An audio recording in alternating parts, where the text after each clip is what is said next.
never going to stop that. And they're never going to tell you that the Earth is not a globe as well. They're going to continue that tradition forever. My question is the same, Traveled. Why government will lie that water is curving and water doesn't curve? Can you tell me? And why do you need daddy to tell you stuff anyway? That's the bigger question. You didn't need somebody to tell you Santa wasn't real. I'm sure you were you had the faculty to figure that out on your own. The same logic applies to the Earth. You do not need daddy or the TV or some expert to tell you what's real. You can go find out for yourself. You don't need somebody to hold your hand for this process. You don't need a daddy government to tell you what the truth is either. You can go and figure that out on your own. Well, we continue this. Can someone check in my friend? And he's XRC. Yes. VC check him one. Yeah, somebody want to go check him in? XRC guy. Nose goes. All right, somebody's on it. How do you know this guy? Just real life. Oh, okay. Well, does he have some questions with the flat Earth, or? Yeah. I'm getting preemptive troll vibes, but we'll see. See? Oh man, the Spidey senses. They never fail. The Spidey senses are coming. I haven't been let down this far. Anyway, so I appreciate you being here, though. You've got some all right questions, a little elementary, where does the water fall, and can I bounce off the freaking? I don't even know what your force field. These are ideas that no one brought to you. These are your ideas. Just make sure you keep that in mind. If I just took a random sample of 10 people off the street and asked them about flat Earth, they'd probably have similar ideas to you. Water falling off, a disk in space, blah, blah, blah. But just pro tip for you, instead of bringing your ideas of what you think a flat Earth would be, you could just ask us. It's that's what happens is we end up getting into trouble, or you guys get yourselves into trouble by asking questions that have nothing to do with any flat Earth at all. Oh, well, where's the waterfall to? It's fall where, bro? What? So, yeah. There's nothing to believe in either. We don't know have we offered you any beliefs here today? We just pointed out, here's what water does. You can observe that. Done. Okay. That's not a belief. You can literally observe water doesn't form into a hill. So no one's asking you to believe that. You can go check. So there's no beliefs anyone's offering you, bro. We haven't told you this is what the Earth is shaped like. And it's shaped like this and it does this. We're not offering you beliefs to believe in. We're telling you were taught that the Earth is a globe. And you can go and check to see if that's true. So if you're going to believe something, I guess believe that you have the ability to test what they're telling you. You don't need somebody to hold your hand.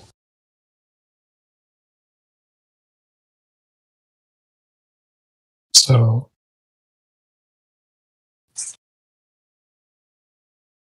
anybody want to put any betting lines down? Any bets on our friend from the VC check-in? How that's going to go? I have my bets on he won't get in. Oh, damn! All right. Well, you have no faith in your friend, huh? Jeez. I'm guessing he's less sincere than you are. Let's see. I'll give you a B- for sincerity. I'll give you a B+ for stamina. Stamina. I'll give you a C for questions, maybe a C- for the question, the way you formed your questions a bit. They're a bit mixed cosmology. I think I said earlier, you can't put Halo in a PlayStation, right? They're not compatible. So, but that's the people run into that problem with flat Earth is they start trying to shove a flat Earth into outer space. It doesn't fit. Doesn't work. Doesn't make any sense. But that's what most people do. They take the globe, they've got the planets, they've got the sun. They take the globe out and put in some quote unquote flat Earth. And usually that's a disc or a pizza, freaking frisbee, magic carpet, you name it. They're going to think of something flat and then just put that in and call that flat Earth and pretend that that's what we came up with. It's dude, no. No, dude, we didn't come up with those ideas. You just did. Oh. Let's understand this, Travel. The way you look at outer space. Well, you said it was infinite. You still stand by that, or did you look that up, or what? Would your friend say it's infinite? So that's probably the first question I'm going to ask him: is outer space infinite? And see what he says. Because if he goes, no, it's not infinite, then I'm just going to point at you and go, well, your buddy here said all the experts said it was infinite. I think he's going to say it's infinite. Okay, well, let's hope so. I have a bet that he's going to say it's infinite. All right. Anyway, so like just the way you view outer space is you kind of view that as like it doesn't need to be held up by something else. It's not being contained by something else. It is doing the containing. You know what I'm saying? Like it's where all the black holes are. It's where all the planets are. It's all the galaxies. It is doing the containing. So it doesn't need to be contained by something else. T-Dub, what's up? Hey, XRC, I've got a question for you, friend. Yeah. Is outer space infinite? Ooh, that's a good question. Okay. Well, take your time. Let us know what you think about that. I mean, it's not. We're not going to grill you. It's just a matter of like, what is your stance? Some people say it's expanding. Some people say it's contracting. Some people say it's kind of not. It's just whatever. Go ahead. I'd say it's T-Dub, expanding. Yeah, I'd say so. Okay. T-Dub, if you don't mind, can you check in SHVXBN?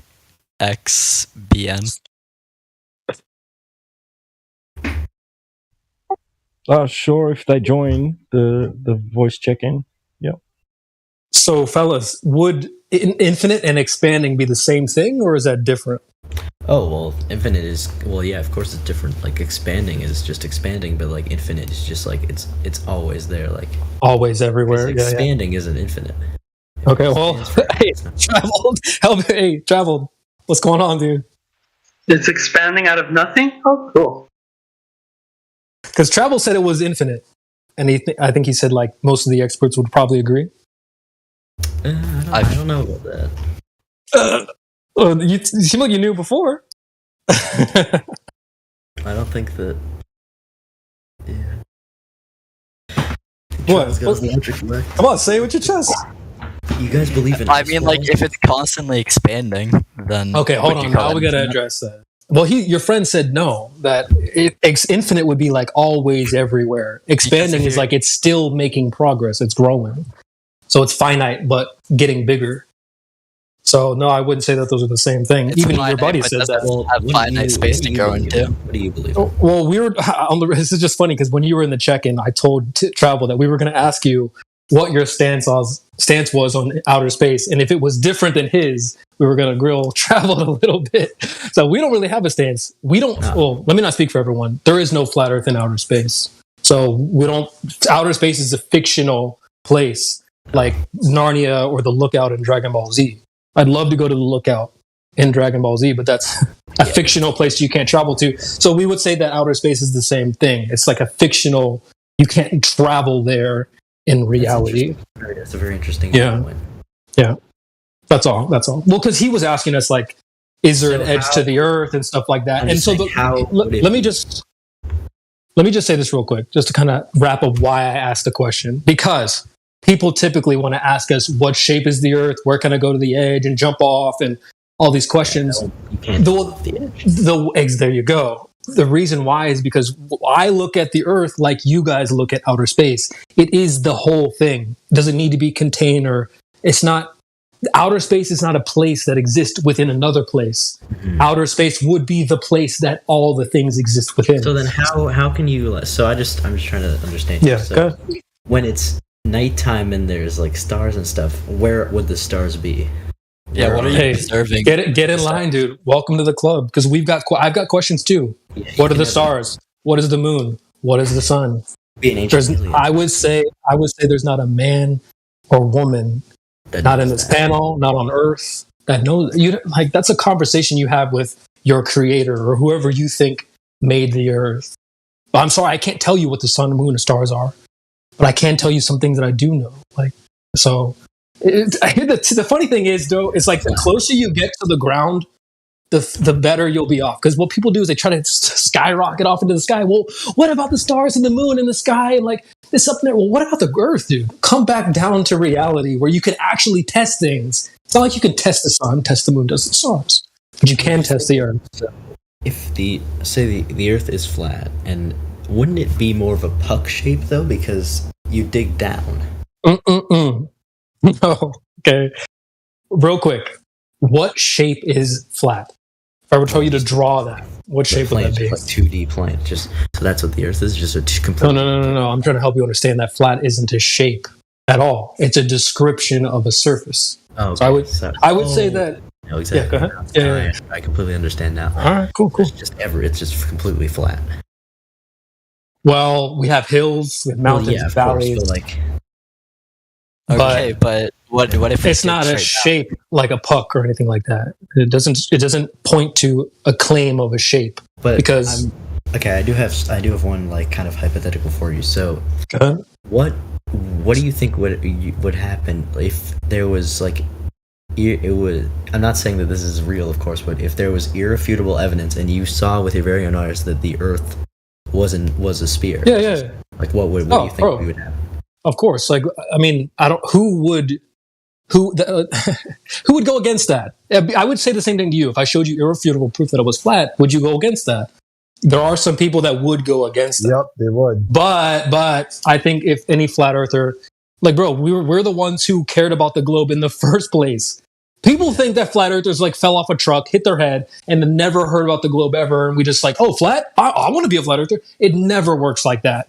Most of the time, it's like these were the people that believed in the globe more than you guys. So much so they wanted to like for me, I believed in all the documentaries. I watched all the documentaries. I was telling people for their birthday, congratulations, you made it another trip around the sun. Like, bro, I really believed it. Like, truly. So we're the ones who like go and try to test to see if it's true. That's where it starts. You don't start with like flat Earth. It starts with, is this globe for real? Is it real? Yeah, so that's where you start. It's a real concept. But when did you stop believing in the That's globe true. thing? That's true because I was arguing with my my closest friends because some of my closest friends still. Some of my closest friends were Christian. I grew up in the church. So I was like, yo, guys, we've been to school. You guys know about the solar system. You guys know about, science and all of that. So I'm not getting what you guys aren't getting. Like, what I'm saying is, before any of this flat earth shit, I knew more about the globe than other people cared to know. There you go. Exactly. So what he's saying is right. So when did we stop believing in the globe? When we started looking further into it. Yeah, when we started looking at it. That's a different time for everyone. We stopped observing the globe, we started actually researching, and that's when we found out that it wasn't really, like, real. We started to actually research. So that's where it starts.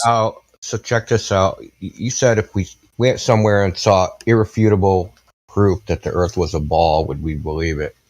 You have irrefutable proof right now that the Earth's flat, and you don't believe it. Oh, I believe it. We believe you, bro, 100%. Whoever just said that, I believe you entirely. Now, traveled. We did just go through we went through the evidence with traveled. No, exactly. I don't know if it's set in yet, but so listen. There. Have you ever left, like, went outside your house and been like, man, this looks like a big ball? No, exactly. You don't. No, it's completely flat. Exactly. And then some other people, right? They came along and they were like, nah, dude, that's an optical illusion. You're just imagining that. It only looks flat because it's a giant ball. And then they go, okay, what's the evidence for that? Oh, look in the sky. Earth's not in the sky, dude. Yeah, exactly. It's its own complete thing. It's just Earth. That's what. So like when people ask like, what's the shape of the Earth? Like, what's the shape of a rock?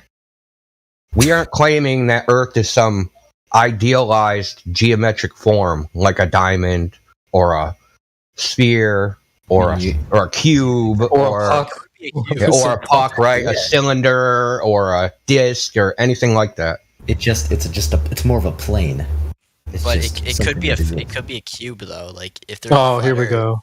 It could be a No. flat Earth. No, See, it's not. this is your problem. You because of your what's called, I'll call it indoctrination, right? Yeah, you think that the Earth is inside of a giant void. Yeah, and it's an object inside of a void. That's not flat Earth, dude. Travel, you're being indoctrinated by the Earth to do this. No. See, there's something called an embedding space, and you think Earth is embedded in a space. Earth is the space that everything else is embedded within. Yes, sir. It doesn't have an outside, like, it's not an object. You can't hold it in your hand like that. That's exactly what I was going to say. If you're looking for an object around your house or in reality somewhere that you can pick up and go, this resembles a flat Earth, you ain't going to find it. Exactly. There is not an object. Well, bro, are you a flat earther? Because you're trying to come off like you are. I don't believe you. But, what? I mean, what's up? You've been agreeing with us, so are you a flat earther? Yes, I am. Oh, okay. How? I just am. I don't know. Give us the best evidence the Earth is flat. Prove it. Prove that you are a flat earther. Well, if you look at the horizon line, you can see it's completely flat. But you would see that even if we were on a globe that they claim to be, like, it would still be flat because you can't see curvature. It's too big. But it's not a sphere. So how do you know that? Because I've been to space. Oh, there we go. And the wig falls off, ladies and gentlemen. And the wig falls off. That was so easy. That was so I do believe in we don't believe you. Listen, we don't. No one believes you. Listen, outer space vacuum doesn't exist, dude. You guys are bad actors. Like, if you want to sell the act, you got to be better at acting. That's what I was saying. I called him a fake flat earlier when I came in. Earlier when I came in, I was saying that people don't believe that the Earth is. Hear me out. People don't believe that the Earth is a globe. They believe in the space religion that the globe resides in. Yeah. Facts. Every time you ask them about Earth, they say, look at the sky. Every time you ask them about, direct evidence like the horizon, they used to say it was the horizon. Now they say we can't look at the horizon because of reasons. So, yeah, it's a big-ass space religion that happens to have a globe in it. Well, I mean, he demonstrated the space religion part, right? Because, like, why are you a flat earther? Because I've been to space. He even thinks that the figure of the Earth, you have to go to space. Like, if you don't go to space, you can't prove it's a ball. Well, how did they prove it's a ball before they went to space? Why would they go to space if they didn't think it was a ball already? Hey, traveled. Just let it be known. We called it. Yeah, I mean, it was pretty obvious. How about good prediction? I have a question. Hey, and that was before he even joined the call. Like, troll. Too easy. Go ahead with your question. What's your question, dude? I have a question to Critspiracy. What up? I see your Discord tag. It says Hollow Earther. Yeah, I mean, do you realize that tags and stuff are like sometimes can be used for fun, change people's color? Yeah, the roles, people fuck around with the roles. Yeah, one of mine says Viking. You think I'm a Viking, bro? Yeah, like, dude. Come on, dude. What the fuck? Is that all it took? Really? I do. Yes, you are. Yeah. Are you not a Viking? Christian? I mean, all right, fuck it. I'm a Viking. All right, that was a bad example. So you're about to catch space herpes traveled. Fuck. A lot of them, it has to do with a lot of jokes, in like private jokes on the server. And they have a story behind them, why someone made the role and whatnot. Yeah. So space herpes is from NASA. NASA said that astronauts were having herpes flare-ups in space. We're not making this up. I'll post it. Look in the live stream voice text. I'll post it. It's an actual news article.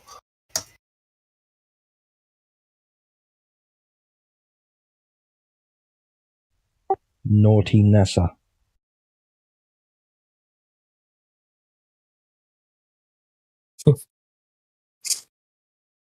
And what happened to your other friend, though? SH666 or whatever. And since you're probably a libtard, I'll give you CNN.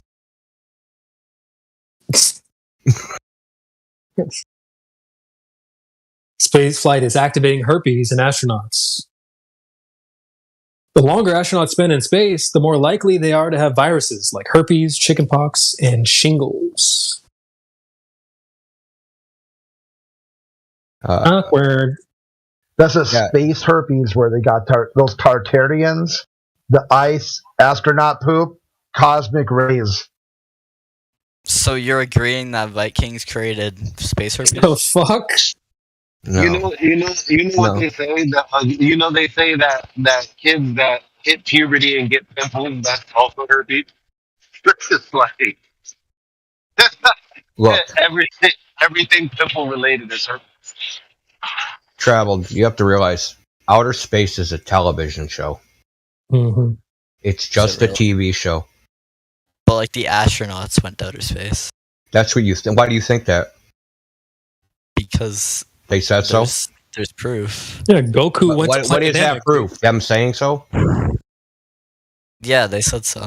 Okay, so has any astronaut sworn under oath that they went to space? Probably. No. The answer is 0. No. Never. Never happened. None have ever testified before Congress and talked about how they went to space or how they went to the moon or anything else. They've never testified in a trial or in any congressional committee where they're sworn under oath. Why would they be on trial? Well, one astronaut, that chick, she drove all the way across the country wearing a diaper to try and kill somebody.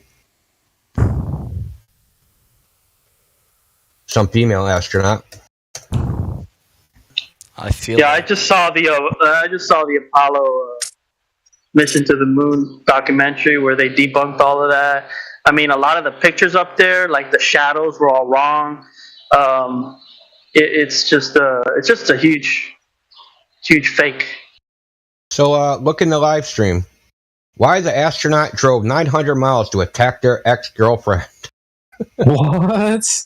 You didn't know about this? No. She wore a diaper so that she didn't have to stop. What? Stop what? Stop from driving.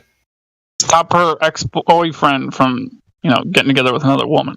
Oh my! Well, she was wearing a diaper, so she didn't have to go to the bathroom. That's what he's saying. NASA technology. She was wearing the diaper because she had to go to the bathroom. She didn't want to have to stop to go to the bathroom. I feel like if you were running a giant conspiracy, you wouldn't want a crazy person. Giant? How big does this conspiracy have to actually be? To make basically everybody on Earth believe that the Earth is round? Make you, bro, it was automatic. That shit came default. They didn't have to make you believe anything. You auto defaulted to believing in this stuff, just like everyone else. Bro, They're at the point, hold on. They're at the point where they're mocking you. They're saying there's marbles on the moon. Somebody's mystery rocket crashed. They're saying crazy shit at this point. They're not even trying to get you to believe it. It's almost like the opposite. They're saying the most wild, out of pocket shit. Hold and on. You guys don't even believe it. Did they make you and your friend come in here and fuck with us? Did they make you do that? Why are you defending it? Why are you defending the claims of third persons that you don't even know? I don't know. They made you do it, dude.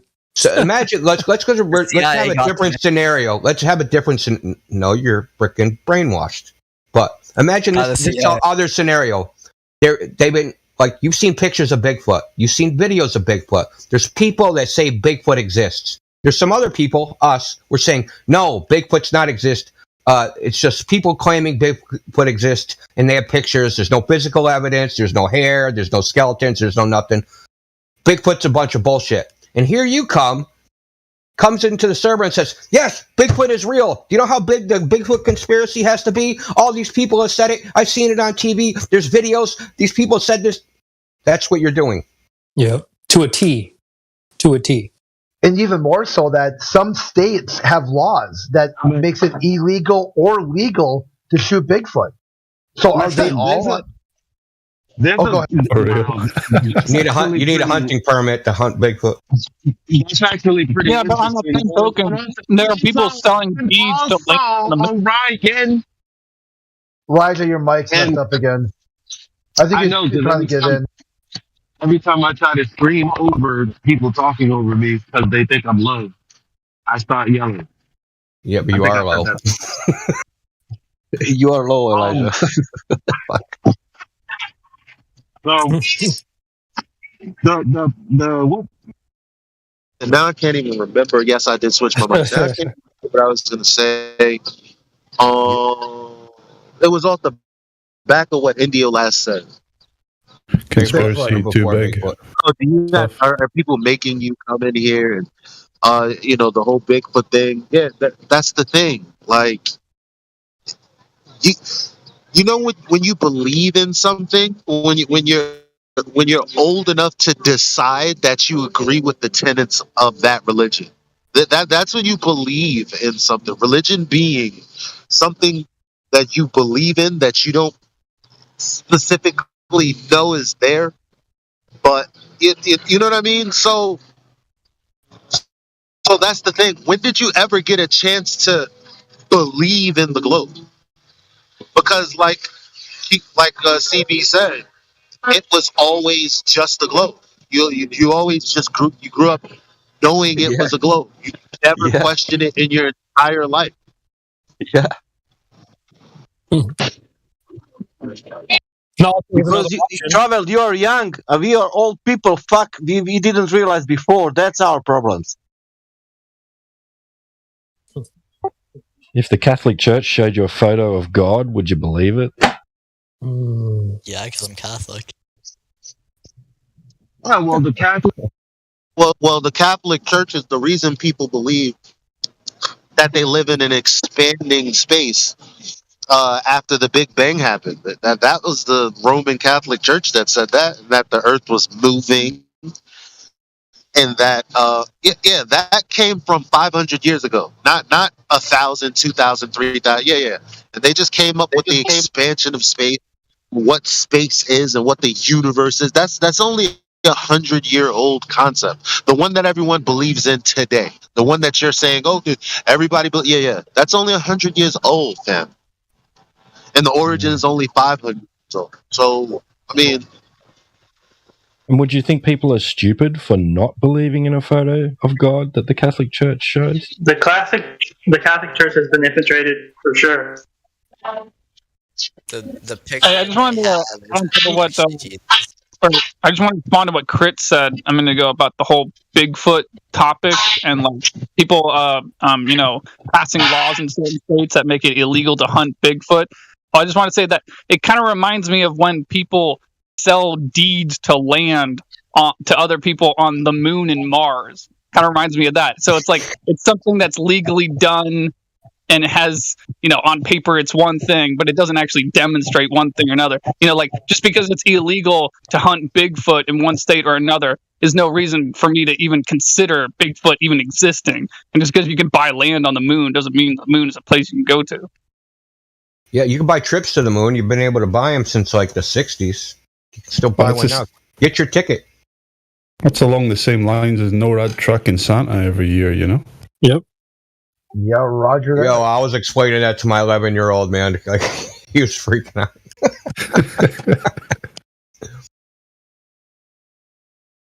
out. Sorry, I was trolling my own son with Santa Claus, man. I feel guilty. Not really. No, it's honestly perfect. It's almost like they did it for us because, they're like, oh, well, the government would never lie. Well, dude, why are they tracking Santa Claus? The fuck, dude? With satellites, man. It's so glorious too, and it's like a live tracker that shows a photo of Santa. And so, do you know what they did before the internet? What you would do, you would send a letter to NORAD, and on Christmas they would call your house. They had an officer that would call your house over the phone and say, "Yes, we're tracking Santa. He's over blah blah blah blah blah." Have a Merry Christmas, Timmy. I think it'd be so funny if, like, the news just, some news organization in the mainstream was just like one night, like, oh no, Santa, we've been tracking him with NORAD, and Santa's sleigh's been hijacked by terrorists. Oh no. That'd be so funny. Russians shot him down. We've spotted the Chinese Santa over. We're not sure if it's Santa or it's a Chinese spy balloon, so we're bringing that bitch down. This just in: a suicide bomber blew up Santa's sleigh. There's presents raining all over North America.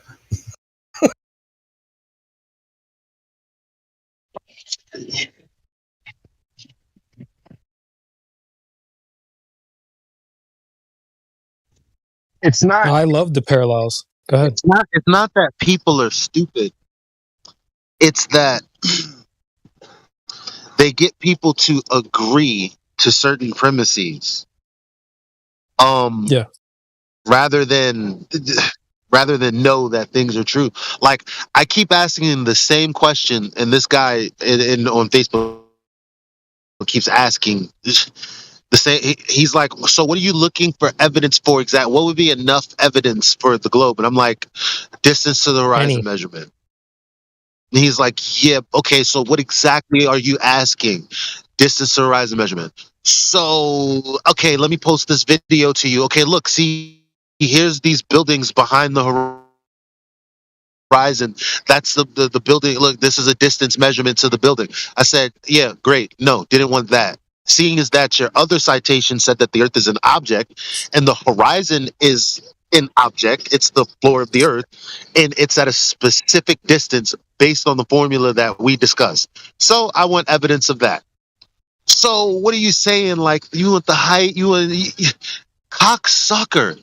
I want evidence of the claim that's already out there that I didn't make. The horizon is geometric, Earth measured distance to the visible boundary. It's not just a visible boundary without a distance. It has to be a specific distance. So it's like, they know how to do everything other than understand what you're asking. They and it's only because whenever you have a real curiosity, you're kind of, and teachers do it. Like, you have a curiosity and the teacher uses a logical fallacy to get you to, like, you know, kind of, it's an answer, but it's not the answer you wanted. And as you go through life over and over and over again, you begin to just accept that people are just going to answer questions that you didn't ask, and you're never going to be satisfied. And that's just fucking how it is. Yeah, I think I can actually do a horizon distance measurement. I think I can actually do it at the beach. So there's a little out jet, right? So I can go down the beach until I'm the globe predicted distance away and see if that's where the horizon is. Yo, I can look across at Revere Beach. I can look across like towards like this out jet. I can get to the right spot, so I'll know that out jet is X amount of, where it is. And if I can see water behind it, then, if I see the horizon behind it, then that's not, doesn't match the globe, obviously. Right, so if the Earth was flat, would it all be one time zone? Or would it be like... What the hell? Why would it be one time zone? Why? Because... Bro, you think we're a disc in space, right? No. All you got to do is say why. It's the most beautiful. Why? Yeah, why would it be the same? All you got to say is China. and why, after all this what you said 2 minutes ago, Elijah? Also, why this question? Well, why you don't ask? He doesn't. Never mind. He deafened, so he deafened himself. He's another pussy. If Earth is a globe, where is a drop over distance? That's the question. Not if Earth is a flat, because Earth is not flat. Earth is a globe. If Earth is a globe, where is the curvature? If it's not there, that means what it is. Okay. All right. Okay, Traveled. I've got a question for you, India, if you don't mind.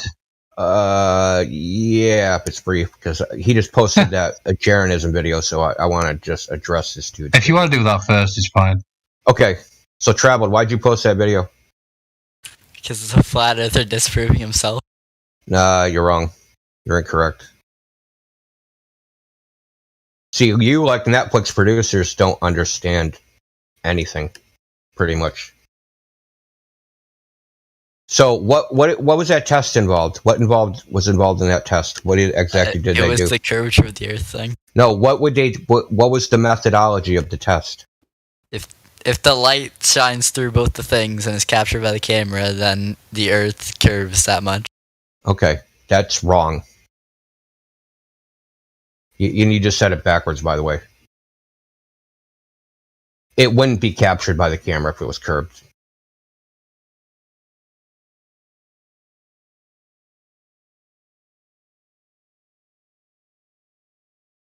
So you're posting a video you don't watch and you don't understand. Fantastic. What are we going to do with that? So tell me, did he use a laser or a flashlight? He used a flashlight. Okay. Now traveled. If you had 3 pieces of paper, right, and you took a pin and you stuck a hole in it, right, and you took a light and you tried to look through that hole through both those pieces of paper and see the light source, do you think you could do that? I have a question. Answer my question. Every single time I ask you a question. Hell no. You got to answer the question. Dude, answer my question. I asked you a question because it's going to lead you to the answer. I could just tell you what the answer is. Well, let me answer. You want me to just tell you what the answer is? You want me to just... If you were to poke a hole through papers, right? It would be like it would be like if you were to poke a hole through wood, right? So like when you shine it through, it's gonna do the thing. What? The thing and the thing. The thing. It just does the thing, the thing.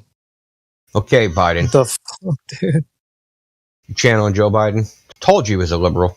Wait, but can you answer the question though, bro? He asked you. He asked you, would you see it? Yes or no? Yeah, but. Yeah, but what? Yeah, what? You know you wouldn't see it, and do you know why you wouldn't see it? Because there's something called diffraction. When light passes through a small hole, it spreads out, right? And because it spreads out, the intensity of the light is decreased. So if you have 2 holes, so you have the flashlight, its beam divergence, you have 1 hole, that beam divergence, another hole, that beam divergence. So another thing, you said it was the Netflix producers, right? Yeah, they're because if you look at the thumbnail, this isn't how light passes through a hole. Once you see how the light spreads out at the flashlight, and then it gets back to and then it turns back into a beam. You see how it turns back into a beam? That's not what would happen. It would spread out again, and then when the light that goes to the next one would spread out again. Again, yeah. And they're also showing curved water. It's level. It's not made by Netflix. It's called diffraction. Okay, you can just look it up. Don't have to believe me. Diffraction. Light diffracts when it goes to what they call an aperture, which is just a hole. And you know what happened? You know how we know it's diffraction? Because when he lifted the flashlight over the boards, there's no more holes there. Now they can see the light. Amazing.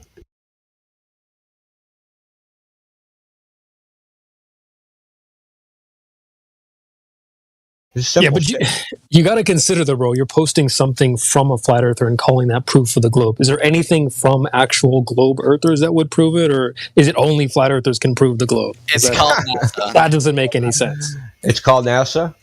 So more testimony, non-testimony, claims from strangers about Bigfoot. I mean, space. Well, what is the test? You just said NASA. What did they do?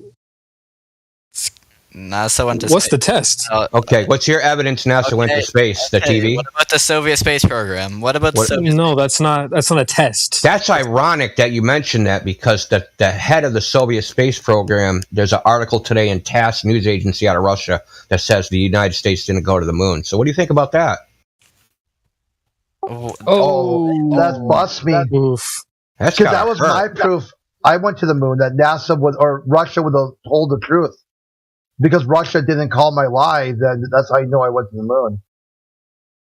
See, there was something called the International Geophysical Year in 1948 when they started, or 1958 when they started these space programs. And guess what? The United States and the Soviet Union were both intertwined in this. They were international body. Intertwined, that's right. They weren't rivals. Listen, I lived during the time. You're talking about shit you read in a book.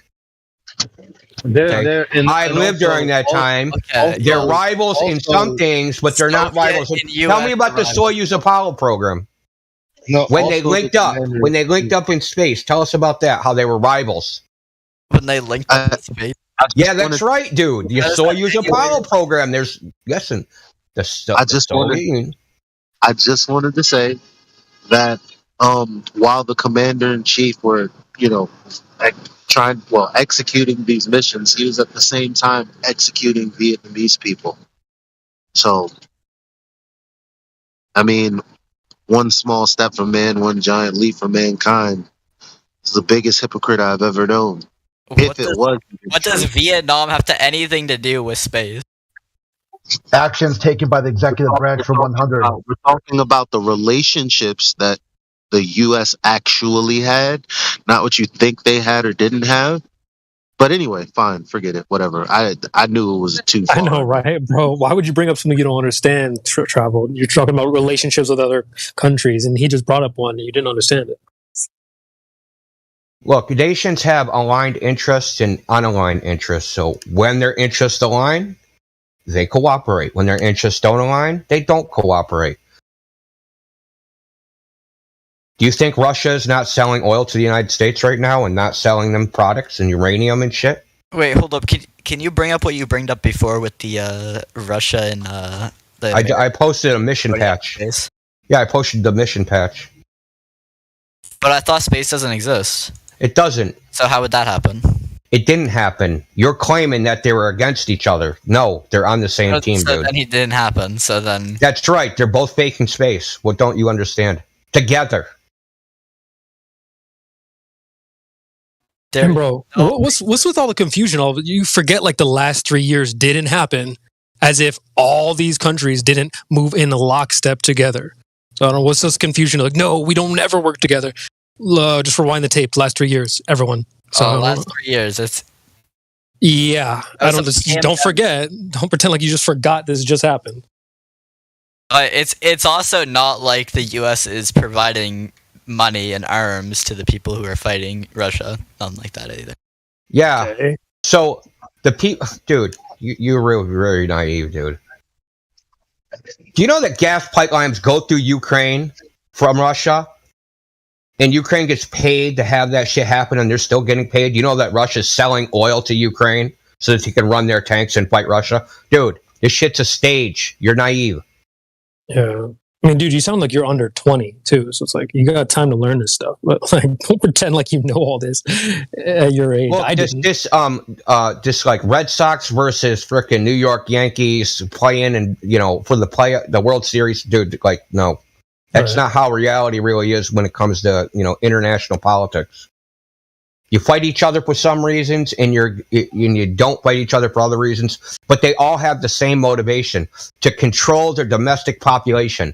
That's what the United States wants to do. That's what Russia wants to do. It's what every nation on Earth wants to do. They want to control their domestic population. And when we want to fuck with a nation, we try to make their domestic population go crazy.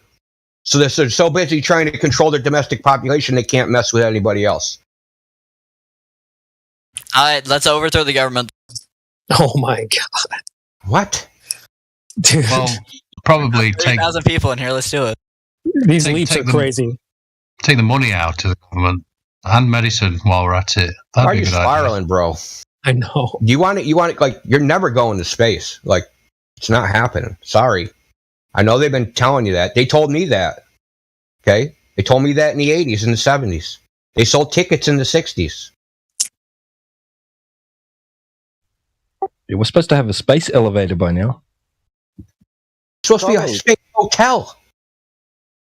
Yeah, what you will do in your life now with your with sea level and water? Do you will still believe NASA and shit, or you will believe nature itself? So, Traveled, if you went, right, and you went and tested the gold model, right, and you were like, that's interesting, right? Fucking flat water everywhere. Way beyond, way flatter than what the globe Earth model says. Would you just then go home and watch TV and start believing in space again? I really do not care enough. Maybe that's the problem. What do you care about, you weirdo? Yeah. Okay. But why do you guys care so much? Why don't you? Because they care. You don't care. You care in. You're literally brainwashed by the fucking television set, thinking people went to a goddamn vacuum, and you're like, why do you guys care? Because that story's a bunch of bullshit. What don't you understand? Wait, but if it was true, I would still care about that. Like, dude, if what they're saying is true, that's freaking cool. Like, they're saying outer space is real. So why wouldn't you care to test to see if that's actually true? And if it wasn't true, then why would you, why would you not care, bro? That doesn't make any sense. This is your worldview we're talking here. Like, what does matter to you? What the hell? Okay. CB, that's okay, but I don't understand. If he doesn't care, why he is not watching some movie now? Right. Why are you here? Yeah, that's a good point. Travel, do you think, your existence, there's a difference in how, maybe how you should exist and live your life if the Earth is flat versus if it's a globe? I don't think there's much variation there. I can tell you why there is. So the Big Bang never happened if the Earth is flat. Evolution never happened if the Earth is flat.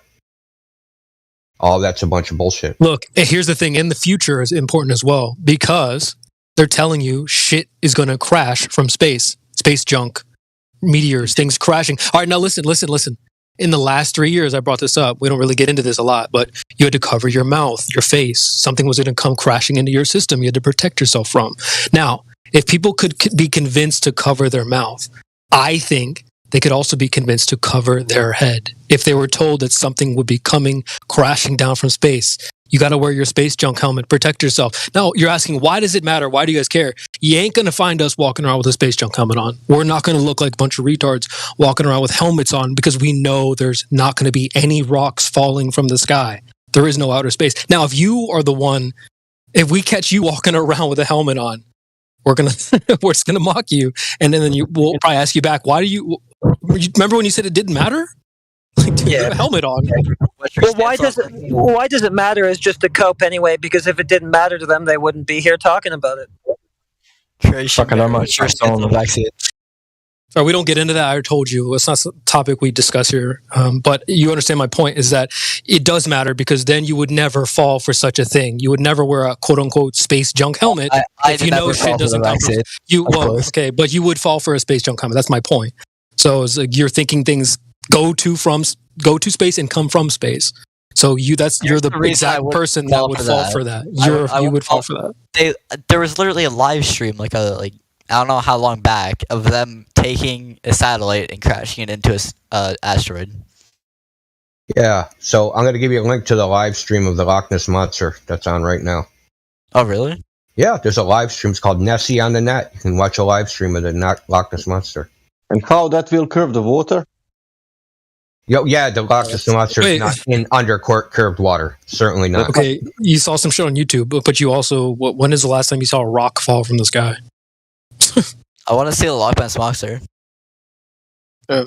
So you're just reverted back to your evidence is on TV, right? Fuck the world. Fuck what's outside your door. Fuck that shit. Your evidence is on TV. Think about that for a second.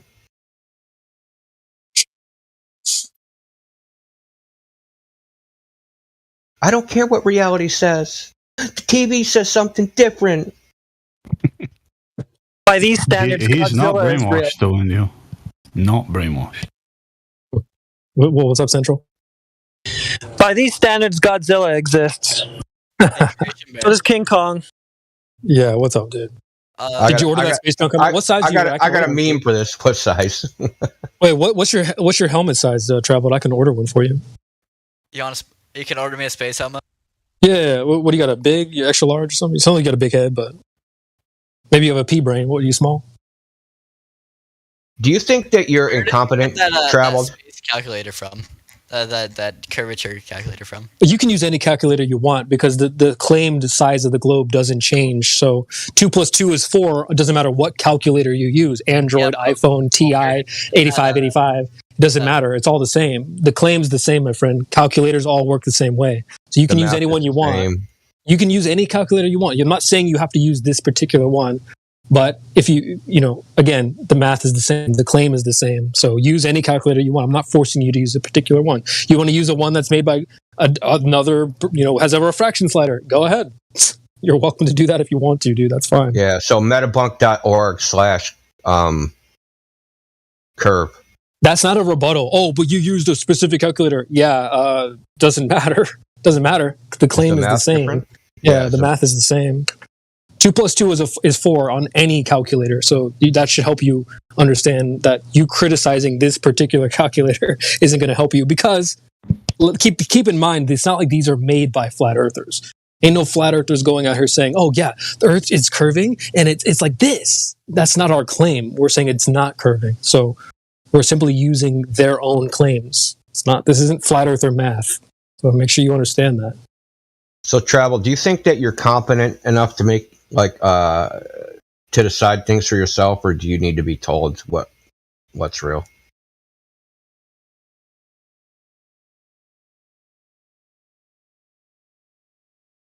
That's difficult. I'm just asking a question. Do you need to be told? Because if you don't trust yourself, I mean, surely, if you're incompetent, you need a guardian. You need someone to take care of you and tell you what to do. I mean, maybe that's best for you. Someone to tell you what's real and what's not. Did he really claim that the video of the satellite crashing into the asteroid is good proof? Did he really? It was live streamed. Yeah, it's real. I think it was just clowning. What's your evidence? What's the evidence it's real? Just give us the evidence it's real. Why should we believe it? He saw it on TV. No, I want him to give us a rational reason to believe in space videos, space claims. One good reason, just one. I'm getting ganged up on. Okay, so just answer the question. One good reason to believe in space. Because of NASA. So what's so special about NASA? Because they told us to. Who's they? That's like, Mommy, why do I have to? Because I said so. You literally told yourself that. He said good reason, dude. Yeah, there you go. Because I said so isn't a good reason. It's not a reason at all, actually. Can he name it only one person from NASA? Anyone? Here's the ironic part, is that probably 20 minutes ago, his mother probably told him to do something, and she was like, because I said so, and he was like, fuck you, Mom. Yeah, what does that mean? That means nothing. Unless you're NASA, you can't tell me what to do. Indio. That's messed up. Ask him the question about the glasses again, and the the scientists. Had a formal debate between 5 flat earthers and 5. We're not. This isn't a debate, dude. Bro, we're not having a debate. You are not ready for that debate. Trust me. That's already happened. There's this guy by the forget it. But there's this guy who spoke to college students. They're flat earthers that go to places like Speaker's Corner in the UK to speak to people on video. We have all that stuff, and they crush these people. They look. You think you don't know enough? Well, no one knows enough, because everyone we speak to, the result is exactly the same. So true. It doesn't really matter. They all say that. Yeah, someone else has the information. Let me go ask that person. Do you have the information? Oh no, someone else has it. Okay, then we go ask them. You got the information? Oh no, someone else has it. You guys are just handing it off to someone else that doesn't exist. Hey, Indigo. Yeah, what's up? Give me one good reason to believe in flat earth. Sea level. We went over this. Just go outside, man. Sea level. Because that's what you experience, man. But I said a good reason. That is a good reason. Experience is a good reason. That's reality, right? That's what you know from experience. So your experience is irrelevant. How do you cross the street? We covered this, bro. We went over this together, hand in hand. Remember, I told you. If you said you were 6'5", we can debunk that. They said the Earth was 6'5". We debunked that. Indigo, you're not answering my question. Oh yeah, I did. We just did though. Gaslighting don't work, Travel. Hold on, Travel. Gaslighting don't work. It's never going to work. We have had way better trolls than you. True. Try to trust your senses if you can. Probably. But this isn't Halo. Hold on, this isn't Halo. You can't just respawn. All right. Yeah. I know we just slaughtered you 15 times already, but you can't just respawn and pretend like the conversation we had 15 minutes ago didn't happen. Yeah. So we already Call covered of Duty this. lobby, man. You didn't just like disconnect from one lobby when they called you out and connect to another one. This is the same place. We already covered this. We went over why there is no geometric horizon. We covered this together. Remember, they're claiming the horizon, the curve, is at a certain distance off a certain height off the ground. It's not there. I do have more good reasons though. On a scale of 1 to 10, how much glue do you sniff? When'd you stop beating your wife? Well, his boyfriend, you mean? When did you stop beating your boyfriend? Oh, shit, sorry. I didn't want to assume his gayness. 2 years ago. There you go. Why, Indigo? How much meth do you snort on a daily basis? Can you even snort meth? Yeah. Spiral mode. How would you know? What I know. Yeah, how would you know you can snort meth? You can't snort meth, man. The Earth is supposed to be a globe, and this guy not water soluble, you dumbass. The Earth is supposed to be a globe, and this guy looks. If the Earth were really a globe, you wouldn't be struggling. With people who think the Earth is flat. And you wouldn't be talking about drugs either. Yeah, you will not speak about drugs. You will speak about, look, guys, there it's curving. You'd be like, it's right here. Travel, you know we record this. This is broadcast on YouTube, right? Do you think I care? Probably not, because you're hiding behind a keyboard. We had to answer that question. You got channels. Yeah, Traveled. He has Traveled You. That's on PlayStation. Traveled You. That's on whatever the hell that is. If your friends are listening, that's on Twitch. So so if anybody hears this guy, go troll him on his channels, like he's trolling us. Well, he was great. You intellectual. You was really great. You show us how to think. We learned a lot from you, and keep going. Keep going.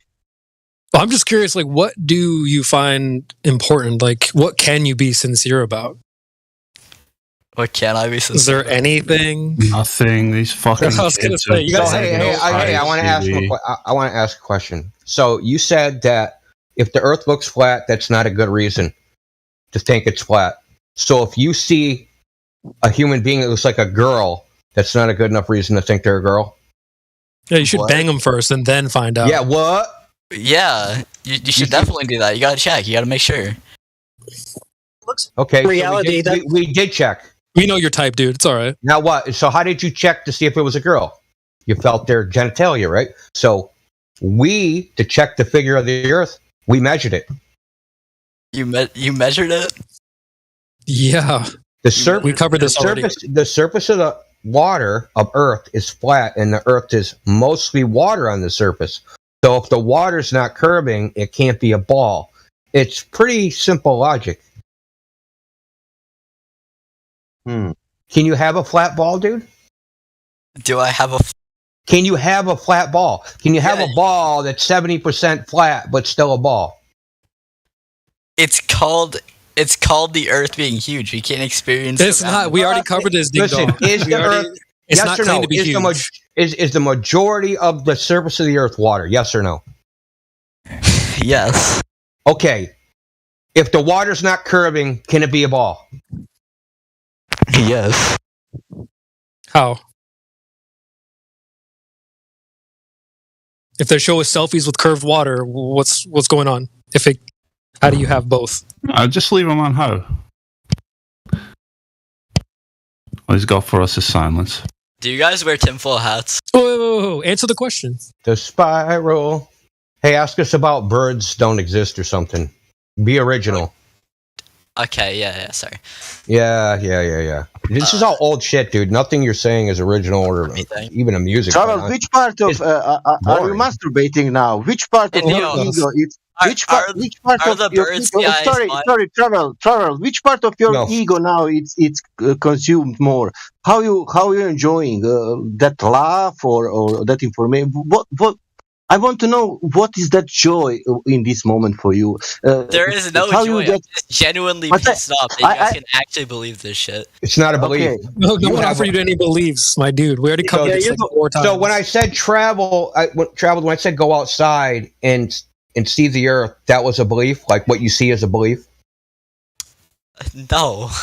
What you see when you go inside and look at the TV and say, "Oh, that's a real image of reality." That's a belief. It seems like this kid thinks that what he sees in reality, that's the belief. What he doesn't see, that's not the belief. That's reality. That's how mixed up he is. Let me ask him a question real quick. Travel. If you've got a glass container in your hand, and NASA tells you, no, you don't have a glass container in your hand, it's not there, who do you believe? Do you believe yourself, or do you believe NASA? I believe myself. Nah, you believe NASA. Don't lie. We already did this earlier, too. You said you would believe not the measurements. You would believe the pictures, remember? Come on, dude. What if NASA had a live stream showing you without a glass in your hand, but with your arm sticking out? And they're like, look, you really don't have a glass in your hand. Watch our live stream of you. Donald, I have advice for you. If you want to believe in globe for all your life, do never, ever, ever check, do never go to the beach, ever, and don't check that dimensions, because that will ruin your life. Please don't do that. Travel. Are scientific claims, should they be falsifiable? Should you be able to prove them wrong?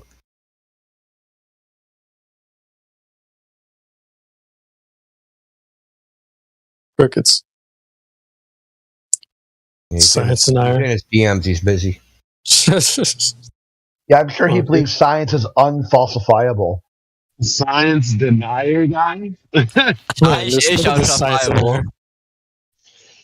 Now he had to Google that. He was like, why are they asking me about science? Yeah. I don't want to get this one wrong. Did you have to Google that, Traveled? Traveled, let me ask you, Traveled.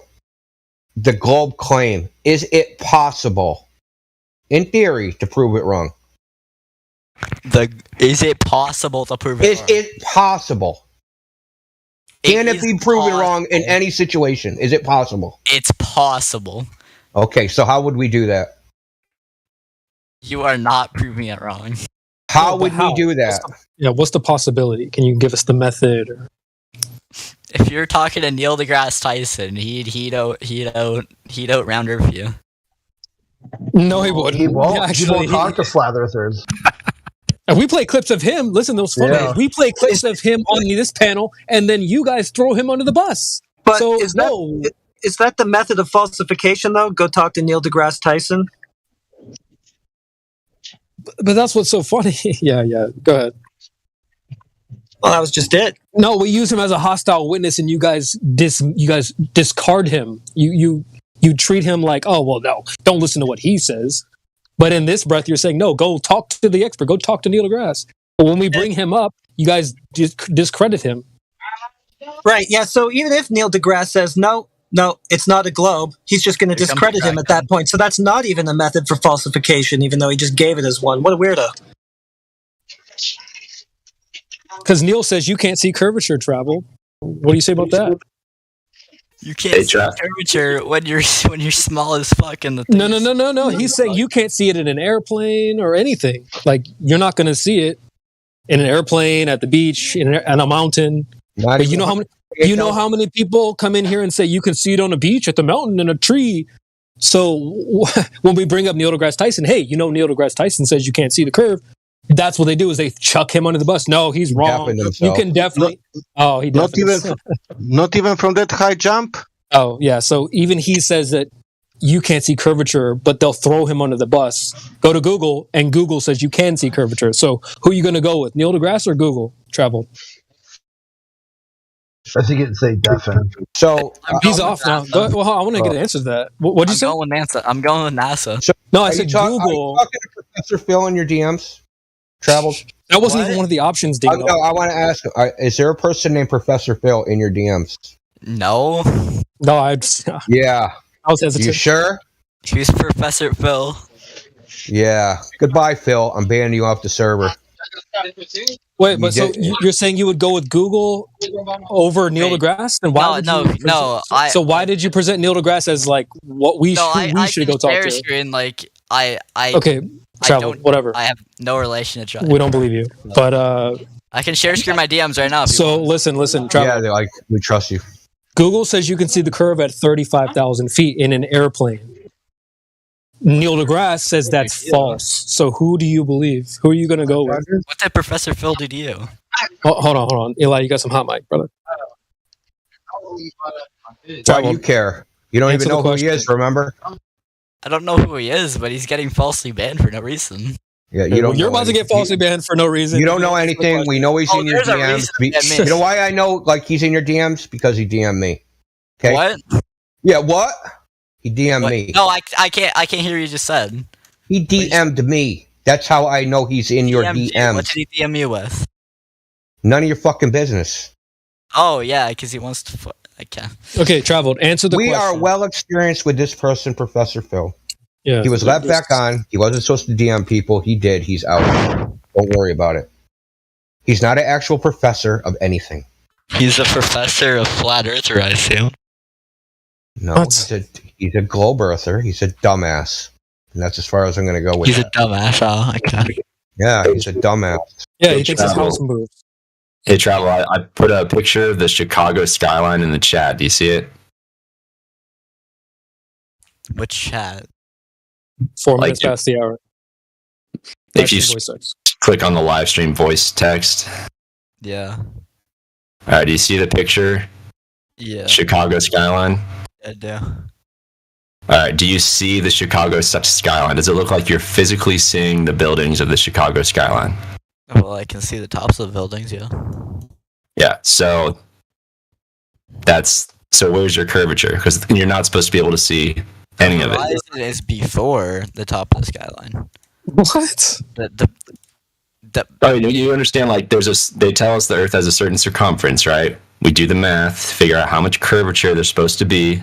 We should not be able to see any of those buildings, according to what they tell us. You guys are on some mad psychedelics. Holy shit. No, well, you guys are, because what they came out and said about this picture was that it's a mirage. It's not reality. What you're seeing here isn't real. It's a mirage. So you guys are on psychedelics. Well, maybe some bad ones, but... Listen, Trevor, you think that your whole experience of reality is a hallucination? Yeah. Could be. Okay, we're done here. There's nothing left to say. Goodbye. You want? I'm not banning you, but you want to believe the globe so bad, you'll throw out anything. Right. You first probably you threw sell your mother into slavery to go to space. Well, this is what's so funny, bro. You brought up Neil deGrasse Tyson. I'm still going to hold you accountable to this. You brought him up. I'm just going to wait for you to throw him under the bus. So Google says you can see curvature at 35,000 feet in an airplane. Neil deGrasse says you cannot. So who do you go with, Google or Neil deGrasse?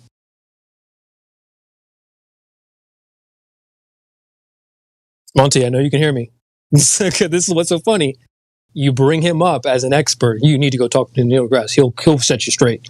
Then I bring him up, and then you throw him under the bus. Watch how you're about to go. No, you can't see it from an airplane. Oh, yeah, you can't see it from an airplane, of course. Yep. So you just threw Neil deGrasse under the bus, though. Oh, that's crazy. I'm so sorry for Neil. So why would we go talk to him then? What is he going to prove? You don't even agree with him. I noticed how you got off of him. He muted himself. He deafened himself again. He needs help. He's doing the phone a friend. He just wants to roll around in his own shit. Obvious. Because I asked him a dichotomy. I said, Neil deGrasse or Google? He goes, I'd go with NASA. It's like, dude, who's in your DMs, dude? What the hell? Oh, boy. You guys are hilarious. That's why we have a show called Under the Bus. Who's going under that bus? Because that's what you guys do, is you'll bring up these experts. Just go trust the experts. That's all you need to do. Then when I bring him up, you throw him under the bus. First thing. Oh, no, he's wrong. Oh, I'm gonna post a DM that Phil sent me because this is hilarious, dude. How about we start with your false premise that the sea is flat? Yes, that is a false premise. Your false premise, of course. Well, even you agree the water is flat, my dude. Traveled, so it's not a premise. It's an observation. You guys are tripping. Holy shit. You're just trying to cope. Like you're in one of the stages of grief. Like this is not new, man. You guys all go through this stuff. You can't handle the information because it's diametrically opposed to your worldview, and as a consequence, your own self-image. Denial. Wait, but denial. There's nothing. What am I denying? What am I denying? What are we denying? It's not my fault that you sound like a Discord mod. It's not my fault. What am I denying? So we're in denial. What are we denying? You're denying that your house is moving, Indio. You're in complete denial. See, that's what's so funny is I can hit the Uno reverse. Why did you guys believe such stupid things? Bro, you think your house moves. You think buildings move. You have the belief, not us. We know buildings don't move. We know the earth doesn't move. You believe it does. There's no evidence. There's no experience. There's no observation of this happening. You have the belief, not us. So just whenever you start pointing the finger, remember, there's 3 pointing back at you. But we're not the ones with these silly beliefs. You are. I think he was continuing to list the stages of grief. Just a second. He was saying I'm waiting for anger. He's saying he's in denial. That's what he's saying. Yeah, I'm in denial right now. Oh, he admitted to anger earlier. He's so angry to believe in this shit. I was in anger earlier. Now I'm into denial. Why would this topic make you get angry? Have you asked yourself that? If you're not, listen, the globe isn't your theory. You never came up with it. Claims to go into space, they're not your claims. They're other people's claims. Why would you be angry about it? You're so delusional. Why would you be angry about it? If we believed in fairies and elves or aliens, you wouldn't be mad about that, would you? No. Why are you mad about this? Why are you so emotional about it? Delusion. But you wouldn't be angry, right? Even if what you're saying is true, you wouldn't be angry about it. Why do you care about someone else? I'm sure you've talked with your friends about aliens millions of times. There isn't a shred of fucking evidence for aliens. Aliens absolutely exist. You're such a bad actor, dude. This isn't even good. Also, the silent. Also, there's a silent. Yeah, the silent majority all believes in ghosts and spirits. Everybody that has to go to trial has to put their hand on this book. Most Americans are Christian. I mean. Power. The fuck. No, they're just delusional. Or you just said reality is an illusion. Okay, we're not the ones who's delusional. Let's just make sure that's clear. You're projecting hard. How long we can go on? Like for 3 hours more, he will laugh like man. This is information. I cannot help you more. Water doesn't curve. You can check it. We can laugh about that. We can make jokes about that. Whatever, this is reality, and that sarcastic laugh behind it. Traveled. It will not help. Yeah, Traveled. Do you know that dinosaur meme that you just tried to post? That originated on this server in 2017, so you're kind of late to the party. Super late to the party. You guys think you're about to get a Nobel Prize for posting shit that's been on repeat, posted 1,700 times. It originated here. So you can go on Twitter, type in Lord Mandalore, 24/7 Flat Earth Discord. You'll get the tweet. It's from 2017. Says, I was banned for posting a forbidden image. He was actually banned for posting tentacle porn. But, that's inconvenient. And, other stuff that I'm not going to mention. So, dude, we already covered that. What you're trying to mock an idea that no one holds. You see? So I don't feel bad. If you want to mock people who say 2 + 2 is 5, I'll help you. Listen, I think this all ties to the fact that pain is an illusion. How that gift will curve the water in reality where you live? That ocean when you go to swim. So you think? Okay. So can you live with that? On this stall where the flat Earth hurt you, man? Listen, T-Dub. Can you live it? Can you live with that? Can you live with that at sea level? It's level. Can you live with that? I'm looking at this boat. I'm thinking of CND when you go to the map boundary and then it pushes you back in. Please, can you answer me? Can you live with that? That sea level is level. Travel. Can you live with that? Can I live with that? Can you live with it? Level. Yeah, live it with that. The sea level is leveled. or that's disturbing you? What? Is level curved, Traveled? What? Is level curved? Is the level curved? Yes, it's level curved. To a degree. You? Really? So when you take a level and I try to level my floor, I'm curving my floor? A little bit. This guy, dude. You're running low on stamina now. I gave you some points for stamina. If I level a building, right, I put in some dynamite. Be honest. I got some good stamina for this bullshit. It's stamina. Not that much good. You said stamina. Sorry. I pronounced it wrong. I'm gonna put dynamite in a house and I'm gonna level the house. Am I making it curved? What the fuck are you talking about? No, when you level a house. When you level a house with explosives or level a building. Are you making it curved? Fucking explosives, is it getting curved? Is it getting curved? Am I making it curved when I level it? Leveling a house with explosives? Yeah, it doesn't. I guess, you know what's funny? It also doesn't mean curved. That's how we feel. That the way you're laughing and mocking that idea of leveling mean destroying a building. Yeah. That's how we feel when people say level means curved. Look at what you posted in the chat, dude. You posted water level, and it's a freaking curve. Hill of water. Yeah. That's how we're feeling. We're laughing at you or mocking you because you think level means curved, something that it doesn't mean. Actually, leveling a building actually does mean what it says, but it definitely doesn't mean curved. You flatten the building, dude. Yeah. It's real simple. Doesn't mean curvature. So look at what you posted, bro. Water. The irony is that you called us delusional. But you think level's curved, and you think if I level a building, it curves it. I hope that one of you falls into this delusion. Okay, dude. You're projecting at this point. Yeah. Of course. Dude, you're just Uno reverse. It's just Uno reverse. Well, I think he is a flat earther. He already admitted he can see the Chicago skyline, so... Yeah. He admitted he at least like water in a cup is concave. I agree. Everyone's a flat earther anyway. Like, he might be a concave earther, for all we know. Might. Freaking weirdo. So, can I ask you that question now, Indio? Or? Yeah, you might as well. By the way, you're my new flat earth guy. Because here's the thing, right? I love the way you explain shit. Hold on. Elijah, hold on. He wants to ask me a question. He's like been waiting like an hour, it seems like. So, I was watching Dell's stream again, and it was just posed a good question, and I was like, you know me, I'm not very good with physics. I need my hand holding with this shit. So, if you get a bottle of water, right, and you drop it, if you get a bottle of water and you put a weight in that water, and let's say it takes about 5 seconds for that weight to fall through the water, right? If you drop the weight in at the top and drop that bottle of water, in that moment when it leaves your body, that weight won't move.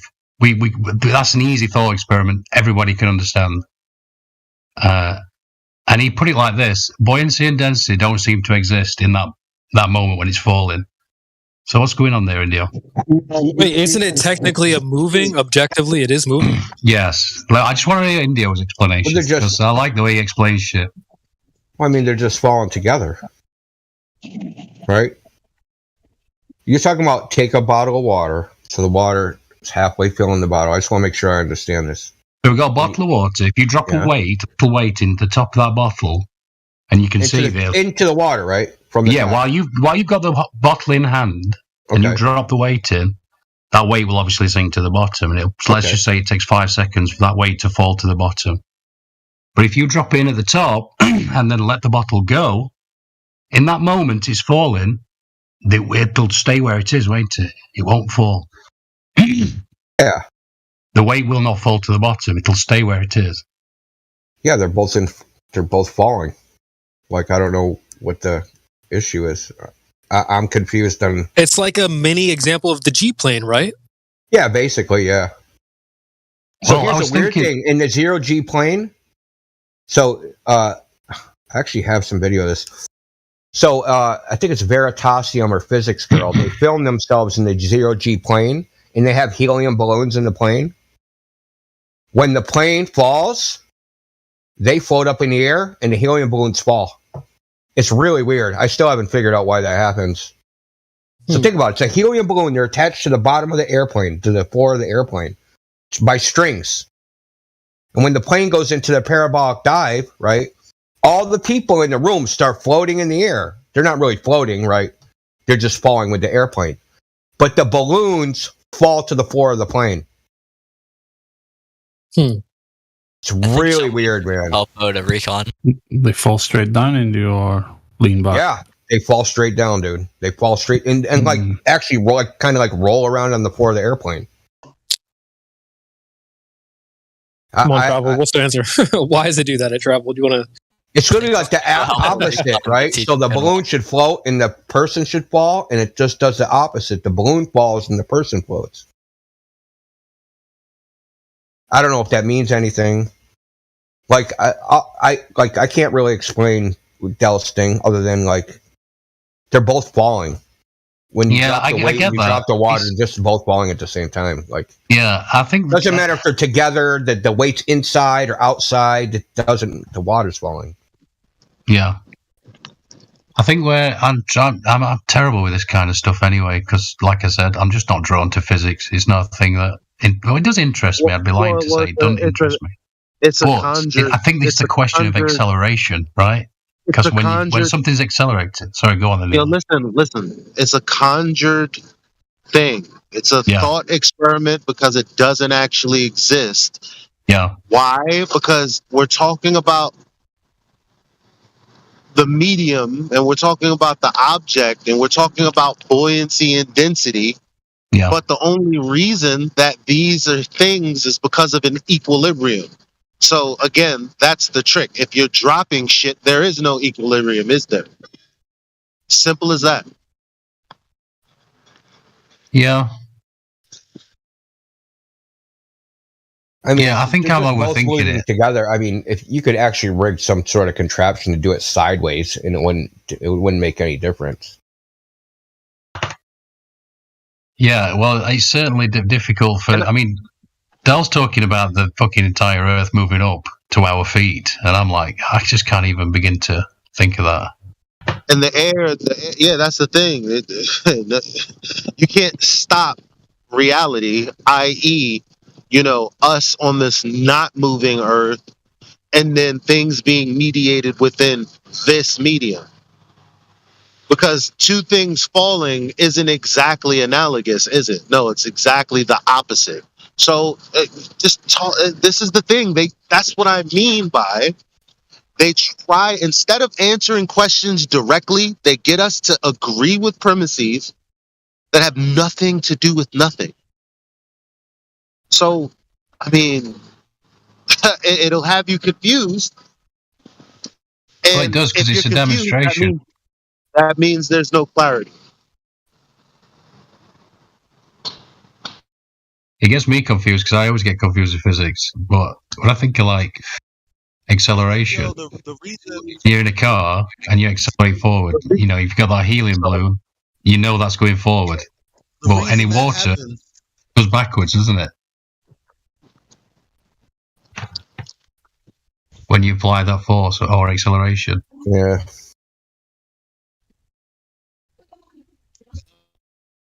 I don't know. I mean, was somebody trying to use this as proof? Well, no, I mean, this is what I'm saying. Dell's talking like, the Earth's moving up, like flat Earth society shit, and I'm like, I can't even begin to entertain that. He's tweaking because Dell thinks everything is a push. He doesn't think there's such thing as a pull. Yeah. So like everything that's even if you're like pulling a rope, your fingers are actually pushing the rope, and I get that viewpoint. Like, you can see what he's saying with absurd, that, right? Yeah, it's not absurd. But that means that all space must go in that direction. All what? Sorry, he's saying with pull is just a concept. His pulling doesn't actually exist. You will touch the sun, if you're going up. Well, no, I think his idea is that everything's moving uniformly. Oh, that means again the same thing. Only you now use another vector. Like I said, I can't even begin to imagine that. So. I got it. Everything is going away in the same constant speed. Yeah, of course. And it's like, I don't know, it's provocative. It's provocative enough to capture someone like me, but I mean, AI's explained it to me once, and I was like, yeah, I didn't quite get that. So, it's fine. I'm just one of them people. It takes like a thing 12 times, and then it's like it sinks in. Look at like this. Why not 1,000 years up and then 1,000 years down? Yeah. Well, has anybody ever done any tests like I don't know if anybody knows this, dropping things in water? Right, to see if the acceleration in water is constant. Like you change, okay, so in Newton's theory, it doesn't matter, right? Mass, like things all fall at the same rate regardless of how much they weigh. I don't know if anybody's ever done this in water, right? Doing the same thing you'd have to do is like take away the resistance of the water. So you basically have to make them identical in form, but have like different weights. Like you could probably use like a copper, make basically like a copper javelin and drop it into water, right? So you'll have or very little water resistance, and then like fill a copper javelin with lead and see if they fall at different rates. That could possibly falsify the density buoyancy thing. Because if they don't fall at different rates, then I don't know. It would be the medium, like because the medium's different. I don't know. But if you change the medium so the more dense object will float, or the less dense object will float, that's why it changes. Like an apple will float in water but fall through air. Yeah, but then there's the vacuum drop tests that were done at that Bremen Tower, man, and those results show that everything's not falling at the same rate. So, like, I don't know. There's got to be more to this. India, if you take a let's say one quiet day, where it's no windy, and you go to one big building, and you take let's say two same mass, but two different shapes, I think that will not drop on the same way. And then if you take the bigger mass, I think it will drop faster than. That's only my opinion. I never did it, but I think that will happen. I don't think anybody's ever done it. I think they were like, Galileo did it good enough, and they just kept running with that.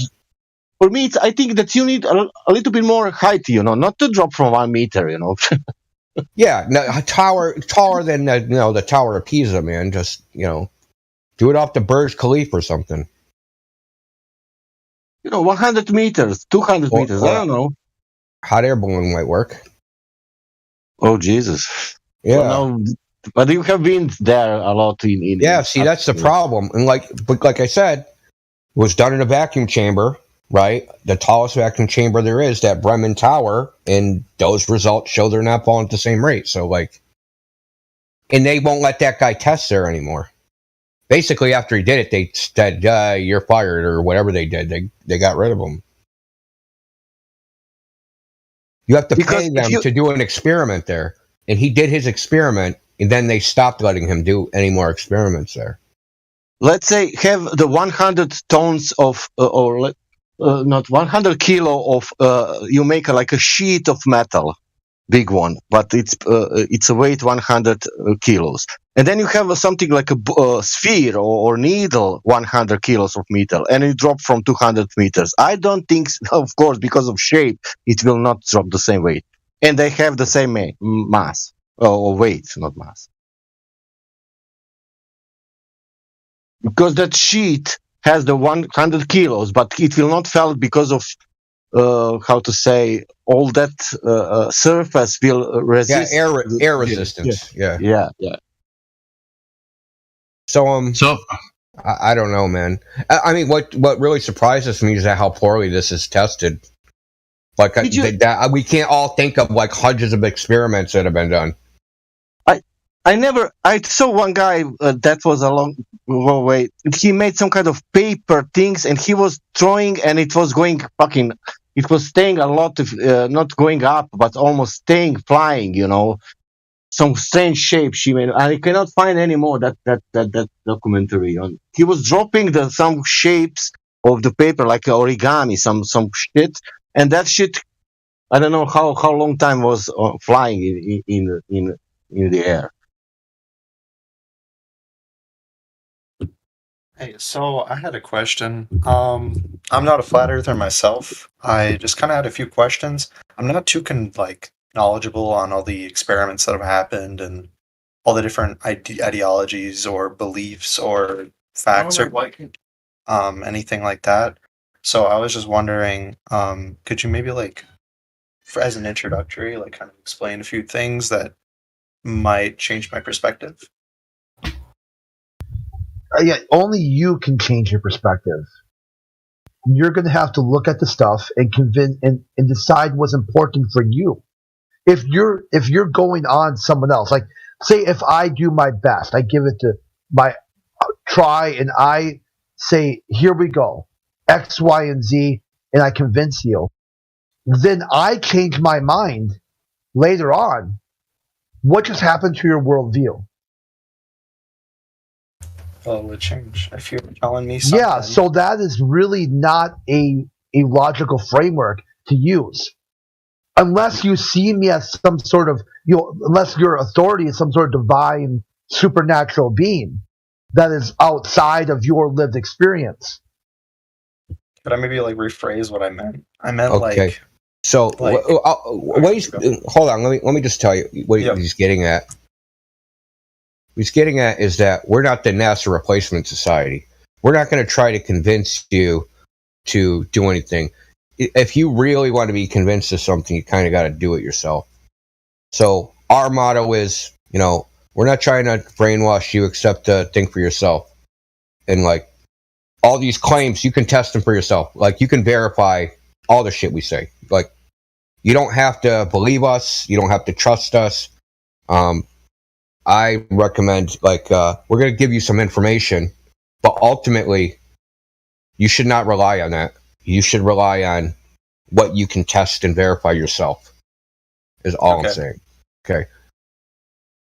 So, I guess maybe to kind of maybe get more specific, what I was asking is what are kind of the big misconceptions that you think people that are kind of sheep, or some people use that term, but just people who believe what they've been taught, throughout elementary school to high school to college, and live for the rest of their lives with the knowledge that the Earth is round? What are the kind of huge things that maybe you personally have experienced? That's a good question. Hold on, good question.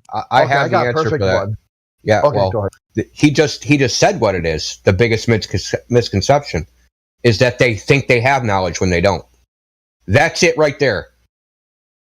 That is it in a nutshell. They think they know the Earth's the globe. They don't realize that it's just a belief. They've never experienced the Earth as a globe. They've never seen the Earth as a globe. They don't have any evidence. They've never done any tests. They don't know anybody that ever did any tests. They watch TV. That's it.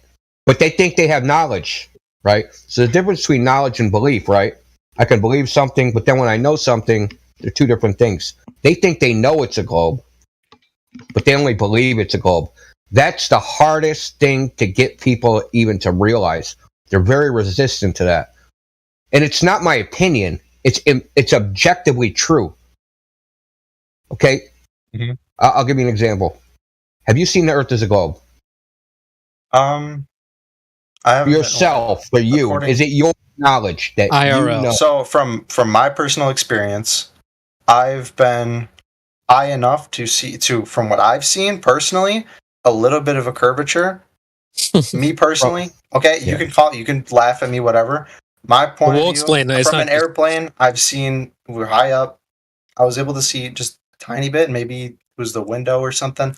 I saw just a small curve, nothing crazy. Perfect. That's what I saw. You should tell your friend Travel, tell him to rejoin. He brought up a gentleman named Neil deGrasse Tyson and said that we should go talk to him and he would school us on how the globe works. Now, here's the problem. Neil deGrasse Tyson, this same gentleman, astrophysicist, science educator, okay, he says that what you just said is wrong. Impossibly wrong, mathematically false, that you cannot see curvature from an airplane. You're too low based on the size of the globe. So a lot of people say this. They'll be like, well, you can see the curvature, just go to the beach. Or they'll say, climb a tree. Or they'll say, go to a mountain.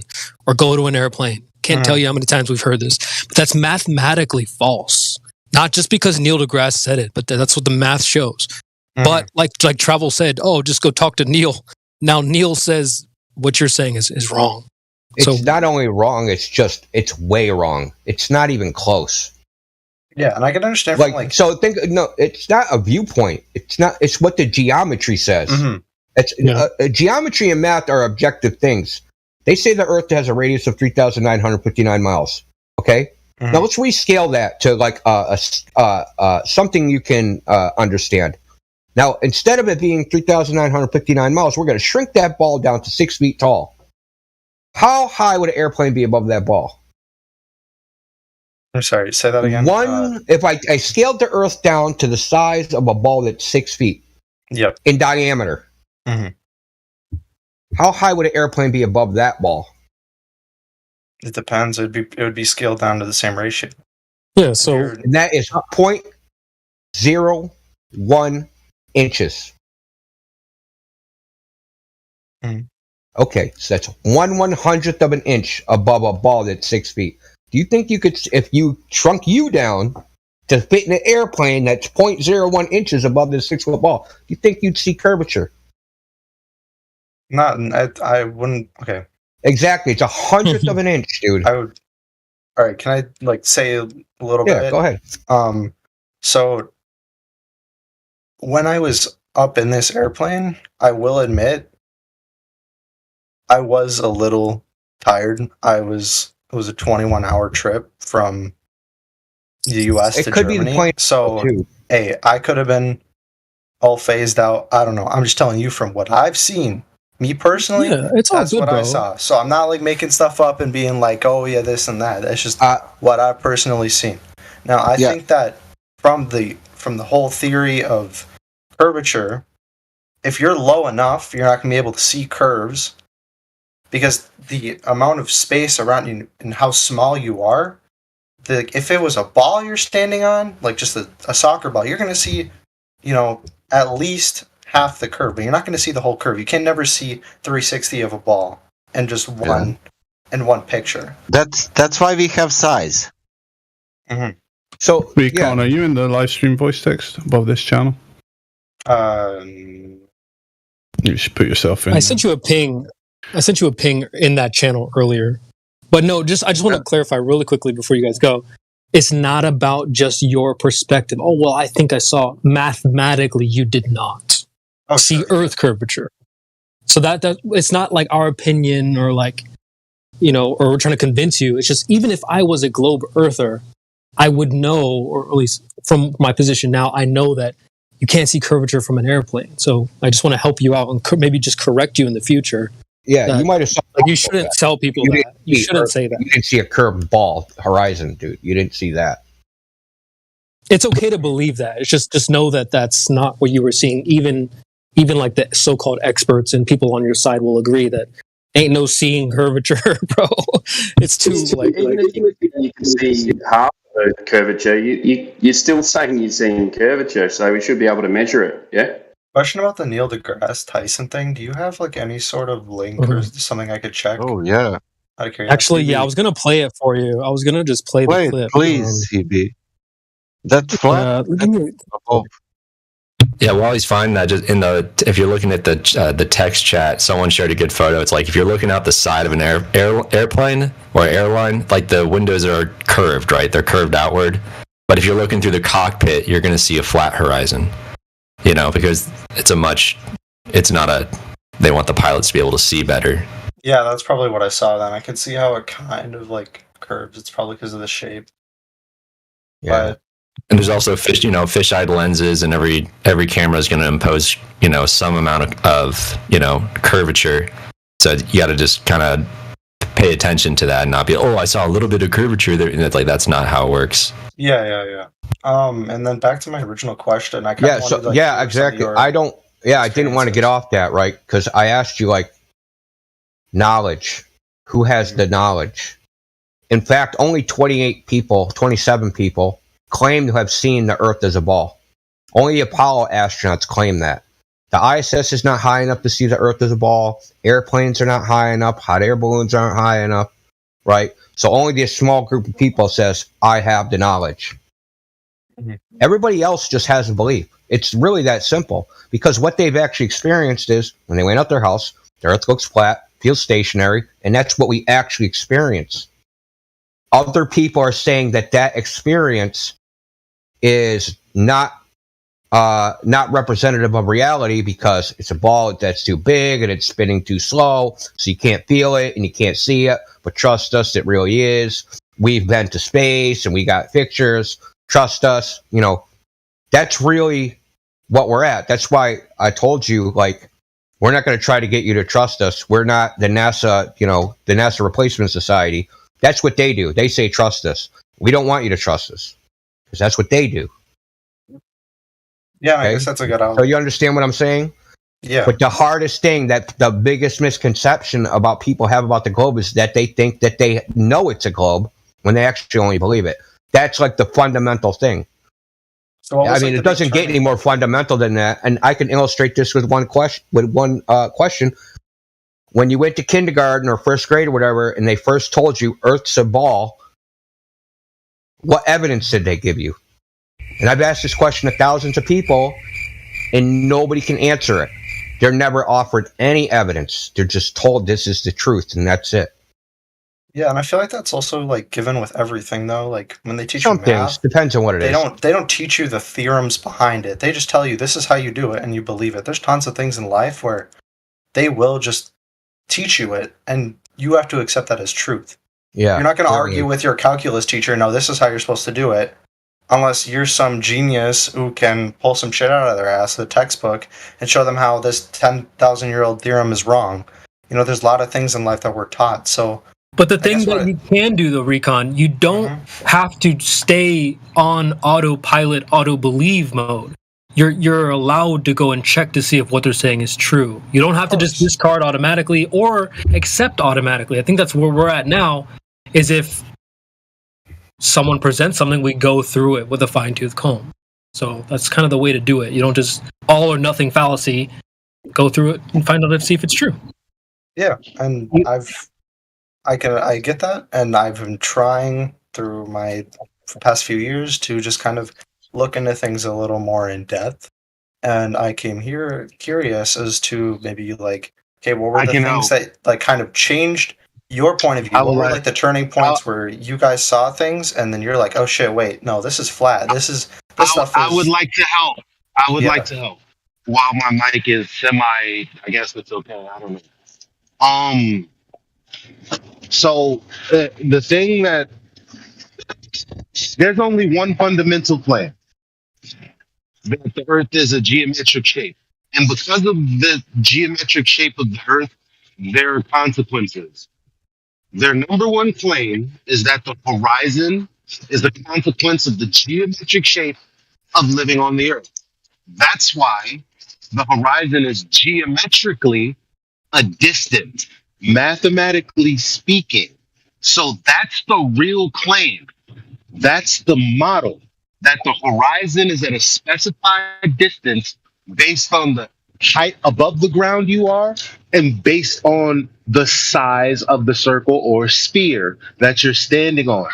That's the claim. That's the claim that people don't understand. That's all any of this is. That's the only direct claim there ever is. Everything else is, you want to prove that the Earth is a globe? Look at everything else like the sky.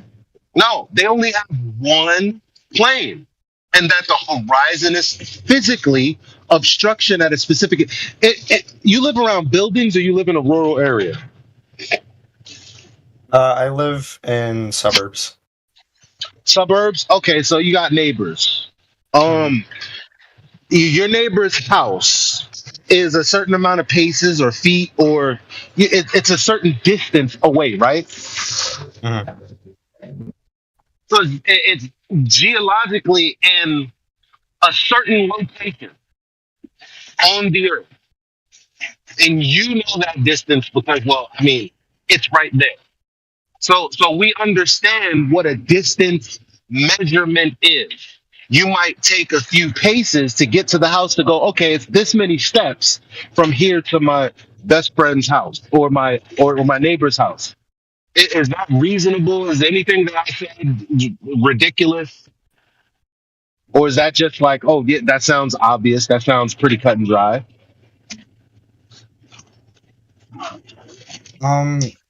If I'm entirely honest, I'm kind of getting what you're saying, but I'm really not. Why not? I don't get it.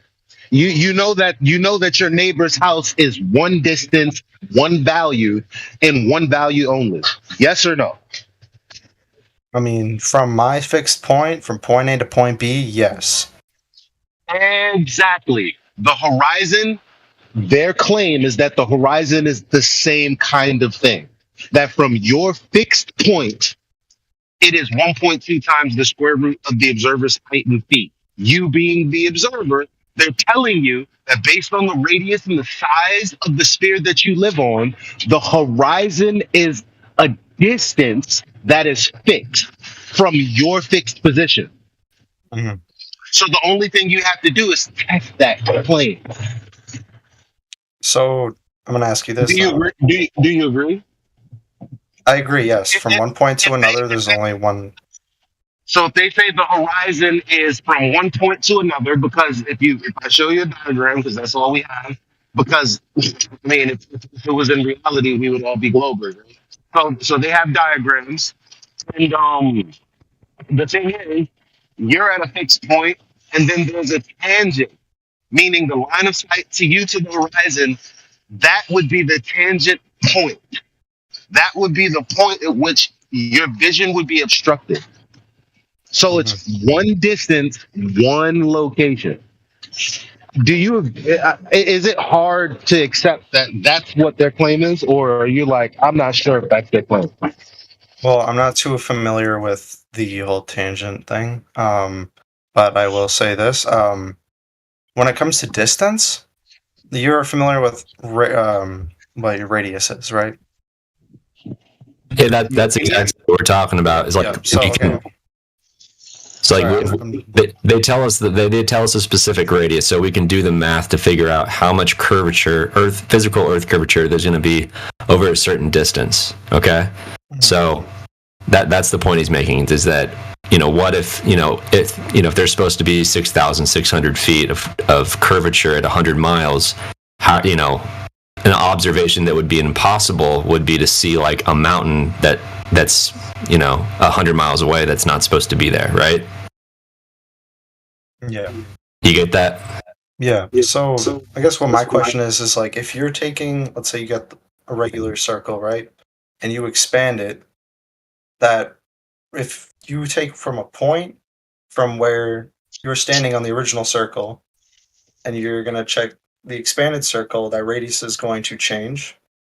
And no matter where you are on that circle, that radius will always stay the same on the original circle. Explain to me where are you getting the expanded circle? Like like an atmosphere. Like you have the ground. Can we slow down?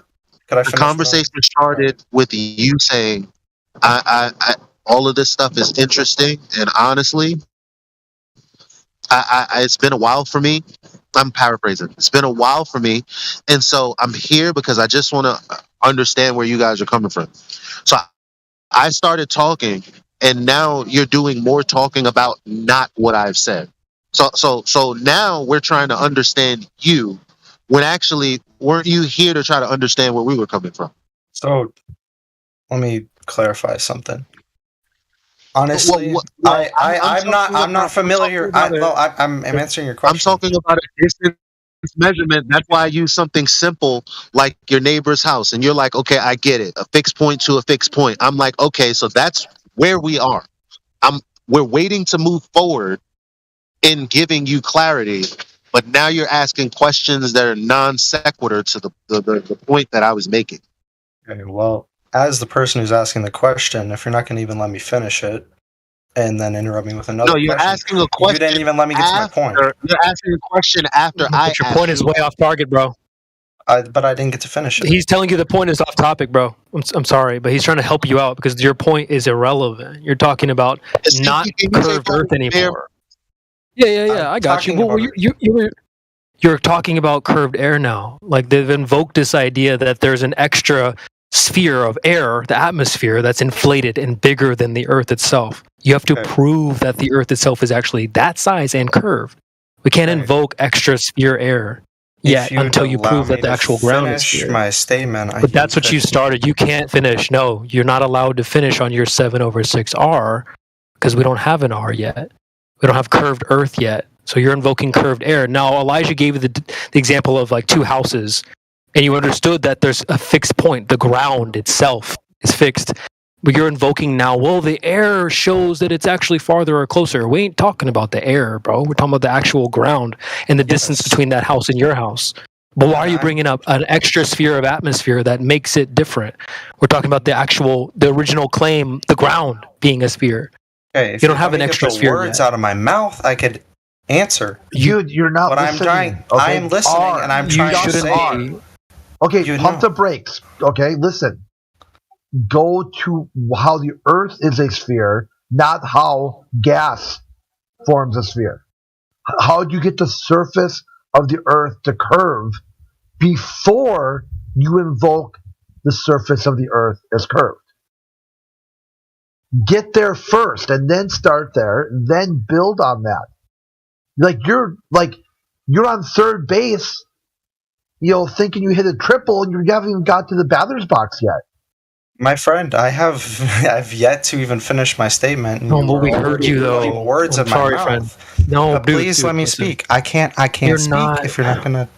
Recon, we've heard what you said though. We're addressing what you have already said, and it's off the mark. You are not trying to. You need to be proven. I had a question about the fixed point. I had a question about the fixed point. That's why I was saying if you increase the radius, right? If you're higher up in altitude, if you're higher up in altitude, the circumference changes, right? Sorry. The distance between those two houses will never change, regardless of where you are on Earth. Yes, but you can travel that distance faster. Doesn't matter. The set distance doesn't change. The Earth isn't inflating and changing in size. That's not what I said. It's going to be a specific size. CB, I need your help. Mute him and let me clarify something. Getting out of hand. What is a fixed point? That's a point that never moves. Right. So if you rise in elevation, you got to stop somewhere. When you stop, you now have a new distance between the two fixed points. What the fuck is so hard about that? No, I understand that. I'm moving on from this.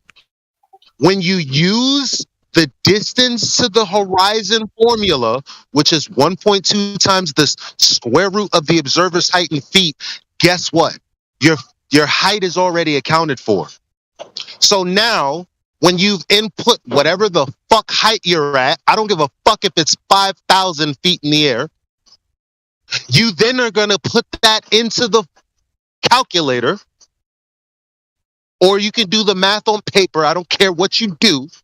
And then you're going to determine what the distance to the horizon is based on this math. And you know what you're going to do after that? You're going to confirm that the horizon is actually that distance. Now, how you're going to do that is not my fucking problem, because it's not my religion, it's not my belief, and I've already debunked it. So I've already did it. You haven't. I'm not about to sit here and fight with you to try to get you to understand some shit that I know you don't know. Yeah. I had a question regarding your statement, and I've yet been able to finish it because you guys have been putting words in my mouth, and I don't really appreciate that. What I was trying to ask you is let me finish. Let him talk. Let him talk. Because if I kick him out, he's getting the red gavel. I'm not playing. So I'm not playing with people who listen. I'm very blunt, very crass, and very straightforward. Okay. There is no confusion about what I just said. As a matter of fact, if you are confused, then CB is going to play you a 1 minute and 30 second video. Well, you're going to hear an audio, but you can find it on YouTube clip for 5th graders on how to determine the distance to the horizon. Because that's the fucking topic, not whatever you want it to be.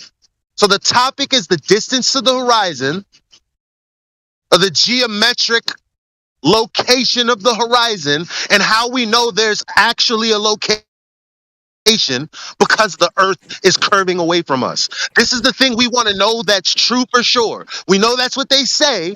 We want to know how we validate that claim. There's nothing unclear about what I'm saying. I'm not saying I don't you understand. See the horizon? I understand you. Oh, I understand you, sir. I understand so what's the problem? you. I couldn't finish my questions because you interrupted me and told me it's I just want to say this real quick. You invoked... Crit already hit the nail on the head. Let me just say this really quickly. Crit hit the nail on the head. You have not yet stepped into the batter's box, and you're talking about a triple that you've already scored. No. You invoked that second circle. Well, we haven't got to the first one yet. It's not that you're contestant number 1, Recon. We've heard this before. I know you're saying like you're putting words in my mouth. He's using flat geometry because he's talking about a circle on a flat. Creation, I'm going to send you a DM because I can't get my words out of my mouth. I'm just going to tell you what I'm trying to say because you're doing it right now. Stop waffling. Go ahead, DM. You can DM. Just get it out. Here's the thing, PD. He's talking about the circle on a flat piece of paper. Remember when I got us to watch the distance to horizon proves flat Earth wrong? Remember that video? Okay, yeah. So if you rise in elevation, the small circle on the map is going to increase. I'm not about to sit here and have someone explain some shit that I teach people every day. There's nothing confused. I already know what you're talking about. What the fuck is that? Why are you asking me a question when you should be answering what I asked you? Which is, do you agree that the horizon is geometric? Or is that something you've been wondering about? Hold on. Do you want me to answer verbally or through text? Because just let him give him I would appreciate if I could have an uninterrupted minute so I could ask the question. Hold on, Sasha. Hold on. Let's just let him get his piece out. Well, I just want to let it be known. Like, we did hear what you said about the second circle in the atmosphere being curved. That's what we tried to address. It's not like we were just putting words into your mouth. We've heard this argument before.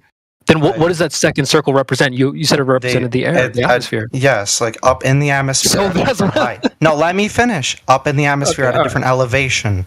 Okay? But now Eli different already elevation. No, Eli addressed it. Let me ask my question. All right. Go ahead.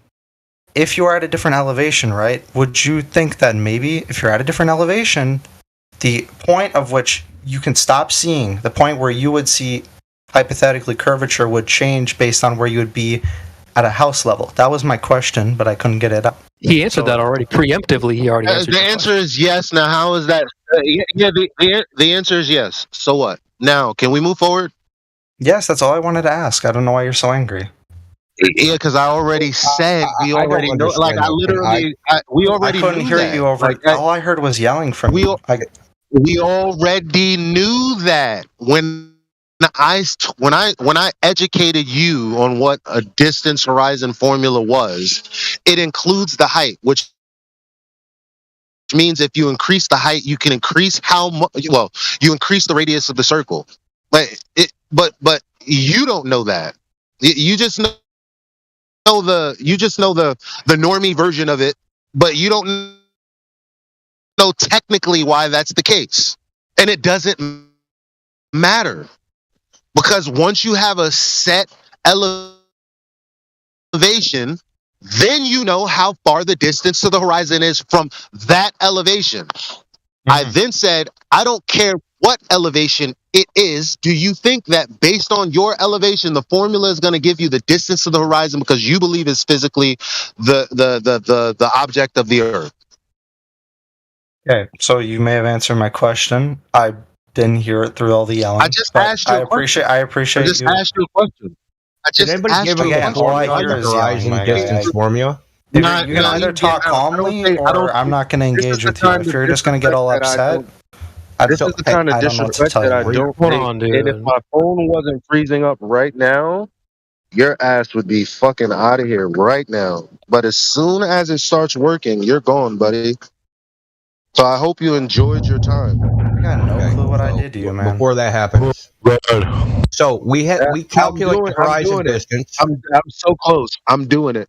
Wait, can we vouch for this guy? Because his friend was trolling. He came in with some sincere questions. I don't like people who.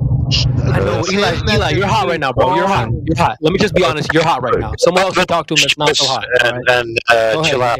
There you go. I'll listen, Recon. We can include the observer height in all the calculations. Mm-hmm. The horizon distance is 1.22 times the observer's height in feet. So from a 1 foot elevation, the horizon is 1.22 miles away. Got it? Yep. Okay. We always include the elevation. This ain't our first rodeo, man. So for the black swan, the image that you were shown, the globe makes a specific prediction. Horizon is 1.22 miles away.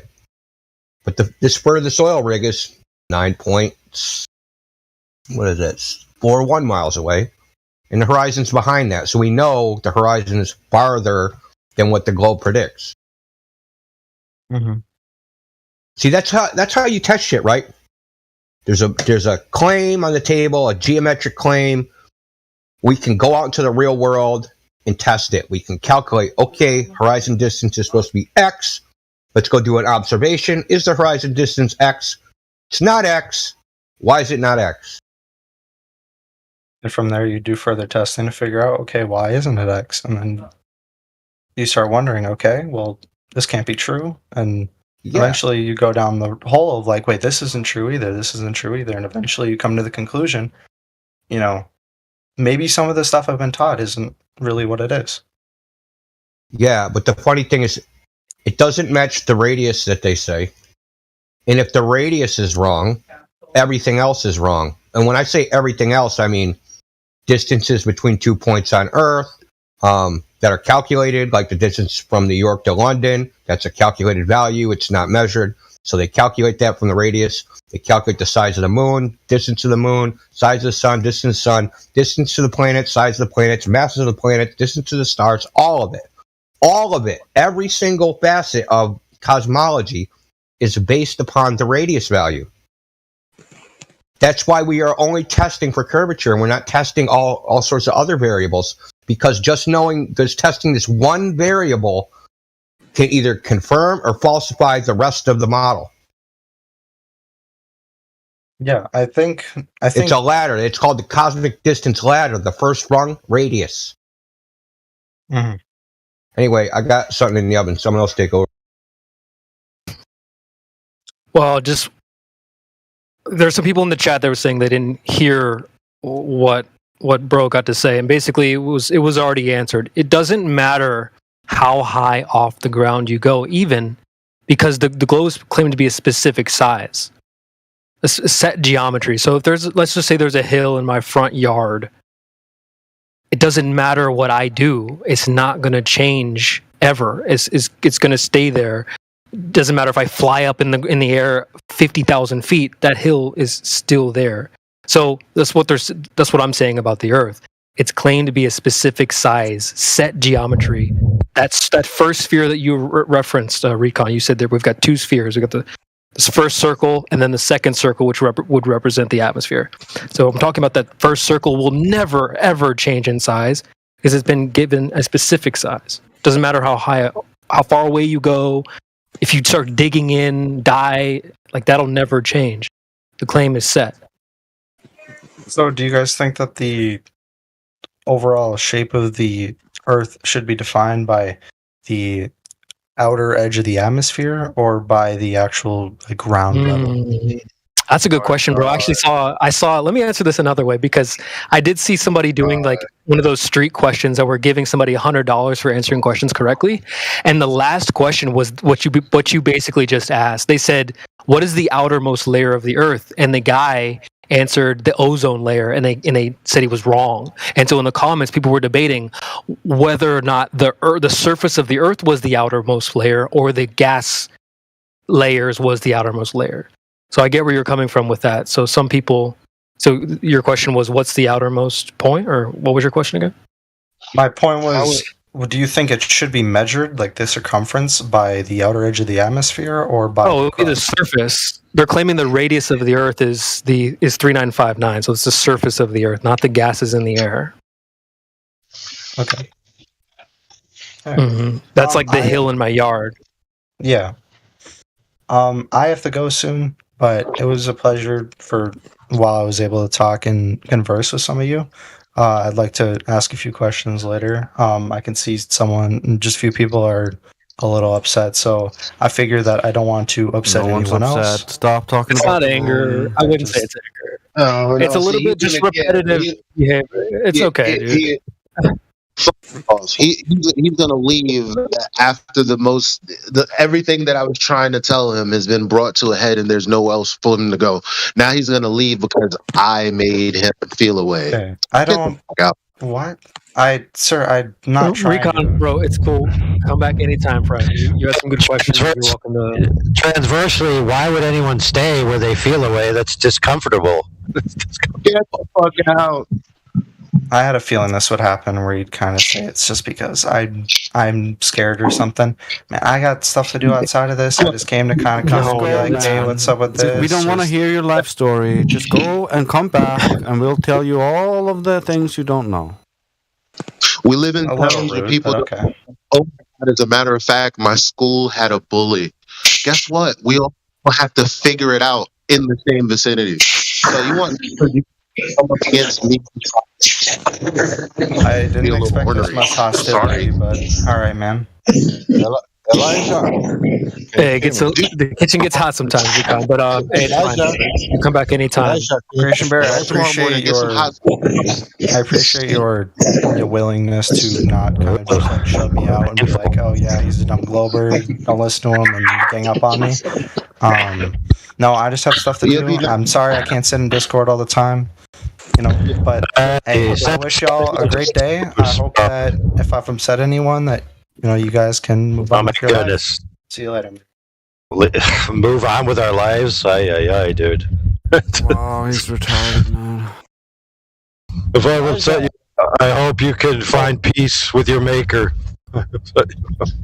Elijah, can you hear me? Doing nothing made a couple of $100 passively just while I was yelling at you. Trust me, this is something that I just have a hard on for. You didn't make me mad at all. I was going to say it wasn't anger. He left, but I was going to tell him the same thing. Eli is like, that's not anger. It's just repetitive behavior that we see on repeat all the time. It's like these guys sometimes think they're going to get a Nobel Prize for presenting the same thing that the last 4,000 people presented. It just starts to get a little repetitive over time. If he was still here, what he should have said is use some of that money to buy a new mic. Bazinga! Elijah, can you hear me? These headphones are already $140. Fuck y'all. You know how many headphones I've had? It don't matter, bro. You could buy $500 headphones and it still won't work. It's a mystery you guys will never know. And you'll be like, maybe it's because he's from New York. And it's like, nah, because Sir Vagabond is in New York. His mic is fine. I don't know, guys. It's just how it always going to be. You're just so electric. You destroy the headphones. No, we need to get him a freaking wire. You plug that cord in. Dude. Oh, your phone doesn't have a freaking jack anyway. But we need to get this man some adapters or something up in his box. No, the way I see it, a rat is still a rat. Even though we find a rat that's different, he's still a rat. I'll be honest with you guys. The reason that my headphones are always fucked up because I shower with them. So that's probably why you can't hear me through them. That's why. Dude. It's a bad habit that I've had longer than you guys have known me. So, I mean, Elijah, there's just not enough to learn. Elijah, what am I gonna just sit there and think? Bro. Elijah, can you get hear a me? headset that doesn't go in the shower. That's the headset you use while you're here. Well, you do realize that you could play music through a speaker and listen to it while you're in a shower. You don't have to actually go in the shower with it.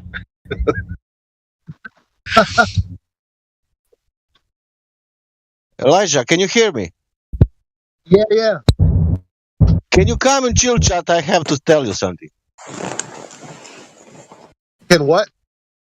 Can you come and chill chat? I want to tell you something. Yeah, no problem. Okay. Second.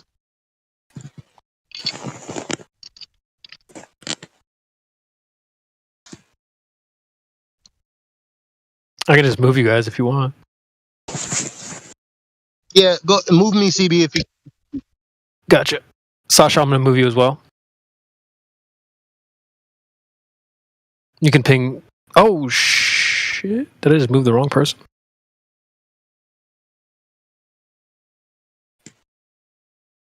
I moved Timbo. My bad. Let me move him back. I did it for you. Sorry about that, Timbo. My bad, dude. Anyway, whoo, that last conversation. Holy smokes. Hey, you been wanting to chime in something, right? What's going on, Unc? Oh, man, I got some juicy good content coming down the pike. Oh. Yeah, from we got a reply back from Salt Lake Stacy's Glober buddy who's going to do his drone test. Word. It's a classic one object, right? You got the drone, then you got an object in front of the drone, then you got an object further out in the distance, and he's going to try to line them up by line of sight with the drone. And then assume that any deviation in the y-axis is based on curvature. And of course, make the assertion that the light rays are ideal rays, perfectly straight from the source to the target object, not account for any angular resolution differentials or anything like that, et cetera, et cetera.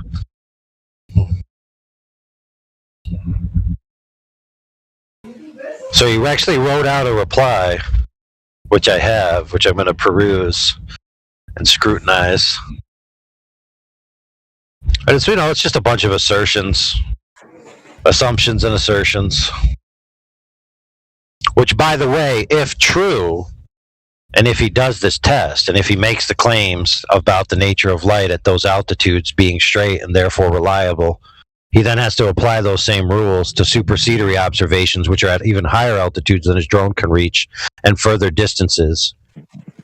Like, for example, the Canigou Mountains.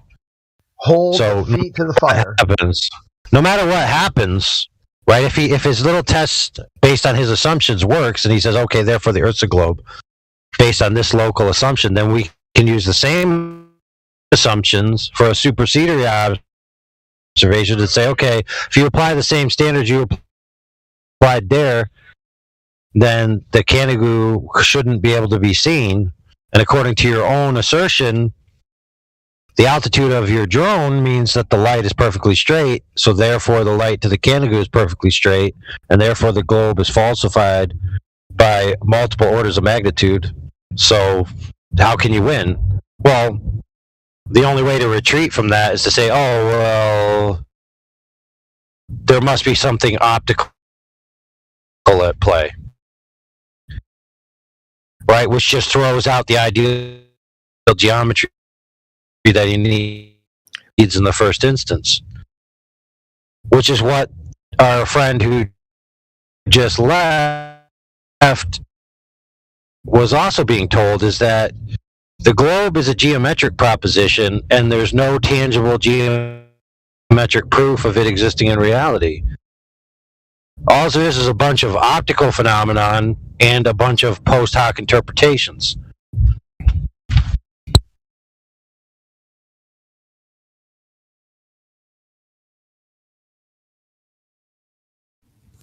Well, the one thing I'll add about that is when I was talking to my friend about this, and he was saying, "Oh, can you pass it on to the guy who spoke about because like I sent an excerpt sort of clip which Drace and AI were just discussing the test from the FE server, and then my friend was actually like, that guy actually sounds smart, like he sounds decent." So I think my friend just has like this idea that flat earthers are just super stupid.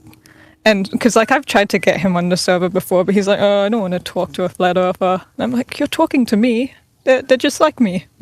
Oh no. So at least it's the drone tests, kind of him making a reply is actually pushing him into having more productive conversations with people who know a bit more about these things than I do, because I'm more simplistic in my approach. But yeah, I appreciate you taking the time and looking into it, AI. Oh, well, I will,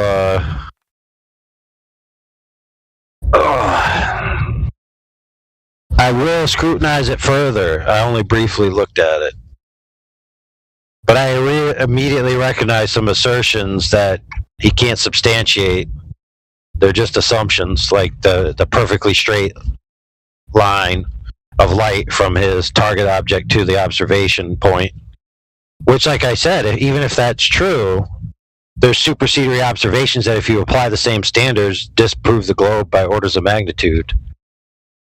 Or, according to his assertion, would prove that the globe is still disproven by orders of magnitude, but, like the size of the orbit of the sun or some nonsense like that, right? Which would debunk the entire heliocentric model anyway. So no matter what, it's a catastrophic failure to the heliocentric model as is. Now in there, he did give some leeway for, in his observation, if I see this or that error margin, then that means that it doesn't support the globe, or it leans more towards supporting a flat Earth. But anything that supports the globe from his assumptions will ultimately disprove the globe when those same assumptions are applied to superseding observation distances, which, by the way, are in the orders of hundreds of miles. Okay, which his drone, as far as I know, well, I didn't see the distances between the two things, but I highly doubt that he's doing this in excess of the range of the longest shots we have available, because those were done with very serious equipment on very specific days, and he didn't have any of that mentioned in his thing. He just mentioned, like, I'm going to have a perfect height of my drone, and I'm going to know the height of the drone, which can never change. It's perfect. It's never going to change. God himself put a stamp on how high my drone is off the ground. Therefore, this test is definitive, even though he used a word that doesn't even apply, which I forget, which is fine. That's just a grammatical error. But the only constant... go ahead. I'll let you go. I forgot what I was going to say. Okay, then I'll sweep in and just say I posted the diagram my friend drew into the chat, just for anyone if they want some context as to the drone tests we're referring to.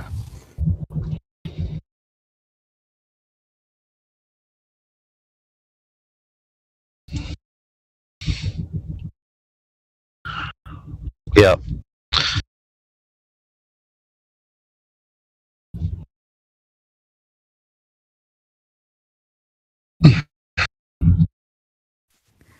Now, oh yeah, does it have, okay, there it goes, 30 kilometers and 17 kilometers. So we have 50 kilometers, right? Which is, what, 27 miles? Kilometers, 45 kilometers max, I think. All right, so what's that, 27 miles? And the Canigou shot is I think the furthest one is 300 and something miles. So how is this short range, low altitude observation going to trump a 10 times greater range? And, by the way, if I remember correctly, a 10 times greater altitude. And he's claiming that by going up at this altitude that he's doing, he's going to mitigate refraction. Now, if you take that in the infrared, like the Canigou shot, you're up. The observation point is 9,000 feet off the ground, right? And the distance is 240 to 300 miles, depending on which one you do. And the Canigou mountain range is supposed to be a mile below the curve. Yeah, you could see it. And by curve, I mean the hidden height, not the actual curve, according to the geometry. So if he makes these claims and makes this test, he's going to then have to apply his assertions to the shots of the Canigou, and it will ultimately circle around to defeating his proposition that the Earth is a globe with the radius 3959, which if that is not true, then the entire heliocentric model is destroyed in totality. So, in other words, no matter what he proves, he's going to disprove the globe. I looked into the Mount Canigou shot I was recently referred to, and I did some double checking, and it says 255 miles, but when I measured it out on Google Maps, it was only about 225 miles, which with the calculations, or maybe it was 215 miles. I think in kilometers it was 360 kilometers as opposed to about 400 to 420 kilometers. And then with that distance, it would mean that you would expect to see maybe 60 meters of the top of Mount Canigou. So I'm just wondering, have you guys looked into the distance? Because I thought, it's a bit bad if you're sharing that around and if it's a bit wrong in its distance. You must have just put the line somewhere. So I went. Oh yeah, there's not just one. There's not just one shot though. There's different shots at different ranges. But yeah, you're correct. You have to properly scrutinize the numbers. Yeah, if there was any way you could clarify the exact locations, because with the locations I put into the maps, it did make the distance substantially less. Not to say that falsifies the claims of seeing too far. Just in that one case, it might be a bit misleading, as far as I was able to look into. Well, when I look into it, it all matches up. So I don't know what you did wrong. Well, first we need to know what picture she's referring to. That's what I'm saying. Yeah, so the one Grace is posting. So I dropped the distance coordinates, well, not the coordinates, just using Google Maps, found the location of, I think it's the mountain they're referring to is something like Tête di Gania, and then Pic di Capigou. Those two did the distance from peak to peak, and that was about 360 kilometers, which is still fine. You'd still see a substantial curvature drop. It would just not be the whole mountain would be obscured. So then if you have someone really trying to hold on to the globe model, they could be like, oh yeah, you can still see it. Globe's still fine. So it's a bit less of a nail in the coffin, so to speak, if you can still expect to see a little bit of the mountain, which would be 60 meters, which would be 2.5% of the whole mountain. Yeah, I think that was just when I looked into it. I could be wrong. I think you put the line in the wrong place. Can you show us a screenshot of where you put it? I'm on my phone at the moment, but I can send through a screenshot later on. That'd be cool.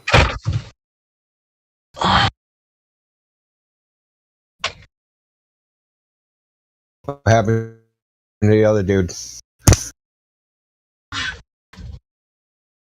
He said he had to go, but he did send me a DM. He was kind of giving you a shout out, Indio. He was a little mad with Elijah, but I'm talking over with him DMs now, kind of smoothing things over. So, is there a good shout out or a bad one? Good for you. Yeah, good. He was like, I hope to ask more questions in the future. People like Indio were very calm, blah blah blah. So yeah, he was he's just kind of the little coping in the DMs, but it's all right. I think Elijah overestimates people's knowledge, intellect, ability to process information, the ability to conceptualize what we're talking about just from words. I think he was having a hard time, it's just the global spatial awareness issue. They have spatial awareness problems. So. Like they can't visualize like geometric forms in their mind or something. I don't know. And you got to treat them like if they're very sensitive too. Yeah, well, to be fair, not everyone is adept at switching between high level and low level on the fly. You know, like you have to be able to converse with people at a dumbed down level, and then when you need to, a more advanced level. And if you can't switch back and forth and you just like expect everyone to come up to your level, it's going to be frustrating for sure. Well, you can tell by the questions he asked, he was pretty confused about, you know, not super confused, but just enough. Well, what I was explaining to him is that just a pro tip for anyone out there that's hearing this right now. Consider that you are not contestant number one. You are not the first person to come in here and present whatever it is you're presenting. More likely, you're contestant number 30,000. Okay? You have to consider that what you've said here might have been said before, maybe many, many, many, many times. So I think that's where Elijah's frustration was coming from. It's like, dude, this isn't the first time we heard. This isn't our first rodeo. Notice how he had already answered bro's question before he even freaking asked it. He's like, no, but I want to finish and ask. And then he finally asked it. It's like, I told him, bro, we already preemptively answered that. So it's like, it does get frustrating. Like we know how to answer questions sometimes 3-4 steps ahead. But like you said, they don't really know the territory. He probably didn't even understand that the question was answered. Right. No, even the guys in the chat were like, wait, what was the question? I don't like they didn't get it either. So I was trying to like I say this is Dancing with the Stars. You come here, we are the expert that knows how to do the dancing. You're the one that needs to learn the two-step. So don't come and try to teach me how to do the freaking merengue. That's my job. So like I can understand why it does get frustrating when you get somebody in here and they're like trying to teach you how to do the freaking mamba. It's like they have 2 left feet. They don't even know how to rock side to side yet. No, they want to teach us how to dance by just spasming across the floor. This is how you do it. Yeah, freaking tantrum on the ground. Yeah, I mean, yeah. Yeah, but anyway, we need to get the right numbers on the right Canigoo pictures in the right order, so we're not mix matching them from now on. Not that that's not happened before, but.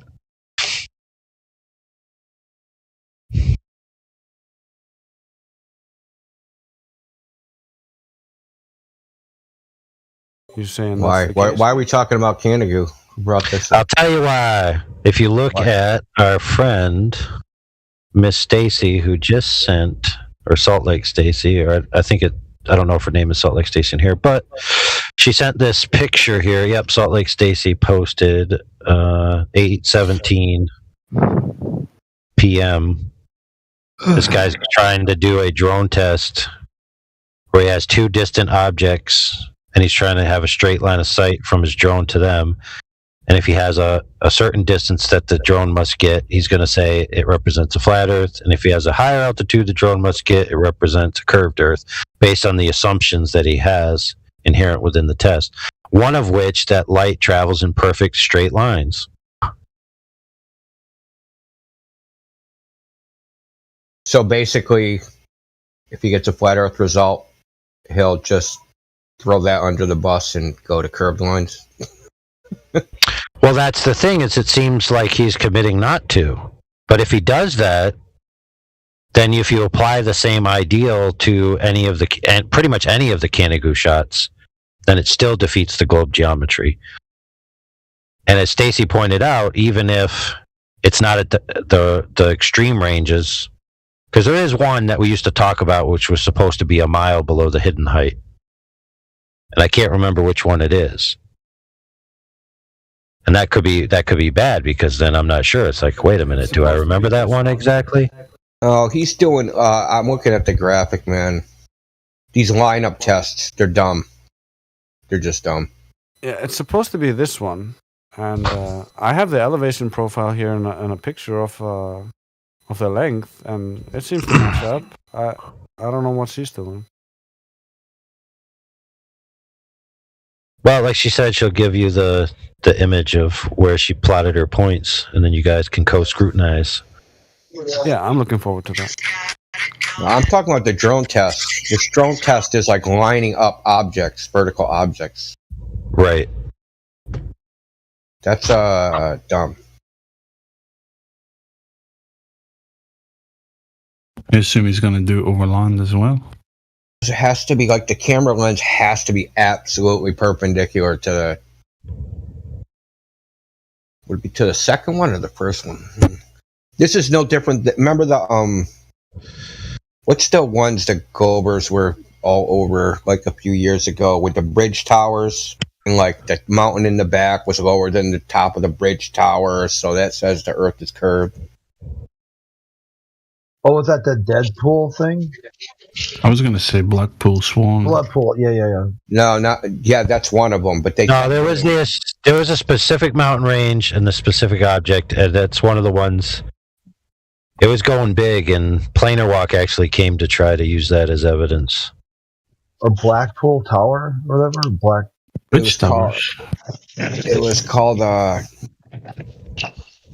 It was like in Ireland or something. It was towers of a bridge, the bridge that goes across Scotland.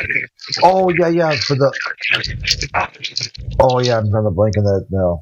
Queen's Bridge or something. Yeah. Trapline Law is the name. It was the observation point, and then he tried from there. Said that he was looking at it, and from where he was looking at it, the mountain should have been higher than the bridge or not higher than the bridge, and that just like completely excludes perspective because it depends on how far away you are. Yeah, so they always call these orthographic views, right? Well, I mean, just bumblefuck vision, man. Yeah, exactly. They do these orthographic views as if that's like the way we see things, but it's not, right? They're just misapplying the concept, I guess. What you'd say.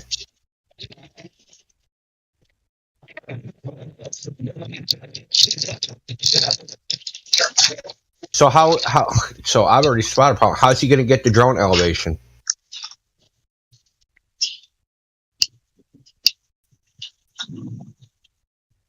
Because he has these drone elevations. How is he going to get the drone elevation? This test is simple, deterministic, repeatable, and accurate. When they just say accurate, I just my eyes roll in my head. Because to me, they're trying to convince you of something when they add that. You have no idea what the accuracy is until you do the test. Doesn't the drone just use an altimeter or something like that? I think it uses GPS. And GPS verticals are the worst, right? They're the uncertainty is something like 40 feet. Wow. Because potato Earth, man. Hey, Indio. Yeah, what's up? Sir, you might did you see Taboo Conspiracy 3's video recently about the Frenchman who is showing how they stretch the map? Yeah. The last one actually fell asleep during for the roads. Yeah. Yeah, I saw that. That's actually pretty damn good, man. That's what I'm like, yo. See, remember we were talking about that awareness thing that where the epiphanies just come from, just wherever. And that's just another one. It's like, how long have we been saying, maps don't prove shit? Now somebody's like, no, wait a minute, look a little closer. I mean, granted, you've been talking about maps anyway. There's a lot of guys in here try to educate us on that stuff, but it takes a while for the I don't want to say general consensus. It has to make sense to enough people for it to become easy. Is what I'm saying. Like, you know what I mean? And I think we're really getting to the point where, the globe is going down the toilet quick. Yeah, I mean, it's circling the drain, no doubt. Circling the bowl, quick. Yeah, but like the awesome part about that video is like he's driving and showing like the Google map at the same time, and he's like taking a 90-degree turn. Like the curve is like a serious curve. But if you look on the map, it's only just like a very slight curve. And that would happen as if you had the route, and then you, like he said, stretched it out, right? So like a slinky, right? So slinky's all curved, but if you stretch it hard enough, it's going to be straight, right?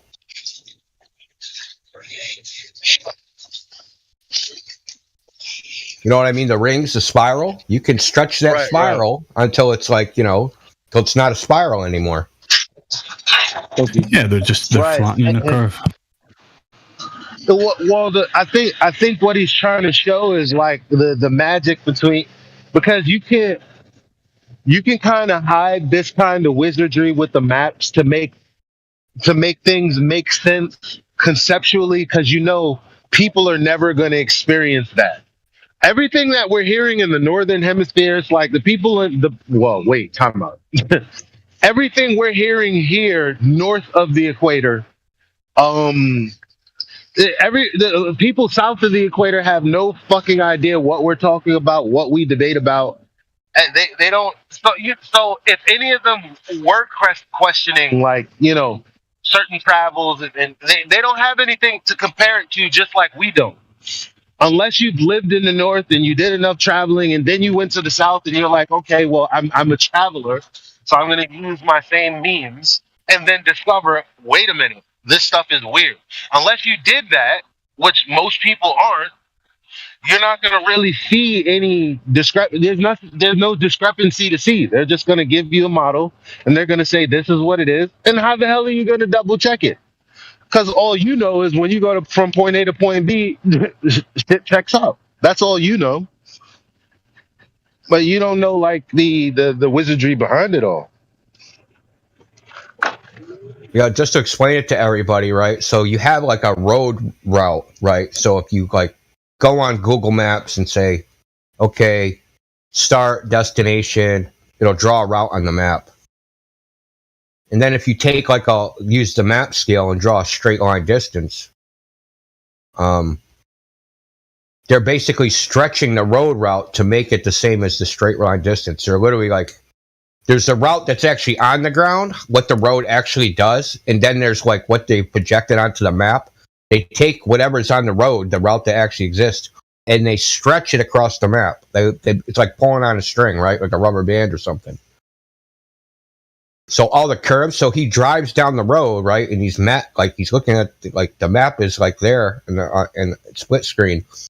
And on the map, it looks like it's a very slight curve, but the road he's actually driving, it's like almost like a 90-degree, like he's doing like S turns, right?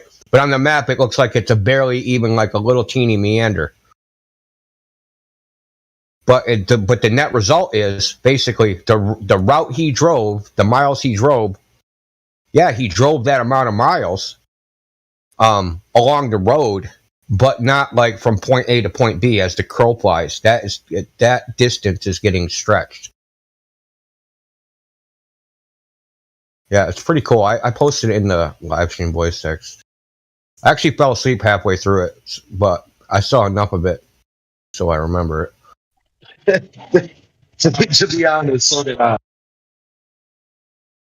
Yeah, I know. Like, it's hard not to. You know what I mean? Especially when I actually end up getting time to like watch the video. I'm already freaking dead tired.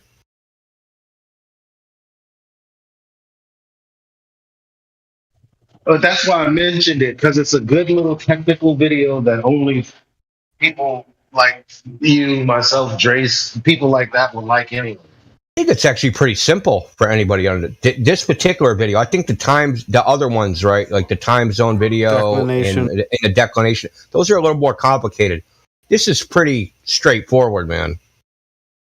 You can think about it like this. Say I drew, my map was a rubber sheet, and I drew a road course on it, and then I stretched the sheet, right? So there'd be a distance of that the distance that the line was, but I could stretch the sheet and it make it seem like And if I took a scale, like a ruler, 100 miles per inch, when I went to measure that inch on the stretch sheet, it would be different than what it actually is. I wouldn't say he proved it, but like it should be tested like a couple more times, I think. Should be tested in the South too, quite honestly. It's definitely interesting.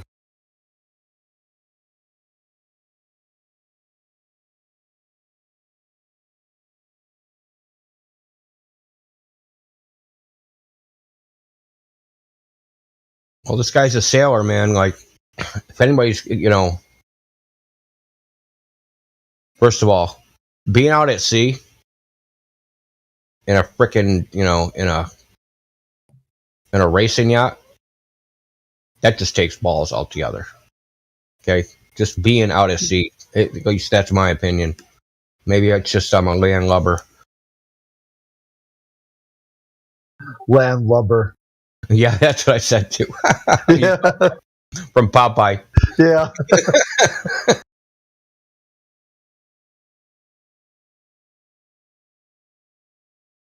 You only caught that because you're in the Navy or where.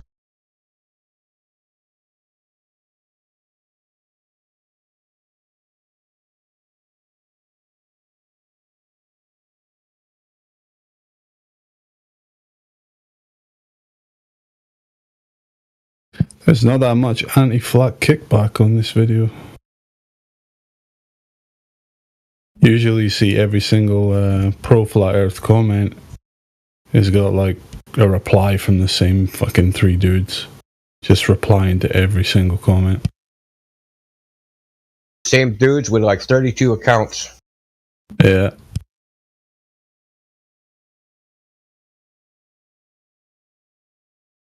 But not seeing too much of that here, at least the kind of first pages of the comments.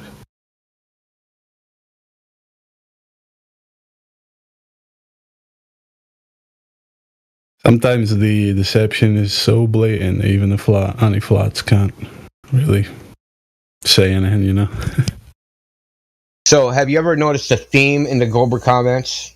There's a common denominator in all of them. Ignorance? No, claiming you're ignorant. Right, claiming, you just don't understand. Yeah, you don't get it. Let me educate you. Indio. So on Facebook, I said, I would believe that the horizon was evidence of Earth curve if you could tie it to the model. In other words, you could just validate that the horizon is really where it is via distance measurement, then I'll concede. And the guy said, he posted something about Great Circle. I'm like, okay. And then he's like, okay, well, look at he gave me the same diagram and the same website that I give people for the distance to the horizon and the diagrams and all of that. And I'm like, yeah, I know. And so he's like, well, there's your answer. And I'm like, no, that's you're citing what you already believe. I'm asking you for the evidence of it. And he's like, after the hours of just dumb back and forth, he's like, I didn't feel the need to answer your question because you didn't even understand your own question. Bitch, why have you been trying to answer it for the last hour then?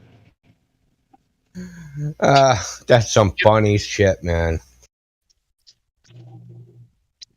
Look, half the stuff is just their ego, man. You know that. Like, they're just saying stuff just to not get embarrassed. And they end up embarrassing themselves even worse. I never noticed any of that type of embarrassment, though. Self-inflicted.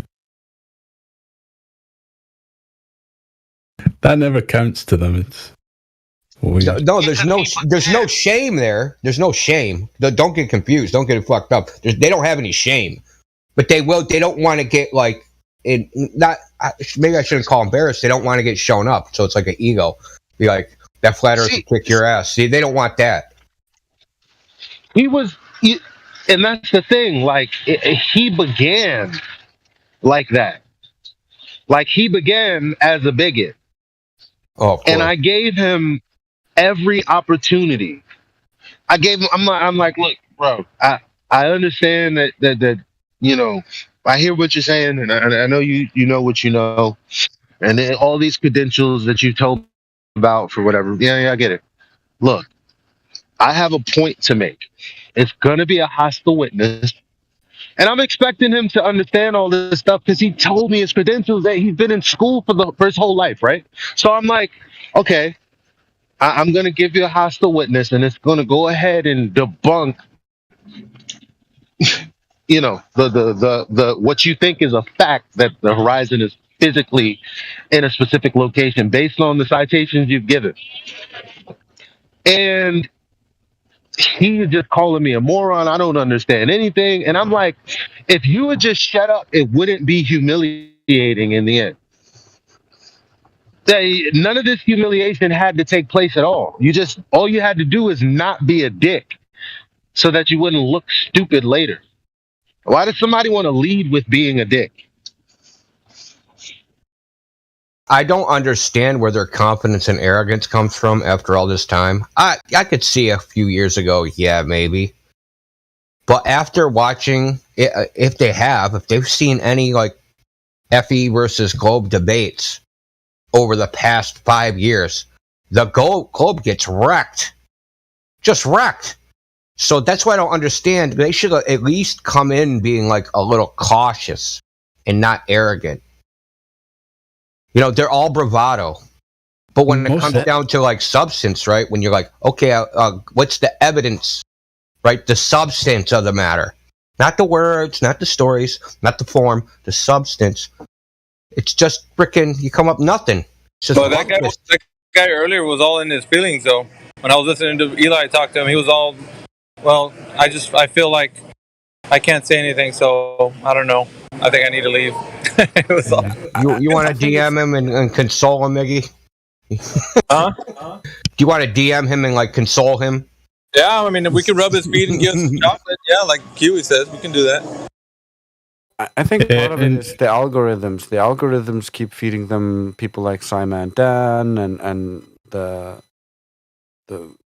fake documentaries and that kind of stuff. And they watch one of those and they're like, oh, okay, this is handled. Yeah, and no, they get confident. Out, man. Here's the thing. Eli, he could sense when somebody is being genuine. So he had that little bit of like coming out of that shell and being honest. And then Eli was like, all right, fuck it, man. I'm gonna say it this way.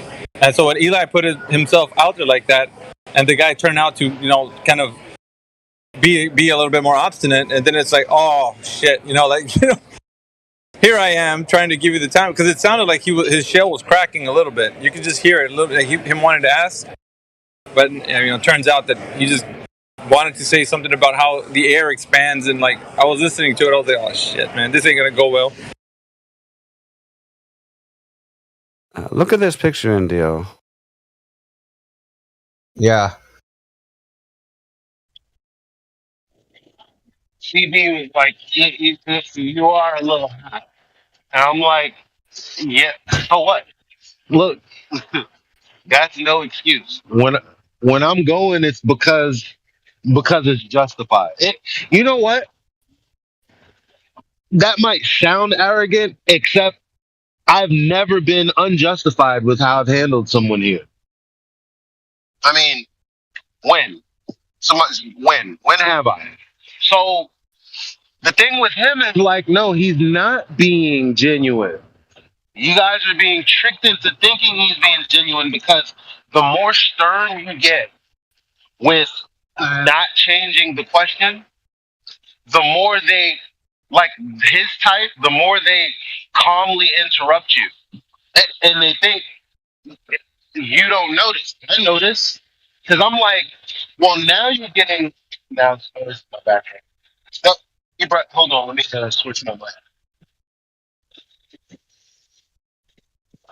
So you get to a point where now you're thinking, this guy is running out of patience because he was only calm because he was waiting to try to change the subject or whatever it is that they think they're doing.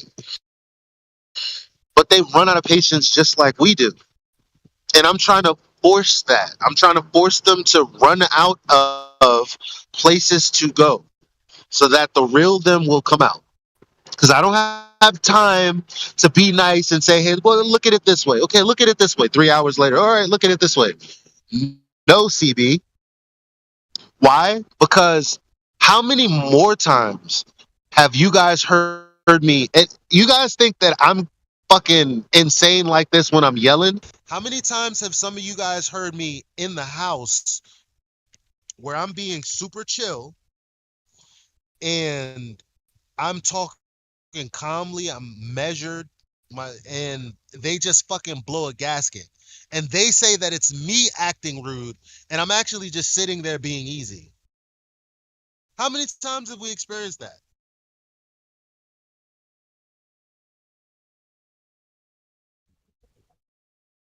Elijah, you get swallowed by a whale or something. Just like Jonah. Parade! Don't anticipate. Rest! Attention. No, you can't talk. Parade, rest, you can't fucking speak. Attention, you definitely can't speak. Now at ease. Carry on. Smoke him if you got him. Did you hear Elijah? He kept on getting lower and lower and lower, and then boom, gone. Yeah, he got the Jonah situation.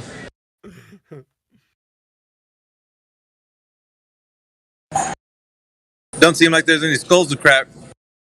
All we got is hot chocolate and feet rubs over here, Kiwi. Yeah, that's you what they need. Yeah. I mean, I'll leave if you guys are. I mean, it seems like no one wants to talk, so.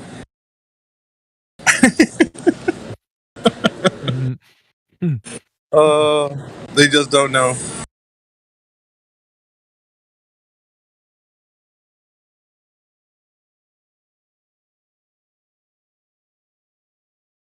Balder's tears taste so great.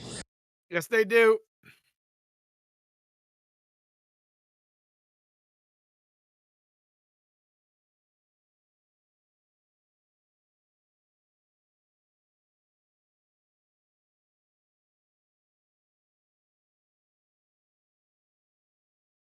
So what's on the menu? I mean, the docket for tonight.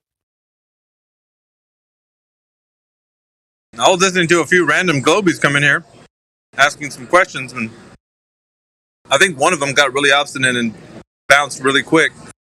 The other guy kind of had a little more stamina, but towards the end, he kind of spiraled as well, so nothing doing there. Yep.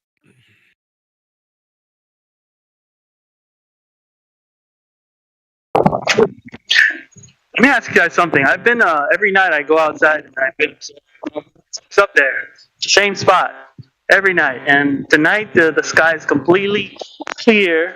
I even see some stars, but I can't find the moon. What the fuck is going on?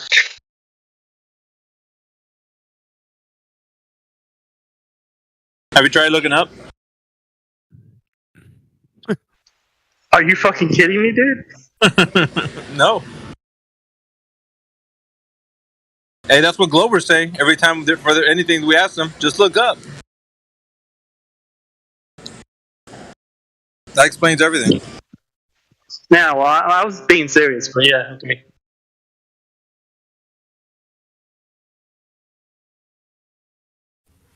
Well, I saw the moon a few hours ago. Don't see it anymore, but I'm not sure if it's set by now from my location. Hey, Stacy, since you're on, hey, your friend, is he gonna just try to use this drone to provide evidence that the Earth is a globe? Is that what he's trying to do, or just is this like an unbiased look at like what he could come up with as a conclusion? Well, it's bias. He thinks the Earth's a globe, but he's doing it probably for my sake to try and convince me that the Earth's a globe. So he's doing everything he can to show you that you're wrong in his drone flight. I mean, drone. How's he going to do that? What's he going to fly it up to, like 250,000 feet. Well, he'd need to convince me of a better test than the drone test to convince me. Well, drone's not going to do anything. So if the Earth measures flat, yeah. Drone's not going to do anything. According to Neil Smoking deGrasse Tyson, they can't see it from 128,000 feet. Now, if this drone can get up that high, or it has to get up higher, like 250. In fact, it's much higher than that to be able to see it. So we already got drone footage to show that it's not spinning. The drone's not looking for the curve. It's doing some thing where it's seeing the perspective of two different heights of towers. Some weird abstract test like that. That sounds pretty stupid. Yeah, I'm not convinced of it. It's a strange test, but it makes him happy, so I'll go along with it. As long as he comes with me to my geometric test. My globe friend, I've been challenging him about the globe for ages. Oh, got it. Well, bring him on in here. We'll challenge him. Is this the same friend? Yeah, I've invited him before, but he doesn't. He thinks that flat earthers are stupid. Besides the fact he still talks to me, but I'm thinking maybe he'll talk to AI. Stacy, is this the same? Is it in your song? Yeah, he's the main one. I get my my globe earth ammunition from. Does he know that song's written about him? Yes. Well, I mean, it's written about him, but also in general. Like, you go into the Discord, and it fits with most other globers. It's pretty generic. One size fits all. Yeah, it's kind of cool. I like it. I like Neil Smoking the Grass Tyson. That's awesome. Well, yeah. I tell your global friend with his little drone episode that I think he's a knuckle dragon window licker. Tell him I said that. Quantum Eraser. Now, not that I think he's a knuckle dragon window licker. He is a knuckle dragon window licker. Wait, I'm just kind of curious. The window licker part, is that a reference to like licking like lead paint in the past, like children doing that? No, that's eating paint chips from the 70s. This is something completely different. I think that's like when they put their face to the glass and they make a funny face through the window when they stick their tongue in the window. Isn't that what you're referring to? I could imagine what a window licker looks like. Yes, exactly. I knew it. Knew it. Well, I can't say I'll pass that on, but I get the sentiment. Probably not best to talk to QE. Why not? It's clean. He's a knuckle dragon window licker. What's wrong with that? Have him talk to Indio. Right, clean. I don't like it.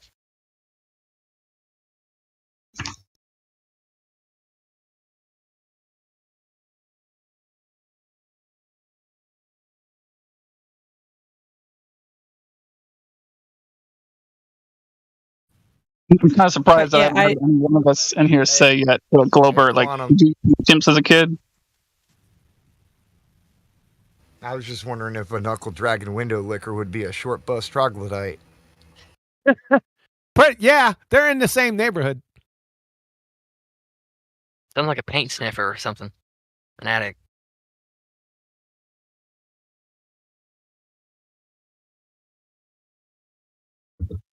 I seem to recall reading an article. No, I didn't read the whole thing, but there was something to do with they're doing surveying with drones.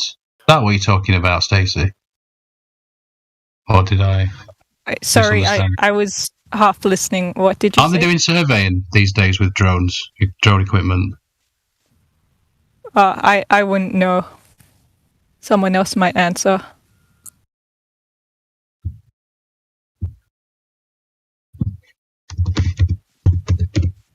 But in terms of using a drone to survey, it's interpretive in its distance, height, and altitude, so it's less accurate than having like an actual surveyor on the ground.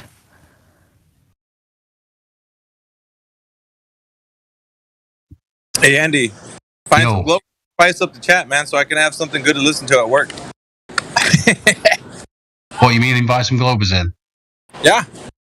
Get them from the lobby, fish them from I don't know where. I've been sat in Gem Pandas. I went the other week and they were mocking Bob, like literally. It was too soon, and I was like, I can't stay in here. And I just had to leave. So yeah, good idea. That's kind of I don't know. It's par for the course for that lot.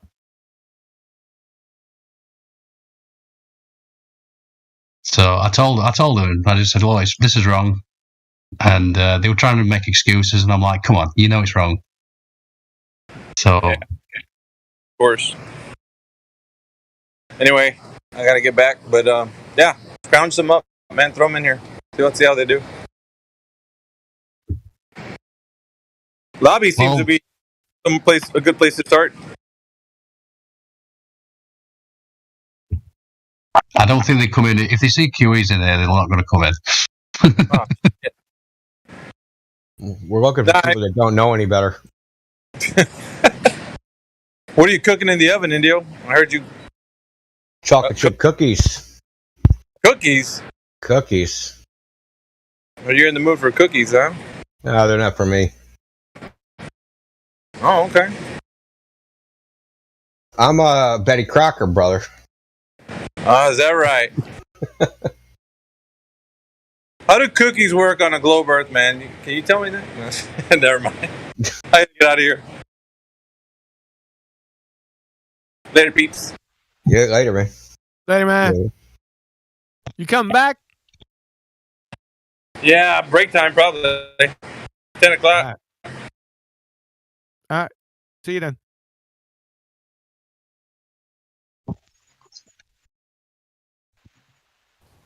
So here where I can I quickly say something? Yes. Yeah, I was just gonna say where I am in Western Australia, they're having this hot air ballooning championship. So I've been volunteering and hanging around with like the hot air ballooning crew, and I'm on my best behavior in the sense I'm not like making it known that I'm super like a flat earther, but I get the occasional sort of questions out like, hey, have you seen like satelloons in the sky? And one of the guys was like, oh yeah, like those satelloon, like the weather things, they usually kind of go east from where they're launched in Perth and then just like drop randomly in the middle of nowhere. Yeah, I've seen a few. So getting some word of mouth information like that, it's fun.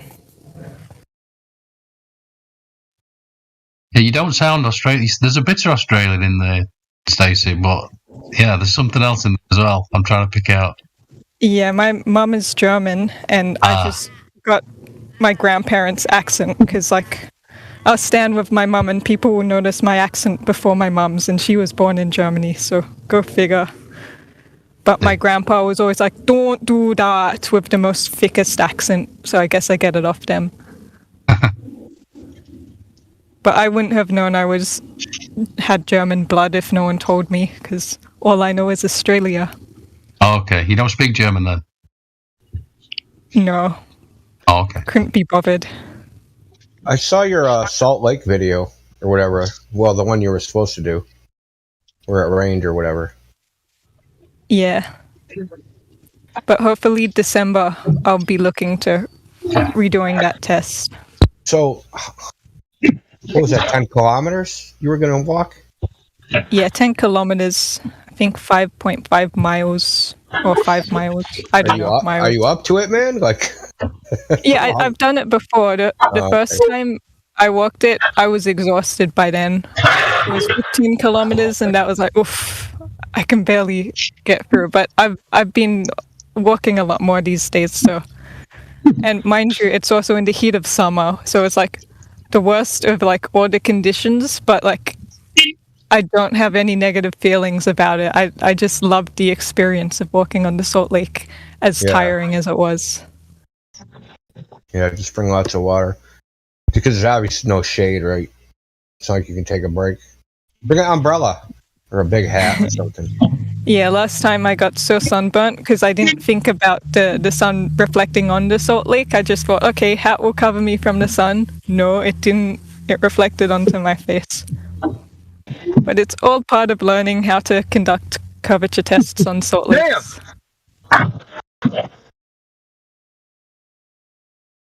Okay, I'm Alaric, you're muted. You're hot. Your mic is hot. So is Elijah's. That's always like. Yeah, I know. Also, AI sometimes.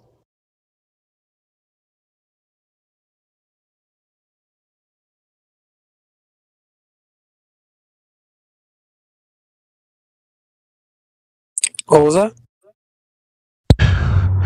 Dude, you trying to say my mic is hot? Yeah. Oh. That's because I dropped it from the stratosphere.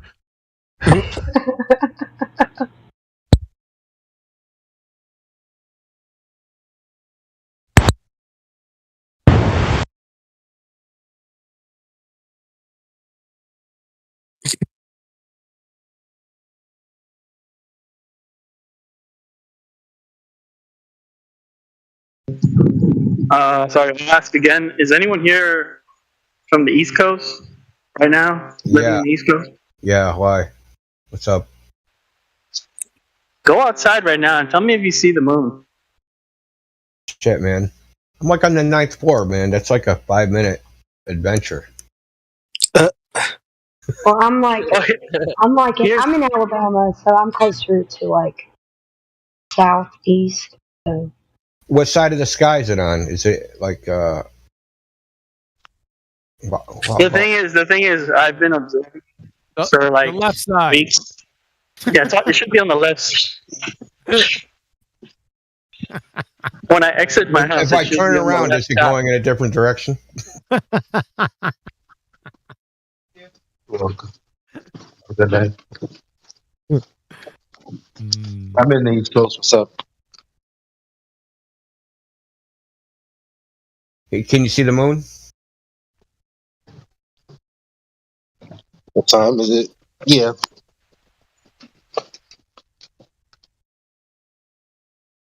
I'm gonna go see if I can see it. Yeah, I mean, I've been observing it for like a few weeks now, and it's always in the same spot, right? Sometimes it's full, sometimes it's half, whatever. Today, I can't find it. Like, the sky is completely clear. Oh, I'm going to tell you why, Kel. Because we already had our full moon, so now it's waning. No, it's literally just full yesterday. No, just go to timeanddate.com and figure out. No, it was full yesterday. It was full Right, yesterday. so go to it was full 3 days ago. Go to timeanddate.com and figure out which direction it is right now. I mean, I know where it's going to be in the sky, but I also have a lot of. I mean, do you see it? His problem is No. he doesn't see it. You saying you know where it is isn't going to help him. I'm telling him go to time and date so that he can figure out where it is if it's really that important.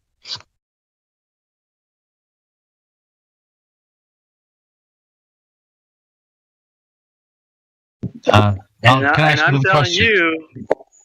telling you, direct answers today, do y'all? I don't. What the hell is up with y'all? Y'all. Indio's gone. No, he's still here. Indio, can I ask you a question? Or AI? Well, I'll just ask the room as that. Is refraction still a thing over ice? What? Refraction, is it like negated over ice? Observation over ice? Why would that negate anything? Well, just the change in temperature and that. Well, refraction's a specific thing, is it not? Well, I know it's tricky when it comes to the globe believers because they use Snell's law and yeah, there you go. So is there two different isotropic media above the ice? If not, then you're correct. There's no refraction above the ice. Well, no. I mean, this is why I'm asking. You know, I'm asking. You guys know way more about this than I do. But as Indio said, they use this Fermat's principle.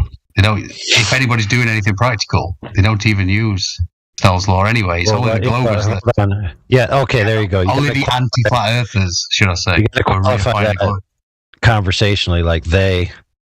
Like you could say normal people that are doing professional stuff, not anti-glober religious zealots, or sorry, anti-flat earther religious zealots. Yeah. So anyway, I was talking to my friend earlier, and he was like, yeah, I don't know why they even argue about refraction. You can just do an observation over ice and that just, nullifies it sort of thing. And I was like, I'm not so sure about that, but I'll ask him. It's very easy. Is there a hill in the way of your view, or isn't there? Like refraction is just a clown's way of not discussing that. But remember, their claim is that it is that. Okay, let's discuss this hill. Well, no, let's not, because there's refraction. Okay, SMD. Conversation over. If I had to say anything to answer you, I would say that the air condition, like the condition of the air, would be a bit better if it's cold over ice. It would be more ideal if you wanted to make observations. Yeah. But the point I just made was what it doesn't actually make a difference. Like entertaining the conversation is what makes it worse.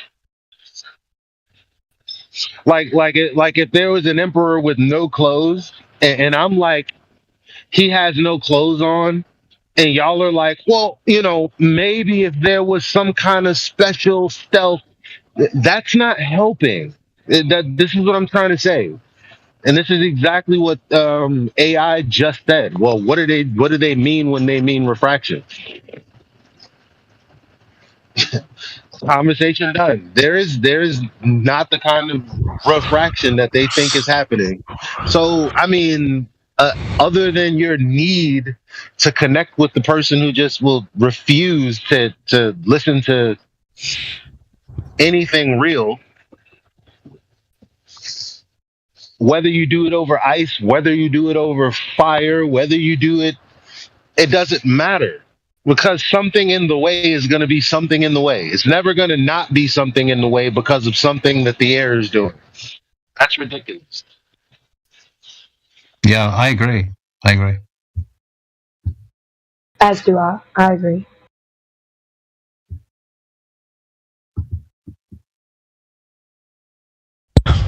Unless you have an orders of magnitude temperature variation and a man-made gas and a not to scale model and all of those extreme factors, then you can demonstrate some interesting optical effects, right? To the extreme. Right? But those extremes don't exist in nature.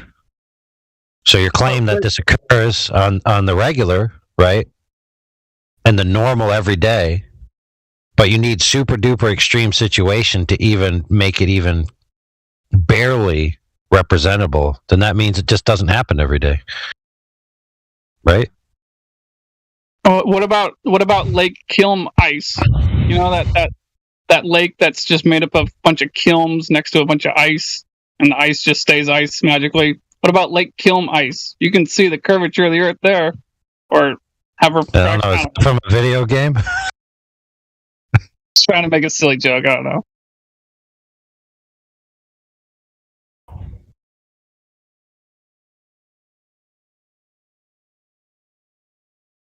Like if you had a lake. It was just a bunch of fire, like a bunch of molten lava, somehow standing lava next to a bunch of ice or something. You guys ever? Yeah, so all of these lakes, whatever.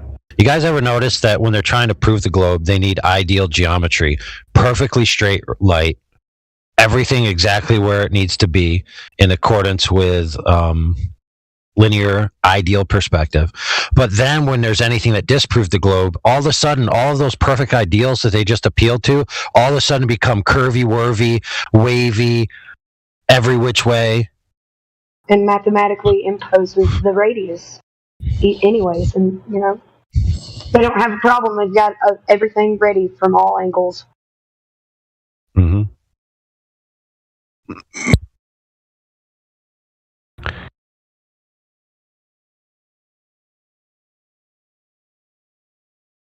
Which is our illustrious friend, Dog Chases Cats, conceded that he has a matrix of interpretation that makes his proposition unfalsifiable. And so no matter what evidence you present, he'll put it through that matrix of unfalsifiability and churn out an answer. Or he'll just tell you that you don't know what you're talking about and that you're...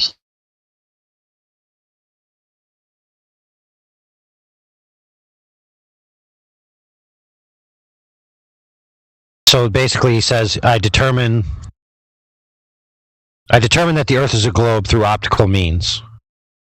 But the optical means that I appeal to represent themselves in all cases to make the light travel in a path that, regardless of the observation you make, proves it's a globe. So that's an unfalsifiable circular assertion. Can't be scrutinized in any way.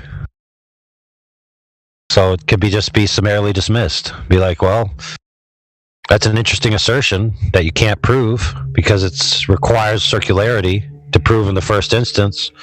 Since you don't have the premise in the first instance removed from that circular reasoning, you don't have anything but an assertion.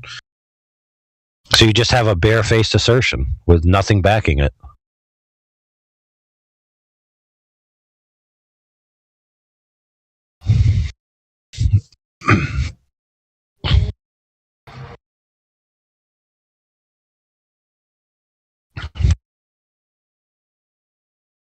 So remember when they did all of these quote-unquote optical, whatever you want to call them, optical interpretations, right? That where they got that it was a globe in the first place. Isn't it fair, based on their own rules, to just say, oh, well, you're just misinterpreting that optical data because the paths of the light actually went this way, which, you know, proves that the Earth's a raptor. And you could model the path of light, right? And then model it however you damn well please. You could make it go up, do curly cues, backflips, go left, go right, and then arrive at the target location. The thing is, they don't actually believe anything they're saying in reality. When they go outside and they're like, look, there's an airplane. They're not like, that airplane's actually a little bit lower than that. Right? That everything's being picked up into their vision. They don't actually believe any of that.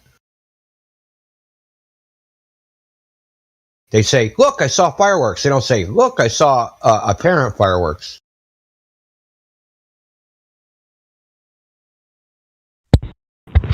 But I have a question for the panel. If the planets are round, can't my reasoning be round? Yeah. Look, I said it before and I'll say it again.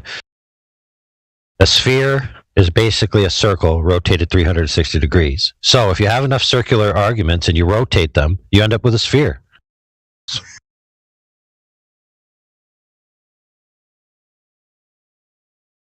Which is exactly what they do, right? They start with a circular argument, you bust them, and so they rotate the other circular argument in its place and be like, oh, what about this other circular argument over here?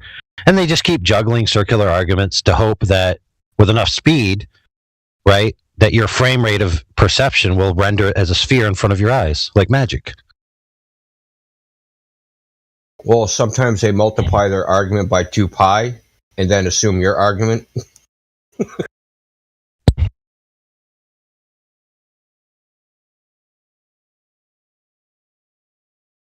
They rotate their argument 180 degrees, say they were saying that the entire time. Yeah.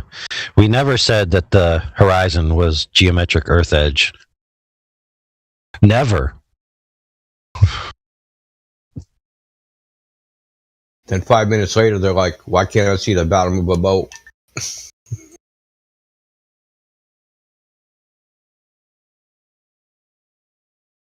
I should just like start trolling, be like, "Yeah, because it's underwater."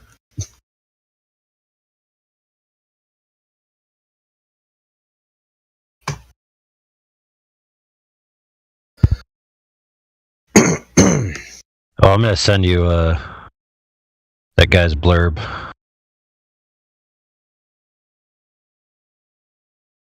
Mr. Peter.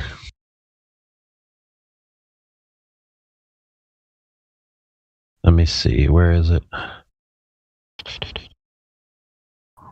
There we go. Download. Mm-hmm. All right, India, I'm gonna DM you this. It's the basically the answers that the guy that wants to do the drone test did to a conversation we had critiquing the drone test in the first time it was mentioned. And he's got so many. He was in here, the guy. No. She shared the file of us talking about it. So she told us what it was, then we critiqued it on the spot, and then she shared it with him. Okay.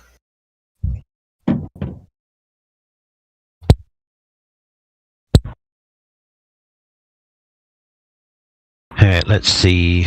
India.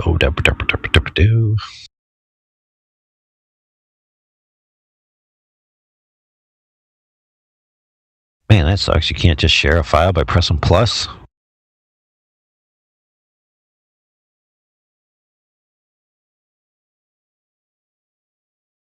All right, hold on a second. I'm holding.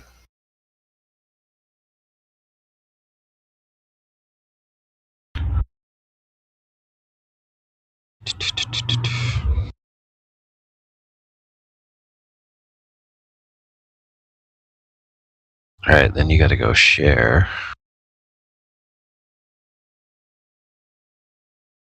How many flat earthers does it take to share a file?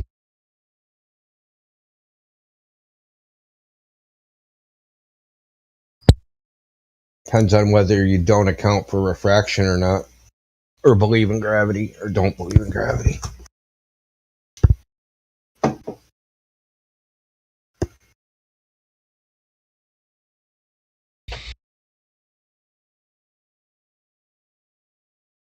That is, I have to say, that is one of the things that annoys me the most is, what are you saying, it's fake? I can't stand that. Hey, Newton's theory is wrong. What are you saying, it's fake? No. Newton's theory exists. It's wrong. Like, what are you confused about? Yeah, that's like saying, what are you saying, Harry Potter's fake? No, it's actually a fictional book. Actually. But what they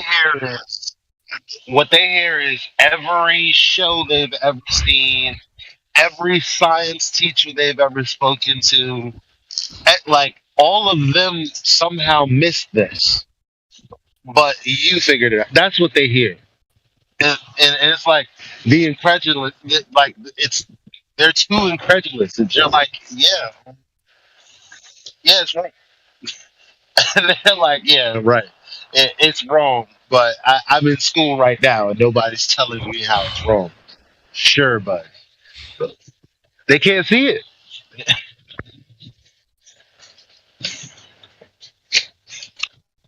All right, I sent it. This person, whoever this is not qualified to do any tests or experiments. Sorry.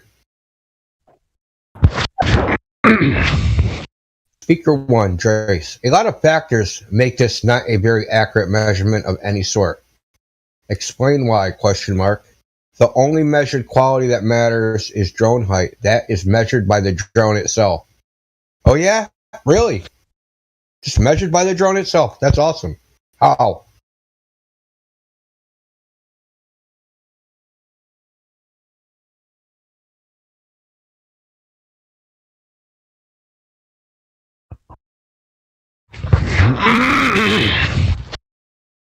Right, but that's also begging the question that all other factors are geometrically perfect, right?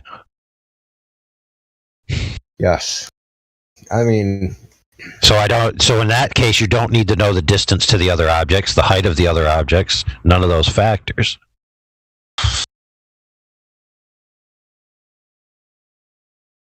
How high really? Now, he did say he'd be willing to come in here and talk about it. So hopefully I'm not opening the gates too soon.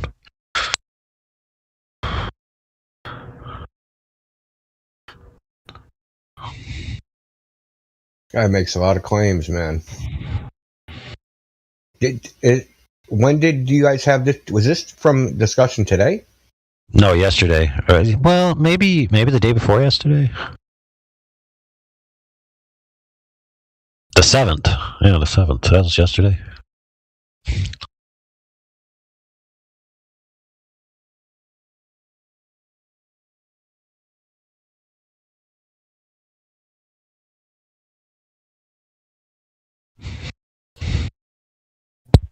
God, yeah, this dude is not qualified to be doing any tests.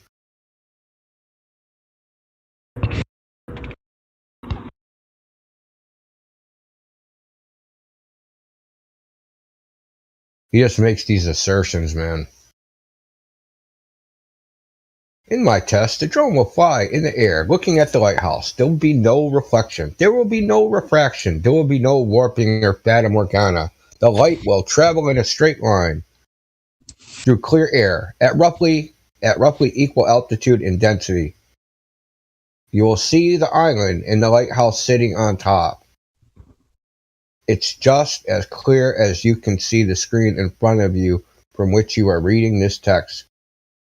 In this test, the optical location is indeed the physical location. Do you know why? He doesn't say why. I know why. Because he said so. Correct. Yes, I'm convinced.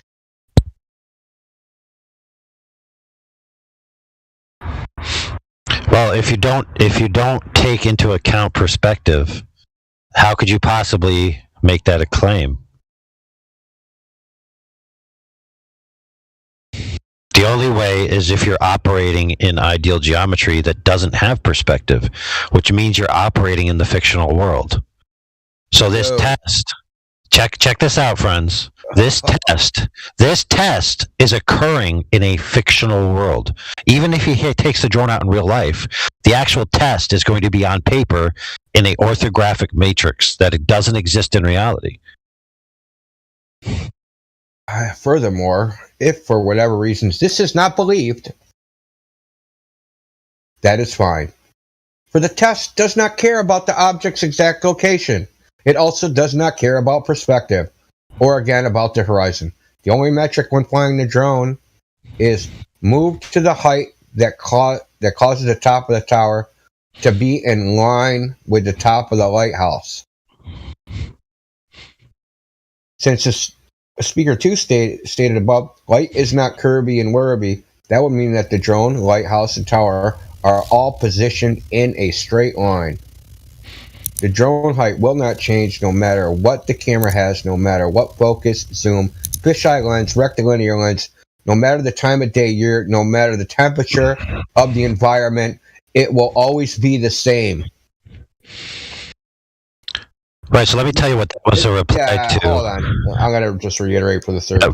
This person is not qualified to be doing any tests. Sorry,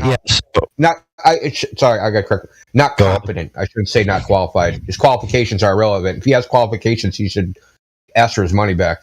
I'm serious. All right, so this was in response to the old. Okay, so yes, so Mr. Dogs are cyborgs.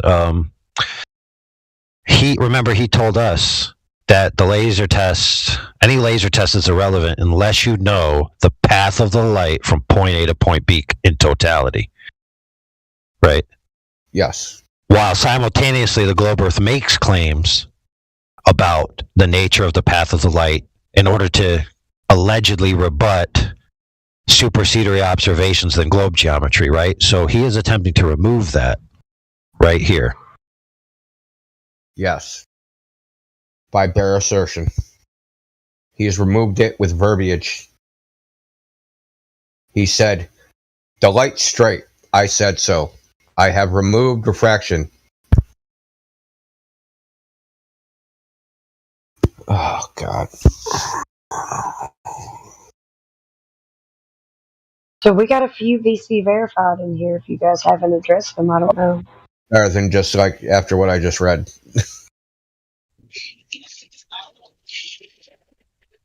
Yes.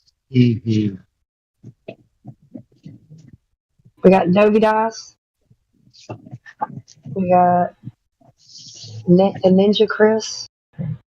Oh, Dobie Das. Yeah, we talked to him yesterday. What? Got Ninja Chris 234 and oh no, he has a listening pass. Water. Huh? What was my name said? Just saying that you're just VC verified. So if you wanted to speak up and maybe ask some questions, or just welcome to the server. Oh, yeah, I've been here since like yesterday, and I was like VCing a lot. Yeah, don't worry. I wasn't here, so I didn't know. Yeah, Ninja Chris, Styro Pyro, they put me in the punishment room. Oh my god, and a funny thing in Karen, apparently, like, they're just going around insulting God. I don't know. No, they asked me if I wanted to go to that channel instead. I'm like, hell no. Dude, this channel sucks, man. Like, oh man. Well, I read the title. I'm like, dude, no, I don't think so. You're not like. It's obvious he's not making a point to like say how. Okay, so this is what one dude said. He's saying thanking God for things is kind of insulting. Like he's just an asshole that sits back and contributes nothing to the group project and claims all the work for it. Imagine you're a healthcare worker and after you work your ass overtime for weeks on end to recover someone to healthy conditions, they and their family don't thank you. They think made up Skyman. Made up Skyman. Well, first of all, everybody was born into this world alone. There are things that you can control and there are things that you can't control. But all of those things are because the person that you don't feel the need to think, or the thing or the entity, whatever you don't feel the need to think, made that possible. That entity that you don't feel the need to think made it possible for the person who helped you even fucking wake up and think right. Why not share extra thought? It doesn't even have to be a breath. Why not share the extra thought of saying, I'm thankful? Why not think both? That's right. That's right. I'll tell you why. Arrogance. Here's my thing on. I mean, arrogance is one thing of it, but another is people want to be gratified for something nice that they do for someone instead of doing it just to help someone. They want the thanks instead of just helping somebody like you should.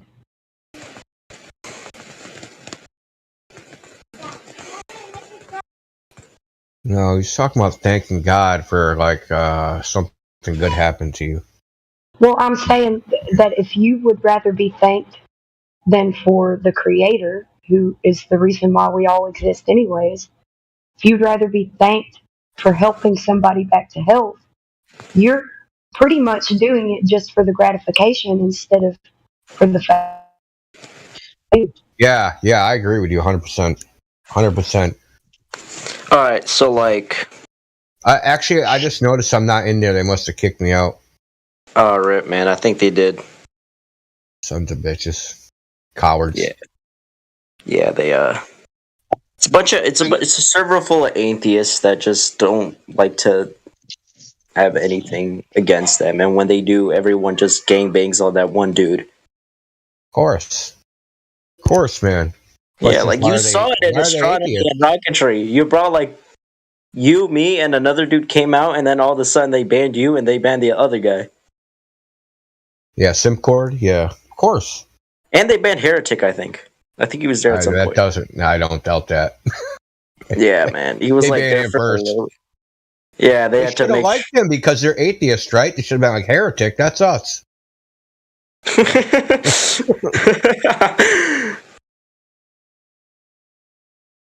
It's not an assumption if it's a common occurrence. I don't understand. This is what I really don't understand are why so many people want to be atheists.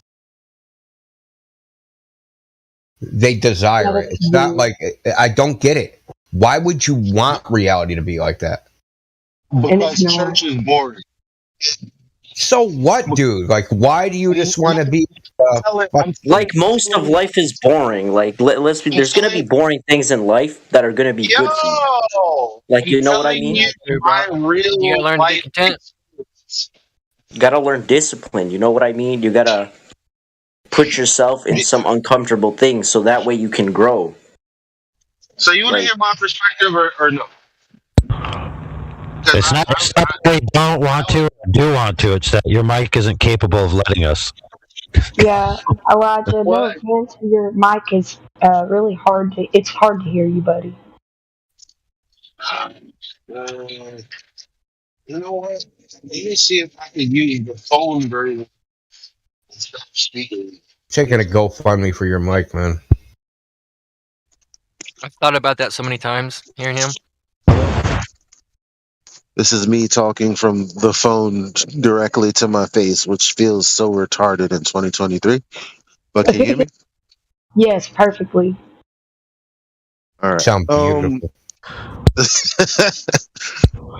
So the reason that I was, well, I would have labeled myself an atheist ignorantly for 10 years. I mean, right before I got to you guys. And I had grown up in church. So when I say church was boring,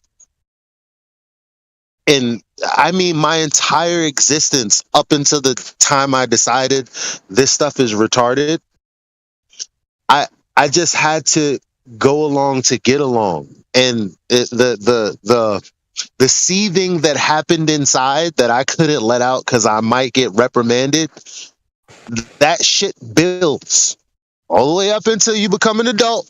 And then when you're finally able to break free, you're like, fuck that and everything that has to do with that. And when I'm talking about that, I'm talking about how people behave. And I realized 10 years later, wow, as I'm reading the Bible, it has nothing to do with all of the bullshit that I went through. So anyway, so the reason that I wanted to be atheist is because I grew up in a world, my world consisted of Christians that were bigots, that were ignorant, lazy, and the opposite of everything that they were supposed to be striving for, and the center point of my pain. Okay, so then I met atheists, people who were able to question what was going on. I'm like, right? And then you start to ask, speak to each other, and then you start to go out, drink, do all types of other shit, start watching stuff like Zeitgeist, you start watching stuff like what's that guy on YouTube?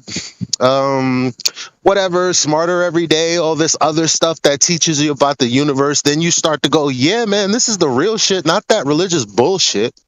Like, so it's a club that you go to after being in the worst place that you could have ever been. That's why people feel like they want to be a. But you're older, man. They just associate it with freedom.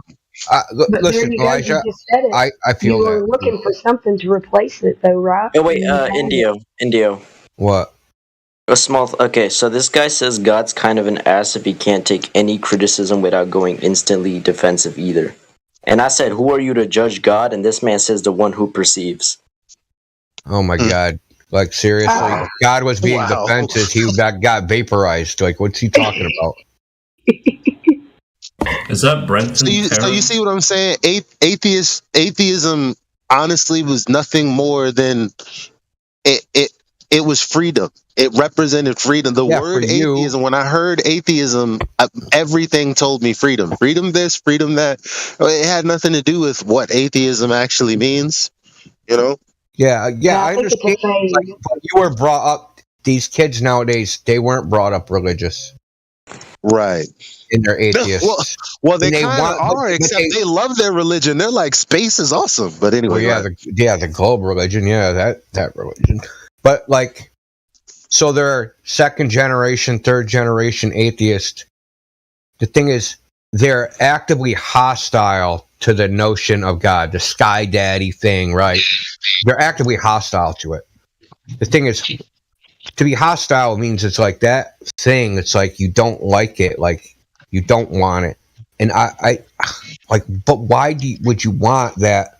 Why would you want the nihilistic atheist existence? Just like, I don't get it. Like, do you really want to just be like turned into atoms? Like so in the globe paradigm, the sun's going to blow up in 4.5 million years. So like your fate is live, die, food for worms, go back into the fucking ecosystems as freaking atoms and molecules, and then the sun blows up, you get blown away in a supernova. And that's your existence. And only a very small portion of that are you conscious. As opposed to the other side, right? If you're a theist. Divine salvation, heaven, wherever, dude, whatever your freaking religion is, that is like a death cult. Atheism, to me, is a death cult.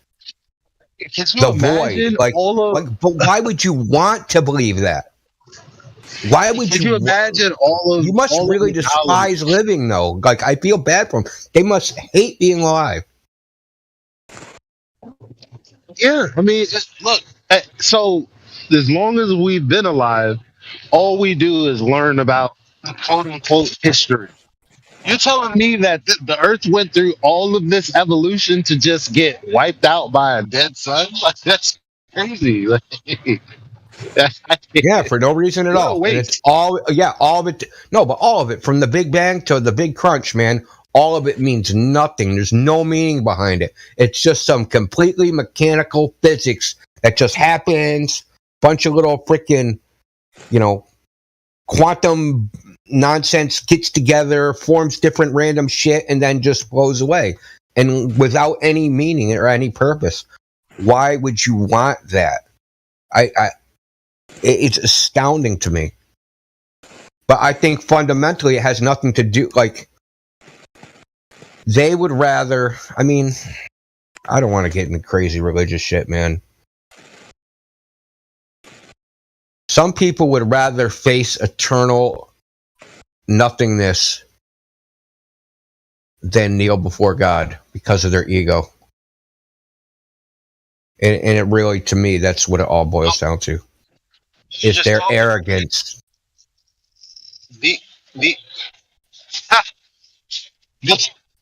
I swear, man, these atheists are so stupid. So, Ninja Chris, do you know that most people that are atheists are actually clinically retarded? According to science. Probably. No, not probably, definitely. So there's something called the General Social Survey. It's been running for 30 years.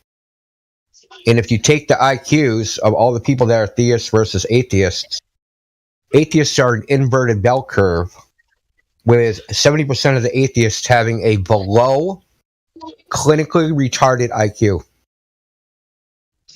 Damn. Well, think about I'll post the graph. I'll post the graph in the live stream. I'm not making this up. This is 30 years of social science data, dude. But think about the logical conclusion of everything with entropy in the balance here. This is a law that nothing isn't subject to entropy.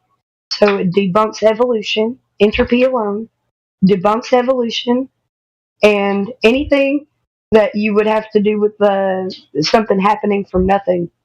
Entropy completely debunks all of it. So the logical conclusion is that there is a creator, because it's the antecedent to creation. Sorry, my son. Yeah. I'm very thankful for my son. He's like, what about me, Mom? Yeah, I love him to death. I think the creator every day for him alone, plus like my family, my husband, who is like a contributor to having my son. Like, I'm blessed. I have everything to be thankful for and nothing to be arrogant about. Yeah, well, that's just like chemicals in your head. You're just hallucinating the whole thing. There's actually no meaning. You're just random shit happening. That's their philosophy. You tell that to when I gave birth to this child. All that pain can end in me being happy.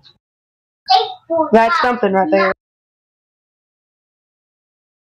Well, I mean, what they would say is that happiness is just a random chemical process in your brain that doesn't actually exist. And it's just, something, evolutionary generated. But how does that correlate after all that? Look, it don't make sense to me. Their theory, like, don't ask me to make sense to it. It's traumatizing going through that kind of pain. Yeah. Well, why is happiness? You go through it, you tough it out, and then you're happy afterwards. You're not even traumatized, upset, whatever. But the question is like, what? Why would happiness be a chemical process? Even if that was the case, why is that random? No reason. What? That's right, Elijah. You make a great point there. Yep. So here's something if he wasn't deafened, if QE was, he's not deafened, he would tell you right now that information alone is your great proof of a creator. That's like, it's like, oh man, this car got some gas in it. Oh man, it rides so good. It's so like, you see, somebody put gas in it, man. Congratulations, you can get a couple miles. Somebody put it there, right? Yeah, I think Orion is right. Happiness is a state of mind. You can change how you feel internally without anything, and that state changes your biochemistry and creates chemicals in your brain. That's still not the other way around. And it's a process because it's not instant. That's the beauty. That's the thing. You can kind of feel it. My ex got me so upset, like real upset. Not what you guys like here, but like so upset that I couldn't speak. That's when I'm upset. And in my mind, I can't explain the feeling I felt in the pit of my stomach and the dread that I felt and all of the thoughts that were coming to my head. And then I said, okay, well, I mean, all of the books you're reading about improvement and stuff, this is a fine chance to try to meditate. And I realized I was so mad. I was like, damn, this is harder than usual. It's harder than just waking up and getting into the right frame of mind. I have to actually reverse this negative feeling, stop thinking these thoughts, and actively do that. And it actually took time to do. It was possible, but it was, I mean, it took a good amount of effort. And I was just sitting there. It's not like it took muscle effort. It really took effort, wherever effort comes from on the inside, for me to relax, woosah, and get back into, equilibrium within myself.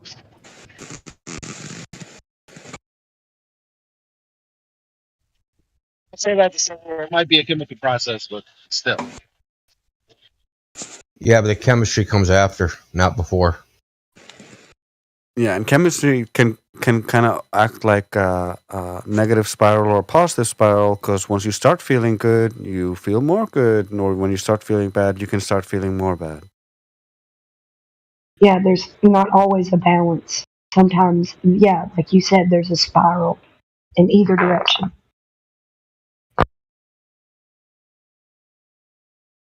Well, I know what that's like. That's for sure.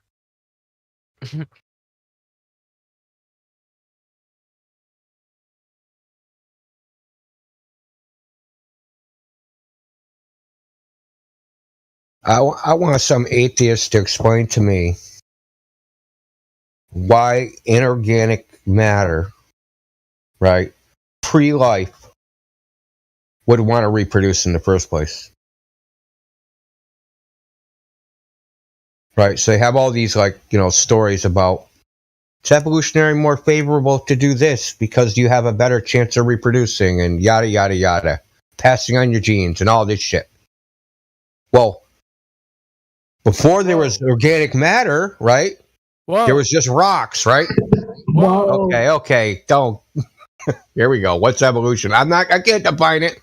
So you're saying evolution and theory and all kind of stuff, and you're saying this would be that. Well, what the fuck is evolution first? Exactly. Maybe I should just say evolutionists, the people that believe in something that's not a theory.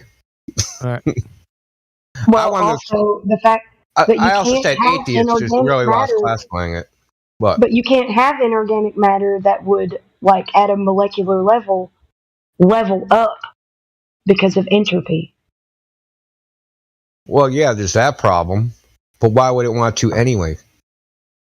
It wouldn't because of entropy. If I had a bunch of rocks, man, and stuff and lightning and energy and all sorts of stuff, why would any particular configuration of that want to make a copy of itself? Why don't you just end it quick with information? Why go down that road? Just end it. Just end it quick. Does information exist? I actually saw. I'll just. You got to watch this. Why? Well, you don't have to watch it. It's optional. I got information. I'm on the top of the mountain. The Globers are the whatever you want to call them, the modern wizards, the modern cosmological wizards. They're co-opting your argument, man. Co-opting? How are they co-opting that? You have to see it. I really don't. It's information. Isn't matter. They're making that same argument. They're making that exact same argument. They're making that exact same They can't make that exact same argument. It's a fucking wig snatcher. They're making the same argument, and they're saying that how did they put it? What? That the universe itself has an event horizon, and that is doing the observation, the measurement, what? Whatever. No. Information. What the heck are you talking about event horizons for? Information. Does information exist? Yes. Give me the chemical formula or structure, charge, momentum, or spin, or milli electron volts, kcals, or kilojoules for look out, there's a tiger behind you. There isn't any. Thursday. Yeah, that's right. And the fucking, I'm at the pinnacle. That's it. It's all over. No inorganic matter. Nothing like that. Just that quick.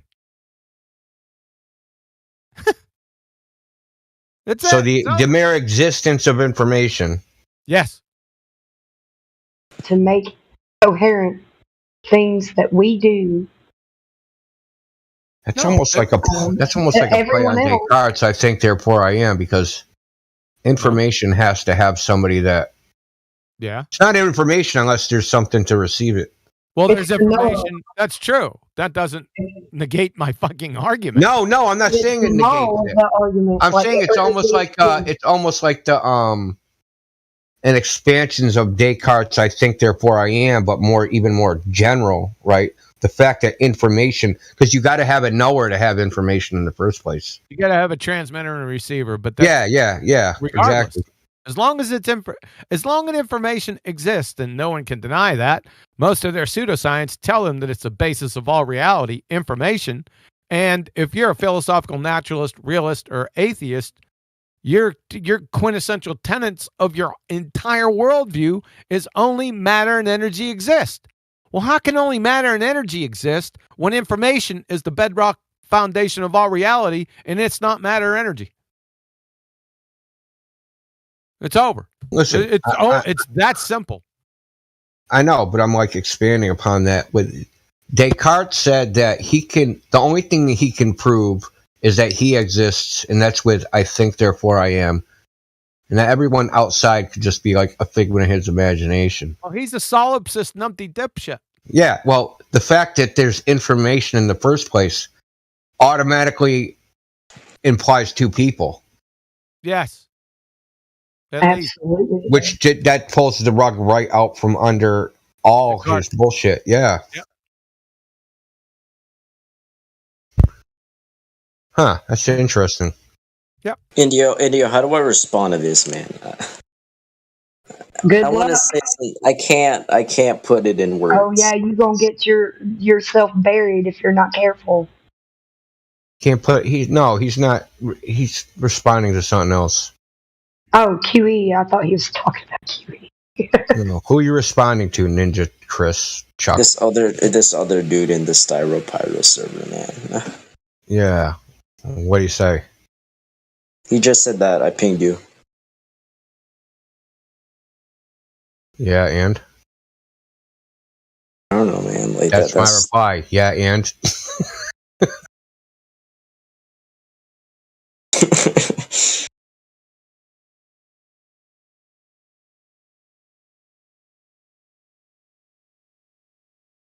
it's like they refuse to blame bad people and just like pin it on God. It's like, oh, it's his fault.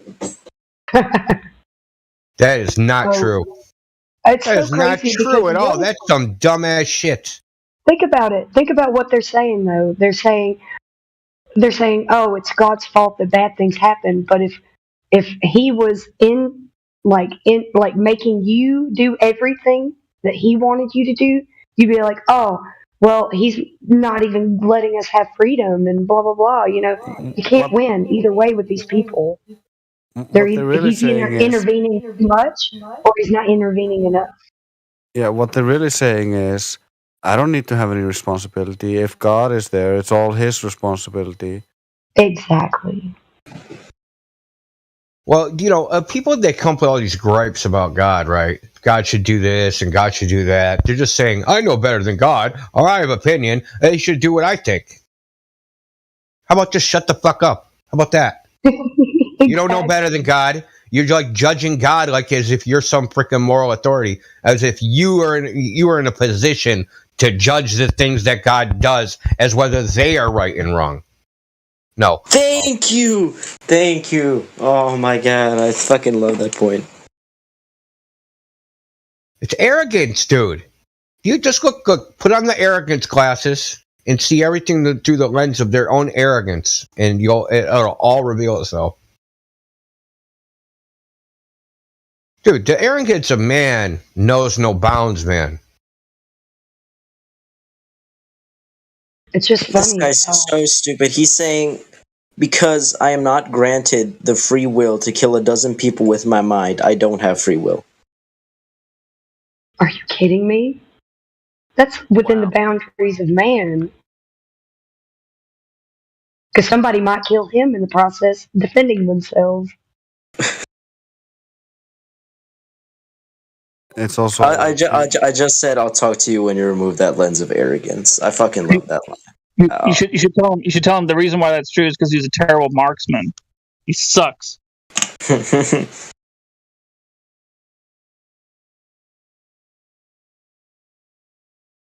are your talkers. There's a lot of variables.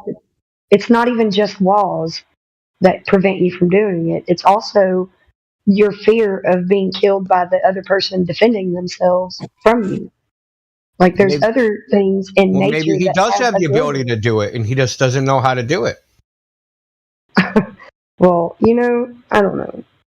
I don't recommend anybody do that. I feel like you get more free will out of life while you're helping your fellow human beings. He's just hurting dumb. them.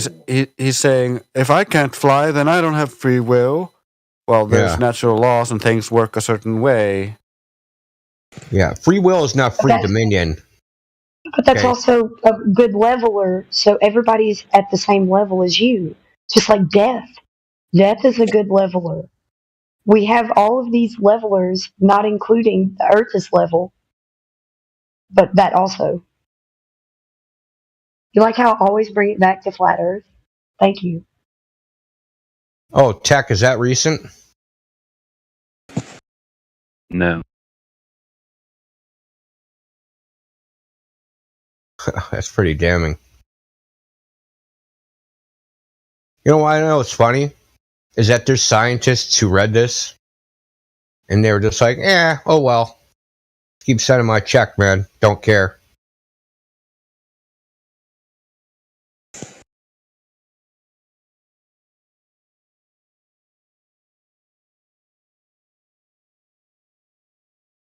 No empirical evidence is the keep going phrase in scientism land. I'm also pretty sure nowhere in the Bible does it say free will. It's the Pasco, get all your grant money. It does. It says a free will offering. That means that you, of your own free will, bring the offering. So, free will offering was in the Bible. I only think there's a free won't, man. You can only choose what not to do. I think that you're given a certain lot in life because of order, and order is another reason why, you can't have creationless reality. But you are given your lot in life because of your order, and things happen to you because of the order that you maintain in life. So your options may be a bit limited, but there's still options.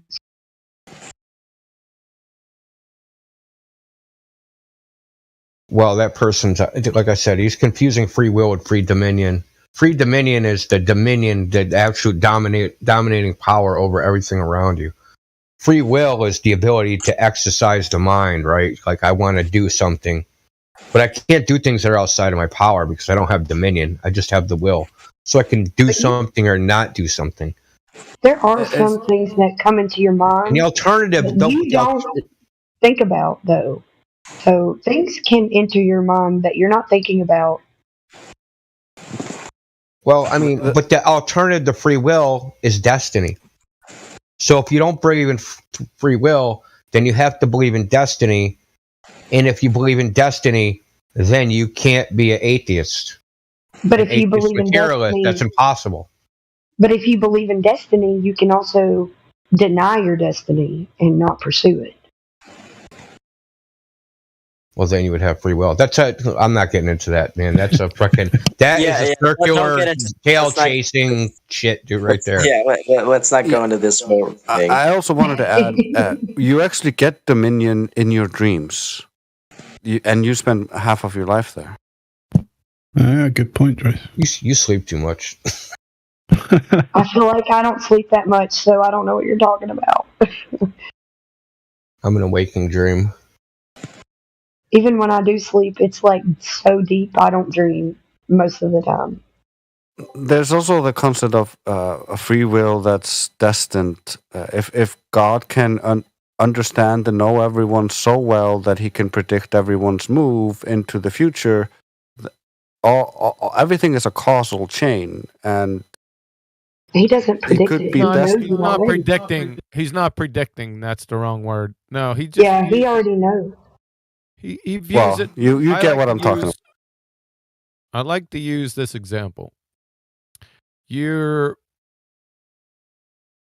on a tall building, like a 50-story building, and you're looking out, and you notice a parade. You can see the parade from the assembly area 18 blocks away, right? And as the parade starts to move, you got people along the road. They can only see what they see in front of them, right? But God, he's on that 50-story building. He can see it from the end to the beginning, just by the nature of his position. You follow that? Yeah. Omniscient means he's all-knowing, so he doesn't need to predict anything. He already knows it. Yeah, because he can already see. He already sees it happening. So you got a tuba player, and he's marching in the parade, and there's a pothole, but the tuba player doesn't see it, and he trips in the pothole, and he knocks down the tuba player in front of him. It goes down like dominoes. Now, did God cause that, or did he just witness that from his position? He just witnessed it. Yeah, the nice causal day. reaction was the guy not looking and stepping into the pothole and falling. That really deep. Well, here's I don't what know why that's not so. That's not understood by atheists and the like. They would We're say, why essentially didn't you we're intervene? left in a. We're just left in a sandbox with all the tools given to us, and it's up to us what we want to do ourselves. Well, You here's want to what go I around fucking killing each other and causing all the pain and suffering, and go right ahead. Why not? Well, if he didn't intervene, then no one would have any free will, and everybody would just be under direct tyranny. And that's the problem with these atheist argument. They want free will, but they don't want consequences. Think about a chess game. Think Why about a did chess God game. stop me from killing myself? Like, dude, you killed yourself, remember? Like, seriously. But if you think about a chess game, if you're the creator of chess and you know how to maneuver every possible square in the chess, like the chess on the chessboard, you know, when the creator creates everything, all of those maneuvers are accounted for in the game to its like definite end. So that's how he can know the end from the beginning, because he created all things. It's really not that hard to conceptualize, even though, you know, you're told to conceptualize the globe Earth, which is a bunch of malarkey. But if you're the creator of all, then you know the end from the beginning, because like, how is it not going to end up the way that you created it? But you made so many possible scenarios, like on a chessboard. Wait, y'all, check voice text. Like right above that cat gif. That's funny. So this is what he said. He said that the argument that you'd make if God removed your ability to kill other people, wouldn't it? If you can't kill humans, you don't have free will. This line of yours is set arbitrary, set at a level that incurs incredible suffering. What? So he whines about suffering in one sentence, and then goes on to say, because I can't cause suffering in a certain way, God's not real or whatever. Right. So suffering is actually a good thing on humanity, because if we didn't have that, we wouldn't appreciate the good things. The contrast of what is, you know, the suffering versus what is good in life is what you can gauge on how, when you're grateful for something.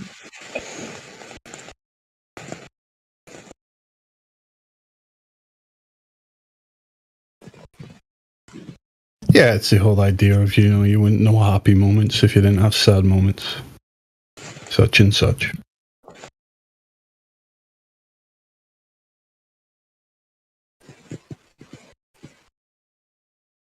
Always wondered, if you can't have happy moments without sad moments, how would heaven work? Because like,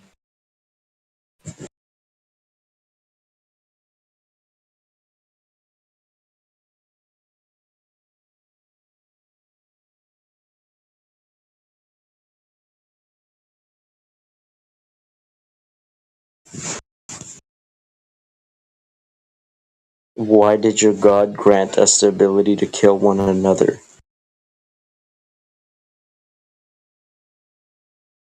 They have these people have no autonomy over themselves, the way they speak. Just see it. Did God grant you claws and fangs and stuff? Poisonous stinger, perhaps, to help you kill people? Suppose it's equally nonsensical to ask the question, why did God give us the ability to do anything? Like, that just seems like a BS question within itself. Yep.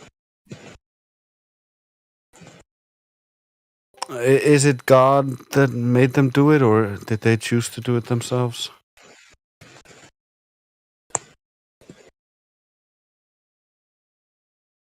I don't know how they could be stuck on this. I mean, God tells you not to do it, but you know, it's free will, right?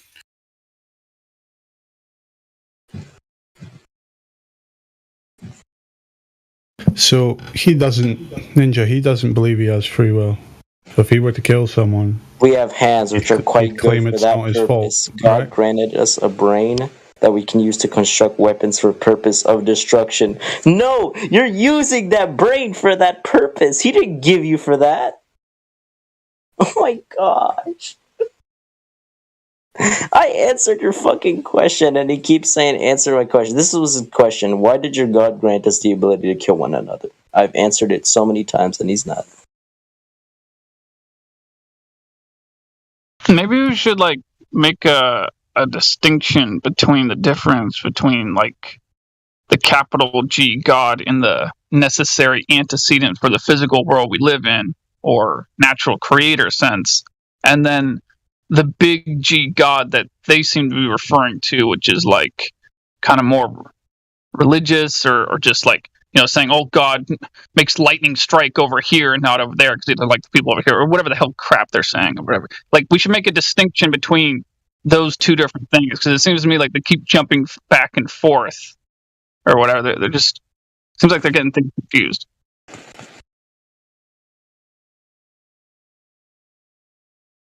Tell them to just come over here and bring their globe evidence. Oh, this isn't even about the globe. This is about like a whole God argument. What are you talking about? Where is Never this? gonna get anywhere there with the atheists. Yeah, I'll probably just... If this man comes up with another stupid conclusion, I'm just not going to answer him. Okay, how do I answer to why did your God grant us the ability to kill one another? Oh, Ghostbusters, check Karen's corner.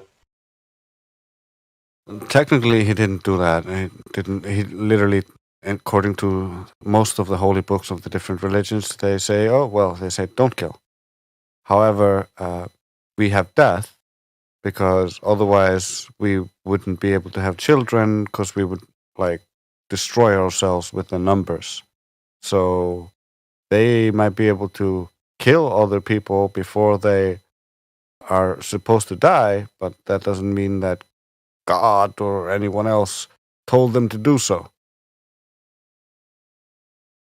Wait, let me pin this one guy so he could help out, because I just don't feel like arguing right now.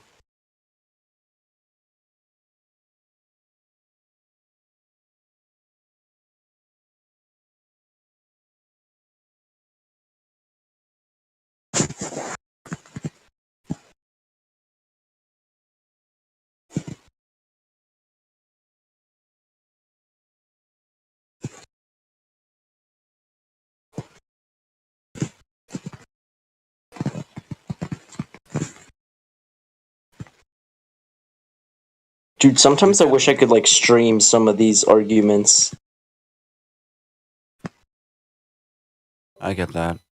We can harm each other because we exist in this reality together. But if I meet you in my dream, you're not gonna get harmed even if I killed you.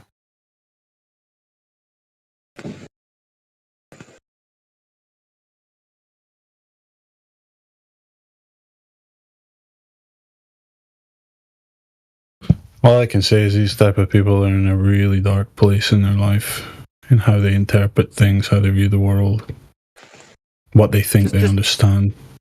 Just think about it like this: when you play a video game where there's no consequences, it's pretty easy to start to lose your morality or other things because hey, you're just playing fun. There's no consequences here. None of this matters. If there were no consequences in real life, I don't think morality would be a very high point for anyone. Yeah, GTA perfectly demonstrates this, man. No, nullsec perfectly demonstrates it. Wait, what? That was for Drace. Why doesn't God prevent us from killing each other? That's what he keeps asking, and we've answered many times, and he just doesn't want to listen. So some people need to go, and some people's times are up, and we all need to learn from the mistakes that we make and other people make. No, like, why doesn't he prevent people from killing each other? Why would he?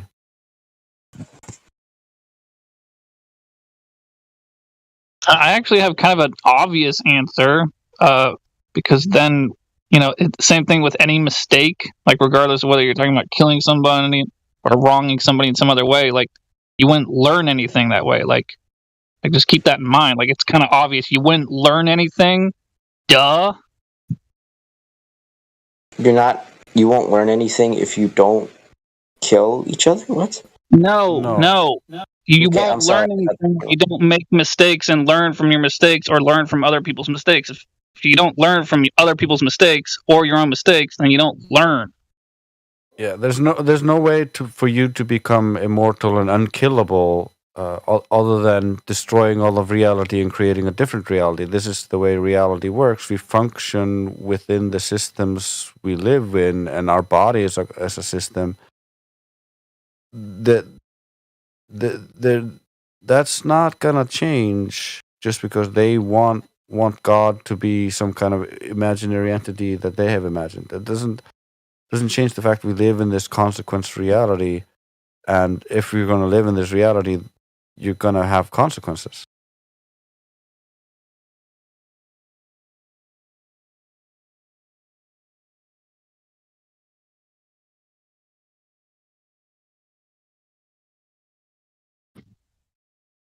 I was just driving and listening on YouTube. Did you end up answering the question of why God doesn't stop people from killing each other?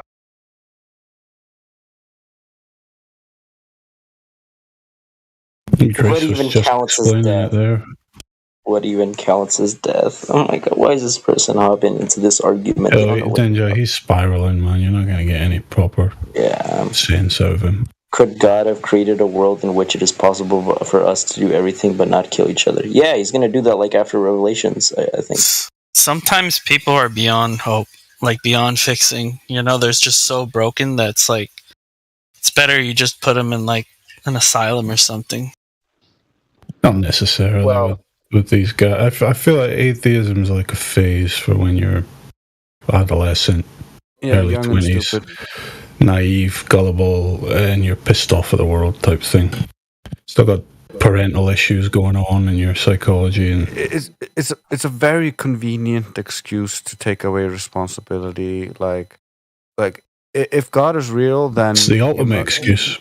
Yeah, if God is real, then all the things you do are actually being monitored, and you're going to have to pay the consequences. If he's not real, then I can just do whatever the fuck I want, which is basically why they're an atheist.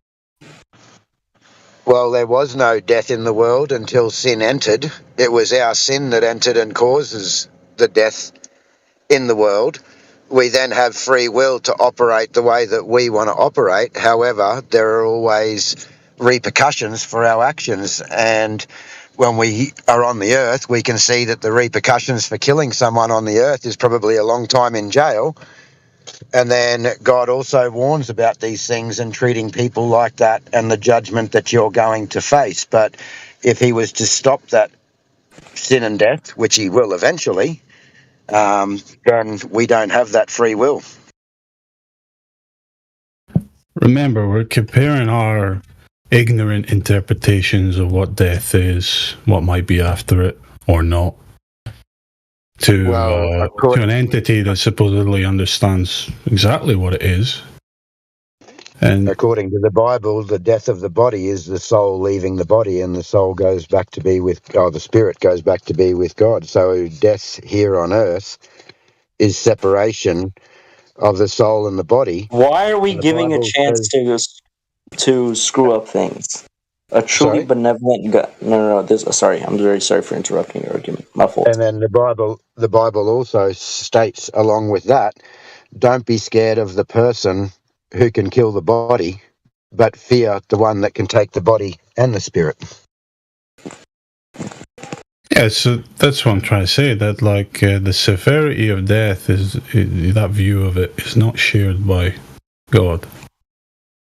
When he told us, don't steal, don't kill, don't be deceiving in your dealings and such, it's for our benefit, not his.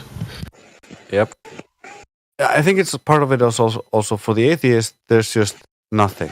So to them, getting killed is a horrible thing, so God should stop it. Well, they literally think that you're sending people to the void. Absolute nothingness. And that truly would be cruel if it was the case.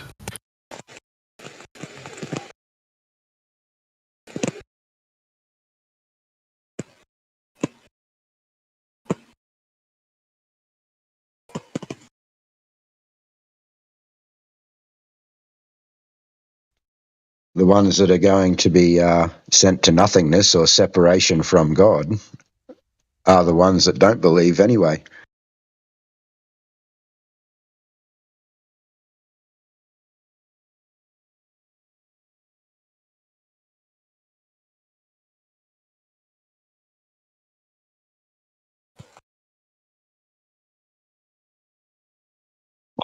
Mental illness comes in many different forms, and a common form is just simply denying the nature of reality itself for no logical, rational reason.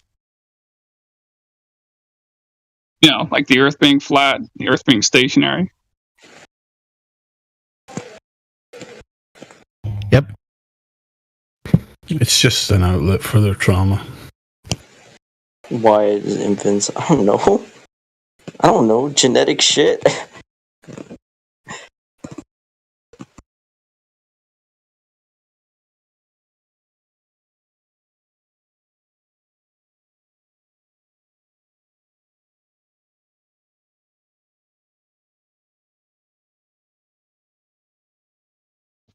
This is the one they always like to bring up. Why do infants or children die? Well, again, it's a consequence of sin when we sinned and the fall. Yeah, this is not the topic for the live stream.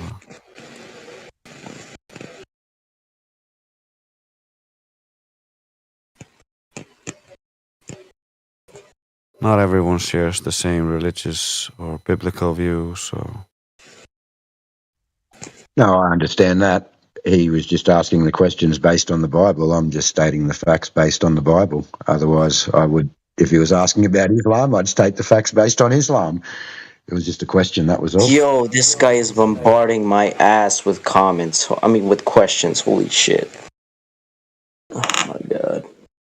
Dude, this is why I hate atheists, man. They're not giving me time to explain things fully. They just ask question after question after question.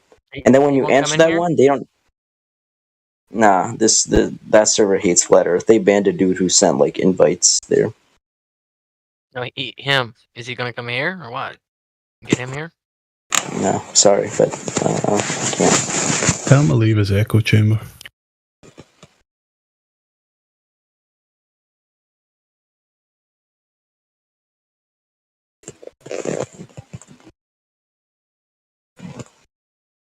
Isn't this ninja guy the same guy that's always going on other Discords and talking about people there? Weren't you doing this the other day too? Oh, I did this yesterday. But it's the same server. Yeah. I think we all know that there's crazy people out there that believe in stuff, so I mean...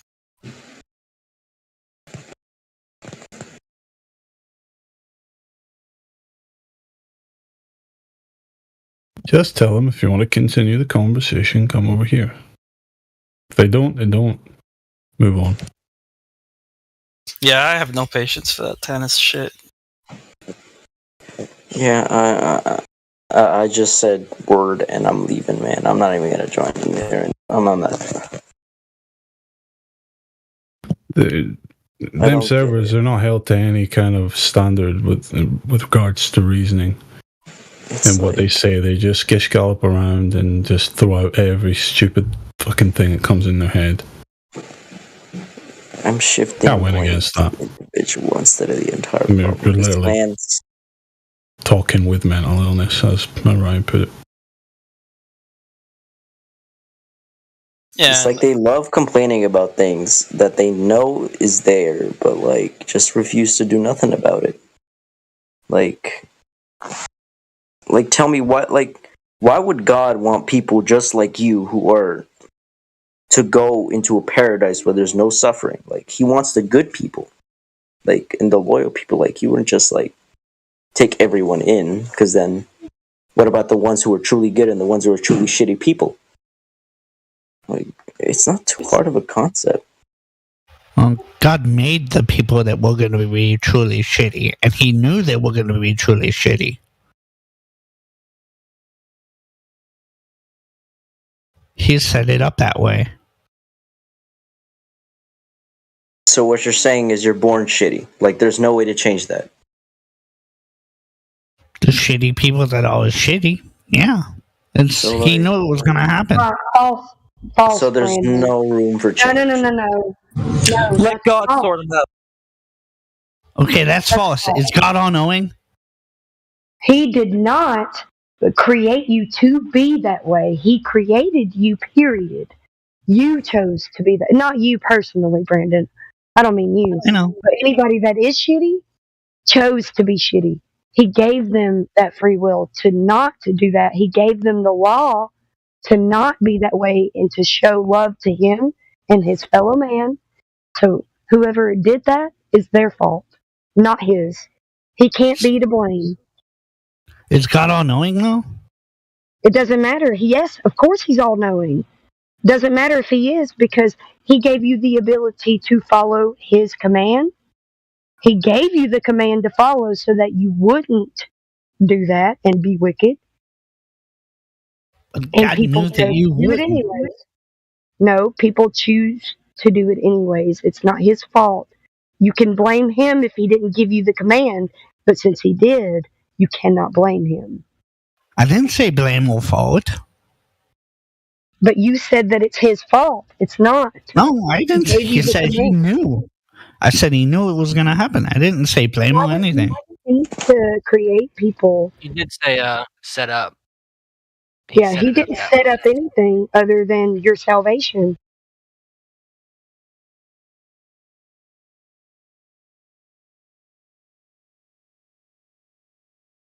Plus, it's way more draining to be atheist. Like, just don't go that path. There's always like regret. Push both buttons, you know.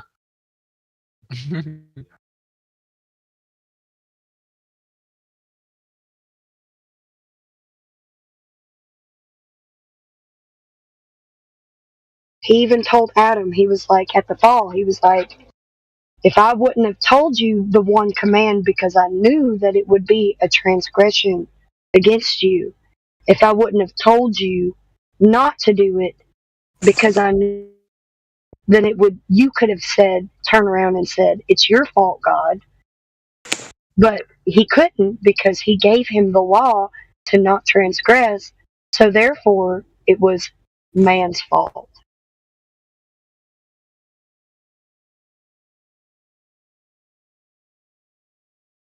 That's in scripture, whether it's removed or not, it's still there.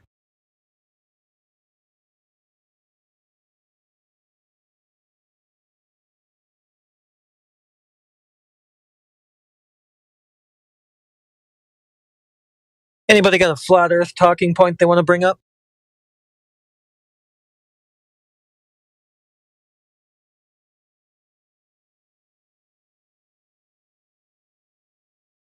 Sure. The earth is flat and stationary. Prove me wrong. Can't.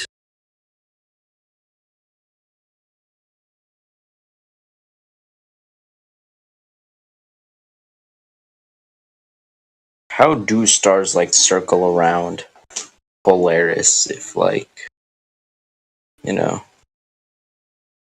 the Earth's flat? Like, I'm just throwing off a question.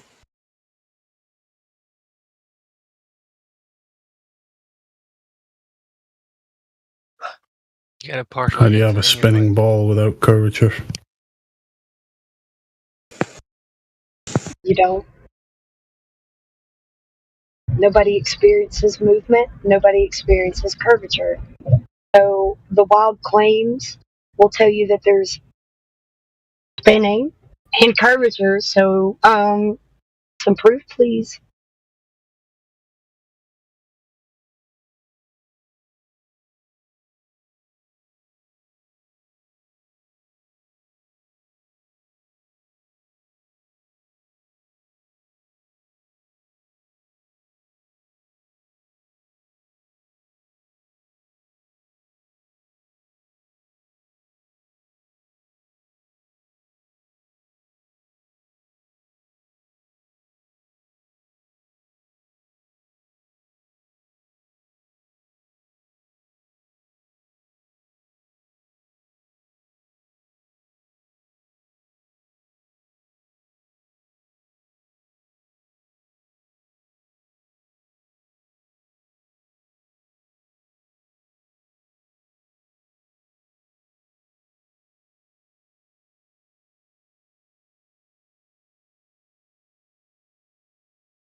Wasn't it the Georgia Guidestones that they were like, weren't those built like thousands of years ago supposedly?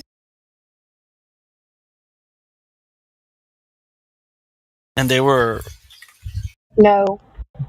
which No. one was the one that was built thousands of years ago that you could look through the hole and it would reveal Polaris? Yeah, but that was Georgia Guidestones because Oh, they were built in the 70s, though. That wasn't 100. That was Stonehenge that you're thinking. oh, okay. How does science explain that? Like, you know? Really doesn't matter, does it? Like, that's the kind of thing that just distracts everybody from the reality. You know what is built to the constellations that were built that long ago, like 2,000 whatever years ago? Pyramids. Not even just the ones in Egypt, but all of them are built like due to the constellation. And you have to take into account that the zenith of a personal perspective needs to be accounted to.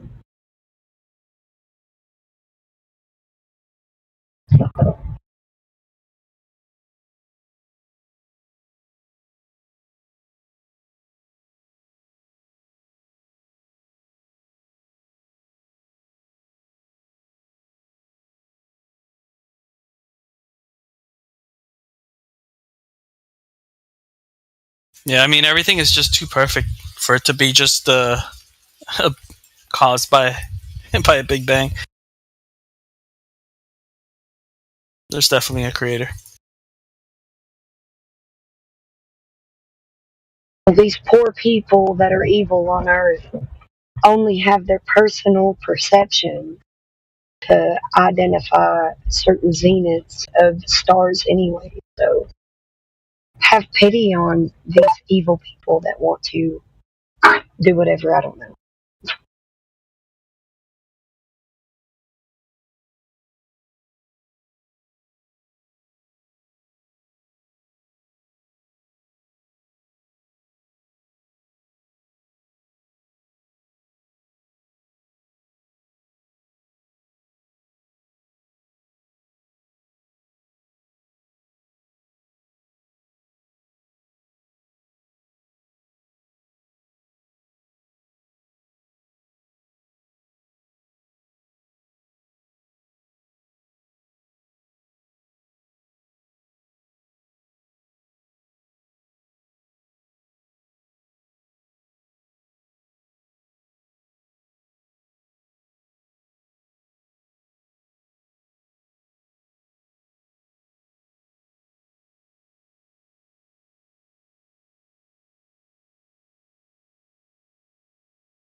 Good.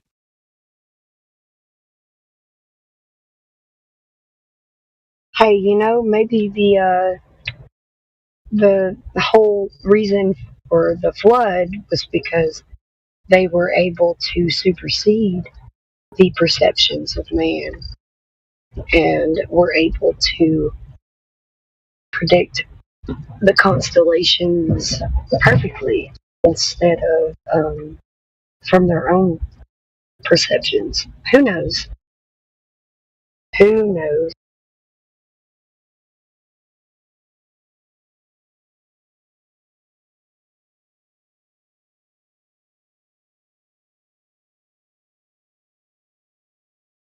Are you trying to say they were wiped out because they perceived something they shouldn't be able to? Yeah, that they superseded man's perceptions and got the actual locations correct.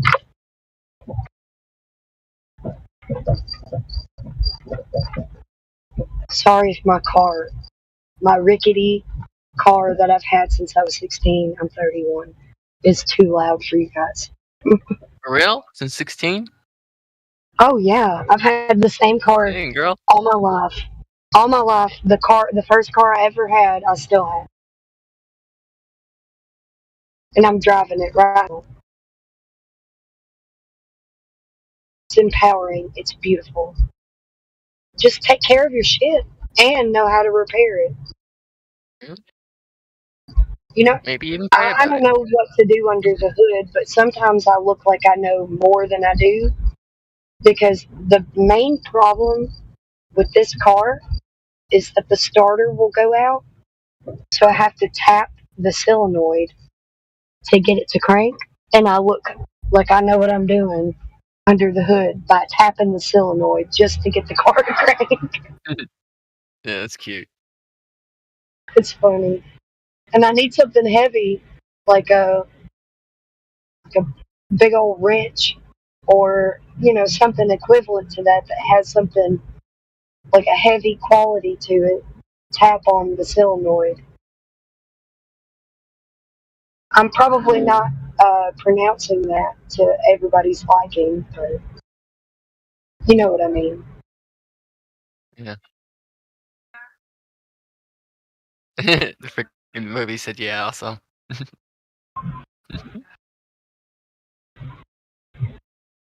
There's been many a times that people are like, "Do you need help?" I'm like, "Nah." Or you can just tap on this right here with what I got right here until I get it cranked.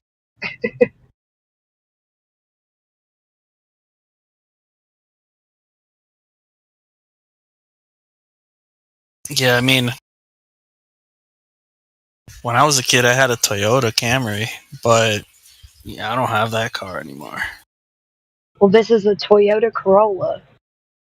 So Toyotas, especially the earlier models, are so easy to work on. Probably even, I don't know about modern models, but this model is really easy to work on. The parts are easy to replace. The only thing, the starter is not easy to replace, but doable. You can do it on your own. It's just a lot of maneuvering through certain. What year? Sorry, hold on. Sorry.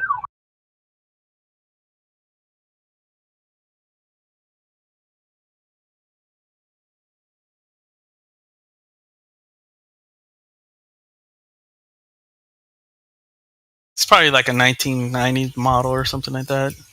1980. Nope. 2003? Nope. Around there? No. 2005. Yeah, it is. Oh, 2005. Yeah, that's about right. Yep. Anything past I that? graduated high school in 2010.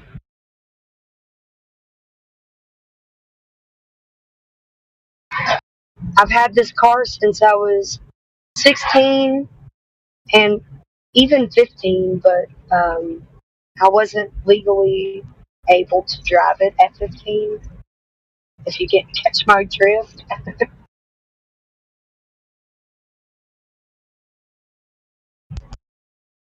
I've had this car This is my first car. So since I've been able to drive, I've had this car. So I'm 31 now, and I've kept this car, and it's our most reliable car. My marriage, we've had several other cars besides this one, and this is the only one that has outlasted all of them. Just saying.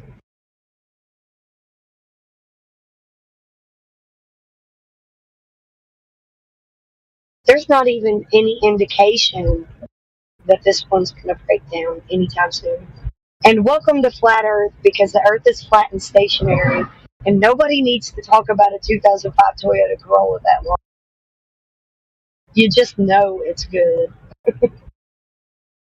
Just like you know that there's no measurement of the globe Earth. It's just not a thing, ever. No direct measurement of anything, just calculations.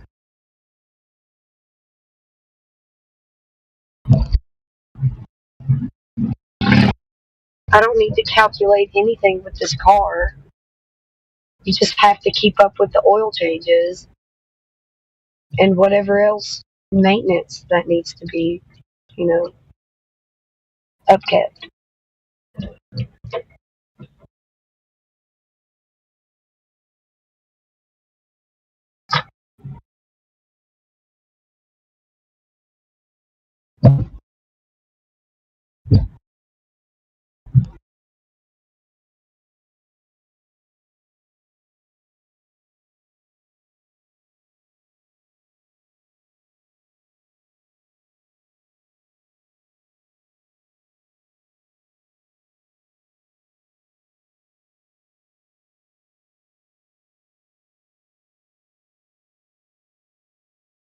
Yeah, ever since I started driving, and I used to have a four-door Toyota Camry, like I said, but then once I started driving SUVs, I can never go back to the smaller cars.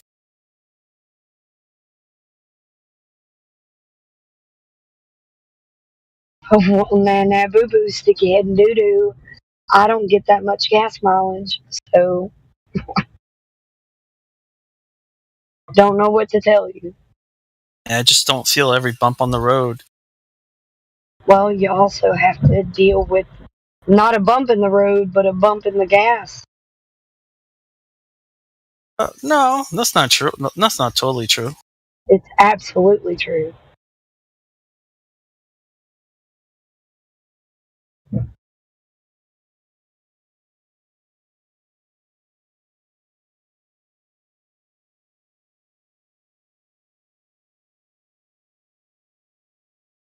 I don't know. Modern trucks and SUVs and whatnot get pretty good gas mileage these days. For what they are, that is.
Anyone around?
piled higher and deeper.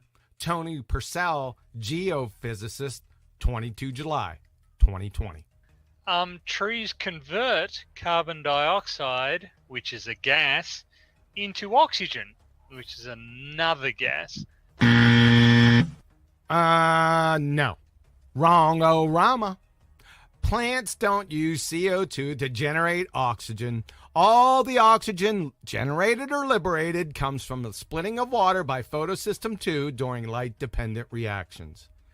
We knew this 80 friggin' years ago. It's called the Hill reaction. Dummkopf. Apparently you've been swapping spit in the shower with the photosynthetic redneck, aka hillbilly blue balls, the redneck retard, that made the same stupid mistake. So trees don't create gas. But no, they don't. Be careful. I got yelled at about that now. So just to be really? Who by? Just to be very quantum eraser. I'm your huckleberry. That's just my game. Just to be very specific, QE, if you're listening, you little son of a bitch. Hi there, numpty. We're not saying that trees break carbon dioxide up into carbon and oxygen. That's exactly what that moron said. Let's take a listen. Trees convert carbon dioxide, which is a gas, into oxygen, which is another gas. Trees convert carbon dioxide, which is a gas, into oxygen, which is another gas. Ergo, he is another photosynthetic redneck numpty like you. For me, it boils down to a gas molecule at Earth's surface has finite energy. What in the world did you get yourself into now, Dummkopf? Finite energy? What does it do? Reach the end of the line of finite energy and rip off its bra in rebellion of gas law and the second law of thermodynamics? Time to fall down, go boom, boom, go splash, splash. Hey? Numpty, the average kinetic energy of gas particles is proportional to the absolute temperature of the gas or gases. My word. Entropy is not a source of infinite energy that will give that will allow a gas molecule to travel an infinite distance in an arbitrary direction. Conservation of energy is the primary natural law that everything needs to obey, and even entropy is subject to it.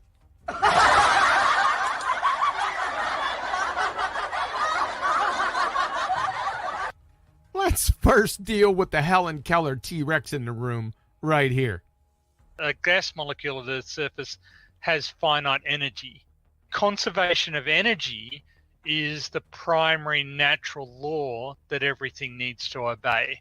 You dumbass. OMG.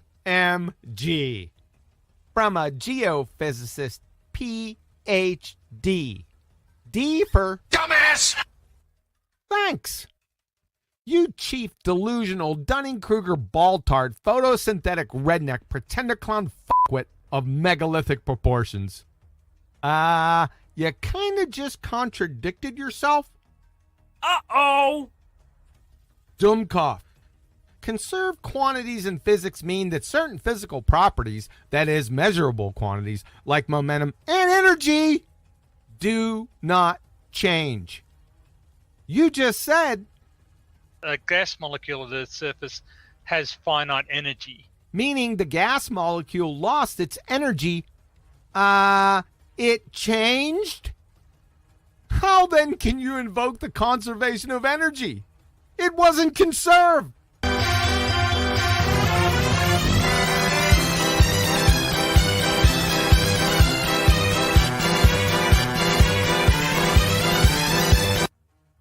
You have like a 1948 physics glossary and you're just flipping pages, eyes and retard mind shut, and wherever your doofus finger lands, you name or phrase drop them into your yarn?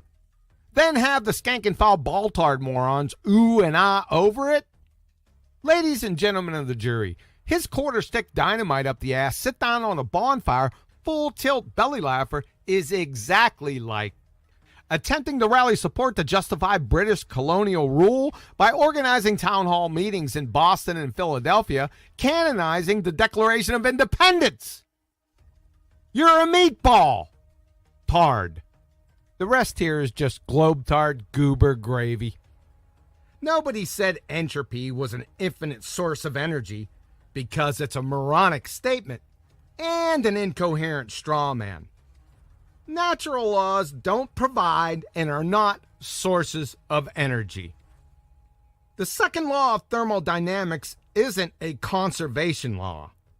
So to say a non-conservation law follows a conservation law is dummkopf and batshit insane. Of course, entropy doesn't create or destroy energy. It doesn't have anything to do with the topic.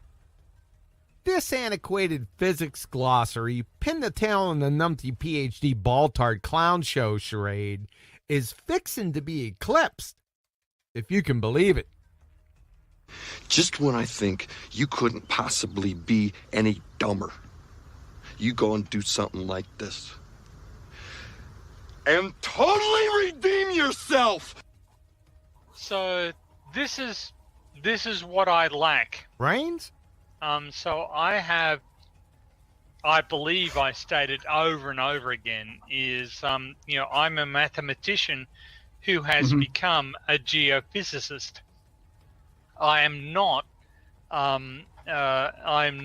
overburdened with a technical understanding of a great deal of physical reality, as it might be termed. Oh,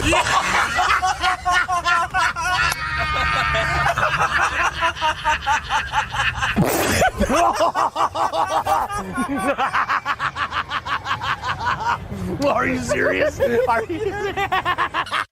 Hey!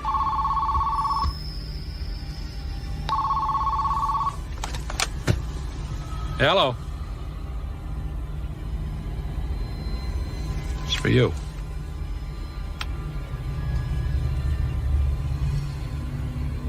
Yeah? You've just been erased.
The Clumsily Clueless Cockamamie Clown Show April 2021. This is where Jeremy gets it wrong. You don't leave an reference frame and enter another reference frame.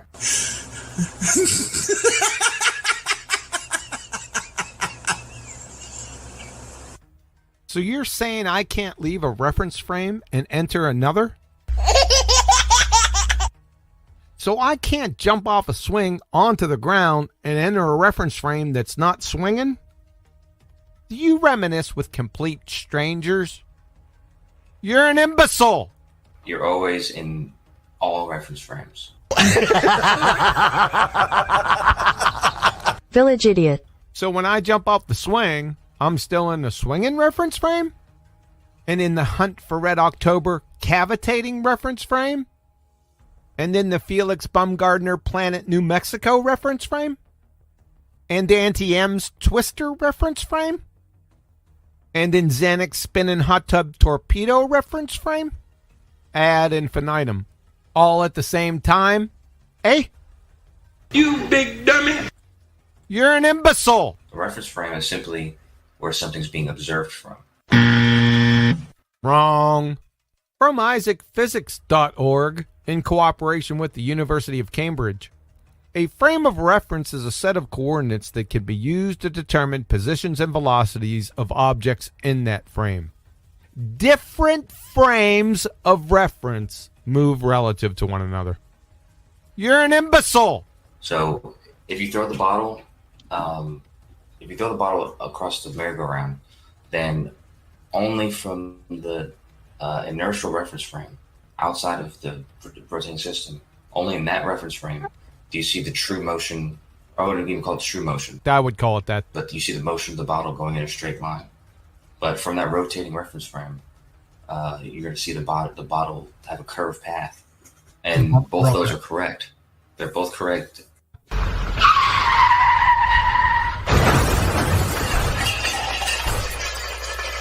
They're both correct. So the bottle was following a curved path and moving straight at the same time? Clown show. Doofus law of non-contradiction violation.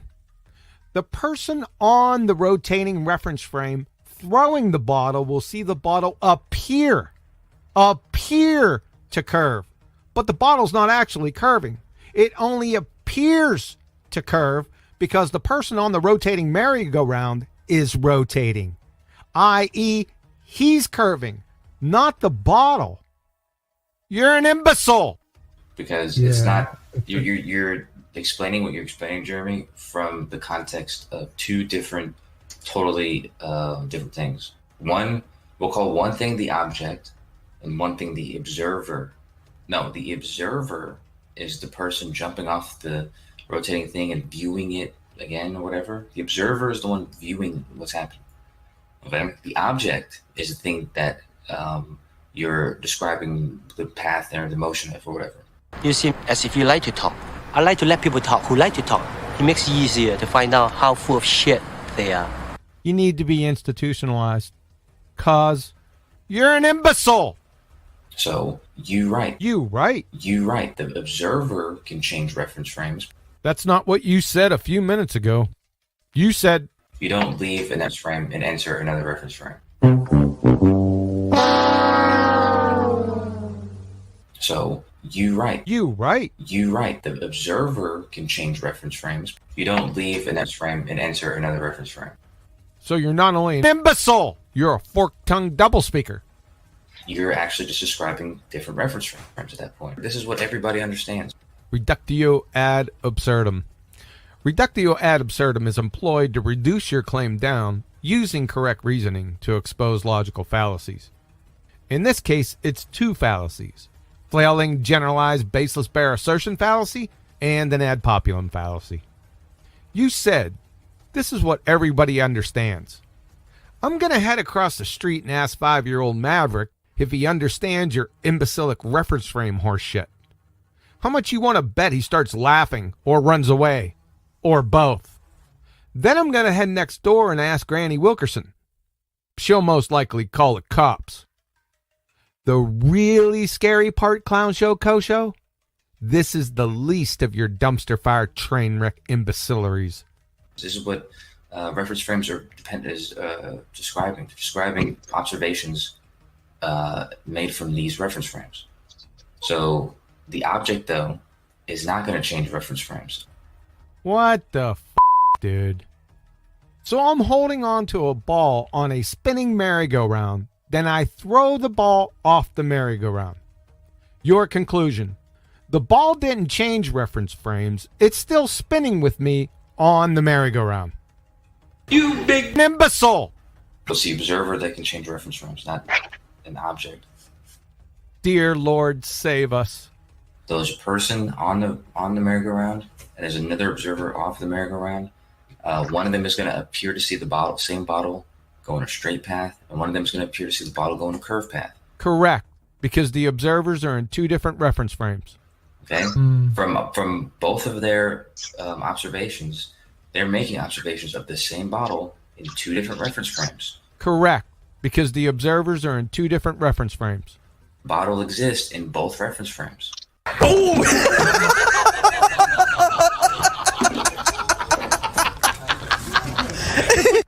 No, sunshine.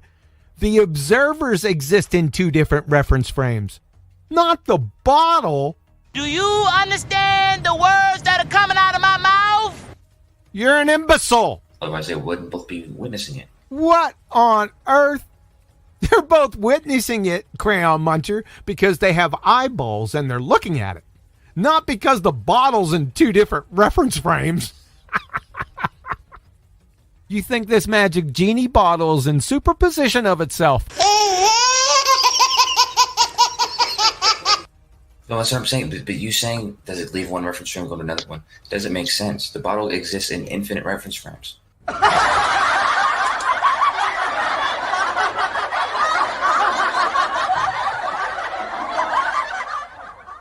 Yeah, right.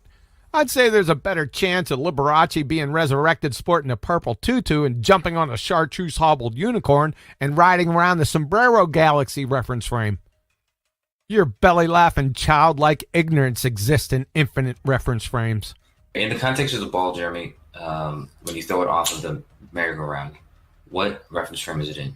The inertial reference frame. So it just switched reference frames? Yes. Now, how come when you view that ball, what person on the rotating frame, the person viewing it sees it go in a curved path? It's an apparent deflection, as in not actual curve.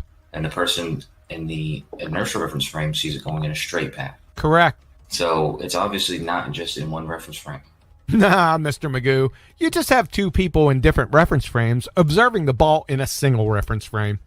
You are one dizzy motherfucker. You need to be subdued forcefully by the authorities, horse and elephant tranquilized without cessation, straight-jacketed, secured to a one reference frame padded room, then emergency lobotomized. Now, you're a danger to yourself and others. It still exists in both reference frames.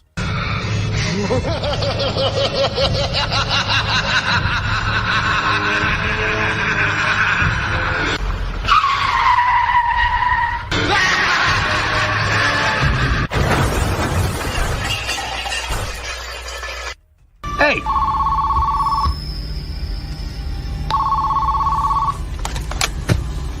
Hello. It's for you.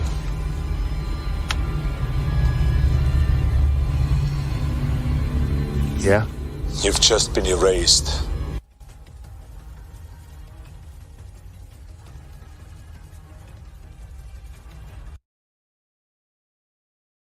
We haven't heard about Kosho in a while. Wonder what he's up to. Causing mischief in other servers? Probably. Yeah, I'd say so.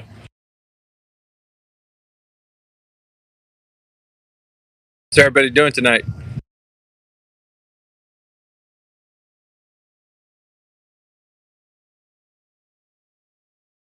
Noon. What's going on, Mike? You guys were getting in too deep with that religious stuff, man. Wow, pretty deep.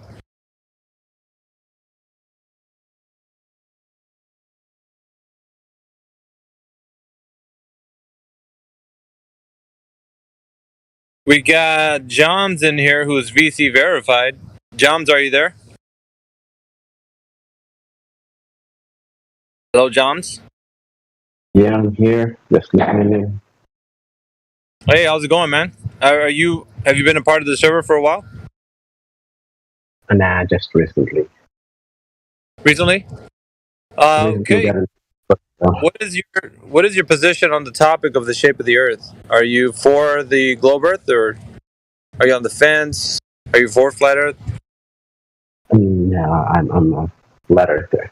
I know FED. And you're what? I'm a flat earth. Oh, your mic sounds a bit muffled. Sorry, I'm on my headset maybe. I couldn't hear that last bit. What did he say? Anybody say? I'm on the flatter side. Okay. Well, good on you, man. This is a good place to be if you're a flat earther, for sure. Yeah, just listening in though. A lot of interesting conversations that happen in here, definitely.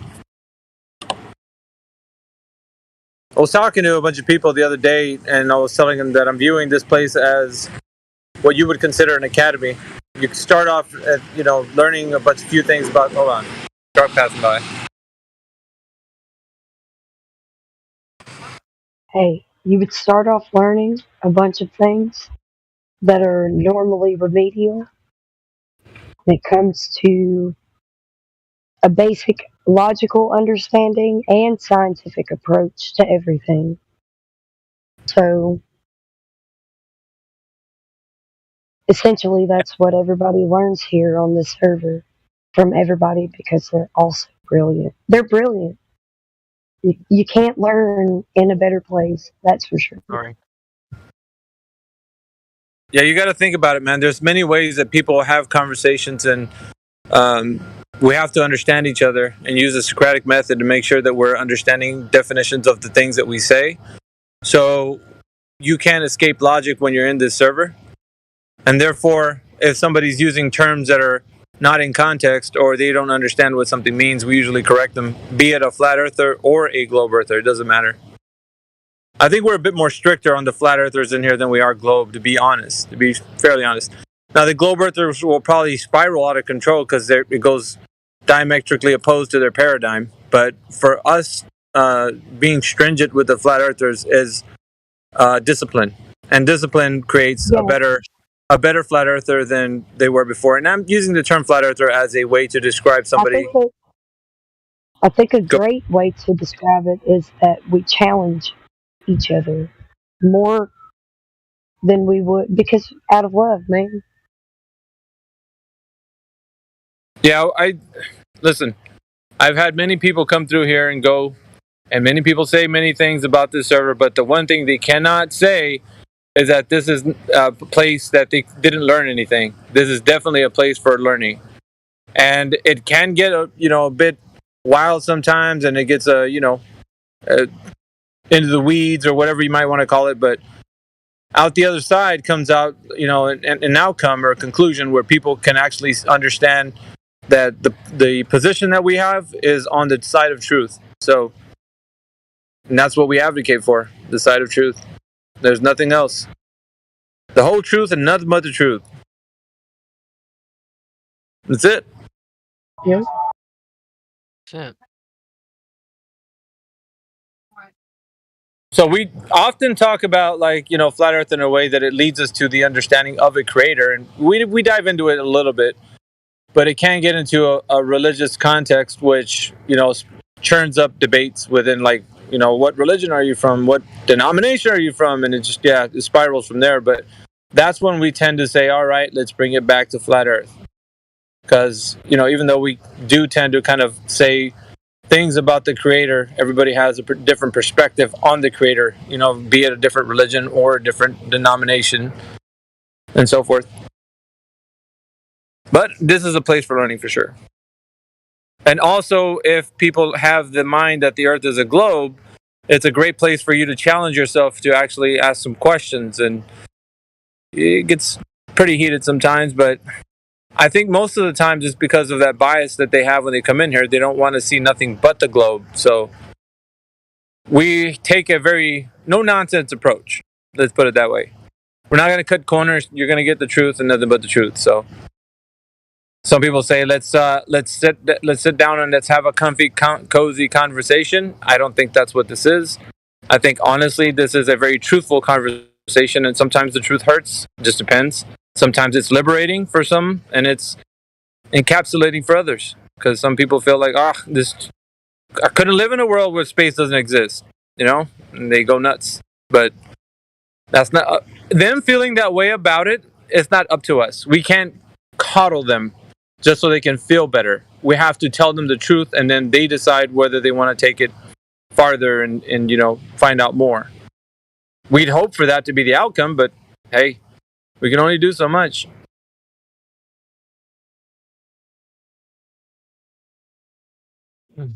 But we do challenge everybody that comes in here for sure.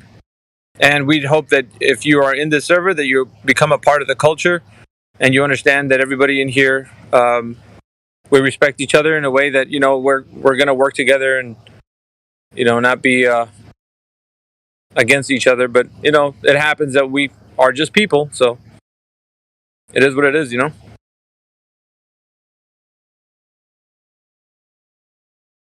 See, we got systems in here. We got QE. What's up, QE, if you're still here? Mike Power Swan. Truth, the Truth Acknowledge. Ethergrass, Water. Miguel Sosa. Katsura, Kel's deafened. Joms is in here. Ghostbusters is in here. Flat Lloyd Wright. Colors of Country. What's up, Colors?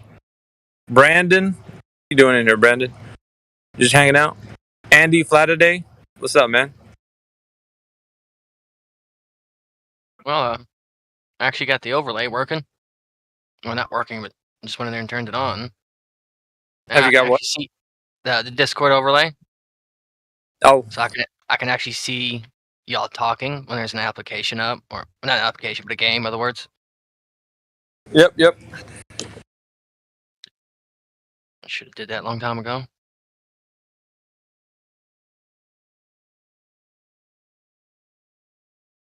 Just taking my last break before I have to go back in and finish up today's work. Makes it a lot easier because you don't have to sit there and scroll up and down to see who's talking. Yeah, man.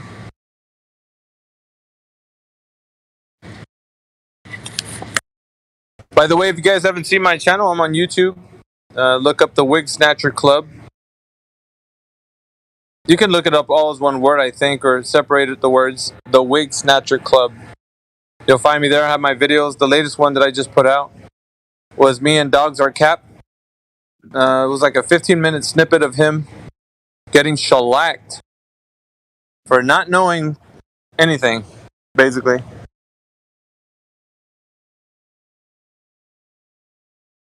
Then referring me to the Transcontinental Arc of the Parallel PDF document, which he himself didn't even know, hasn't read through, and doesn't know what it says on page 19, paragraph 4, or page 47, where it talks about that the spheroids that were used were the Clark and bezel ellipsoid spheroid model. It says so there on the document, so apparently he didn't read that.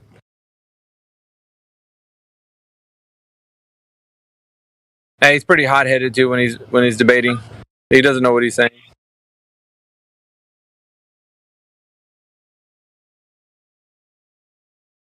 Yeah, it's not good to be a hothead when you're trying to have a conversation. Well, I mean, if you're a hothead, you better know what you're saying if you are, because otherwise it won't make any sense. I think it's better for everyone to be in a state of peace. Well, that's not going to happen, man. Mike, this is the nature of this beast is there's going to be people getting upset and whatnot, and comes with the territory, man. This isn't this mind virus that's been proliferating the masses. It's going to need an exterminator. So we are that exterminator, 24/7. Sometimes it's not an easy job. Sometimes it is. Sometimes people are just like, "Hey, that's great. You got any more information?" We're like, "Sure. Check the bottom of Discord." Other times it's like, "I don't believe you. You're stupid. Your guys are idiots." And yeah, we fire back.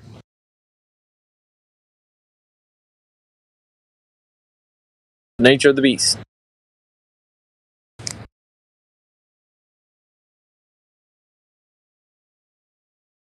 Anyways, who's around right now? Flat Lloyd, are you here? What about systems? Water, ether grass. My little brother. I was kind of listening to the. Huh? What's that? What'd you say, Mike? Nothing. I had to go on mute before you start hearing my dad singing. Was your dad singing? He started to.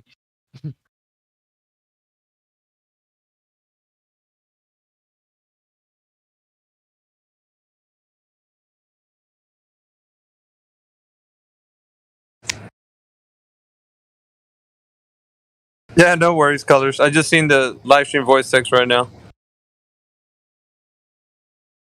I always do. I kind of plug myself every time I can. Man, that's the only way that, people get their content out there, right? I need to do more, though, advertising, to be honest.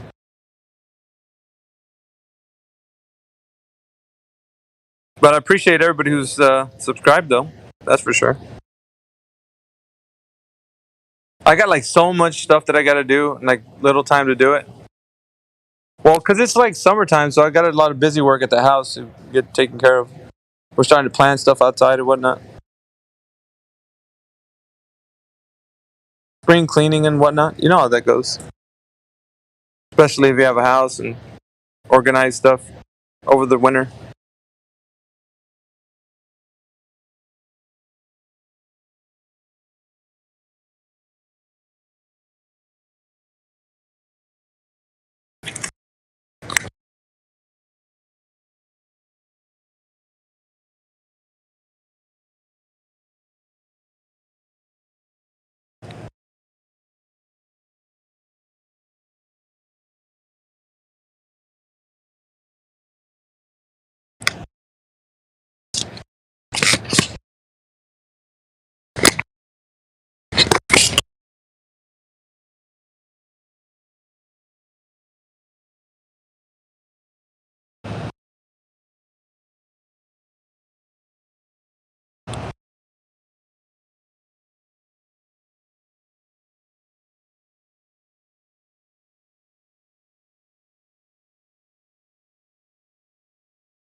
I wonder if we ever spoken to water. Water's got a listening pass.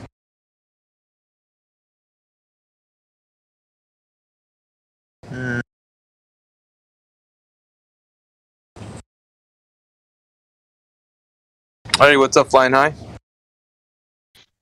Oh, not much. Just stuck at work doing quotes. Yeah, I'm at work right now. Yeah, I don't want to be here today, but man, it's busy. Well, it's beautiful out over here. Weather's finally turning 70s, 80s. Nice and warm. No, still, we've had snow here, so it's freezing. Oh, you guys are getting snow now, huh? Well, it is early for snow. We probably shouldn't be getting any for another month, but yeah, we just got a fair bit. Oh, not a fair bit, maybe 20, 30 centimetres, 20 centimetres. Turning them heaters on, huh?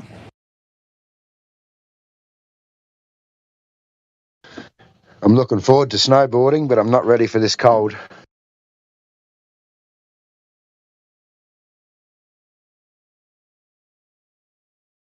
You said you were in your 40s, right, Flying? Yeah, I'm 43 this year. For some reason, I picture you a much older gentleman. I'm actually older than you are. Okay. 40. I pictured you like 62 or something. Your voice, though, it sounds like it's older than, I don't know. Maybe you just had a rough life or something. I don't know. Oh, I don't think it's been too rough. It has been, but...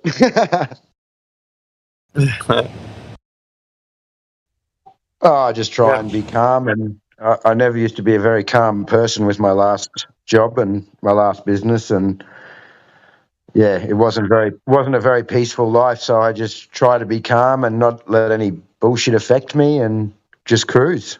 It is what it is my saying. It be what it be, huh? Yeah. I'll post you a photo of me and my sheep.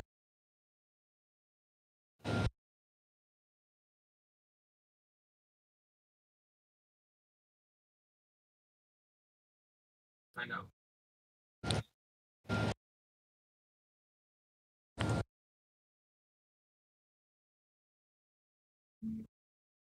Oh, that's where I was working today, this morning. I just put a photo up. That's a nice... Is that your truck? Yeah, that's mine, yeah. It's a kick-ass truck, man. Whoa. That thing looks like it can go through any kind of weather, huh? Terrain and weather. And... I got pretty stuck on Monday. Oh, did you? Yeah, for about an hour. I had to let all my tyres down. I was on this big hill and it was snowing and I was like sliding down backwards into all the rocks.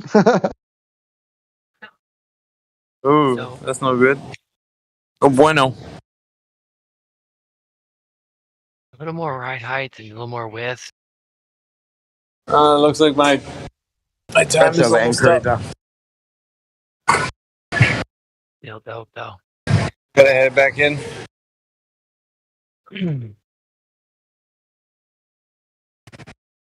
I'll see you guys. There's a photo. There's a photo of me.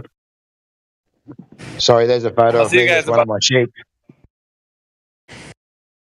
Yeah, I'll take a look at it, but I'll see you guys in 3 hours. All right. Catch you tonight. Rest well. So how old are you again? 43 this year. Okay. Yeah, that looks about right. 43. Wow.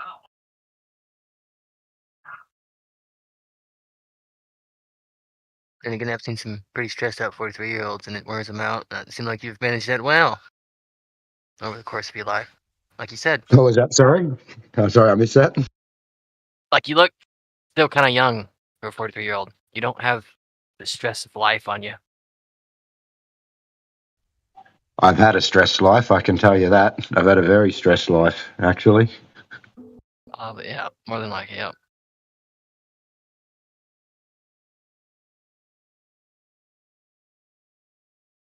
It all started when I got kicked out of home at 13 and lived on the streets. Whoa, okay, yep, that's a big one. yeah, but I met my wife and I got a job and my first boss helped me out with a car and somewhere to live, and then I met my wife and I started my own business with her and had 4 kids, and yeah, we've worked very hard for everything, but we've done well.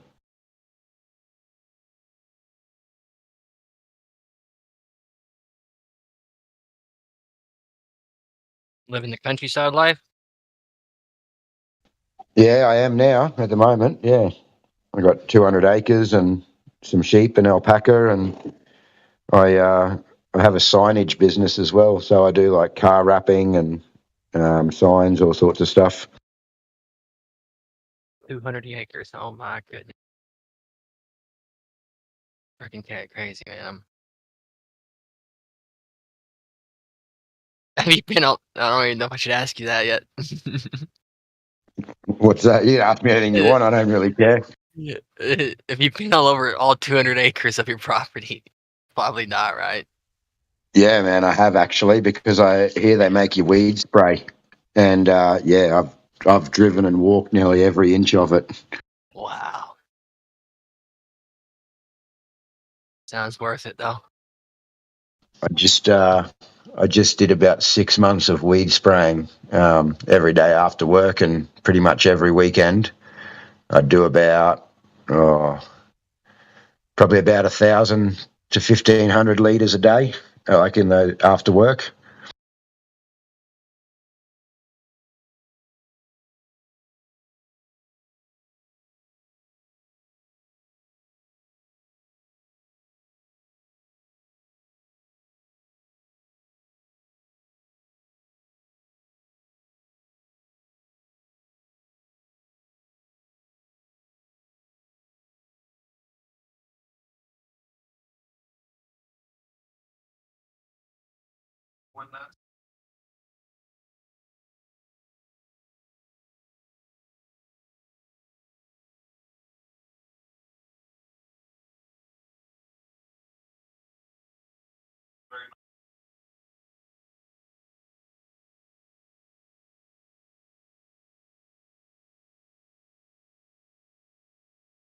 Tweak my mic activity just a little more.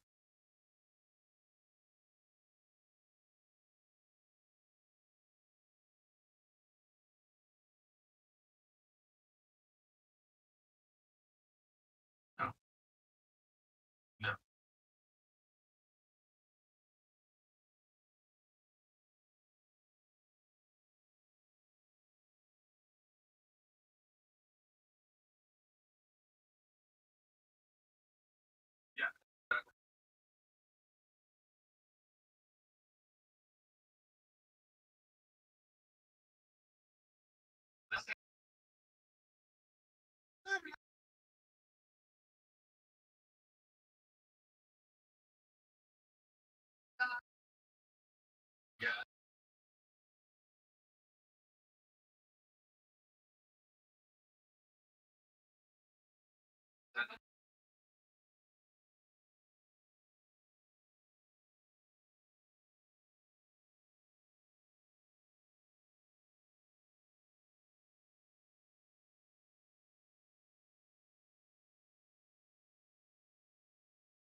So could have did this a long time ago.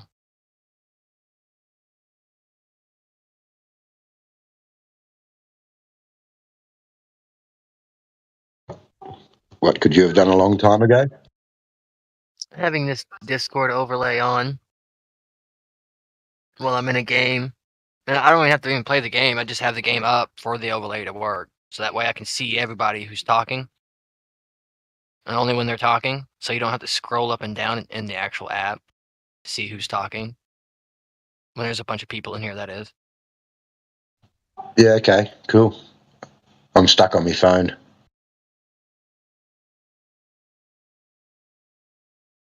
Yeah, I've had it on the phone too. I tried it when I was outside, sitting out in the woods in Discord. Yeah, it's kind of rough operating Discord and actually just rough in general for me because I don't operate cell phones too much.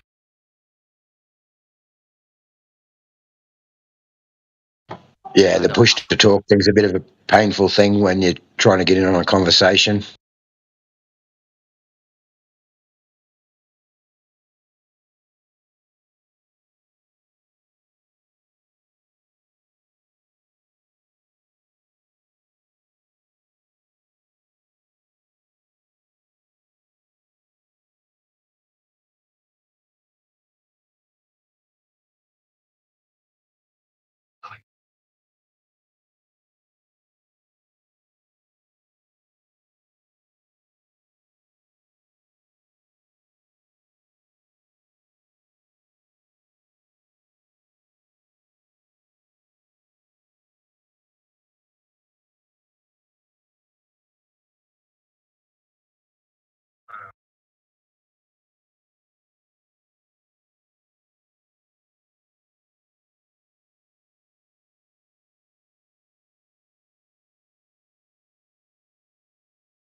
False dilemma fallacy. Are you there?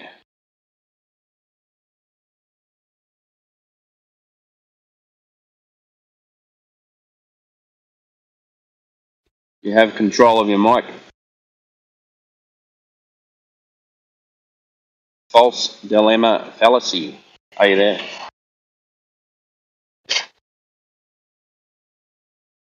Yeah. How are you?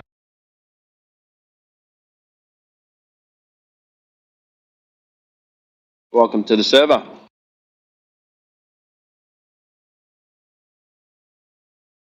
Hello? I'm lagging. It's alright, no one else is talking, so...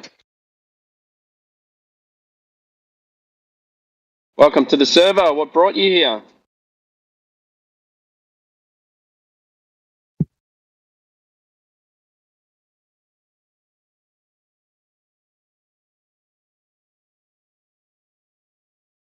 Hello?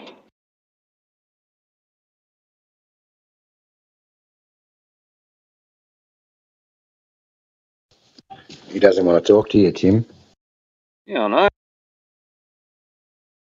Mate, I'm a nice guy.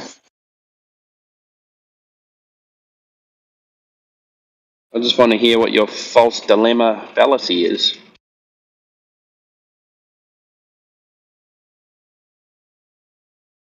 Is it fallacious?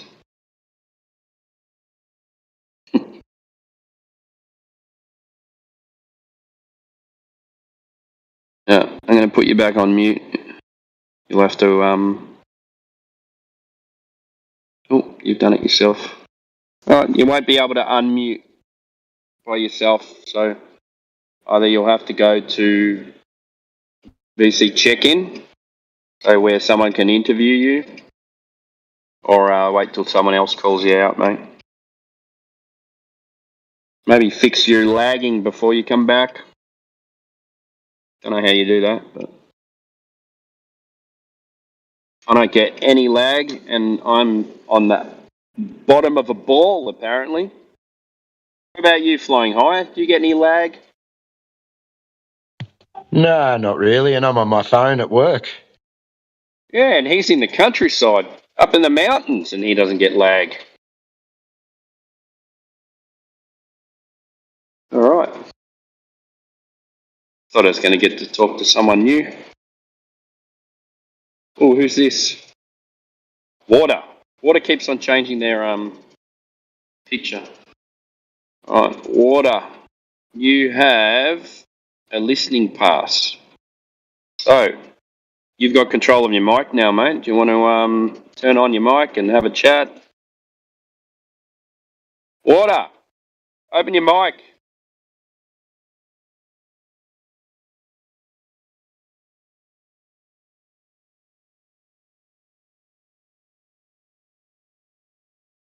Feel rejected.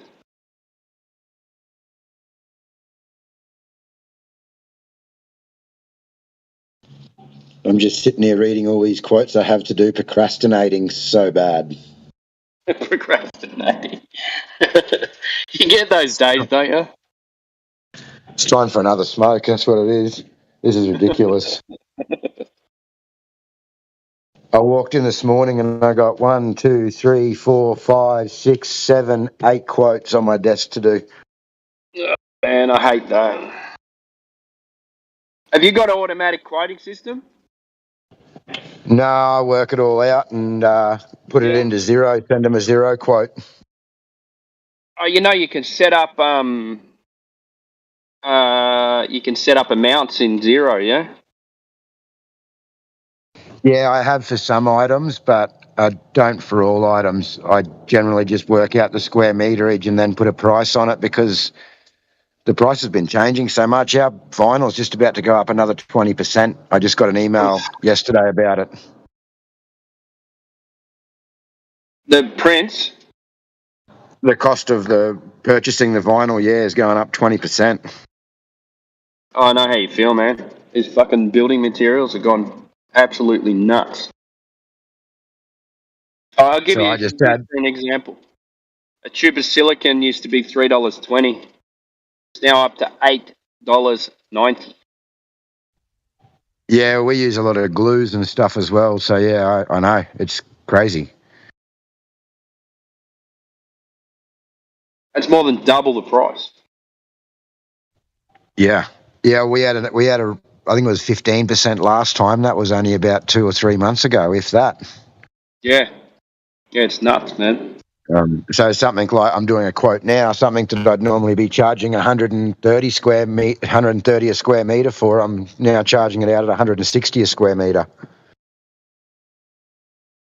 Everything's so expensive. What's this country doing? Most of this stuff's fairly easy to work out, you know. Most of it goes on that aluminium composite panel. So, yeah.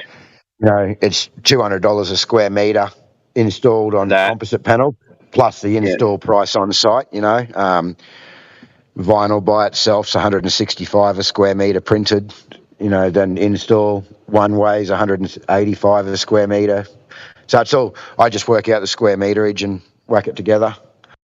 That's all right then. And then any difficulties go in as extras, yeah? Yeah, what I've done with the install side of things is I haven't leave an open end. Yeah, I have said it's not a quote. It's just an estimation, Yeah. and that if there's any Right. unforeseen circumstances, we're going to have to charge more. Mm-hmm. Like the one I just did, it went really bad. The window, we had to go peel a heap of windows and redo them, and I quoted like, I don't know, 10 hours to peel the windows. It ended up taking them 20.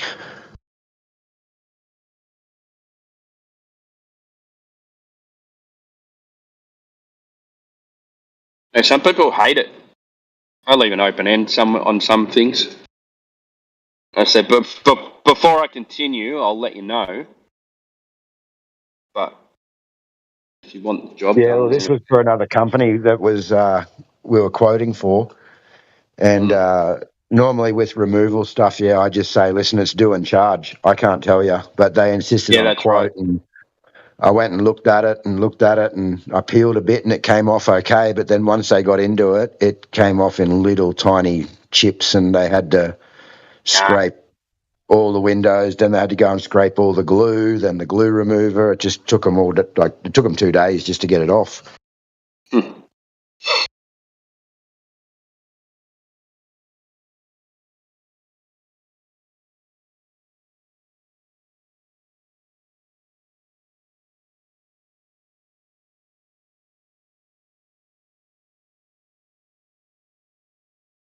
I've been working late, man. Trying to get some stuff. Some shit done. Going to Perth. First time. Never been to Perth before. Leaving Thursday morning. Yeah, I went when I was really young, but I don't really remember it. But So fucking far away. 4.5 hours on the plane. yeah, not too bad. It sucked from Queensland. It was a lot longer, but Yeah. I got to go to Canberra Thursday. I got to buy a new bloody suit. And that's what I just did. I was the worst customer, mate. I don't know. My wife just booked us in for this snowball. They do a snowball here at the start of the season, and apparently it's black tie, and I haven't worn a suit for about 5 years, so I got to Black go tie, to that's Canberra. like tuxedo material, isn't it? Tuxedo. Oh, Or just a I black don't know. suit with a black tie. Well, whatever it is, that's probably what I'm going to go for. If it was up to me, I'd wear me jeans. That's what I said. I said, fuck, I'll just wear a jeans and a jacket because we're going for a wedding. She goes, no, you have to wear a suit and a tie. So I had the girl, had my missus there with her oldest daughter and the girls, and they were dressing me up, and found a good suit. They said, oh, do you like it? And I said, I don't really care. Does it look good? You guys decide. I don't care. I don't give a shit. I'll never wear it again. Yeah. It's going to be a long trip for me to Canberra because my daughter just got her learners, and I don't think I'm going to get away with her not driving most of the way. Yeah. When you got to Canberra? Like 3 hours? 2 hours? About 2 hours. With a learner, probably about 3. Yeah, good. Some of those roads are a bit hairy, aren't they? Oh, they're not too bad. We have a lot of accidents, though, eh? Like, it is a little bit hilly and there's a few bends, but there is a lot of accidents. People are just really impatient and they overtake on bends. I think we get 2 or 3 fatals at least, probably more, a year between even just here and Cooma. Yeah. We just had one, a truck and a motorbike. The motorbike rider overtook on a bend and had a head-on with a truck. Oh, man. Horrible. Yeah, and the problem is that it's not you, it's the other person. All these people coming down for the snow and they're just busting their ass to get here. Everyone else in front's doing 80 and they just overtake everywhere. You got to be... I've been pushed off the road a few times. We have a Dax in the room. Dax. feel free to open your mic and join the conversation. Let us know what you think about where we live. You there, Dax?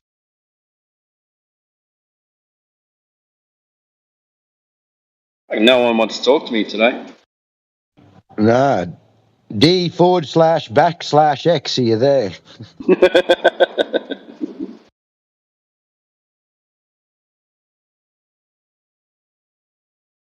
Or maybe I was saying it wrong. Maybe it's not Dax. Might be, don't know what it is. He might have to correct us. Or she. Yeah, tell us what your name is, Dax. Dude, I'll talk to you, Timbo. What's up? Yeah, what's going on? How are you, mate? I'm doing good. I'm rolling me a What have you been joint up right to? now. I've been trying to get over this feeling like deathly ill. I've had this like terrible head and chest cold, and it like mutated into like a combination of like a flu and like a head and chest cold. Put me on my ass for the better part of a week. And I'm still getting rid of the pressure and like the nasty shit. But other than that, I feel a lot better. Yeah. That's why I I've haven't been seen you on here. typing, but I haven't seen you talk for a while. I haven't heard Yeah, you talk for a while. because you could probably still kind of hear it in my voice. I'm still a little bit Yeah, a bit congested. scratchy.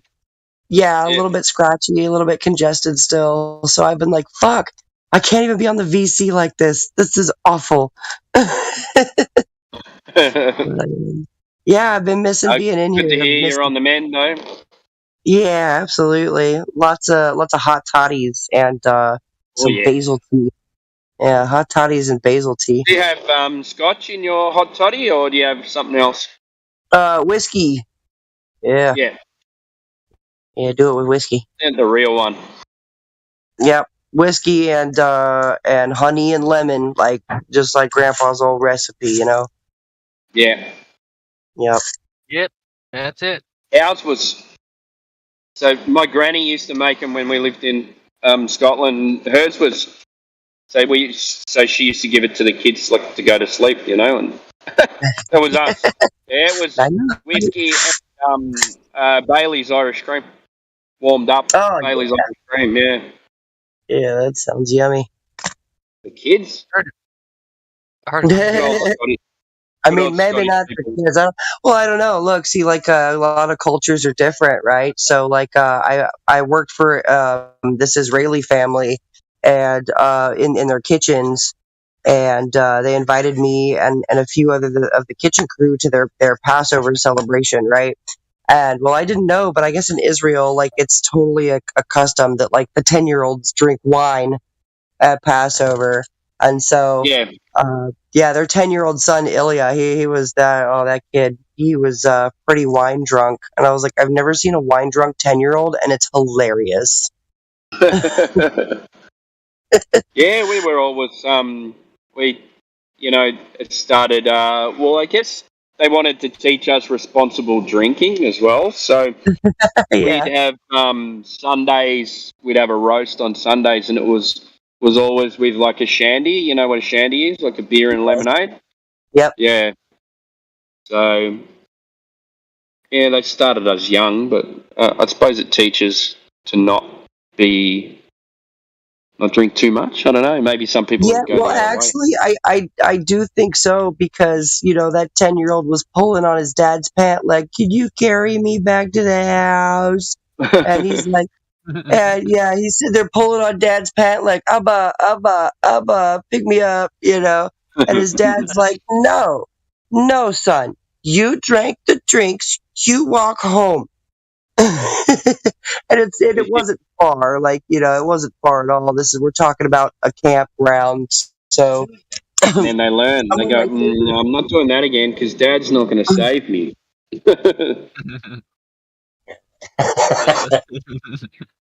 Yeah. So Passover is their kids drink, their kids drink. So yeah, they teach them responsibility like that though. They're like, ow.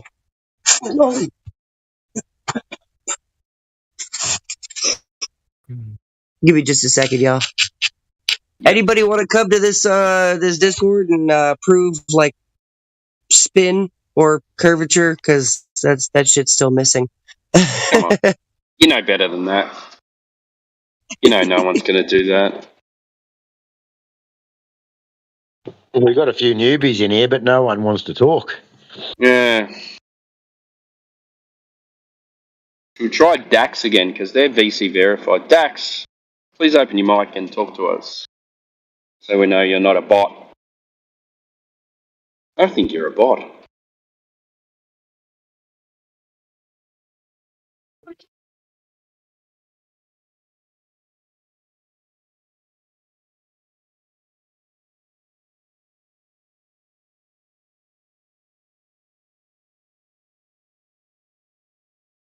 No.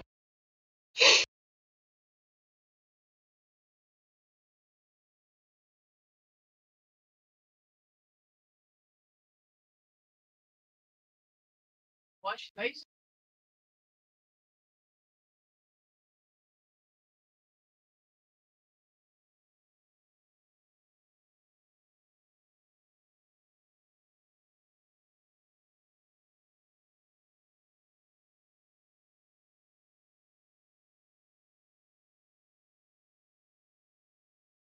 There you go.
Yeah, I finally got my buddy here, right? And he's been like on the fence about flat Earth. And I finally was like, I know what video you have to see. I know which video will settle it for you. So I showed him the Justin Trudeau video of Justin Trudeau going, "The Earth is not flat, and you can trust your government." And that solidified it for me. It's like, oh fuck, man, the Earth is flat. Like that did it for me, man. If Justin Trudeau, of all these people, who is a liar any damn way, if Justin Trudeau's saying the Earth is not flat, well, hell yeah, he's like, I'm gonna think, well, the Earth is flat, you know. So yeah, my buddy, he's getting on board finally. It's kind of interesting. Real interesting. Thing the government says is opposite. Yeah, everything they say, just think the opposite, and that's the truth. Like whatever the opposite is of what they're telling you is what the truth is. Yeah. So yeah, it was the Justin Trudeau one. That's the one that did it for him. I'm like, wow, that's what's up. You know, but also he's like, damn, I really can't argue against water being level or like how the sky is predictable like a clock, you know. He's like, I can't even deny these things. So, and he's like, plus they won't let me go to Antarctica, so like, how the fuck am I really supposed to know if they won't let me go here and they won't let me go here? I'm like, yeah, that's what every flat earther is saying. You're a flat earther. You just don't know it yet, you know? And, yeah. A week later, he gets here, and a week later, he's a flat earther. Yeah.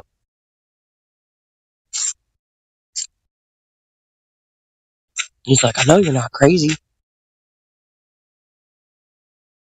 I personally don't believe that anybody becomes a flat earther. They just remember that they've been one all along.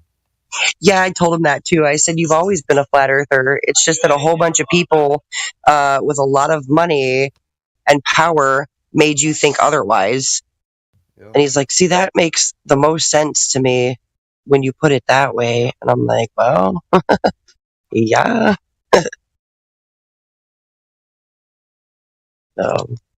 Was that AG? What's up, bro? I'm doing pretty good. I'm chilling. I hope you're doing well.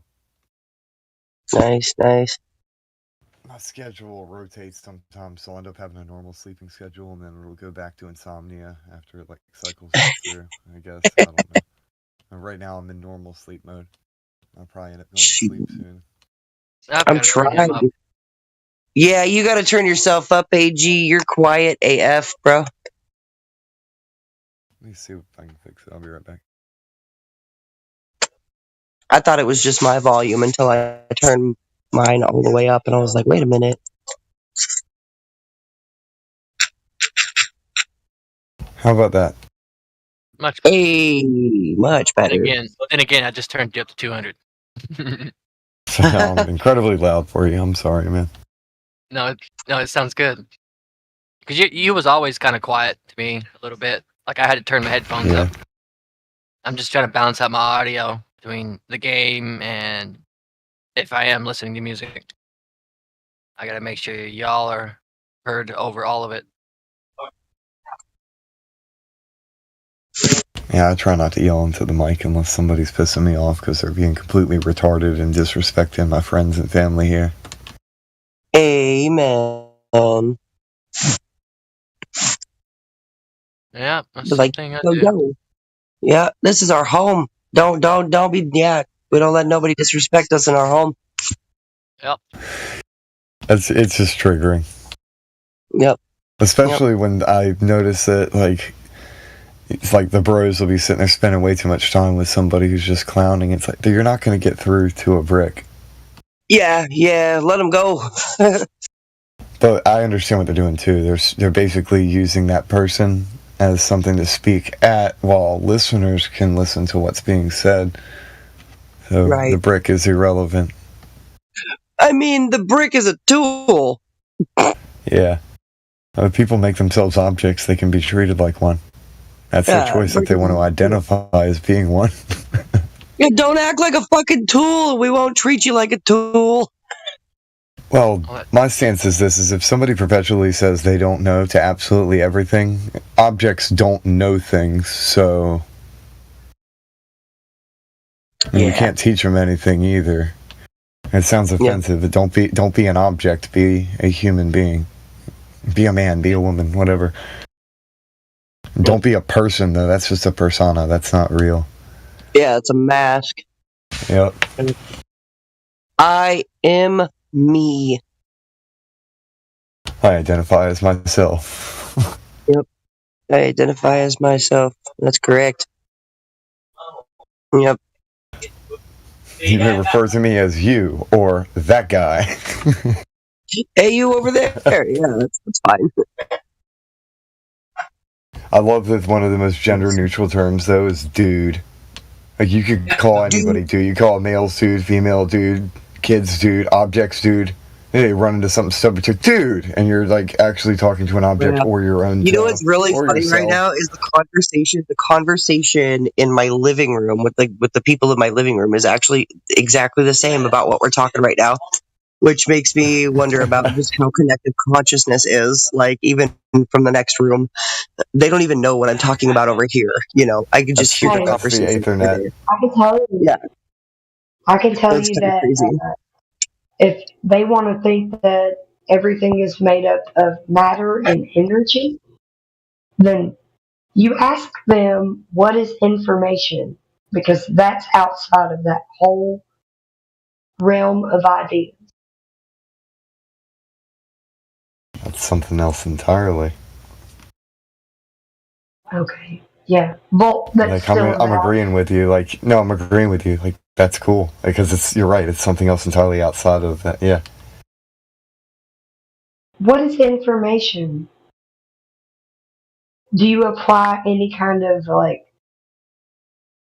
I mean, you can't locate it, can't identify it, you can't even create some sort of calculation for it.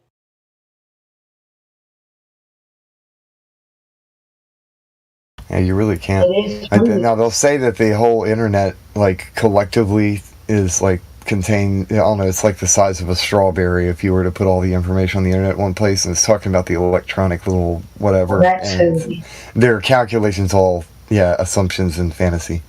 It's kind of like the Silly Superman can because slap a chick.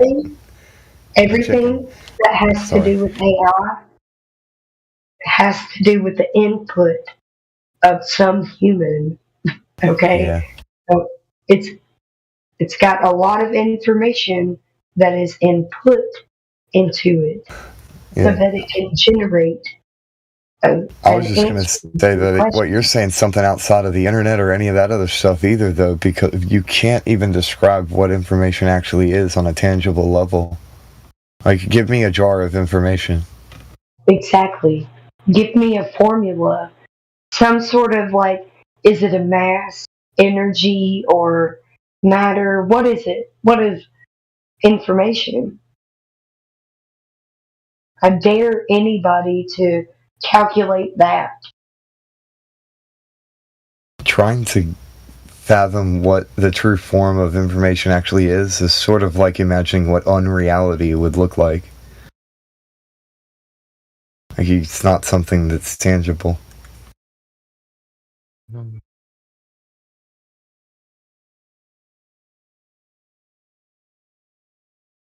I will say that I believe that it's directly connected to a higher power.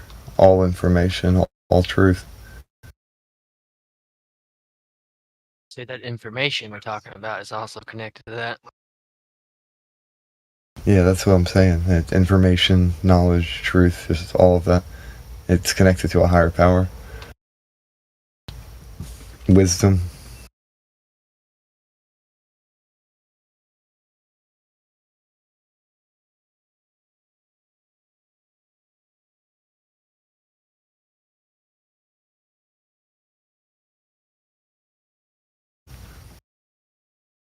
There's an interesting thought experiment type question that people ask, and it's, did people discover math or invent it?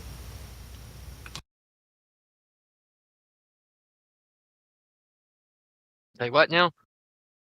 Well, you'd have to... There's this interesting thought experiment that this kind of reminds me of, and the question is, did people, human beings, did people discover math, or did they invent it? And there's different perspectives on what it is, like as far as our understanding of it versus what's in reality. So like it creates a really interesting conversation based off of everybody's perspective. Neither, in my opinion. Neither of So those two. it is exactly what we were talking about, as in information. How does information exist outside of matter and energy? Yeah. It's like trying to fathom information existing outside of any form of mind or brain or anything. The information is still there. It doesn't matter. All you have to do is lead off that argument, and nobody can refute you because it is what it is.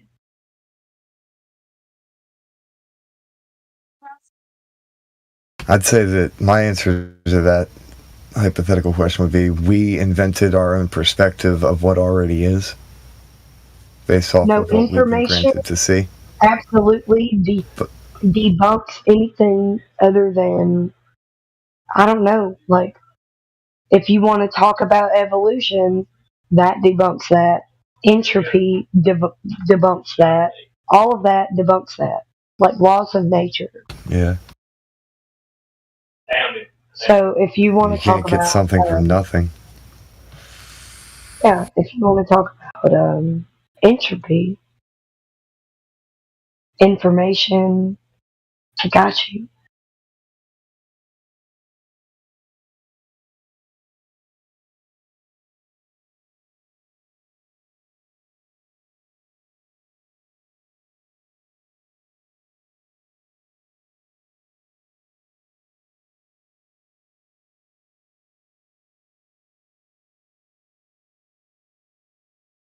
It's really bizarre to me that there's people out there who make the assumption that gravity and time can make everything from nothing. They can't. Okay, what created the gravity then?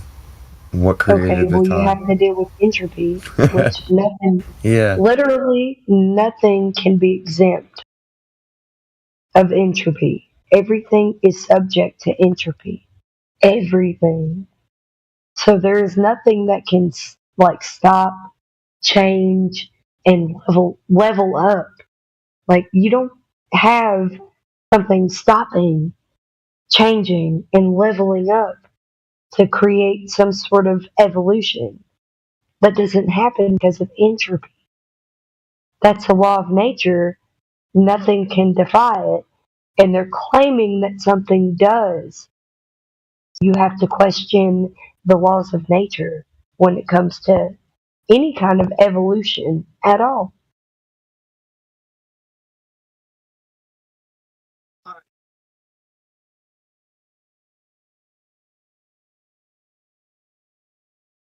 Define evolution. It's silly.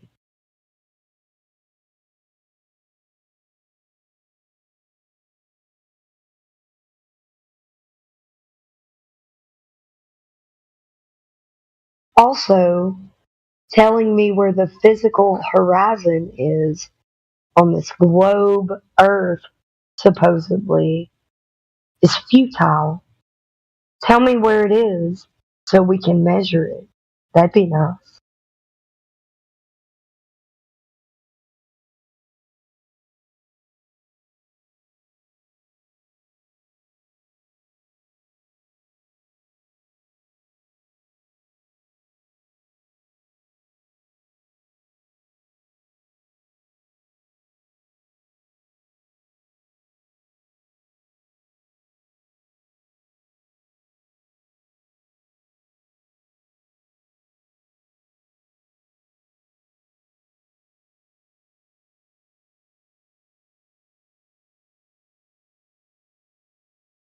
You know, the physical horizon on a globe Earth shouldn't be that hard to find.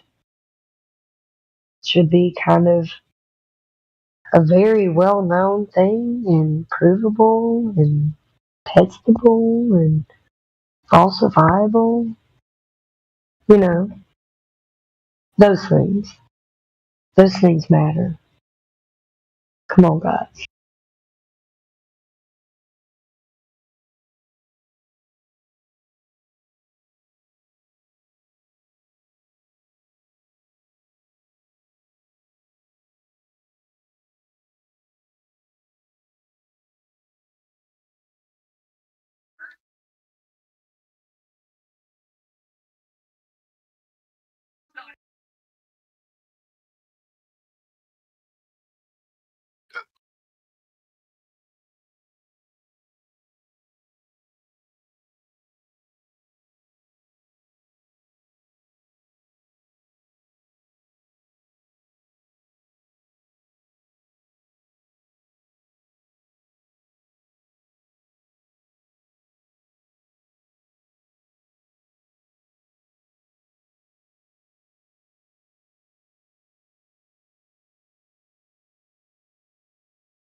Hey man, imagine saying gravity or refraction right now and not having a flat earth globe or flat earth roll.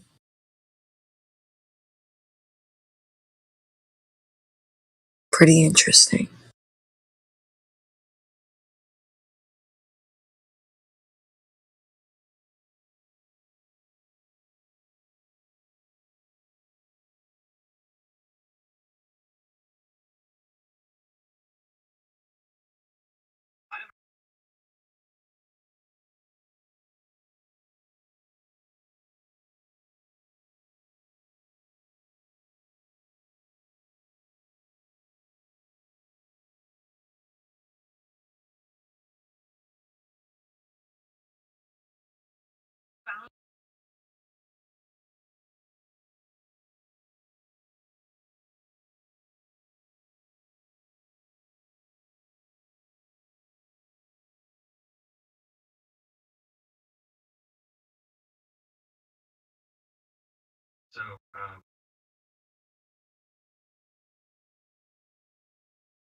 To pick it up.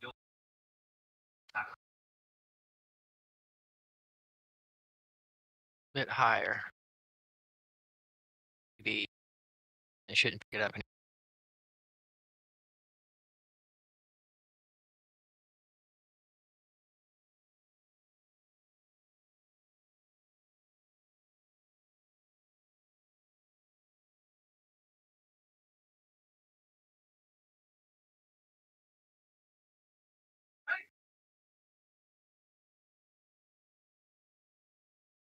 Water changes picture again.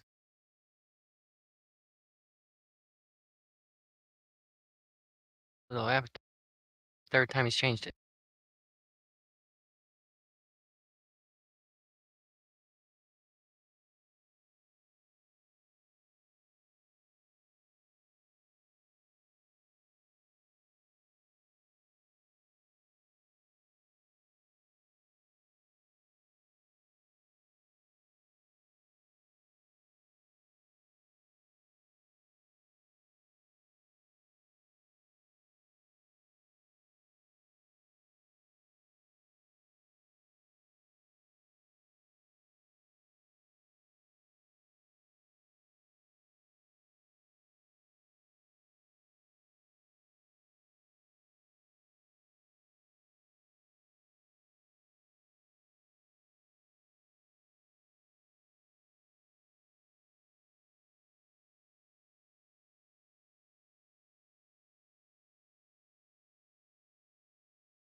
I think I'm gonna head to bed.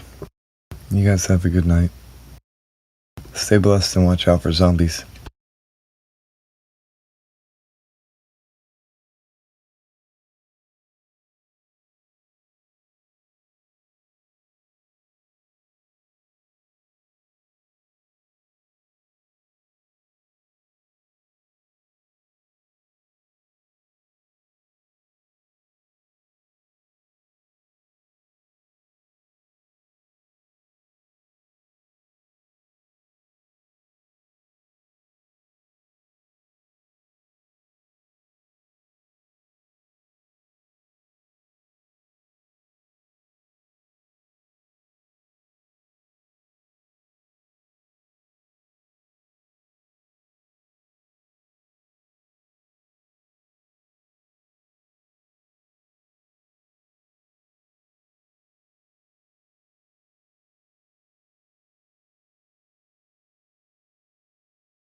Everybody's muted.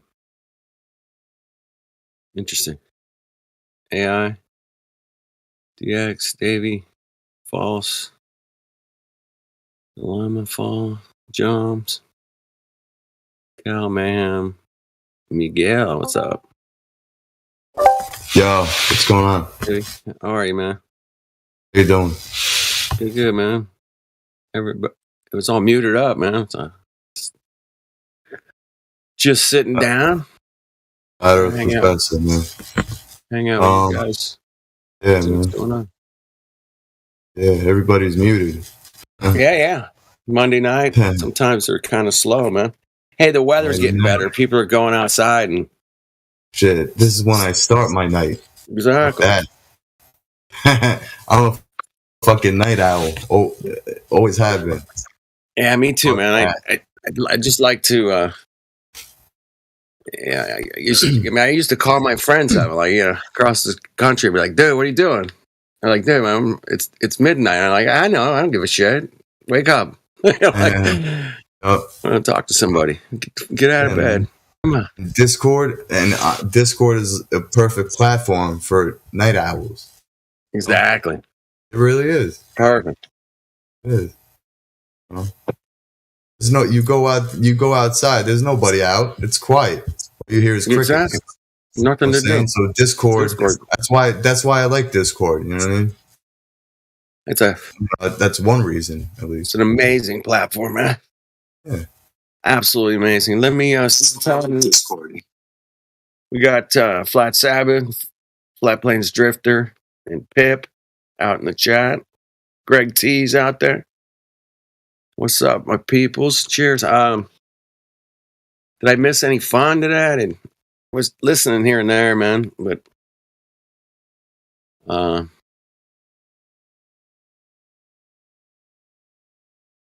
right, what's up, Flatsy? Good to see you. Oh, yeah. Yeah, right on. Yeah, she just went to bed. Okay, cool. All right, well, cheers, everybody. I guess everyone's sleeping. Yeah, they'll wake up. Miggy's probably still at work. He'll be coming home soon. Timbo's just finishing up dinner or something. Where does he live again? What country? He's in Australia. Australia, right. Yeah. The kangaroos. Well, that's crazy, man. Imagine walking. That's crazy. Imagine walking down the street. Like, I see deer sometimes. You know, I got deer where I live, but I can't imagine just walking out of my house and seeing a fucking kangaroo hopping around. It'd be kind of freaky. Yeah. They got pockets too. How crazy is that? Yeah, little baby pockets for the pockets. You put their little babies in a pocket. It's just fascinating animals, yeah. Just a deer with 2 legs. It's just a deer with 2 legs. Right, 2 arms. Just working away, mate. Cute little fucking dinosaur. Well, that's right. You got to get a bunch of shit done. You got to work. Yeah, by tomorrow night, and then I'm out. Keep working. Don't let us interrupt you. I'm listening. Pound them nails, man. Cut that wood. Level that shit up. Use a level. Yeah. Although it's upside down, I get it. It's weird. Double it up. Double up. Level that shit up. Yeah, it's a song. Level up. Level up. Well, I heard there was a couple people came in that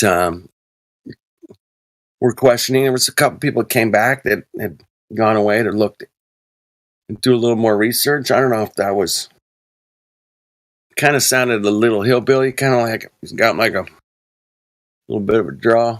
He's like, I didn't catch his name. I was only listening, but he had come in before, man, with a bunch of what about gravity and why they lie and that kind of stuff. But he went away for a while and he came back today. He's like, man, I got to really look into this shit some more. That's why I'm back.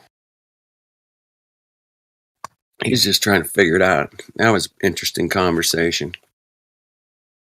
It was him and Elijah and who else? Might have been a couple other people talking to him. But we got any newbies in here, man? We got Jones. What's up, Jones?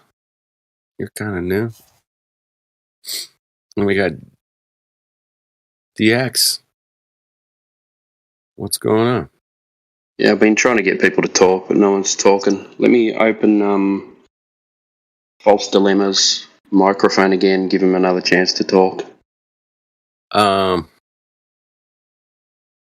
Okay. He seems was he being rude or just was he not? No, he's not VC verified. So you got control over your mic, mate. So just jump in, have a chat. False Dilemma, welcome to Discord. Welcome to Flat Earth. See if you can get him to talk. I'll leave it open. Welcome to Earth.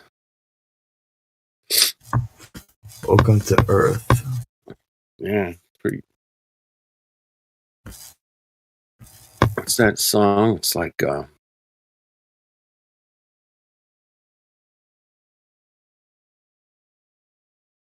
it's a Doors song. It talks about getting born into this world. Getting born into this world or something. What's that song? Strangers? The Doors? Yeah, People Are Strange. Yeah. People Are Strange, yeah. Yeah. People Are Strange. Born into this world, yeah. Oh, and I forget the next line, but yeah, I was kind of like, you get born into this world knowing nothing, man. And then you get taught, you're on a spinning ball, and you're like, cool, man. I go with that, because I don't know any different. What the hell? Yeah. It's like super easy to fool people, man.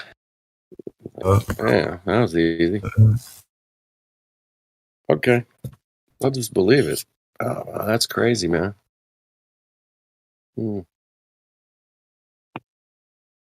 Kooky crazy shit, man. People are strange when you're a stranger. Faces look empty when you're alone. Women seem wicked. Yeah. People are that's stuck in my head. I know, right? I'm about to fucking put it on.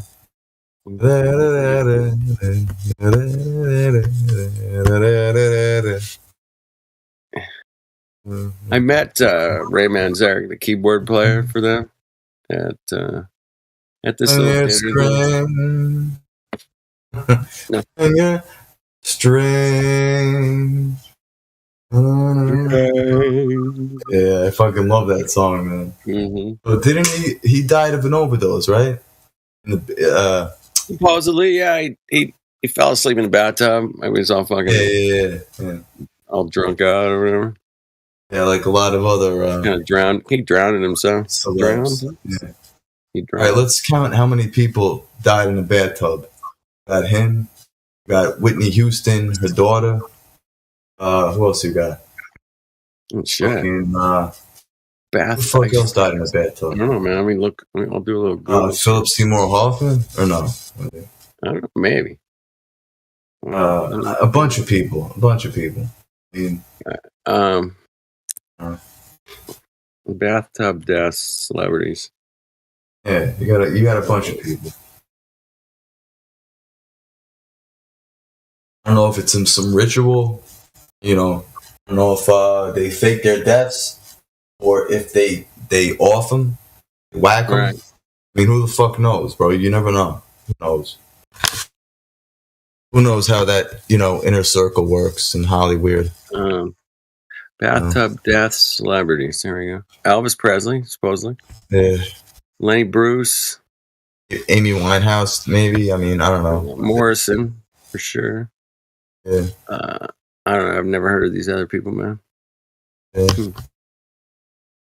Yeah, there's quite a few people who died in the bathtubs. Quite a few people. Yeah. And yeah, strength. People strength. People of strength.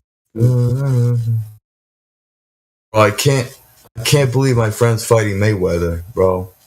On June 11th. It's such an opportunity. Oh, that's like the opportunity of a lifetime. You know? Dude, that's fucking awesome. Fight Evander Holyfield? I'm so happy for him, man. I'm so happy. Dude, even if it's, 3-round kind of bout, I mean, it's going to be awesome, man. Oh, yeah, forget about it. I know it's going to be on pay-per-view. But, I mean, yeah, man. There's a, like I said, it's an opportunity of a lifetime, bro. You know how much money he's going to make? Oh, my gosh. Hundreds of thousands, maybe over $1 million, maybe? Yeah, oh, forget about it. Yeah, that's great, man. Congratulations, man. Tell him, way to go, man. I mean, Holyfield's way over the hill, but still, man. I mean, he does. I mean, he has. I'm not going to jump the gun. Just because I know his family, I'm not going to say, yeah, he's going to whoop Mayweather's ass. No. I mean, listen, Mayweather he's a beast. Let's face it, he's a beast. Oh, Mayweather? I was thinking Holyfield. Why was I thinking Holyfield? Yeah. Oh, no, I'm talking about dude, I mean, he's going to make 10 million or 5 million or some crazy number. Oh, my gosh, yeah. Yeah, I mean, Mayweather's going to make 50 million. 50 million? Probably. Win or lose. I don't think he'd fight unless you're making a shitload of money. I don't know. Why do you think? Why 50 million? That's about what. I mean, this is a top-rated boxer in the world, man. He's one of them, right? Yeah, but what? How come? That's pretty much the going rate for. How come he would make 50 million? He's still the champ, right? Yeah, he's undefeated, right? This is his defense of his title fight, man. Yeah, you get 50 million for those, man. Pretty sure you get 50 million. All right, Whitney Houston. Michael Jackson was found in the bathroom. That's weird. Oh, see? Bro, a lot of people. Elvis Presley. He was in the bathroom. Lenny Bruce, I saw that one. Albert Durker, I don't know who the hell that is. Morrison, of course. And some others. There's not very many, man. Too many in the tub. Or in the bathroom, Not as many as you think. I think there'd be more. Anyway. Oof. See, we got Dust showing up. What's up, Dusty? What's up, man? Good to see you. Hey, what's up, guys? We're just talking about celebrities that died in the bathtub or in the bathroom. We were just looking at the list there. Well, it's funny because I'm in the jacuzzi right now, so that's why I almost didn't. It's why I almost didn't want to unmute, but I was like, I should say hi. I'm at the gym, and then there's like a big outdoor jacuzzi. It's so nice. I hope I don't die. Nah, I think you're gonna be all right, man. You're in pretty good shape, man. I think you're gonna make it. So how's everyone doing? Doing good. I just got here. It was kind of quiet. I was talking with Davey. Okay. Everybody else is muted. I called everybody out, and Timbo said hi. And cool. Hey, so are you noticing more and more people are talking about this topic lately, or is that just in my world? No. I think what I've noticed, and I think we were talking about last week, was a little bit was we are noticing a lot more newbies coming in. Oh, okay, that's cool. Like real new, like people have been looking into it for a month or a couple weeks, or Oh, so it's picking up. That's good to know. I think it's picking up, yeah, for sure. So interesting. Yeah, I'm hearing more and more people talk about it, bring it up, not afraid to say something, come forward, on all different kinds of platforms. It's like So, because Joe Rogan, he has Eddie Bravo, who has his own podcast about it now. He had Jim Brewer, recent comedian, come forward. You have those two UFC fighters. Yeah. Well, Brewer had Conspiracy Music Guru on, which you know who that is, right? I don't think so.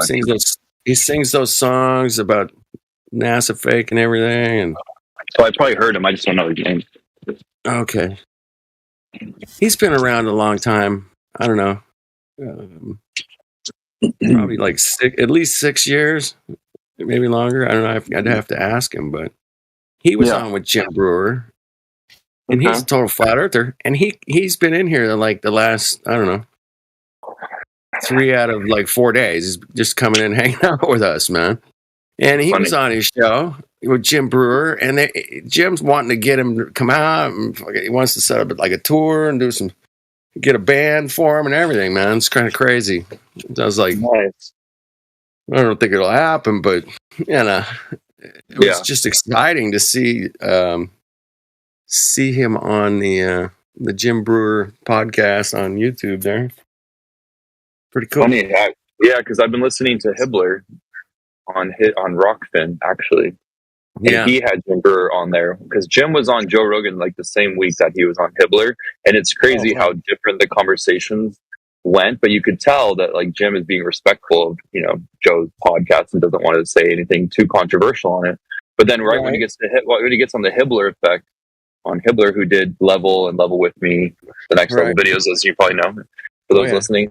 But yeah, so then he just goes off about flat Earth and everything, and it was so fascinating to see how there's the main stage, what's acceptable, and then what people are really thinking. And it's more interesting to me that you have all these people are in direct contact with Joe through UFC or comedy, which are the two things he's known for. Right. Such as, I guess there's Joel Bauman, who's a flat earther, who's very vocal about it, and Bryce Mitchell, who's another UFC fighter, who says he's going to confront Joe Rogan if he wins the title. And this may have happened, so I don't know what happened, but the point is the walls are like closing in on Joe with his best friends. You got Eddie Bravo, Jim Brewer, who he respects and loves, those two, and then you've got these other UFC people who he commentates for. It's like they're all kind of coming for him from every angle, and it's closing in where he's not going to be able to. And then his own base, like Joe Rogan's base, which would be someone like myself, knows that he's different than how he used to be. The things that he kind of would go into, he's like softened up a bit from obviously getting paid the big bucks. But his base is coming for him, and they should be, because he has the biggest platform because of the people that made him big were the UFC fans and his comedy fans, really. And then mostly, men who wanted to hear what men wanted to talk about, kind of a thing. So, and those were the things where he had interesting people on his podcast, people that were following those two kind of fields, comedy or UFC. And then boom, his thing started to take off. He started to get more people. Then he was good about the guests because he has interesting people. But there's so many people on there now that are flat earthers that are not getting on there allowed to talk about it. And it's like, I don't see how the people with the comments, how flat earthers are so good about commenting on things, they're going to come for him. Oh yeah, they're going to come for him, and they should, because it's time. It's like he should have had Eric Dubé on there, or whoever everybody respects the most, or a few people like Mark Sargent would be great, or people who have a strong voice. Dave Weiss would be awesome. Dave Weiss would be fine. Austin. Get somebody on there to finally just talk about these things on that stage would be amazing. But it's funny because you have Hibbler, who's also really wanting that too. So it's kind of crazy time. Yeah, put Hibbler on. That'd be fine. That'd be good. Yeah, I don't know if Hibbler is big enough, but all it takes is Eddie saying something to Joe, like, "Hey, please watch this documentary that I'm in." right? It's like that I made, and I'm in it. Can you please just watch it? And then maybe we can talk about it on your show, dude. Like, I've been friends with you 30 years, bro. Like, what's the problem? That conversation is coming. So it's kind of an interesting time. That's fascinating, man. Well, I'm glad you're like on top of that whole scene, man. I mean, I click here and there, man, but I'm not. I don't know what Rogan's doing, man. I have no idea. I mean, you could tell me, like, I know he was at the fight last weekend because I saw his mug on TV, presenting the belt and all, and talking at interview afterwards. But yeah, well, I'm not even a Joe Rogan fan necessarily, but I like over the years he's had some really great interviews with interesting people. So I was checking in when he was interviewing people that I was kind of like, whatever the topic, caught my interest. he had some guy on, some paleontologist dude that wore like a hockey jersey and had some crazy hair, and he was talking with Joe Rogan, and he's like, I want to, if this Eric Dubé showed up right now, I'd fucking, he wanted to, all super aggro, man, and wanted to fuck Eric Dubé up, man. I thought that was pretty telling, man. I mean, because he was basically, Eric Dubé was telling him your paleontology shit is just a cuck show, man. It's not for real. Oh, I do remember that when it was about the dinosaurs. Yeah, about the dinosaurs. And he fucking went full fucking Mongo. I remember that he couldn't stop cussing. I was like, and then us flat earthers, we clipped the shit out of that, man. That thing got put in like 20, 30 videos, easy, you know. Oh my god, that's hilarious. So that's the part that was that dude, the dude with the green hair, wasn't it? Yeah. And the hockey jersey and he was Timbo. Yeah, he did. Hey, how are you, mate? What's up? How are you? I just fucking working hard, mate. I'm supposed to be going on holiday soon, so that'll be nice. I'm glad you were listening because I was like, oh, I wish Timbo was here, but it worked, so that's good. I'm always listening, man. I know. I do know. I know. I count on you to be on there, but I'm like, he's got to be doing something at the same time, like working, dishing, cleaning. I don't know. But of course, man. You know, I got my headphones on when I work. So. Yeah. Well, I thought it was funny when you said sometimes have it on in the car, and I tell the kids to be quiet. That's funny. Yeah, I let them listen to it in the background. Yeah, it's good. That's hilarious. That's hilarious. I'd be like, that's and cool then they ask the questions. You know? Oh shit! Don't let them listen late at night, man. I get a little no. But if there's something weird on, I just close it, mate. Yeah, you gotta bounce that straight away. No, but I love that because they're gonna grow up and they're gonna have a whole other perspective on reality that is ahead of the game, in my opinion. So hey, good for you. Yeah, to question. That's my goal, for them to question. Yeah. So Timbo, Dust came in and said, "Hey, man, what do you think? Is it growing? Or we getting?" And he mentioned a couple things, and I didn't really, think about it. But we got that Jim Brewer guy's got a pretty good following, man. Almost, probably. Yeah, he probably has and I hear it's popular on TikTok, which could really influence the young people, And it's it's huge on TikTok. It's fucking huge, man. Somebody was talking some numbers. I was like, whoa. I mean, it's like in the millions, and it's like, oh shit, that's okay. Yeah. I feel there's going to be a lot of people making claims, though. We're going to have problems. Yeah, we're gonna have to straighten all that shit out, Timbo. We got it, no problem. I know you guys are gonna be the professionals. Like, come, the wise ones. But it's funny. It's like you can't make that claim, dude. You can't make that claim. Stop. No. I mean, you can't be going dumb, bro. I mean, good idea. You got it. Yeah, something's holding the air pressure in, man. I get it. Yeah. Dome. I can't plant my flag on that 100%. Sounds logical. Sounds good. Looks good in pictures. But we can't verify that. Sure. I can verify pretty much that the water's level. I got that, man. Guaranteed. Yeah. Well, the kids on TikTok, what I heard on Mark Sargent's podcast, he was saying is what's happening is they take clips that are much shorter and they react. They have like kids are reacting to flat earth stuff. And then that's going viral, and because the kids are, basically either making fun of it or saying this is so wild, right? Because they're not laughing at it necessarily. They're like, this could be true, bro. Look, and then it blows up, and all the kids are sharing it. And then what Mark was saying is that then they repost those things on YouTube, so it gets even more views, and it's already getting millions and millions of views. Right. So it's it's a cycle that's happening. It's like they're pulling from YouTube and putting on TikTok, and then it's going back to YouTube. Yeah, I mean. It even ends up on like BitChute and Rumble, all these other places. Funny. It's funny, man. I see TikTok videos everywhere now. I'm like, holy shit! Because there's more like young people doing them. There's a guy that I think his name KC Industry or something. He makes a lot of funny flat Earth TikToks all the time. Yeah, it's interesting. I mean, even that what was that cuck show with the Dude Perfect went up to space and for a space ride in the. Oh, Felix Baumgart? No. It was the guy, Dude Perfect. He's William Shatner. No, I don't know if he went up with him on that same launch, but he went on one of those launches. Okay. And Dude Perfect has, I don't know, like 100 million or something subscribers or something. It's huge, man. And they all paid for him to go up there and do it. But one of the questions they asked him, man, after he came out of the capsule, and they asked him, dude, is the Earth flat? And Miggy's talked about this 20 times. And we just find it interesting that why would they ask him that after all of that? I mean, why did they have to rub that one in right there and put the boot right to the throat? Why did they have to throw that out? Yeah. That's weird, man. And that's why it's gaining popularity. Dude, I watched some thing about Justin Trudeau went to like some town hall meeting, right? Oh, I saw that. Yep. And he rolled his sleeves up and he said, hey, man, I'm fascinated with flat earthers, right? Yeah. So he does this video, right?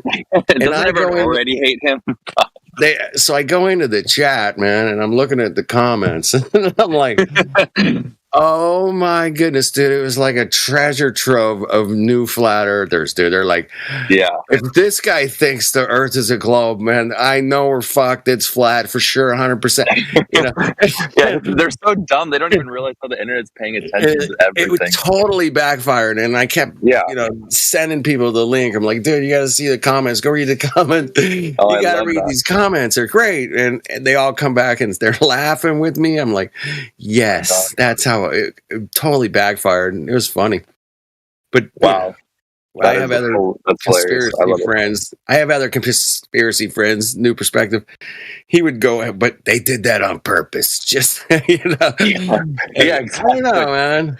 Because they already don't trust because the COVID is, the jab. Yeah, all that crap. Hey, the emergency's over as of the 5th. It's no longer an emergency worldwide. It's all done. Have a nice day. Everything's cool. Thanks for playing. You can pick up your parting gift on the way out. Yeah, that was nice. Oh shit. Anyway, but the comments were just so good, man. I couldn't have. You could have wrote a comedy strip for, a fucking entire season off the comments in that thread. It's amazing. And you know what's funny is every time I see anything posted by NASA or any kind of space astronomer or anything that even remotely has to do with space or the Earth or whatever, I always look through the comments, and even if it's the most obscure account, I can count on finding at least one person in that whole comment stream be like, fake, fake, not hoax. real. Yeah. CGI, Mongos.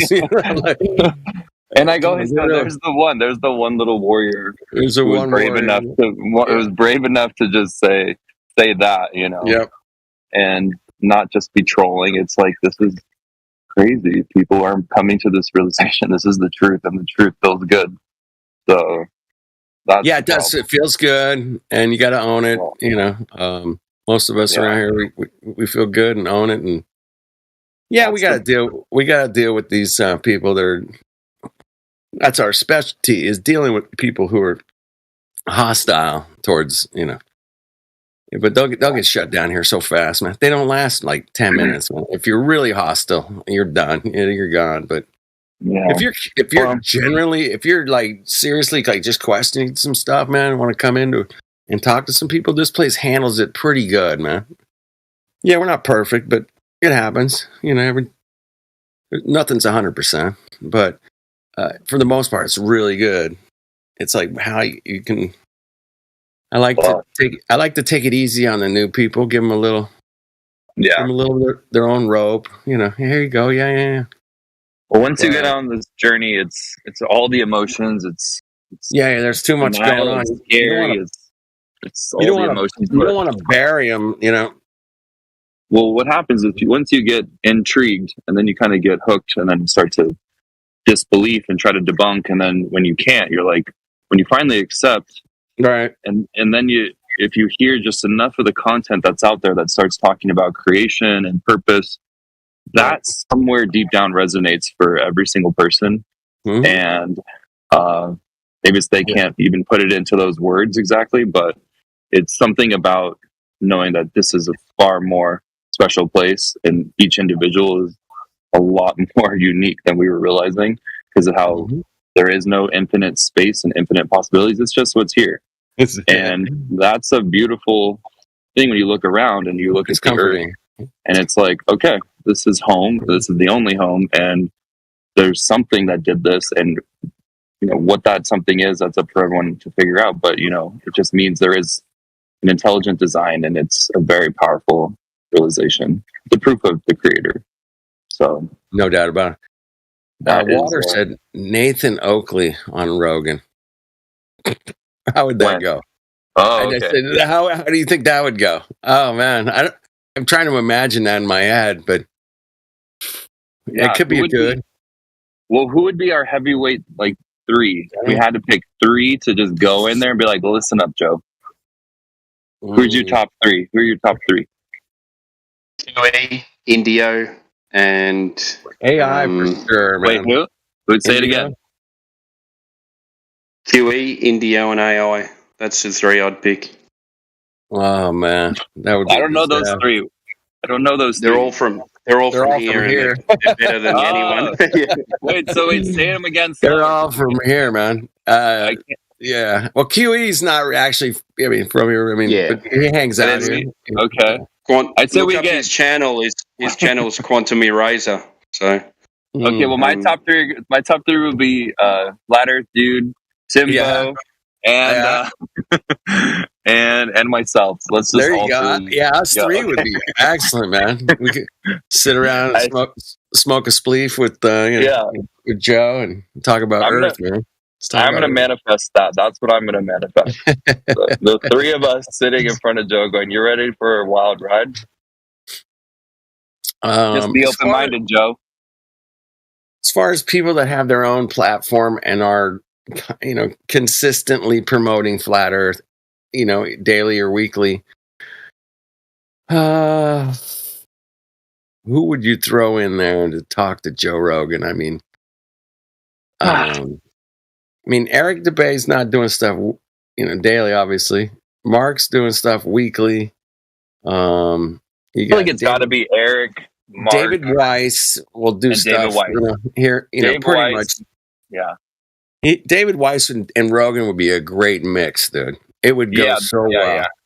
That's especially now that Dave's kind of got he's got his backgrounds and he's got his, CGI, and he's got those great visuals to go along with what he's talking about now. And it's a great presentation, man. Don't get me wrong. I mean, it's not bad. Well, Eric's the one he actually knows about. But he knows about Eric. Yeah, he knows. So you've got to get Eric on there, Mark Sargent, and Dave. Wow. And Dave Weiss. That would be kind of round 1, and then he would need to have another 3, and then another 3, because there's so many. We got Austin, we got to throw in there. I like Robbie Davidson just for the spiritual side. Rob Skiba, bring him back.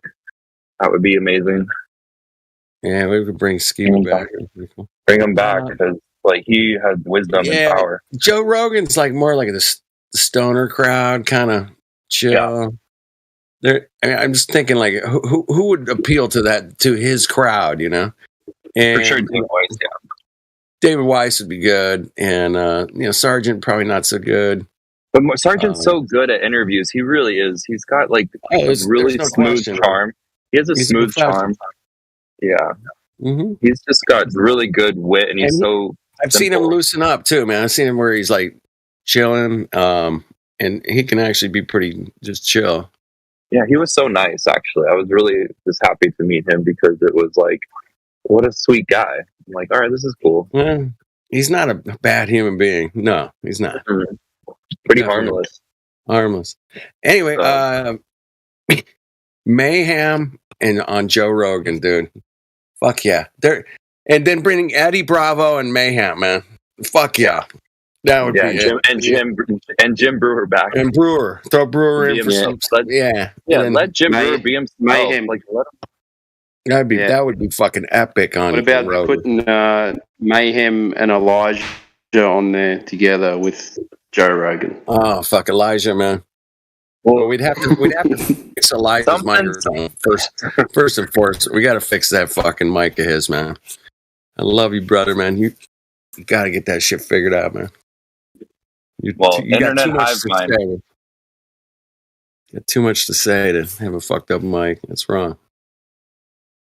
Well, I feel like he's got to let Eddie Bravo come back and be himself on there, and Jim be himself. And Bryce Mitchell says if he wins the championship and he's being interviewed by Joe, he's going to call him out on TV live. So there you go. They're coming for him. They got their pitchforks out, is what I'm saying. They're like marching towards, which is good. Yeah, that would be so epic, man. To do a real flat Earth, bring the real flat Earthers onto Joe Rogan's podcast. Oh fuck yeah! Because Joe's been boring. His show boring. Exactly. It's boring. He's being boring right now, which is fine. Yeah. There's always interesting things. There's always I loved listening to even Pauly Shore the other day. I was like, this is really interesting, but and surprisingly, but the pitchforks are coming. People want something actually thought provoking on that show, and there's nothing thought provoking left. So this is it. I like that you brought this up, man, and I think it's great that we can kind of manifest it out there into the ether and go, hey, man, we would like to see this.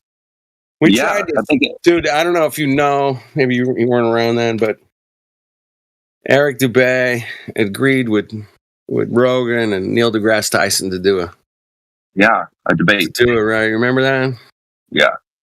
But it got shut down. I got fucked and shit showed, man. Well, that's why it's already kind of But everybody remembers that, so at least everyone remembers. It's a wound. It's a battle wound that needs to be healed. So I would say, the wounds run deep from that, and that the people who remember that are like, we want redemption, and this is you owe it to us, because it's literally the people that made Joe Rogan famous were the ones that are come to this realization. I mean, I would bet that there's a lot of people like that. Yeah, I was looking forward to it. They even set like a date, as I remember. I was going to be like May, whatever, 23rd or wherever it was. I'm like, shit, fuck yeah, okay. Yeah. And, it came and went. I guess Grass Tyson backed out at the last minute or something. Yeah, and he was just on again like a week ago. Ugh. There you go. Interesting. What were they? So boring. It's talking about fucking the James Webb Telescope and the black holes. All the lies that never end. All that crazy shit they're taking pictures of. And the guy today that came in there, and he was like, I'm pretty sure we can look at a black hole through a telescope. I was like, oh, fuck. Oh, shit. Here we go. Oh, we got a live one, guys. Be gentle. Be gentle. Don't forget about quasars, mate. We need to talk about quasars. Well, gamma rays. Don't forget about the gamma rays. Those are hard to see, man. They mess your eyes up when you do see them. Oh. It's all the gamma rays. Hey, that's what they used to tell us that was coming off of our tubed televisions. It was gamma rays, and you shouldn't be too close to the gamma rays, man. Wait, how many times have you seen in your headlines? You don't even have to click on it. It's like solar flare comes 93 miles away from Earth. Maybe next time we'll feel the heat. And it's like, dude, you haven't been around long enough, man. I do every other, at least once a month, I'll throw in this little thing where I just type in NASA news, man, and I just start going down. That sounds fun. It is fun, and I get requests for it occasionally. I had one last week, and I did it, and I was like, okay, I'll do it right now. And I just start reading and dropping links and going, hey, and this is what they're saying about the sun or the moon, or going back to Artemis or whatever. Yeah, it gets so ridiculous, dude. They had someone that was like, there's a nebula that it just ate a planet the same size as Earth. And we got, I'm like, oh shit! And then the headline read like, this is going to be the destiny for Earth too, or something like that, right? You're going to get eaten by some nebula. Thanks for the fear porn, baby. Thanks. Stupid. So stupid. But I just knew something was up when 20 years ago they're like, we landed on Mars. And I remember being a kid like, this is everything I ever wanted. Just tell me what's there. Let's find good little green men. I was so excited, so excited.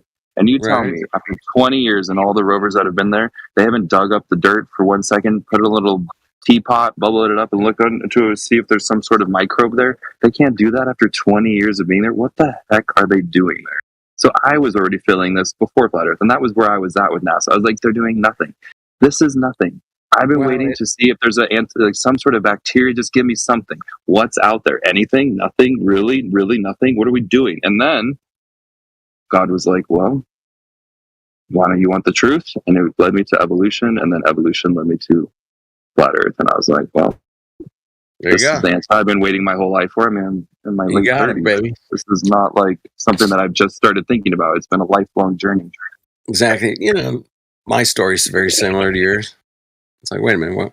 Dude, I mean, I remember sitting around my buddies. Dude, man, NASA's spending a lot of money, man. Dude, we don't even have a planet with a tree on it yet that we can go to. Yeah. What's up? I'm like, show me one picture of a tree. That would be cool. Yeah, where's planet Hawaii? I would love to go lay on the beach somewhere, like Lost in Paradise from The Fifth Element. Like that sounded so nice, where it was just all beautiful beaches, the whole planet. Like, okay, yes, that's what we want. But since that doesn't exist, we got to make nice with the Earth. Yeah.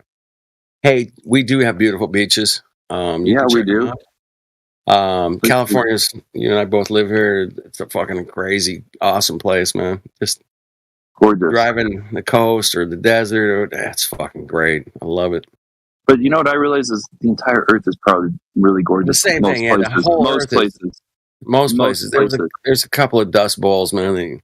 Yeah, but even the desert has its own gorgeous. Even here in California, there's a place called Trona, and it's not a place you want to live, man. It doesn't look good. It's not good. I like to believe that in everyone's good season, whether it's their spring or whatever, that no matter where it is, it has its own beauty. I would imagine season, right? If you go to a place in the wrong season, it could look dead. That's like California, but right now everything's green and perfect. It was pretty nice. We had a lot of rain this year. It's been good. Everything's gorgeous right now, but a couple months from now, it's going to be. Oh, thanks. No, I wanted to just kind of jump back to your perspective of where we're at with Flat Earth and how it's going, and all these. There's a lot of dynamics in motion here, and we're trying to kind of gauge it. We don't have algorithms and stuff like NASA and shit do, or Google and all those mongos, but we have a sense of what's going on. And I think you nailed it, man. It's bigger than I think, even. I mean, I'm kind of pessimistic, really. I'm like, I guess it's growing. At this point, man, we've been in it so long. I'm like, it's hard there's to tell, something happening. I'm not on Instagram. I'm not on TikTok. I'm not on Telegram even. And Telegram's blowing up. So there's a lot of. If you're noticing more people in this chat, then that's a sign in itself. Yeah. We have. I mean, it's hit and miss. I mean, they come in and are like, hey, I'm just here to learn. I don't know what I'm looking at. I'm here to learn. And sometimes they just mute out for like a day or two, and then they'll. Wait, listen to this. Mark's Origin is getting interviewed by middle schools on his podcast. He has more than one middle schooler interviewing him. You know how interesting that is to me? That a middle schooler is interested? Yeah. That's crazy, because that definitely goes against the exact time frame that they're being taught the opposite. So for these kids to be questioning at that age, where the indoctrination is thickest, is very, very, very telling. And these kids have genuine questions. You're right. They do, man. And they got like iPhones to sit there and check out shit. And they get bombarded probably worse than we do. With all kinds of crazy videos, man. I can't imagine. I've seen some kids, man, and I thought they were retarded, but they were just watching TikTok videos. Like, oh my goodness, do you like ever talk to a human being ever? Do you like say hi or look them in the? No, those kind of people, man. They're just like, I know they're not retarded, but they're just so fucking zoned into their TikTok, man, that they can't even like have a conversation or take a hike or go to the beach or nothing. It's weird. People are hypnotized right now. That's for sure. For being like to its own kind of addiction. It's a major addiction. It's also fascinating. So hard to. I mean, we're all kind of guilty of it because there's so much out there too. It's interesting, but. Yeah, but what the good news is that those people are the ones that are also coming across this information. So it's a double-edged sword because they wouldn't have found this information without it, and so they have it. So look, there's always going to be the good, the light within the darkness, and that's literally how this is working. I think there's the double-edged sword, man. So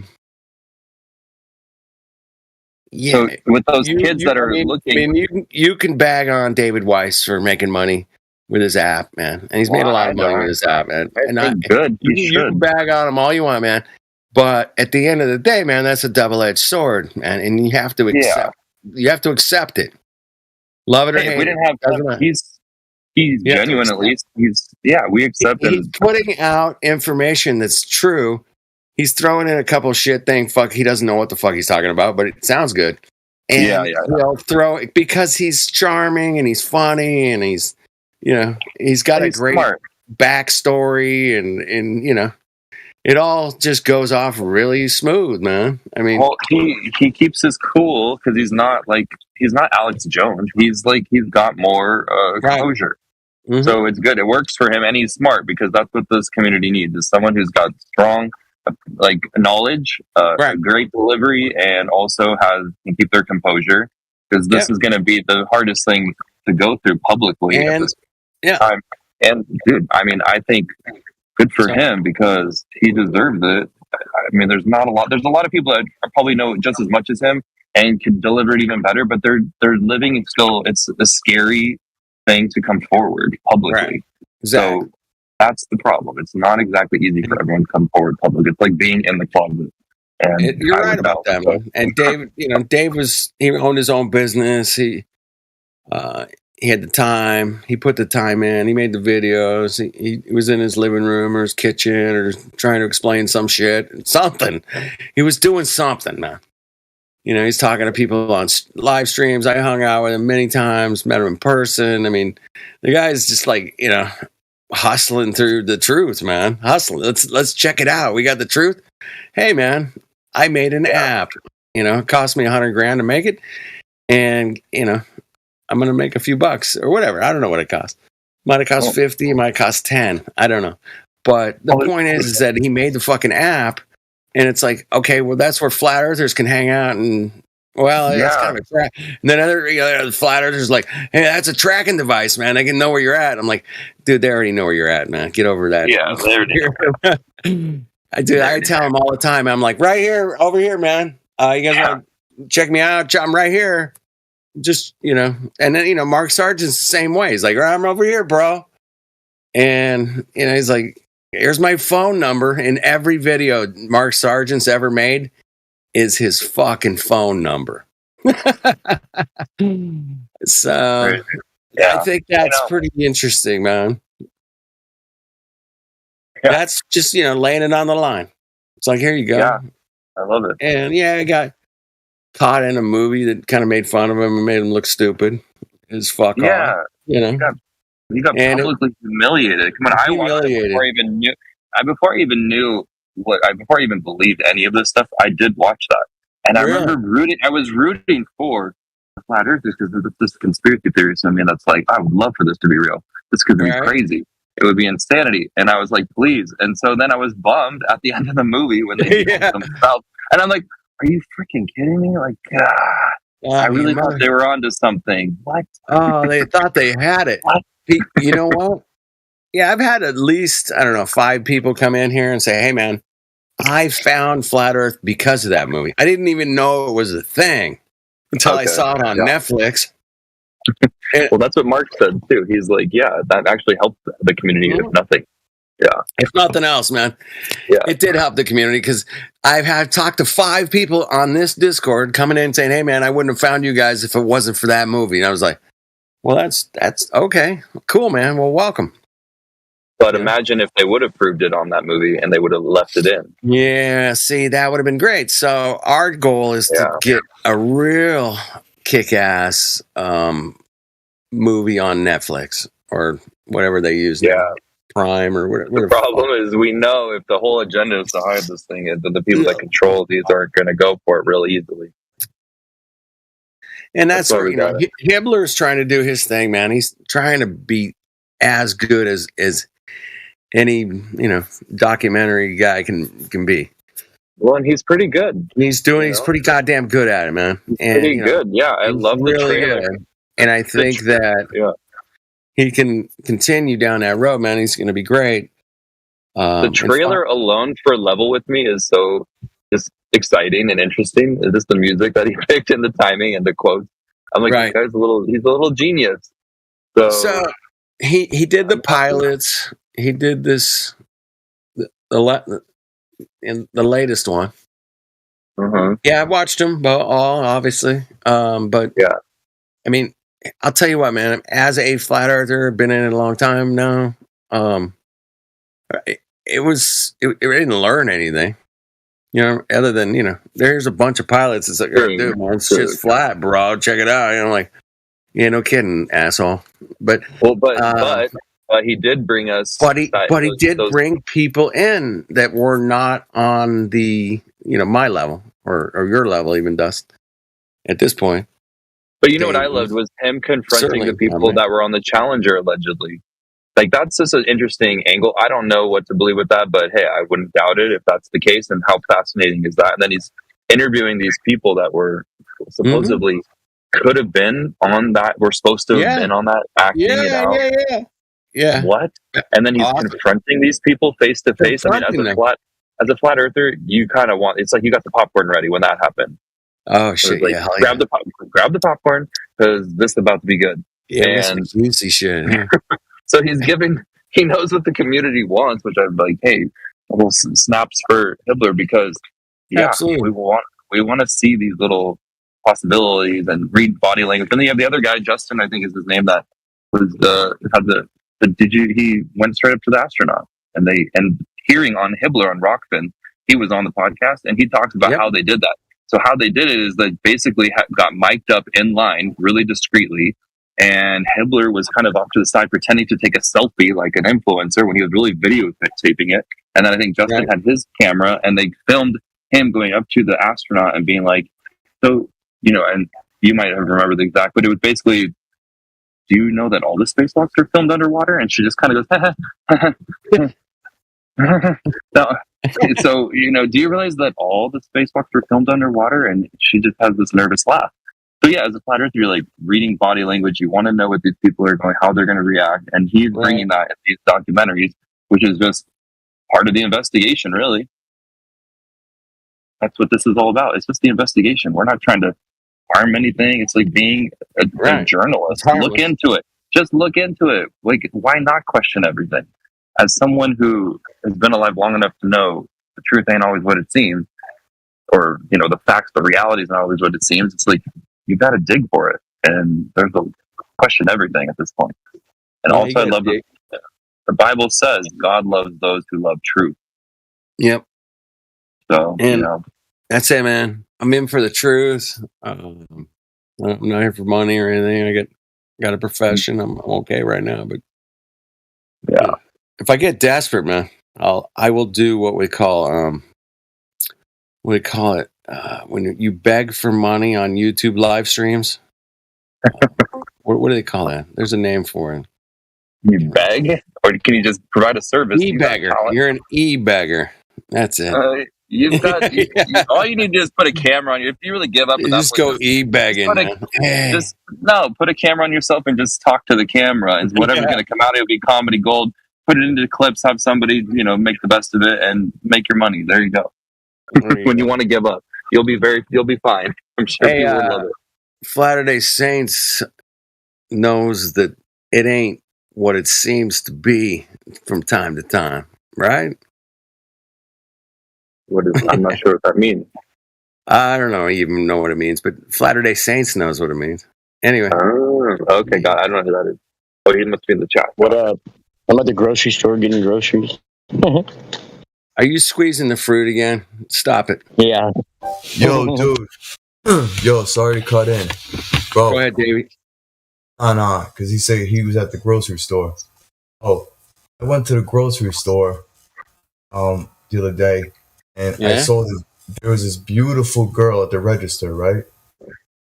And long story short, I went to the supermarket, and this beautiful girl was working at the register, and I was buying my things, and as soon as I heard her voice, I realized, wow, this is a dude in transition. Okay? Hey, it happens, man. In transition, still going through transition, and I was like, wow. It kind of freaked me out because it literally looks like a female, bro. Literally. But the voice, as soon as I heard the voice, I was like, voices are just air pushing through pressure through the medium of, or what they call them, the atmos. And why is this topic even coming up? I'm so confused. I don't know, man. It was a little. We had so much to talk about. Anyone want to chime in on all the things we were just talking about? Other than that, it's a curveball. We're not allowed. There was many. You can only have. You can only have a voice in a container. Mm-hmm. Just freaked me out a little bit. Yes. Anyway, you can only have a voice in a container. That was the point of the voice. You could hear something that was obviously being pushed through the medium of the atmos. All right, guys. Well, I'm gonna take off. You have a great night, everybody. Hey, that was great chatting with you, Timbo and All right, Dust. All right, take care. Thank Bye, you, brother. Thank you, Dusty. Anyway, yeah, he said grocery store. So Latter-day Saints is at the grocery store picking up some beverages. Nice. Yeah, man. Listen, there are trannies everywhere, bro. Well, we're not allowed to talk about that on this particular okay. I didn't know that. on this stream, man. But that's a little off topic. We kind of keep it. I didn't know that. I didn't know that. We keep it to the Earth and space and the fakery of space and things like that, man. Water, water pressure, space, bro. I can't believe people still think motor engines. Hey, I like motor engines, the combustible kind. I'm a big fan of the combustion engine. What an invention! What a cool invention that was, man. I mean, you get down to it, man. It's so simple, but it's so great, man. It's a without the gas pressure inside the chambers of the cylinders, you're not going to go anywhere, man. You're not moving shit. But people take it for granted every day, man. Like that combustion engine's turning and I'm moving. I like it. That's physics, baby. Working overtime. I bought all the grape juice and all the lemon juice and all the lime juice and all the apple juice and every aisle. There's no more glass bottles. Why are you buying so many juices, man? You have a stocking up. I got somebody's EBT card at half price, so I said might as well. All right. You know how we do it. Flat out of confidence. Yeah, bro. I remember physics, and I remember taking physics in I think junior. I was a junior. Yeah. It was the hardest class I ever took. Oh my god. Oh yeah. Yeah, it's not easy, man. Why? It was just maths. You just what a tough class. No, man. We actually built shit in the. I don't know. You guys were in the automotive shop. We had auto. I don't know. You guys didn't have that.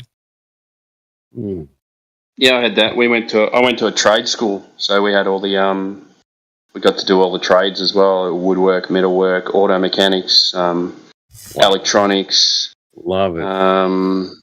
They don't have them around anymore, but they're out there here in America. But you gotta search them out. They're hard to find. Yeah, they got and we also had all the normal subjects as well. So I did physics and stuff like that. I did physics off, which senior school, but it wasn't that bad. It was just maths equations. That was it. You just had to learn the maths equations.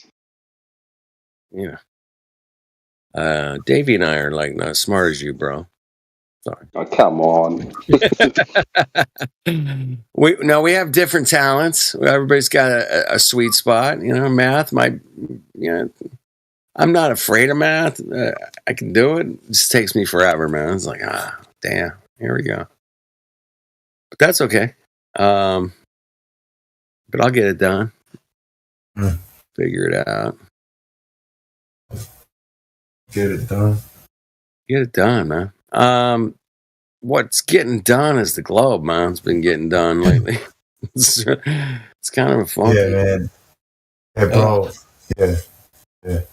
Like, if people watch mainstream media, all they're gonna hear is planets and every day, all day, man. So brainwashed. Like what? Dude, they had Davey, man. I don't know if you remember this. There's a fucking soap opera on every day, like in 10 o'clock in the morning, or whatever. It was called As the World Turns. And it was on for like 40 years, dude. This motherfucker. 40 years it was on. That's an Eminem song. That was my grandma's favorite show, bro. Yeah, exactly. It was your grandma's favorite show, bitch. She watched that shit every day going, I don't know what happened to Robert. And Robert was supposed to marry the girl, and the girl like married another girl. I just don't get it. Yeah, As the World fucking turns. You got some cuck shit show. Yeah, 15 degrees on its axis, huh?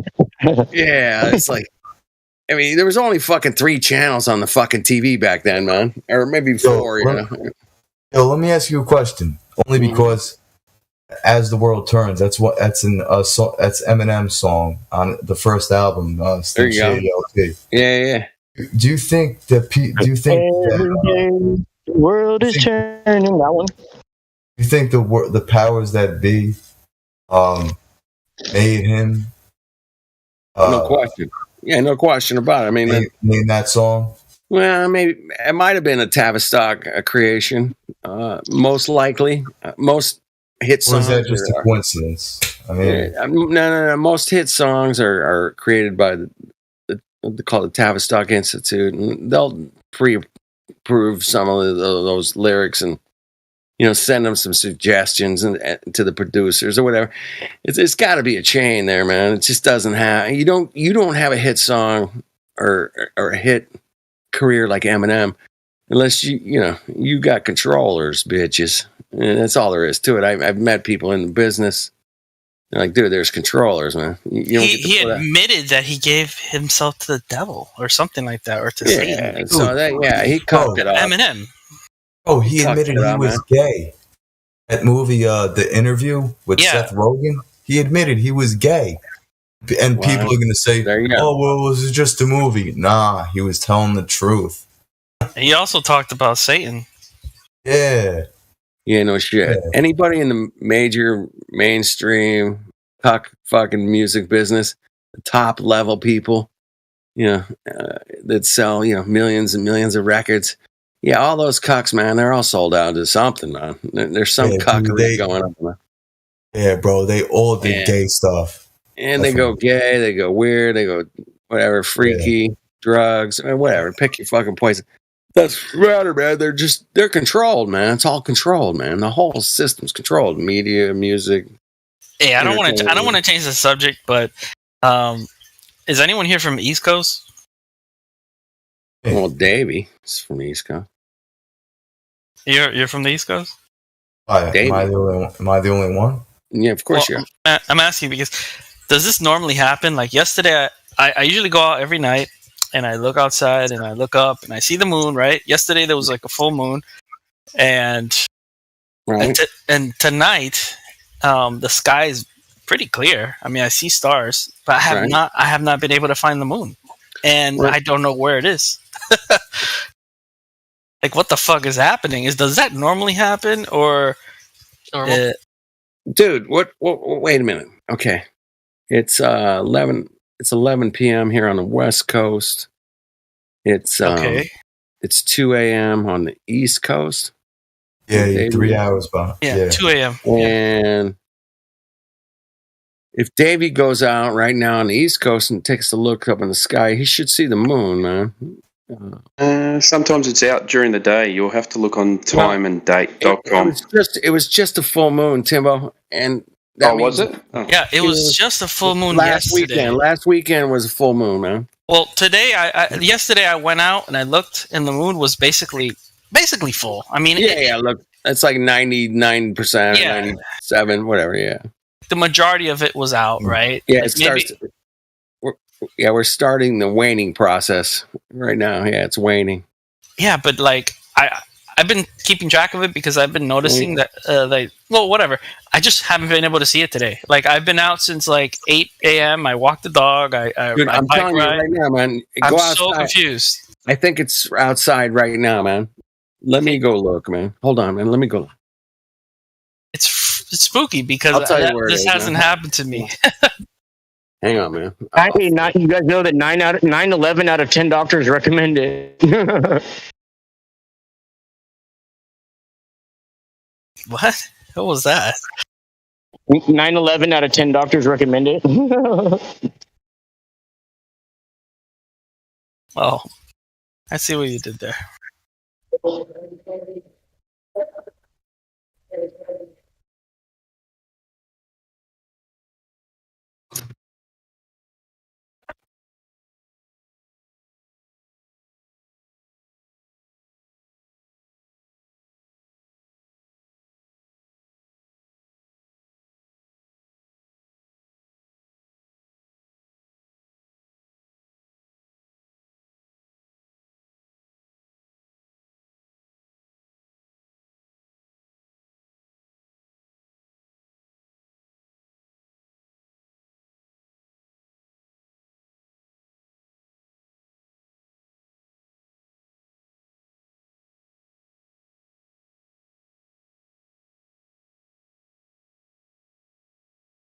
Holy shit, man. Where the fuck's the moon, man?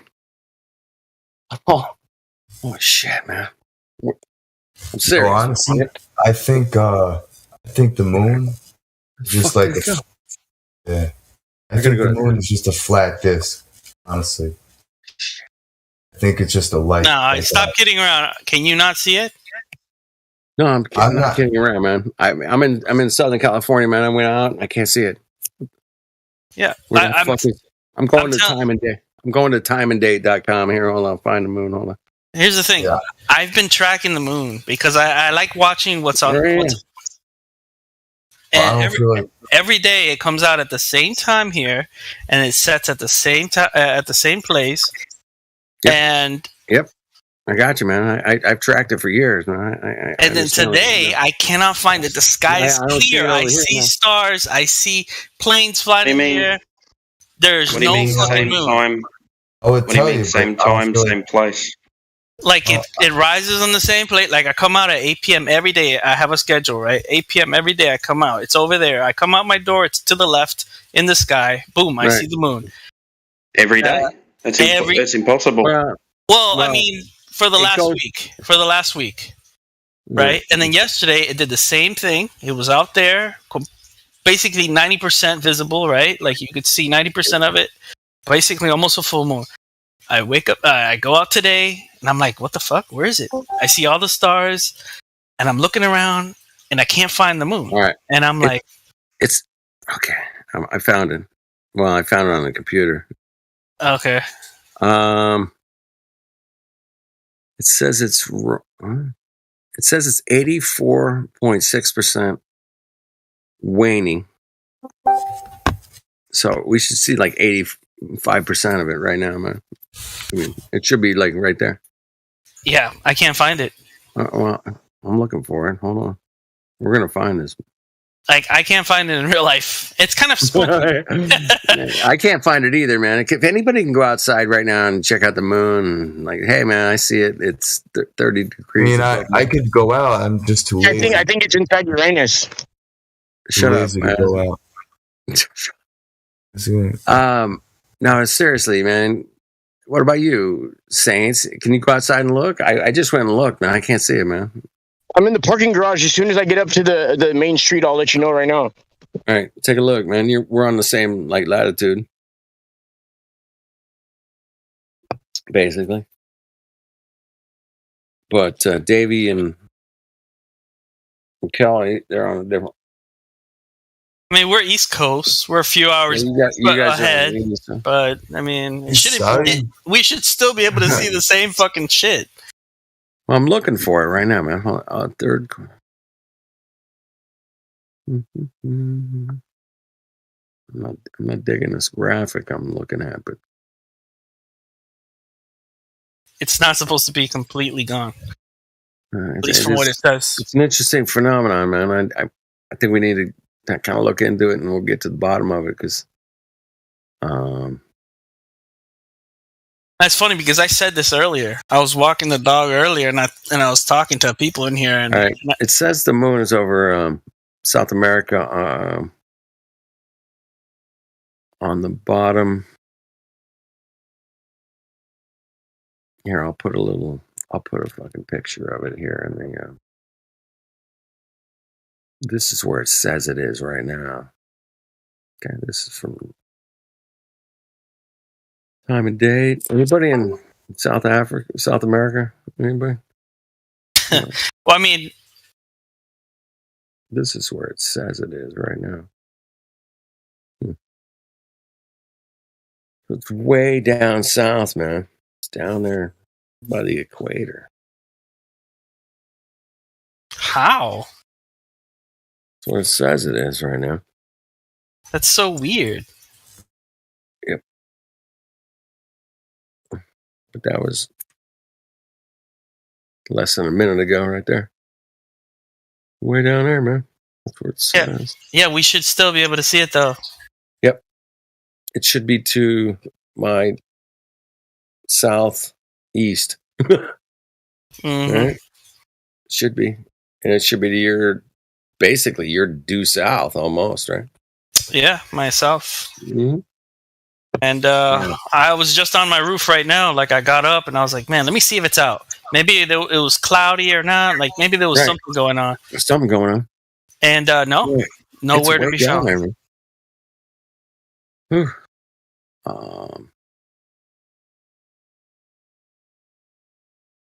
I can't find it. You know, usually when there's clouds, right, you can see the texture of the moon behind the clouds. You can't even see anything. Like, there's nothing. It's completely empty. The sky, except for some stars. It's really weird. Really fucking weird. Hey, everybody on the server, man. We lost the moon. Did you just take a picture of that? He's got it. All right, where are you, man? What?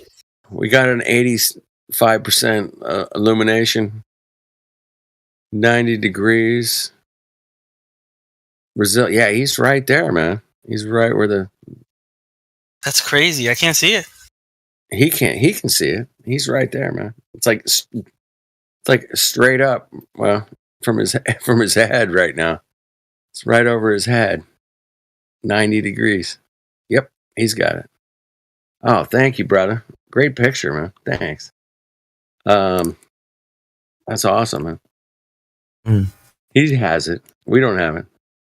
How fucking cool is that you can just ask a question and then someone in a different country just takes a photo and sends it to you? Right there, balls straight up, man. Isn't that great? Fuck yeah. That is so awesome, man. If I'd have told you that shit was possible like 30 years ago, you'd be like, shut up. Shut up. It's so amazing. Yes, thank you. He's got it straight over his head right now. And I don't see it, man. It's weird because yesterday I saw it and it wasn't like completely down or anything. It was pretty much in the almost the center of the sky for me. And it's so far south, man. It's crazy, man. It's that far south right now. Yeah, I don't know how it went that far. Jeez. Does it show where it was yesterday? So, can you track where it was yesterday at the same time? I think I can. Hey, there's no moon. I don't see the moon anywhere in the sky. And I'm in Santa Barbara. Yeah, I don't see it either, man. So, wait, so that means that the moon is local. It's a local thing. Well, yeah. Well, think about it, right? It's pretty cool. If I can't see it in Florida, but he can see it in South America because it's flying down there, right? And that means it's a local phenomenon, maybe. I don't know. Well, the moon will pass through from Capricorn to Cancer every month, right? And the sun only does it once a year. And I always thought that was like a really cool, interesting phenomena that everybody in the world could check out, man. Don't believe me. Every month, the moon will travel from where it is now all the way up here to, just above our heads there on the East Coast, right? Yeah, it'll be way up there. And then it'll come back down. But that's what the sun does every year. But the moon does it like every, 28 days or something. And I just thought that was always interesting. It's like they trade places, but the moon does it every month and the sun only does it once a year. That's not a designed clock or anything. No. How dare you? What's wrong? You're just a fucking moron flat earther, man. How dare you? Put those two things. So how together. can you explain why he can see it but we can't? Look how far down it is on our. I think we're gonna get it on the super southern horizon, east southern horizon here pretty soon, man. In the next maybe hour or two, but it does seem a little bit late to the party, man. Right now, we should be seeing the moon. But look, my angle to the moon right now is like super southeast. Yours is basically south, man. It's super far away from us is basically why we don't see it. It's like really far away from us. It's like, thousands and thousands of miles, man. Can you show where it was yesterday at the same time? I'm trying to look and see if I can do that. Because that would be interesting to know. Because I bet it would still. I bet it didn't adjust itself that much between one day to another. That's crazy. Yeah, I'm trying to see if I can type in a specific date or something time, but no, I can't do it on this platform. There's another Stellarium can do it. You can put in any day you want, but not on here. I don't think you can do it. So anyway, that's fascinating. We found out where it was. However, we can't see it. You and I can't see it here in America. But it's directly over Donato's head. Directly over his head. Yeah. Yeah, 50 minutes longer to rise each day. Yes, the moon goes from the tropics to Capricorn. Cancer every month. About 15 degrees higher in the sky for each hour. Yeah, right on, man. Yeah. These are all beautiful things that we can observe ourselves. We can check it out. And that's what we do. And I'm glad you brought up, where is the moon tonight? Because I can't see it. I don't know.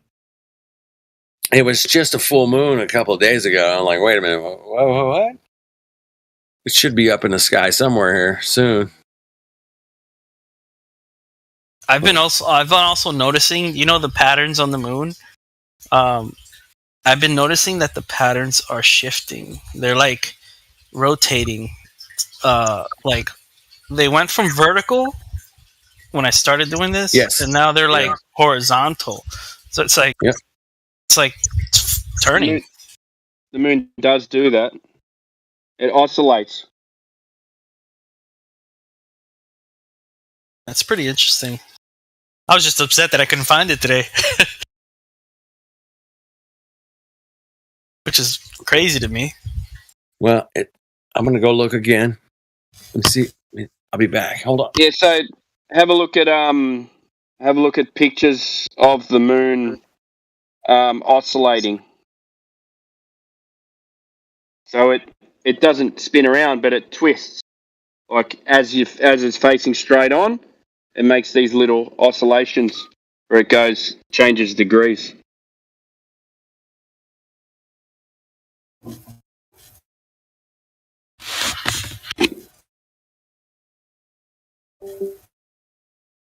Zach.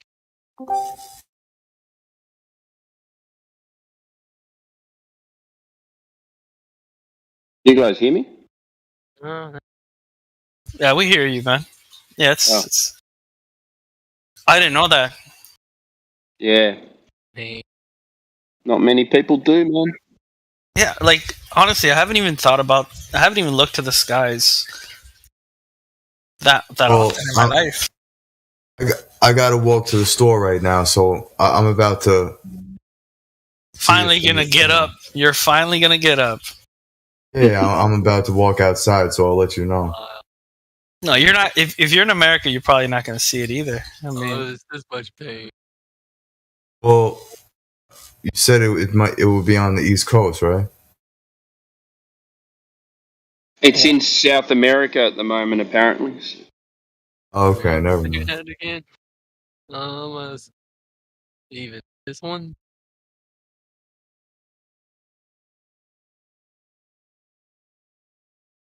What's going on, Mike Swan? yeah, I've been trying to look at the moon the entire fucking night. There's no moon.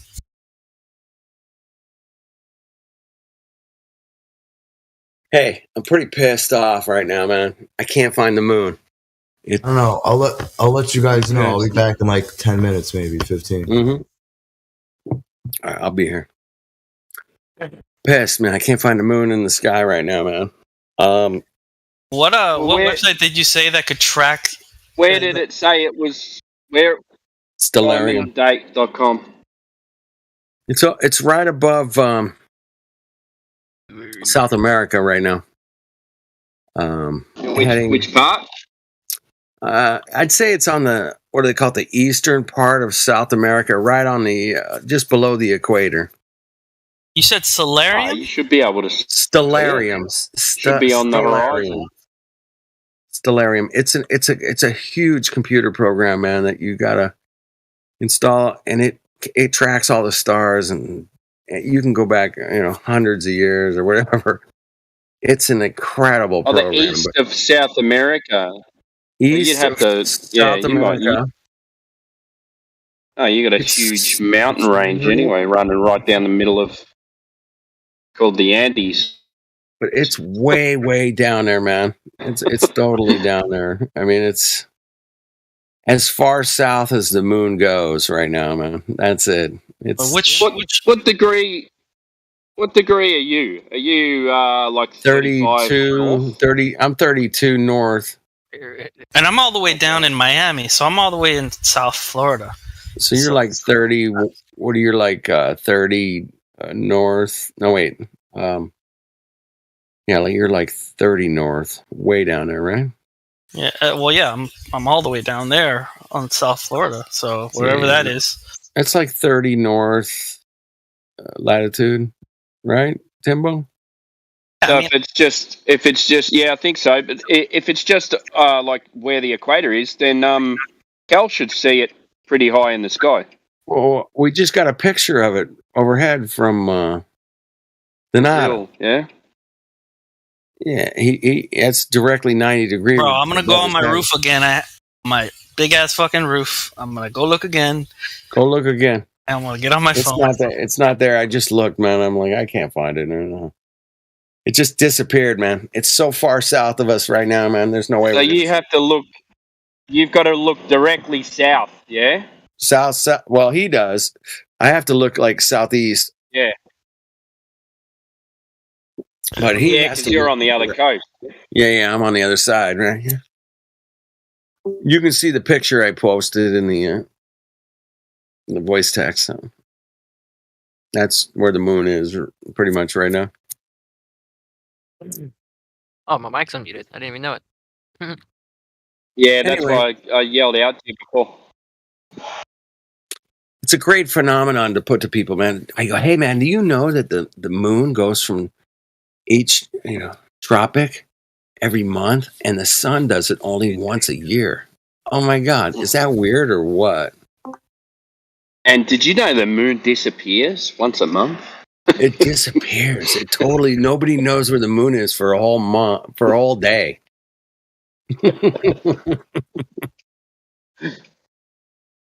Oh shit! I got in with Matthew and Zanuck and a couple other Mongos over on Geo's Earth Awakenings. I'm like, dude, man, why don't they just put a fucking camera on the moon, bitches?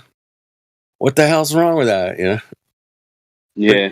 Witsit took it to the next level. He goes, dude, why don't they just videotape where the new moon is during the new moon or something, or put a telescope on it and track it, or have it infrared or something, Yeah, just do it from one of those satellites. Doesn't matter. You do it right here on the ground. Take one of your bitching ass fucking super Satan telescopes and go ahead and fucking track that bitch, man, 100%, And then Matthew's like, well, they're just not interested in that.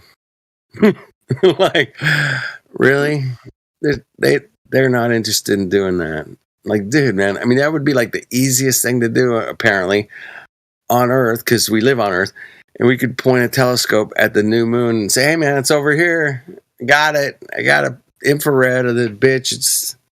Nah, they don't. They don't even do that. That's how bad it is, man. They don't even do that, much less put a fucking camera on the moon 24/7. Fuck. If they put a camera on the moon 24/7, they would be so busted, because during the new moon, be like, oh, it's all dark on the moon. It's all dark.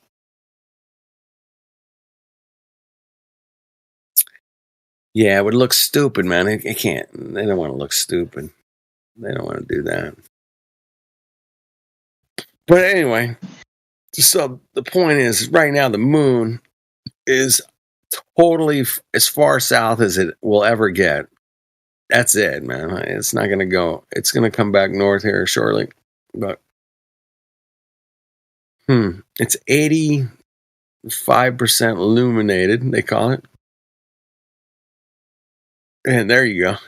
And that's a great picture you took there, dude. Are you killing me? Yeah. Did y'all hear the game in the background the whole time when I was unmuted?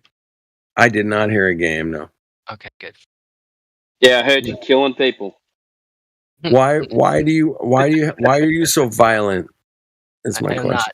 I'm playing a game. You were saying fuck, get him, shoot him, motherfucker. I was? Nah, I'm gonna kill that bitch. I wasn't doing that. Nah. I was actually thinking to myself about a couple of things that happened in my past, obviously. Nah, you weren't saying anything, mate. No, we didn't hear you. We were just talking about the moon. Where the hell is the moon? Can you see the moon? Where you're at? Where you at? But apparently it's 90 degrees above our friend's head here. Donato's got it 100%. He's got great pictures of the moon right now. Fantastic. He's in Brazil. He's way down there, man. He's down there. Not far down as Timbo, but yeah, I'm not sure, man. I think Brazil goes from quite a fair way up to a fair way down. I think it's pretty long. It's a huge country.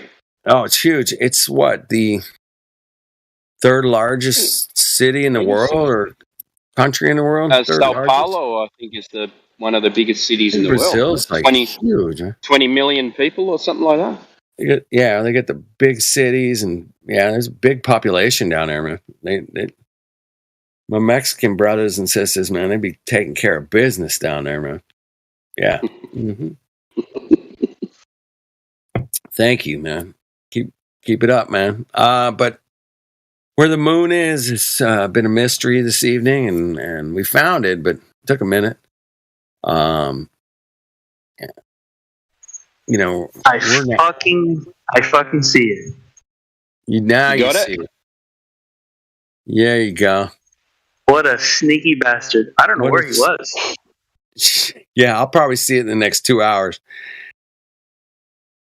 Somewhere around there, man. Once it gets over a little bit more to the west, I'll see it. Well, I'm glad you found it, man.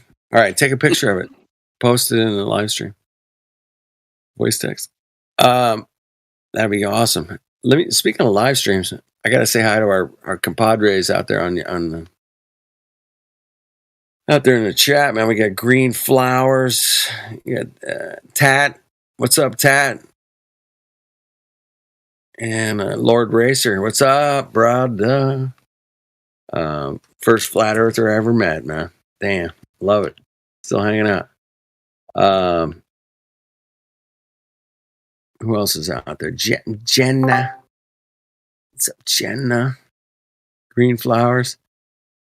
Flat Squash, man. Flat Squash. What a great name, man.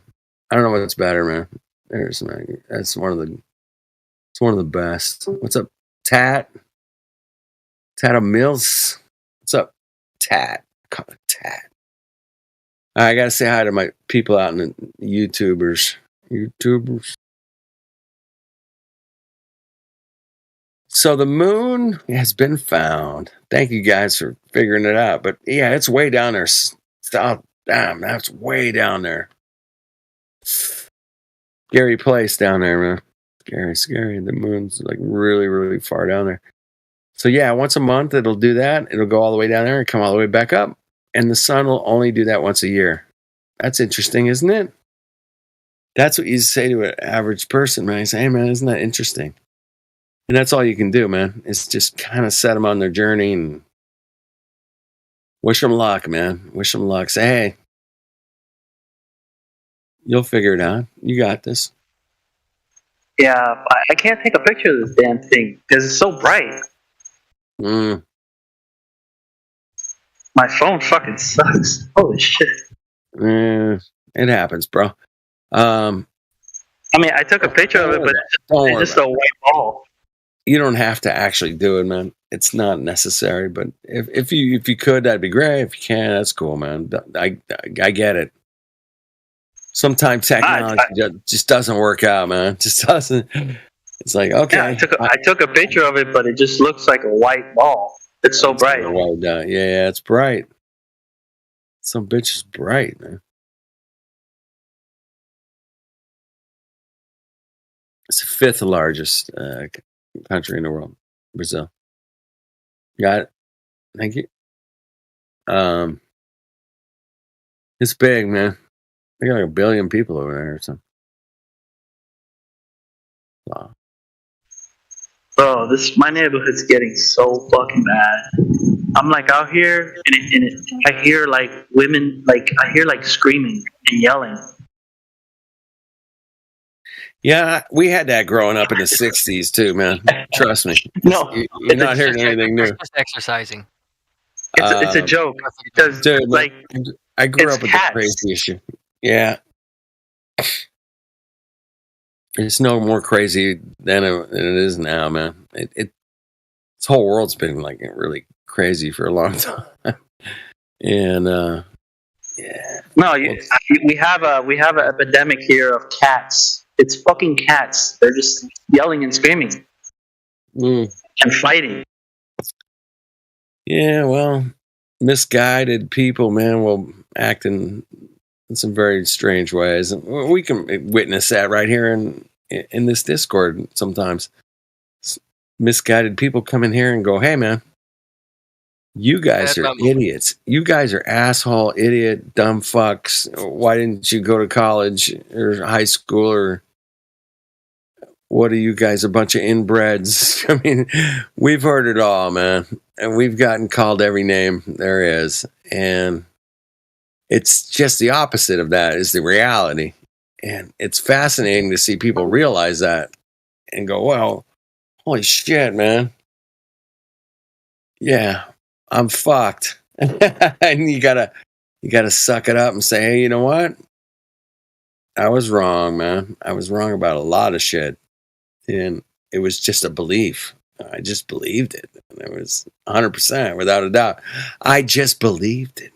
I just believed in humanity and cosmos. The cosmos. I believed in the cosmos and the space. And I just believed Yeah. The moon that I'm looking at looks exactly like Donato's moon. Mm-hmm. Igualito. There you go. It's the same moon, by the way. Yeah. Blue jumper, man. Hey. Well, it wasn't that phone, according to the. I went to the museum and they had this.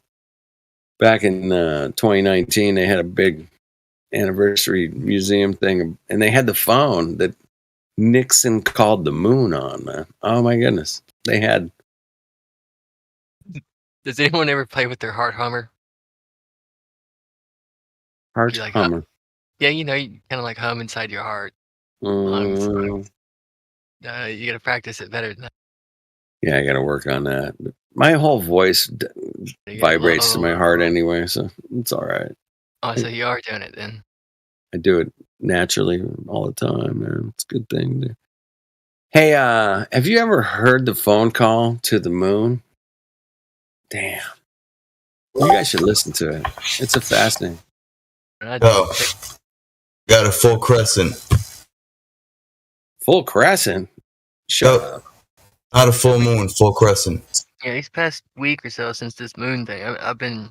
All right, Davey, get a picture posted or something, man. You got full. I just got home. All right. Yes, it's a full crescent. A full crescent. Yeah, that's the phone. That's the phone. That's the actual phone that went to the moon, man. They talked to the moon on the phone. Yeah. Hey, What? They talked to the moon on the phone? Yeah. The moon talked back? I thought the moon only moons back. Well, that's good. That's a good point you bring up, laddie. I'll tell you, if you listen to the phone call, it's like it's so pre-recorded, man. You can listen to it. It's totally pre-recorded because there's no real interaction between the astronauts and the president. It's all pre-recorded. It's a message. It's cuck. It's a total cuck show. It's Hollywood. It's a shit show, man. You just got to listen to it. Don't believe me? Go find that phone call made to the moon by Nixon to Buzz and Neil. Yeah. And don't forget about Michael. They forgot to mention Michael in that Collins. He was up there in the. Yeah. I didn't see any stars. I don't recall seeing any. Wow. What? What do you mean? I don't recall seeing any stars. That's crazy. That's crazy.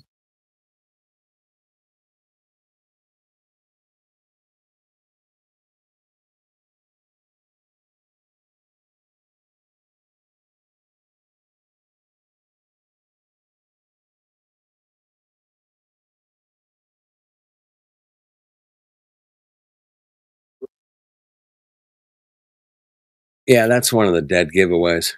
Have you ever guys heard the song "Dead Giveaway"? I haven't. Check it out on YouTube. Type it in, "Dead Giveaway." Get back to me. Let me know what you think, man. It's pretty interesting. It was about it was the first mashup I ever saw that took a media news event and made it into a song. Oh my! What? Gregory Brothers? Well, it was groundbreaking at the time. Oh, dead giveaway. Gregory Brothers. Is that right? Could be. But it was about this girl who was held captive in a house, and she somehow this young man helped her escape, whatever. Can't be it. There's this whole news media thing, but they interviewed the guy. He's like, there was this pretty little white girl ran into a black man's arms. It was dead giveaway. And yeah, they threw in this like beat to it just from his interview, man. And it was the first time I ever saw somebody take an interview on television and turn it into a piece of music, man. It was. Oh yeah, this is it. Yeah, that's it. You got it. And if it was super popular, man. I mean, it busted out like, this was before Twitter, and it was early YouTube shit going on. Basically, there was nothing else, man. Really, I don't even think Facebook was. Man, Facebook might have been around, but yo, I'm sorry I didn't take a picture, man. I wasn't even thinking about it. I just saw it, but man. It wasn't a full moon. It was a full crescent, though. Almost a full moon. Almost. Yeah, it's like 85% illuminated, whatever. Something. That's what they call it, or whatever. That's what they call it. Yeah. I'll call it that too, man. It's 85%. Did you take a picture with your mind? Take a picture with it with your mind and just throw it out in the ether for us. Maybe we'll catch it. Catch that ether, man. Oh, there's the phone call. You guys are the best, man. Fuck. Blue jumper, man. That guy. All right. Dude, we should play this in the... let me play it, man. Hold on. Let me see if I can play it. I gotta... Yeah, I played it for like 40 Let me see if I seconds. can play it for all of us. Dude, my computer's acting funky, man. You piece of shit. All right. Yep. Let me go to there. You want me to do it, or you got it? Yeah, hold on. No. Shut the fuck. Shut up, you mongos. Computer's acting funky. That's all right. And that's so fun. Hey, the phone call to the moon. Find that super interesting. Oh, I'm for a sec, Mom.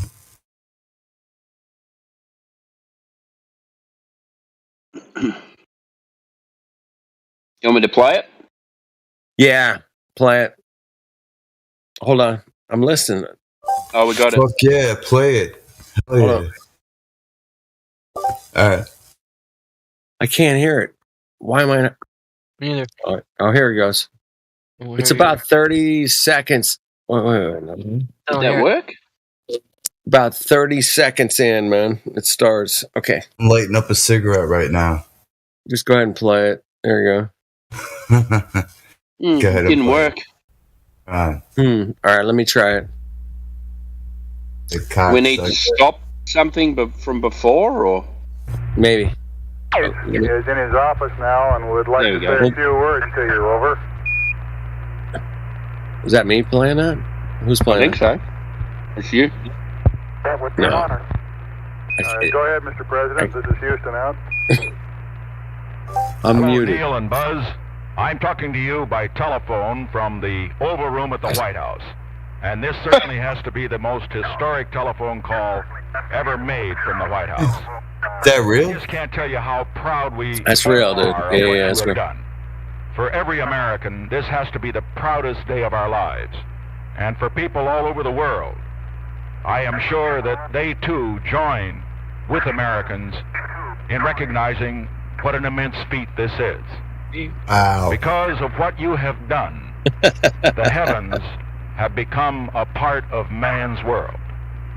And as you talk to us from the sea of tranquility, it inspires us to redouble our efforts to bring peace and tranquility to Earth. I knew he was going to say tranquility. For one priceless moment Fucking cock. in the whole history of man, all the people on this earth are truly one. One in their pride in what you have done, and one in our prayers that you will return safely to Earth. Thank you, Mr. President. Yeah, thanks a lot, bro. That's crazy. It's a great honor and privilege. Great honor, bro. To be here. It's good. It's good to be here, bro. Check it out, man. States, but we're here. You know, we're kicking ass. Of all nations, and with interest and a curiosity, and we're doing some cool stuff, and it's interesting. Honor for us to be able to participate it's honor today. Hey, the only ass he was kicking was Bartside Bros. All of us look forward to seeing you on the Hornet on Thursday. He's talking too scripted. You don't sound ecstatic enough. Look forward to that very much, sir. Look forward to it, bro. Looking forward to it, man. Looking forward to hanging out, Mr. President. Pick up in his voice. No, that wasn't scripted. That wasn't scripted at all, man. Not even close. It's so scripted. It's obvious. It's so scripted, man. Right?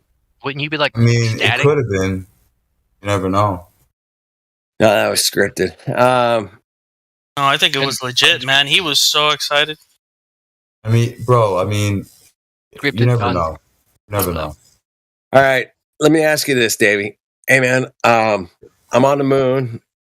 You're the president. Like, call you up. Hey, Mr. Davey, President. We're on the moon. Are you there? Can you hear me? How's my microphone? Is it good? How is this even working, Mr. President? How is this even working? Is this working, man? I can hear. Can you hear me? All okay. Am I roboting? I think it's scripted. There'd be something like, check 1 2, Mike. Hey, is this thing working, bro? This is some cool phone call, man. Are you kidding me? You just called me from the moon, bro. You just called me from the moon, man. You called me from the moon. It didn't go and then come back in. Skip a beat. It was just bro. Like, what the fuck was that? Hi, this is a pre-recorded message from Richard Nixon. There would have been something, man. Like, hey, man. Hey, we should already have advertisement sign on the Breaker 19, man. Can you hear me, man? Yeah, we're on the moon, bro. Hey, we got the president. Oh, everybody, shut up, man. I gotta talk to the president. Hold on. It would have been something. Would have been something funny or like, dude. Hold on, man. I gotta take a piss, man. Give me like 5 minutes. I know something funny they could have said, right? It could have been like, "Oh, you've reached Buzz. You can leave your name and message at the sound beep." Dude, Buzz is message machine. Guys are really tickling my imagination right now. Anyway, it was such an interesting, pre-scripted audio message. That's all it was. It was. Well, there's not even any. Can you guys hear me? Can you hear me? Right. Check 1 2, loud and man. Clear, President. Loud and clear. Yeah, it should have been much more like, okay, all they said was, we're gonna bring the Mr. President on now. Oh, okay.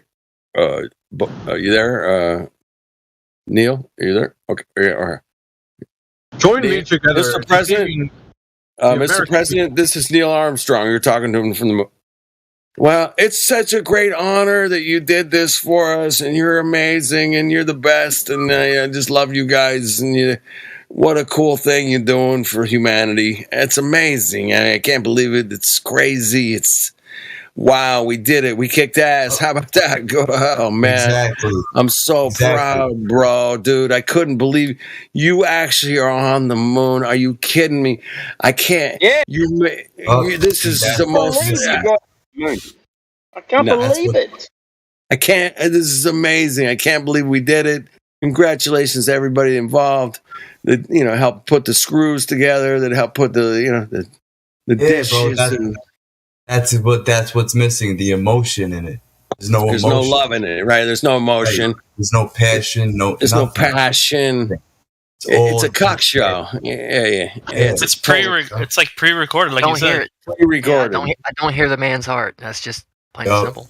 Yep. Exactly. You don't hear the heart. You don't hear the mind. You just hear a script, man, and it's easy to see through those. When I get sick, an actual I actor would use have done a better job. Panadol. They should have got an actual Anadol. Anadol fixes my head. Thank you, guys. That's an old one, man. Yes, Those that's guys old do guy. not qualify as actors, obviously.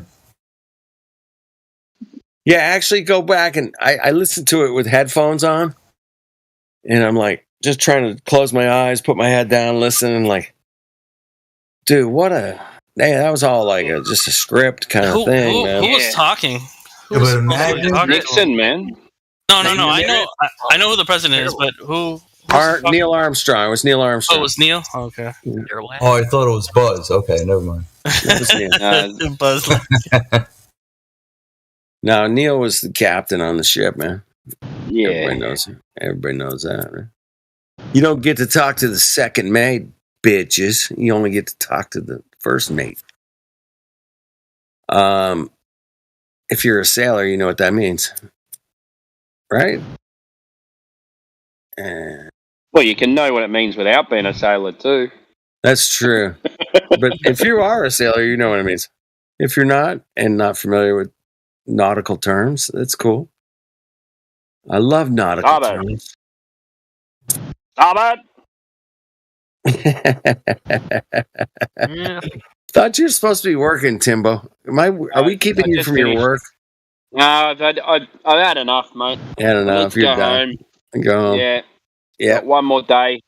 Day. I'll put in some hours tomorrow, and then I'm done. All right. There's only so much you can do. Sometimes you get to a point, and you just go, "Nah, fuck it, I'm done."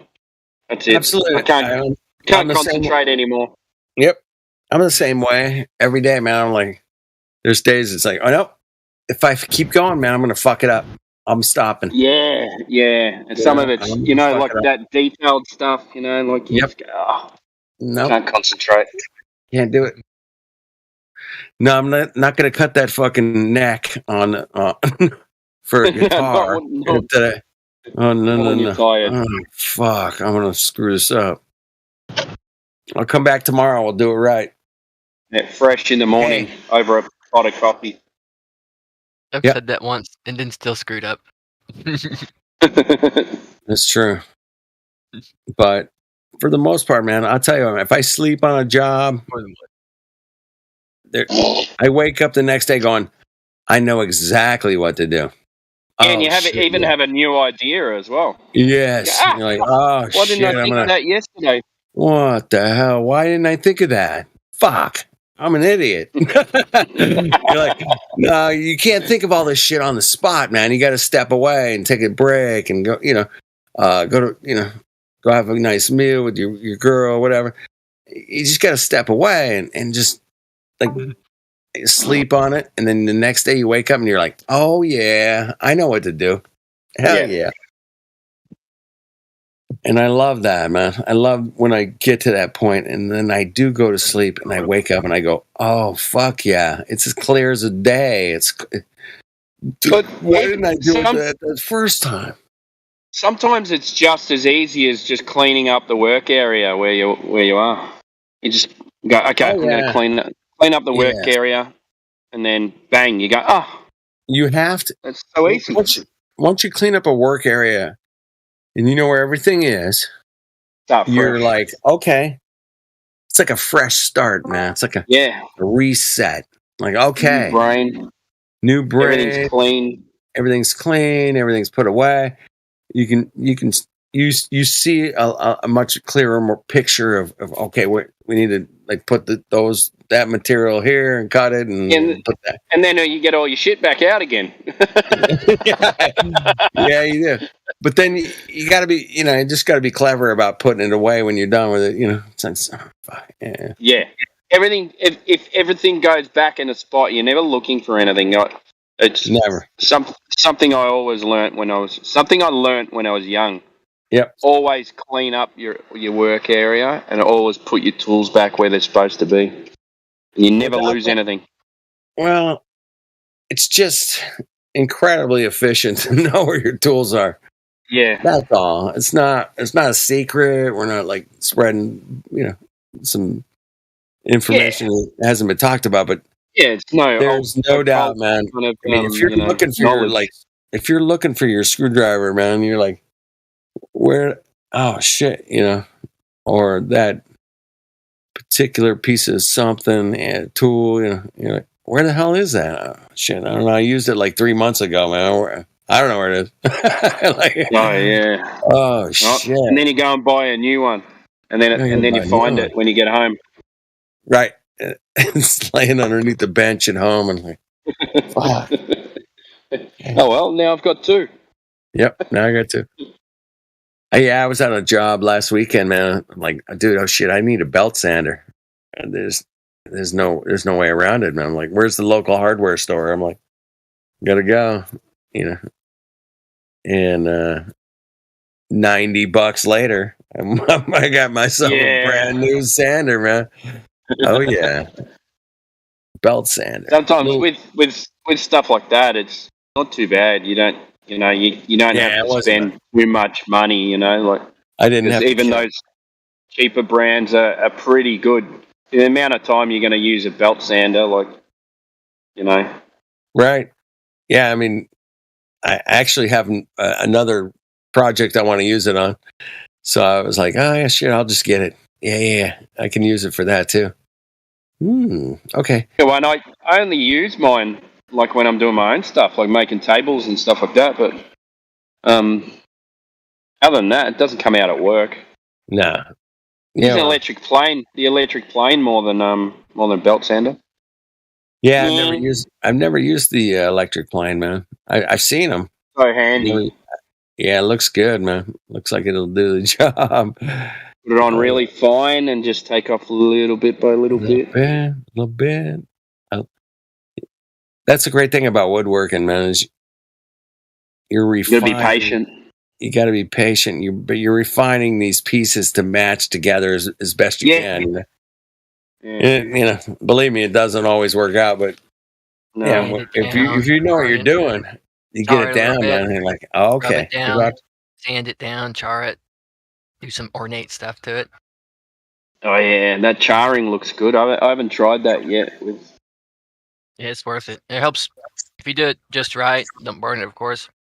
It helps the wood too.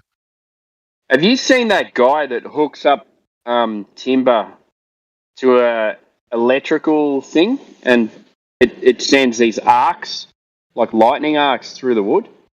Ooh, interesting. No, have not seen that. Get that and post that. Give me I'll have a look for it.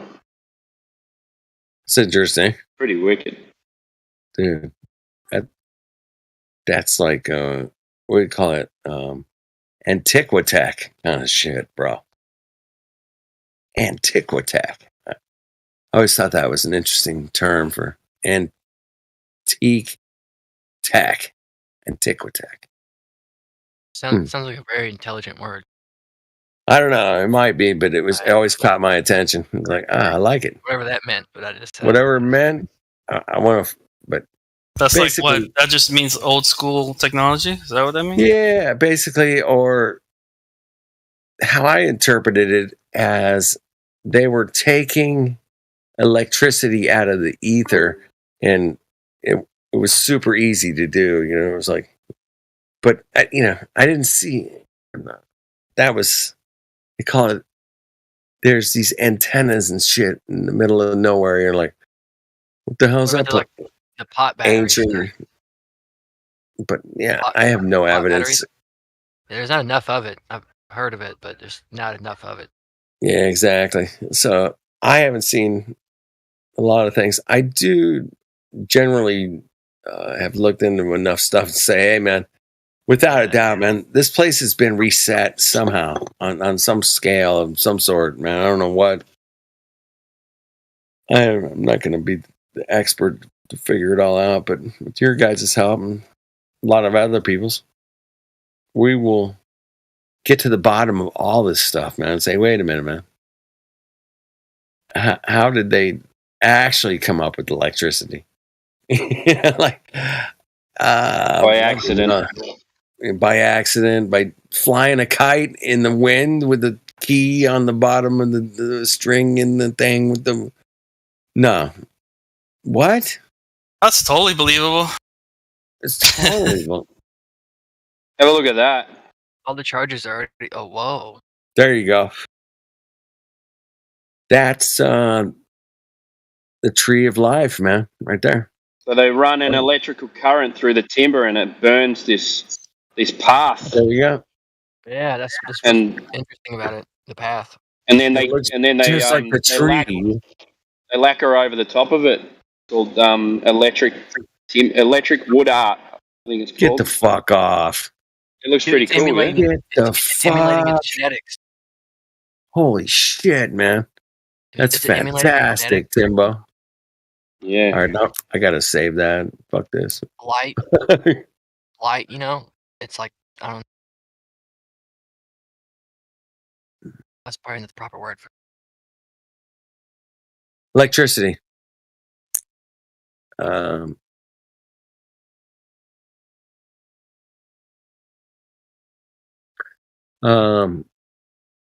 that's an electric right there, baby. Have you guys ever been tricked? Hey, why is the word trick in the word electricity? Maybe it's not. Maybe it's not. Maybe it's trick. Electricity. Or is it electric city? There you go. Could be that. An electric city. I like it. But there's an electric city right in that wood, man. Oh my goodness. That's an electric. That's weird. It's doing that. So cool. Damn, I want to do that, bro. I want to do that. Like making me think. I think it'd be pretty dangerous, man. You'd have to take all your safeties off the equipment. So I think you can run the risk of getting electrocuted, mate.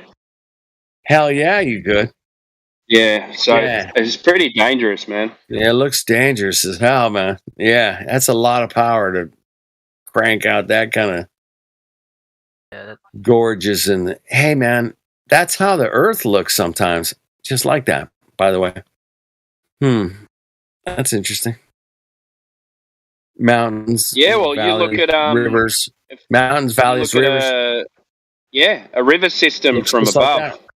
With canyons and stuff like that. It looks exactly like that. Looks just like that, right? Okay. Mountain ranges, everything. Yep.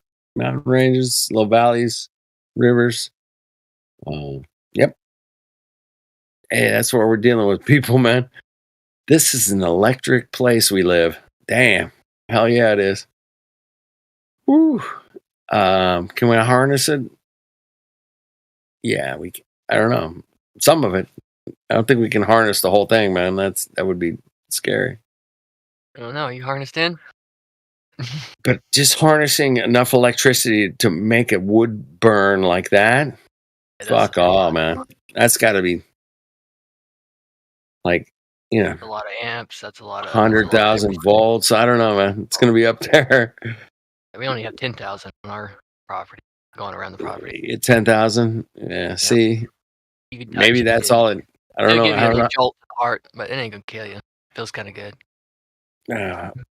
It just tickles. A little 10,000 volt tickle. It'll pass you out. Do it too long. It'll definitely knock you to the ground. Oh, hell yeah. I met a guy once, man, that was completely electrocuted and died, but they revived him. It's like, damn, that's crazy, bro. I was removing the pressure control on my my well pump the other day, and it got me good. And my entire right arm was like fucking numb. Ooh, you be careful. Yeah, watch out for amps. When you're playing with electricity, it's the amps that kills you. Yep. Other shit can kill you too, but it's mainly the amps. Yeah, stay away from being electrocuted. That'd be good. Breaker off or whatever you got to do to unplug it. Yeah, I just forgot to unplug it. You ever seen those guys that go up on the high power lines and they're like grounded somehow, and they can work on the lines even though the line's like shooting millions of volts? You're like, yeah. I'm like, what? That dude can work on that 1,000,000 volt line, like, because he's wearing the special gloves and hat and whatever. Like, holy shit, man, that's insane. Isn't he wearing like special gloves or something? Yeah, special everything. All right, coat, hat, yeah, everything's made out of something. I'm not sure, but I've watched them work on those lines, man, where they're hot. I'm like, damn. Yeah, they would come out here when it's wet. Freaking the lines went down. They use this pole. You're out there standing there with them. It's Right, with the pole. You get this special pole, right? Yeah. And they just work on the magnet. Kind of magnet thing happens up there, and it just snaps back on there. It's crazy, man.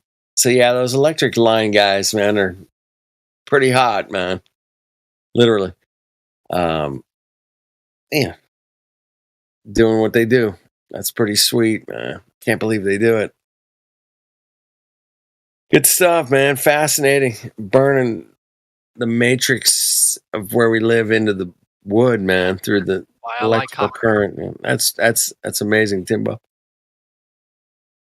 Yeah, I could see some guys creating that and trying to sell it. Hell yeah.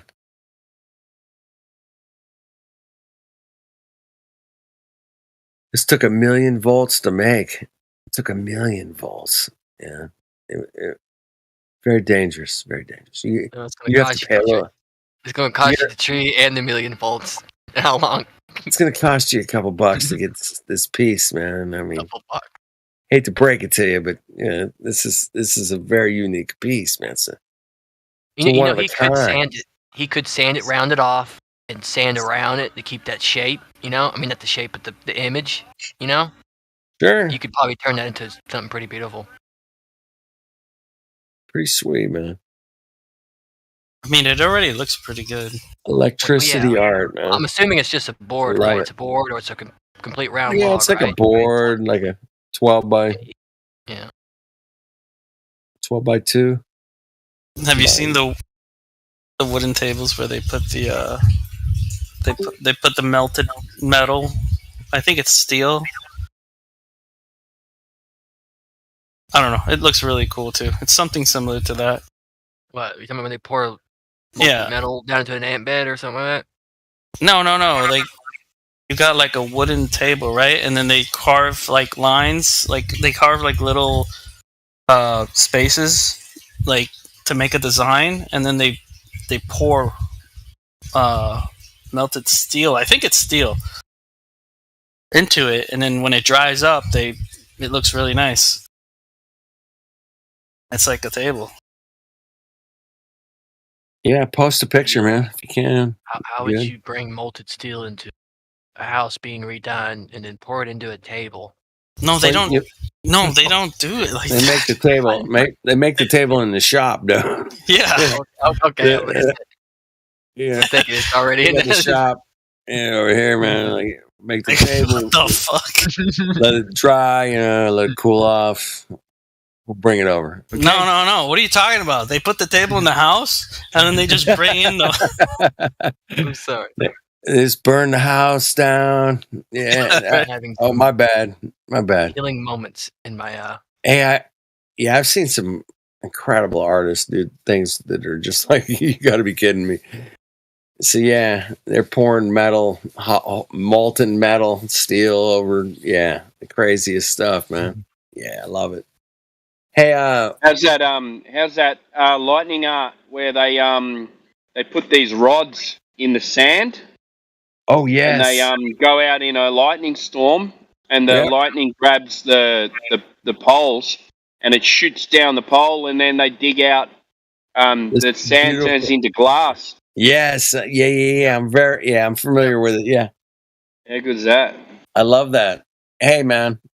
That's another electricity art. I like with the board thing and the lightning thing. Both are amazing. Yeah. Yeah. They both turn out very similar, by the way. Yeah. How about that? How liquid helium would react to electricity, or it doesn't at all. I wouldn't know. I don't think it would. Or would it? Oh, yeah, it would.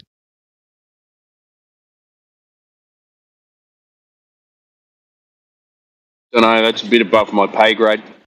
Yeah, that's. I have get the positive and negative rods going into like a pool of. Yeah, for some reason when I post images, they don't show up. I guess I don't have the. You don't have an image, Pams? No, he don't. He doesn't have it. That's weird. He's been here since 2016, so he haven't. No. I have been here only like a month. Oh, well, why does it say member? It says member 2016. Yeah, On member Discord. of Discord. Oh, okay. Oh yeah. Maybe next time one of the mods is in, just ask them for image firms. That's cool. You can just click that image and look at it. It's fine. That's like something like I've seen better ones, but that's like the first one I saw. It's like copper. That one's copper. Really? I like copper.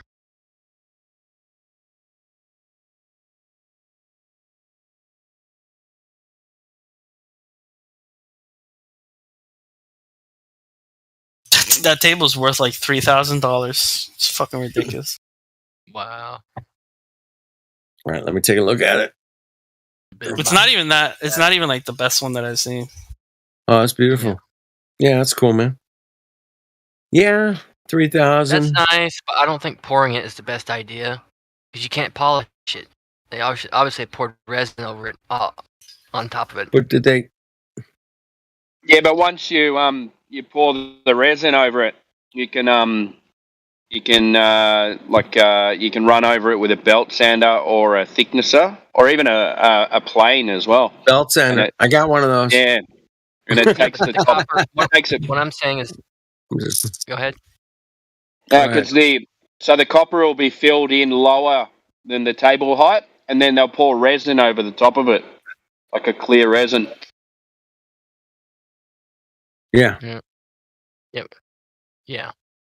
I want to show everybody else. Copper itself needs to be polished. In this particular picture, the the copper is kind of rough and clumpy. Oh, you're saying it's kind of like the molten, metal. like, yeah. It don't really look like copper because it's not polished. It's not polished copper. It looks interesting. It looks more natural without being polished. Yeah. I mean, I polished a lot of copper in my day, man, and it's beautiful when it's on the right piece. But this piece doesn't really require it to be polished. I don't think.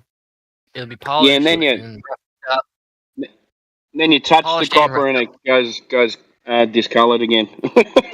it's the worst metal. Yeah, it's horrible, man. It'll just turn green on your ass. Yeah. Thanks for turning green. Start putting special stuff on it, make it rust. Well, yeah, you put some lacquer on it. It'll stay polished. Yeah. So over time, you're processing the art over time. Yeah, I got a brass door handle that goes into my house. It's made out of brass, but yeah, it's coated. Yeah, it stays polished. It looks great, man. It looks amazing. Anyway, but brass is silver and copper, or it's a fun metal to work with. Brass, man. It's so nice and soft, flexible, and yeah, it's a great medium to work with. Yeah, you got to treat it just right. Tin and copper. Something like that, yeah.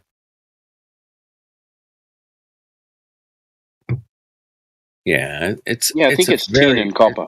It's a great metal, easy to work with, easy to cut. They make saxophones out of this shit, right? Come on,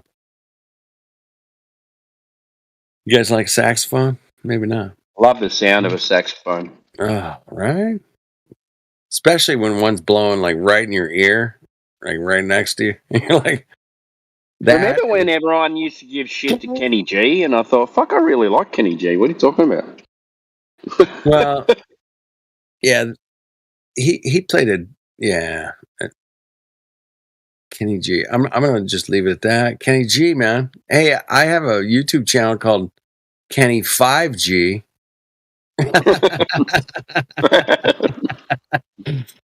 So there's that. I'll leave it at there, man. It's one of my backup YouTube channels, Kenny 5G. My favorite is, like a Cuban trumpet. I love that. Oh yeah, that real bright, super bright. Yeah, like fast playing. Yeah, I love that too, man. Yes. Tropical trumpet sounds. Yeah, real high pitched. You said a Cuban trumpet? Yeah, like a Cuban trumpet South player. American, there's Cuban, a certain sound that Latin, like a mariachi or something like that. Yeah. Sure. Well, mariachi's more like a string and trumpets. Yeah, I guess. Yeah, they got a little bit. Well, mariachi isn't that like kind of like a band? Yeah, mariachi's a band. Is a band. Yeah. It's Mexican. But they do that. They do that trumpet play where it's like. Yes. Yeah, I can't even do it, man. I'm not even gonna try, but yeah, it's beautiful, man. There you go. Yeah, I think that's more of a Mexican thing because us Cubans we don't do that. Mexican. Yeah. Well, you don't play trumpets. We do, but we don't do that. I think I like the Cuban method better. First time I got really into it was the Havana. What's that social club? What's it called? Cuban social club or something. I don't know, what are they called? Like an old 60s kind of Cuban band. I used to live in Havana, but I don't know what it is.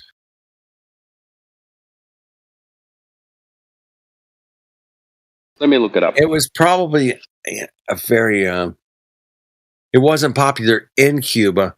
It was popular outside of Cuba, and they just sold it as it was coming from Cuba. You know what I'm saying? So it's kind of a conspiracy, but yeah, it's my only. It's only my idea. I got no proof, but my dad used to play the saxophone in Cuba. Holy crap, dude! You're a legend, dude. That must have been amazing. I grew up playing the trombone.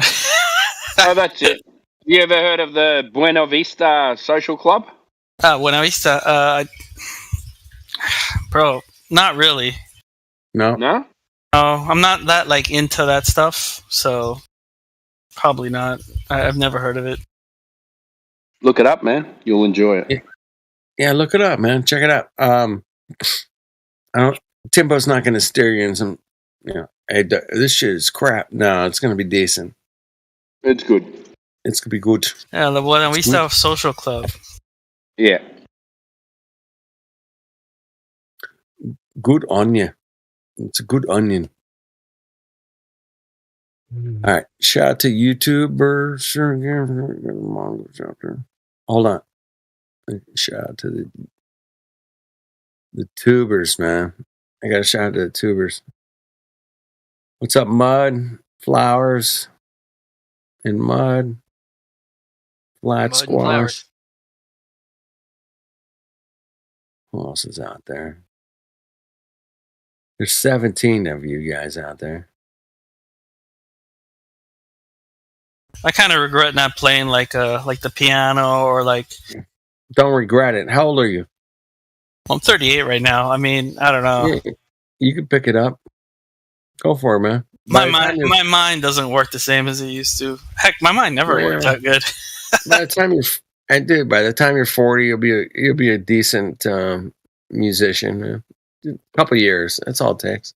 I heard something only just yesterday that a guy said, if you play something for 18 minutes a day for a whole year, you'll be better than 95% of the population of the world. Exactly. At it. Exactly, man. Yep. That's it, man. I mean, you'll be like better than 95% of the population. So yeah, think about that. 18 minutes a day. 20 minutes a day. That's all it takes, bro. I kind of want to. Yeah, the piano or the guitar. But I ended up playing the fucking trombone. No, just go back. Go back to the trombone. Do you want to go back to the bone, or do you want to like step out of the guitar? What are you thinking? Where do you want to go? I only played it really in band when I was in high school. Okay. All right. Well, so I didn't really like continue on after. All right. You can read music. sort of. I haven't done it in years. You already got an advantage. Yep. Dude, all you got to do is go back and say, hey, man, what I want to learn to play the guitar. Okay. In the next 2 years, you spend 20 minutes a day. Boom. That's it. You'll be 95. You'll be better than 95% of the people in less than 2 years. In less than 2 years. You'll be like really good, man. You're like, damn, boy rips on the guitar. I love it. So I love that. That's true, dude. I can't anything. I've been through all of it, man. I learned how to build guitars, learn how to build electronics, and after a couple of years of doing it, yeah, you got it down, bro. You're rolling, you know. But you got to do it for like 2 years. You got to do it every day for 2 years. But once you do it every day for 2 years, yeah, then then you're a master, man. After like 10 years, you're a master. I've been doing instrument building and repair for.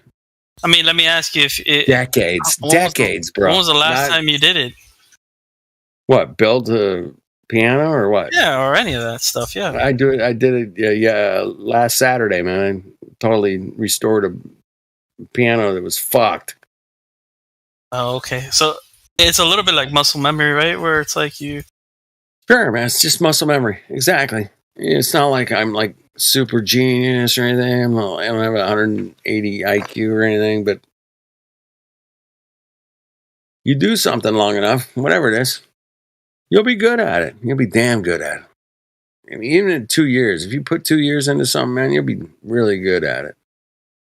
You put 10 years into it, you're just like amazing at it. I mean, it's like you barely have to think about it. It's all muscle memory at that point. So it's like, boop, boop, boop, boop. And that's the great thing about the system that we all grew up in, is that they love to create robots that are amazingly good at what they do. And they did a good job of getting us all to go to work and cock it up for the dollar, man. Cock it up. Oh, what do you mean? Up for the globe. Everyone's going to be replaced soon enough by AI and robotics. Yep. I mean, in the day I see a robot tune a piano, I will be fucking like, what? No fucking way. That would be cool. And it'll probably happen, but I've never seen a robot tune a piano. So my profession is not going to happen. It's not going to happen. I'm going to call it. Especially when you're going to send a robot to somebody's house to tune their piano. That would be cool. I want to see that too, man. You're going to send the self-driving car with the piano tuner in the back. It's going to roll up to the customer's house and tune their piano. Like that movie, and then that one robot. The robot's going to leave. Got a humorous job on it. It's never going to happen. Not in my lifetime. Maybe your guys' lifetime, but not mine.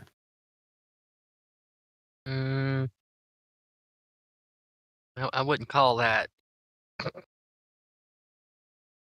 Way shit's going. I wouldn't call anything. I remember when I saw Back to the Future. I thought by this time we would have like hovercraft fucking boards and shit, like skateboards.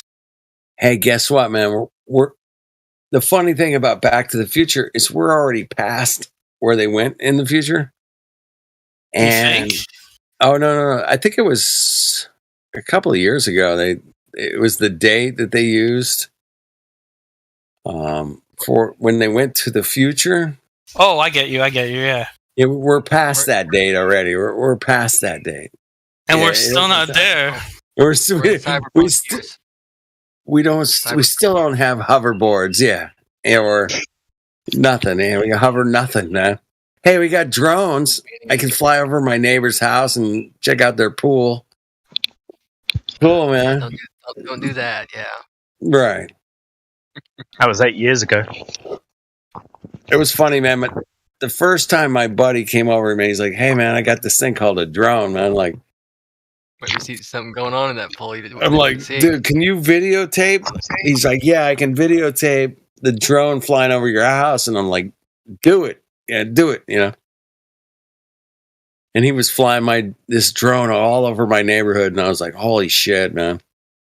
That's awesome, man. And it was cool as fuck. And it's high definition. And yeah, it was those drone footages are amazing, man. Thank you, whoever came up with the drone, man. Shout out to you guys, man. That's kick ass. Some kick ass tech cool, there, man. But it definitely needs to be taken responsibility because it's like as if you were walking around. You gotta value people's privacy and stuff. Right? So it's the same way, yeah. So you take that seeing through the drone. Mm-hmm. Because it's still your perspective. It's still in the perspective. You're seeing through your camera and through that. Sure, yeah, of course. Color. Absolutely, 100%. Yeah, Well, I mean, if you're walking by somebody's house and you look and you can see through their window and they have it open and they're butt naked, they can't say anything to you. Yeah, that's their fault. Yeah, that's their fault, man. You should have closed the blinds, people. Yeah. You get funky with it, man. But does it work the same with the drone? No, it doesn't. There's a different parameter there, man. Well, I don't know. Anyways, what are you talking about? Well, I mean, my perspective of it would say, hey, man, don't fly your drone over my fucking backyard, dude. That's my private space. I want to hang out with my wife, whatever. Is it fenced in? Like, yeah, it's fenced in. Of course, I got fences. One over here, where I'm at. I got gates. I got fences. Yeah, something to shoot at. You fly over my good. First shot. My shotgun might take you out, bro. You know what I'm saying? You flying your shit over my fucking backyard. Sorry, that's not cool. The other week, we had a bullet hit the top of the house, hit the tin on the roof, on the front porch. It's like the fifth or fourth bullet I've heard down here, whizzing over. Oh no, is it fifth? That's like the third one. It's shooting their guns irresponsible out here in the country. Yeah, there's going to be some. It's going to be some parameters of evasive technologies, no question. I mean, there's many evasive technologies out there right now that pry into people's lives, and what are you going to do, man? There's certain people looking at that. Oh my God, there's some people looking at our data that they produce because we're flat earthers or we're globies or we're whatever. And they'll just compile all that fucking data. And at the end of the day, man, they ain't going to have anything more figured out than we do. I guarantee it.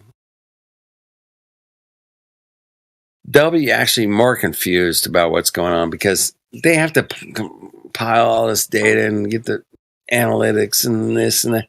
Analytics are not 100%, man. I've learned that over the years too, man.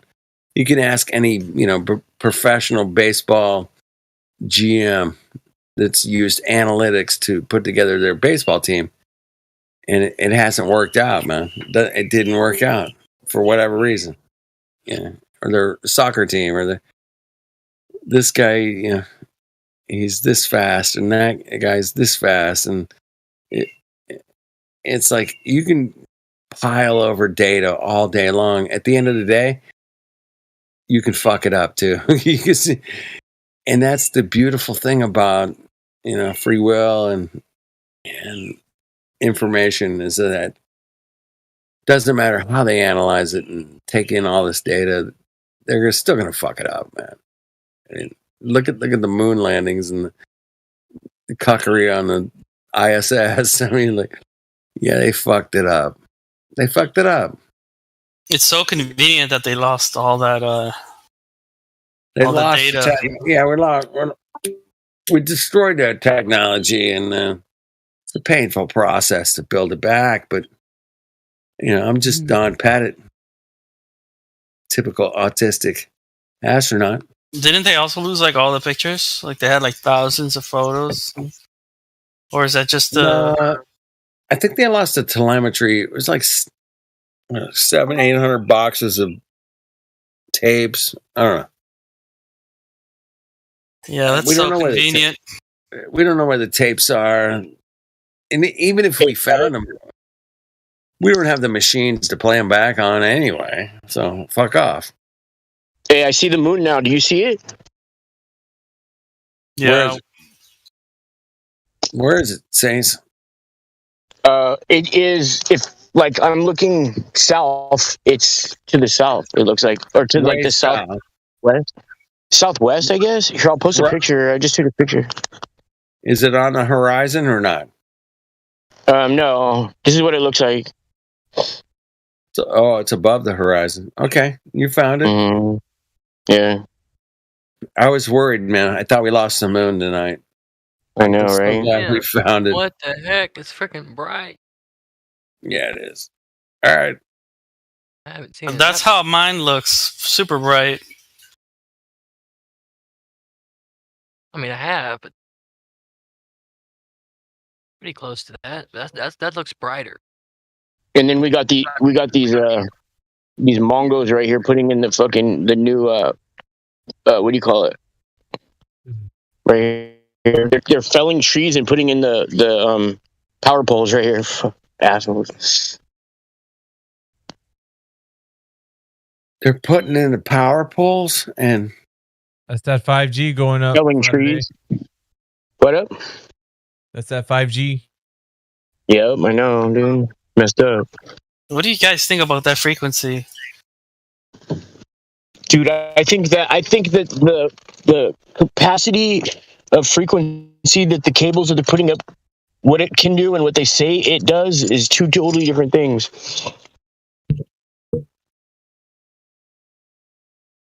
Like I hear people talking about that it fucks up your brain.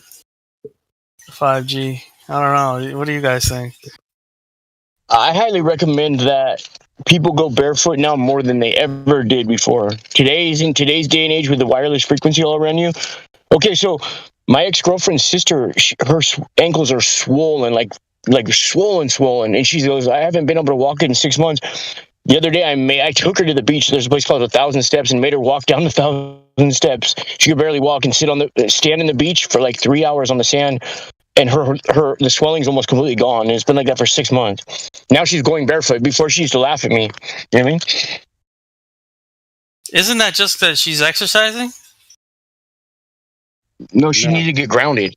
She needed to get grounded. She needed to let the dirty electricity out of her body and get the clean electricity. Hey, have you guys spoken to False Dilemma? We tried to. He doesn't respond? Yeah. I got a thing where I have to. No response from him or DX. Yeah, we've tried a couple of times throughout the day. And Joms, haven't been able to get onto Joms either. Oh, I spoke to Joms earlier, but I don't know if he's here anymore. I'm going to give a False Dilemma a pulse check. False Dilemma, if you're here, come back. If you're not, then I know that you're not. So disconnect. All right, we'll try Dax. Dax, are you there? I'm going to unmute you. All right, you are unmuted, Dax. If you're there, say what's up. If not, I'm going to give you a disconnect. But if you are there, please come back. Dax, what's up? Dax, you there? You there? Little 5-second countdown. 5, 4, 3, 2, 1. Dax has been axed. Dax is axed. Right, Dax is axed. Anybody else parked on the dance floor? Just Jones. Nope. Oh, Joms, I spoke to him. Okay, you spoke. All right. Davey, is Davey here? Davey's here, man. Davey's an old schooler, man. He's been hanging with us. I think that's it. Yep. Just regular crew at night. Well, Davey and I, we like the late evenings. Seems to suit our barometric algorithms. Yeah, it's great. Yeah. But yeah, I'm getting close to cutting it out here real soon. But oh yeah, it's about your time you're leaving around this time, right? 2 Yep. o'clock, 3 o'clock. Yeah, somewhere around there. I gotta go. I gotta go to work in the morning, man, and gotta get some sleep. Yes, sleep is a beautiful thing, man. It's an overrated thing, man. I mean, it's where for some reason we regenerate, we rethink, we process our reality, reset our reality, and say, hey, man, tomorrow is a totally new experience from today, and we just kind of bounce out and come back. Right? It's a little bit of a time travel kind of phenomena that sleep does for us. It's a great thing, man. I mean, it's like I heard Kel was kind of freaking out because he couldn't see the moon. Well, we couldn't find the moon, dude. I had to look it up on date and time and date, and it's like, okay, this is where it is. This is where yeah. But finally, it rose here in Southern California. Finally, but it seems a little late to the party. I always thought that was interesting because last weekend it was a full moon here, but yeah, it's late to the party. The moon is late. I'm glad it made it to the party though. Finally, we were concerned, man. We were freaking out a little bit.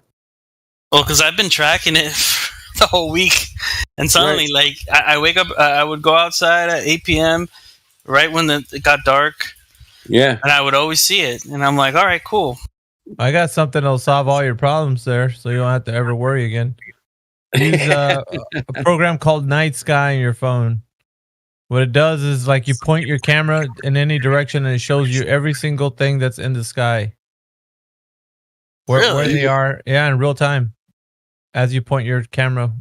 Hey, Miggy, man, if you point it under you, is that an app? Under the ground, does it show you the stars? Yep. You should see, like, if you were in Australia or whatever, right? Yep. It does do that. Does that? Yep. But you know why, right? I don't know if you guys know this. We're operating on a celestial sphere, which is totally congruent with our reality. This, like, well, that's a big word, congruent. That means people try to say that the sky is something separate, like, but I think that we're inside of something. And I don't know what that is, but it looks like to me that if this is definitely, if we're encapsulated in this thing, who knows what it is, right? Here's one thing I will say. The ground is flat and stationary. That much we know. That's covered, right? The sky, that's up for grabs, man. We don't know. Guys, think sky, about it, man. Like, yeah. I always tell we don't know. Have you been to the sky? Have you checked it? Yeah. How far up have you gone? Yeah, I'm always asking those guys. And you know, if we're gonna say that, what if it encumbers this whole plane of existence? You know, what if it's all, you know, like a dome or whatever? Who knows, man? Like, I don't speculate here. Well, inside of a sphere, you know what I mean? At the bottom of the sphere would be the great deep. And our vessels are not designed to, like, go up that high or go down low into the ocean either. I mean, we're, like, kind of stuck, like, stuck on Earth. I like the idea that it looks like a sphere because we can only see a certain distance. Therefore, it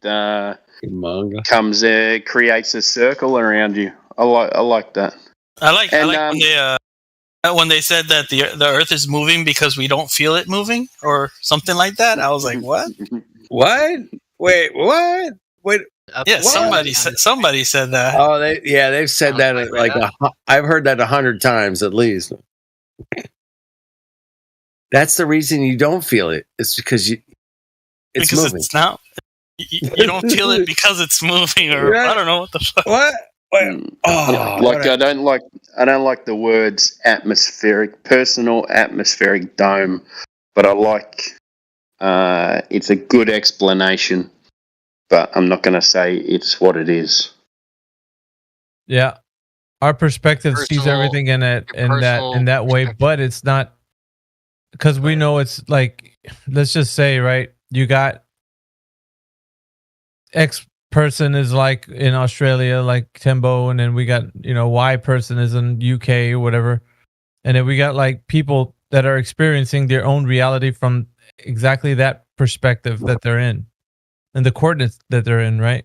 Yeah. So like, how is it possible that they're seeing the same type of like personal dome experience everywhere? You know what I mean? Yeah.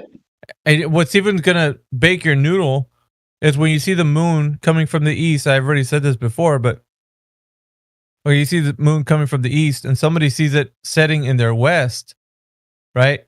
You'll both see the same face facing you. Yeah. But at the same time, you'll be facing each other. I mean, if you know what that means. Doesn't make sense. That doesn't make sense at all. At all. Like, and I thought about this like before. I was like, how is that possible? Like, yeah, you ain't gonna get me with the thing on the ceiling because we're looking straight on. Like, the degree that you're seeing at the horizon, you're seeing straight on. So we got Spicy Farts just joined the chat. Yeah, like I said, I've been watching the moon, and the moon has been like rotating. Like the picture is like rotating. It's fucking freaky. Right. What's up, Spicy Fart? Welcome to the chat. You got it, Miggy. Spicy Fart, are you there?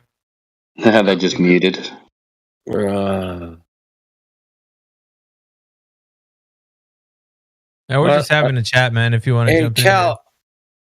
So I think, Miggy, this also works for. Oh, sorry, dude. I was going to say this. I think this also works for the 1 degree for 60 miles. You travel 60 miles. Everything drops that was 90 degrees below you goes down 1 degree. Yeah, I think this actually works for that personal atmospheric dome as well. Yeah, well, here's the thing that I wanted to get. Like, who saw the moon at 90 degrees? Somebody was looking straight up and saw them. Donato. In Brazil. Yeah, we don't know where he is in Brazil, but right. So Donato was seeing it 90 degrees right above his head. Yeah. Right above his head.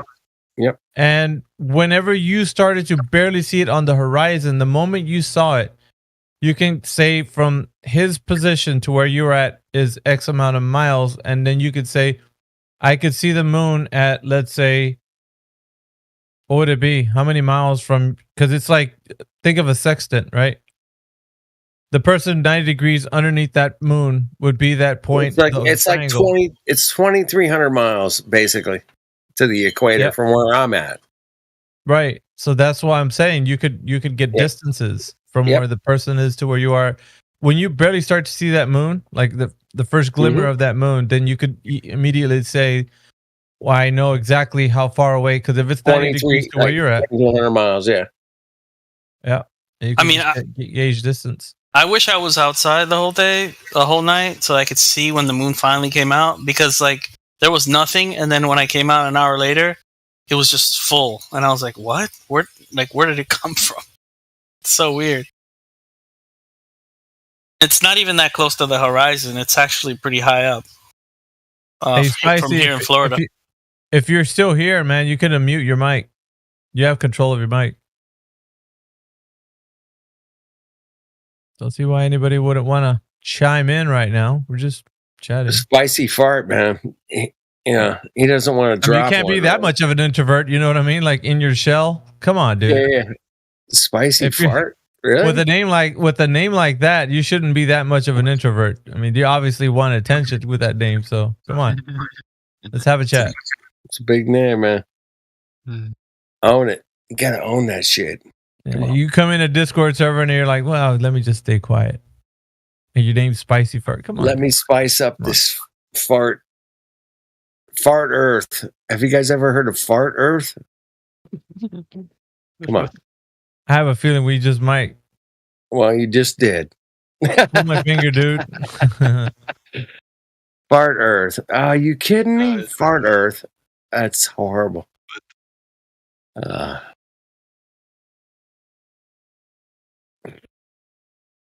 Yeah, the You're moon living thing's inside of crazy though, isn't it? I mean, You're living inside of a fart, dude. What? No. Hello. Come on. That's crazy. He just spoke. What's going on? Just hanging. How you doing, fellas? Pretty good, man. 24/7 Flat Earth Discord, man. Don't get. Can you hear me? Am I coming in loud and clear? Loud and clear. You're not getting like an echo or anything? No echo. No echo. Cool. Good. How's the flat Earth for you boys today? It's flat. What's up? Bitching. It's bitching. I love that term. Bitching. Hey, we throw in an old 80s. Old school, man. 70s. So, what position do you 80s, take on this topic here, Spicy Fart? Are you of the mind that the Earth is a globe, or Yeah, we're pretty round. I'm pretty sure. Roundy. We're pretty round. What I think the Copernicus experiment kind of covered it like 1,500 years ago. Copernicus? Well, that's a new. Okay, so what did Copernicus do that convinced you? I can't remember, boys. I'm not going to argue with you. I just kind of came in here to listen, to be honest. Argue? We want to know what everybody thinks. Man. Like, this is important. Like, obviously, discussion. People think the Earth is a globe. You know what I mean? Globing. I'm globing. I don't know about you guys. Well, I don't know, man. We don't globing because there's nothing to. That's people say things, right? They like stories. So Sure, if you like stories, then the globe is for you. But if you want reality, then flat Earth is for you. You know what I mean, Jelly Bean? Yeah, for sure. No, I don't. I think I think you're living in a form of denialism where you don't accept science you can't understand. Is what I really think. Well, think about it like this, Spicy. Think about it like this. If you've ever witnessed a globe, then that would be great. But when have you witnessed a globe? I flew into LAX once. You could see the curvature from the window. From the window. Okay. Do you think that you're maybe the people that side with the Earth being a globe, that they would say that, like science communicators and such and the like? You think that they would say that is correct to say? That's what I saw. Well, yeah, but I'm saying, like, do you think that those guys would agree with you and say, yeah, you could see curvature from an airplane window for sure? Spicy fart? Maybe you're in delusional denial. Well, I'm just saying, like, those guys who are the science communicators, the ones you might appeal to, right? Do you think they agree with your assessment of seeing curvature from an airplane? Or do you think that's just something you saw because you were sleepy or something? I don't know. I think when you come in to LA at a certain altitude, yeah, you can see it from the ocean when there's nothing else out there but water. You can see a right, slight but curve. that's your opinion. I'm asking, do you think the scientists agree with you saying that? You asked me what I thought, and I told you about what I saw, and now you're saying it's an opinion versus a verified thing that I saw. You're using the same argument about you guys not seeing curvature. No. I'm saying it's kind of a flawed argument, isn't it? You guys are playing both sides. It's not, listen, Spicy, it's not flawed. What we're getting to is, the people who are telling you the Earth is a globe don't agree with your assessment of seeing curvature from an airplane window. Yeah, you have to be above commercial flight altitude to see curvature, supposedly, right?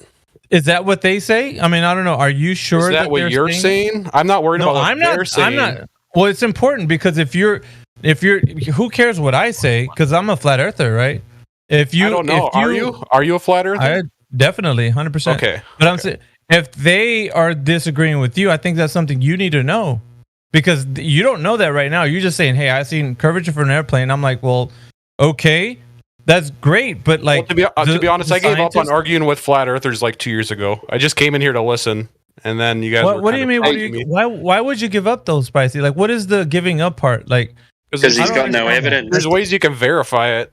Yeah, there's no evidence. Do you have one way that you could verify it? Because that's what all we're looking for. People claim they verified something, seen airplane curvature, window, all that. If you've seen all that stuff, then what is the way that you could verify this thing for you? The bottom of a boat going over the horizon before the top. Okay. So, and do you know anything about that, or yeah? Would you say it's an optical phenomena, or is it actual curvature from the Earth? It appears to be curvature from the Earth. Okay, so you are definitely. Go on, Timbo. You want to say? No, I was just going to say, how can you confirm that? I mean, you guys are using the same evidence, what you're seeing as saying the Earth is flat. But when I try to present the same evidence to you guys the other way around, you're saying it's not good enough for evidence. I just asked you one question. Chill out, man. You said the boats go over the horizon. Just point out the flaw in your argument is all. But it seems like you're a bit on edge, Spicy. And I think that why would you be on edge? Because if you knew that you were standing on the side of truth, then by all means, you would be calm as a cucumber. You're just cool and collected. But it seems like necessarily true. Well, it seems like the scales are a little bit kind of tipped on the anger department for you, man. Like, why? Don't understand why. I mean, I go to sleep like a baby every night, man, because I know the truth. But do you? You guys are kind of you're picking at the person and not the argument at this point. Well, I'm asking, like, it seems like you're taking things off of my tone and demeanor versus the actual statement. Well, your tone sounds like you're a bit on the offense. It's like, for what? Like, yeah, and wait a minute. My heart's racing. I'm smoking some weed. I just wanted to listen to some flat Earth talk, and but hang on, mate. Come in here and converse You just presented an argument. We asked you about the argument, and then you changed the subject, and you're telling us that we haven't presented any arguments. You're the one that's supposed to be presenting an argument. Actually, what I said was, to be clear, is that I was using the same evidence that you guys are using, and I'm just observing a different phenomenon coming to a different explanation. How can you confirm that boats go over the horizon? How can you confirm that? Because you could see it. How do you confirm that? You can get a telescope and you can see it. You can watch it happen. Can you zoom back in on the boat? Sure. Yeah. So how's that possible? Boys, like I said, I really didn't want to come talk to you. This is like it's a roundabout.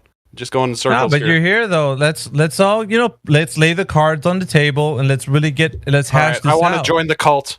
I want to get back in. Where's my membership? Let's just hash this out, Spicy. It's all we got to do. We'll figure it all out, man. In a cool conversation, we'll figure it out. If it's truly a globe, then by all means, keep your globe. You're happy with that.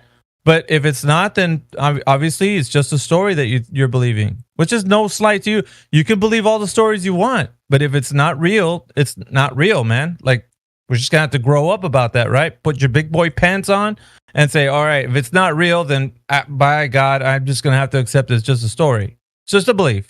That's it. That's all we're saying. Like, hey, keep your belief if you want it. I mean, if that's what helps you sleep at night. But for us, we want to stay on the side of what reality actually is. That's it. That's all it is, my friend.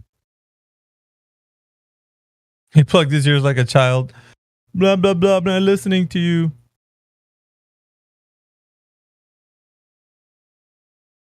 How little we know in the very end.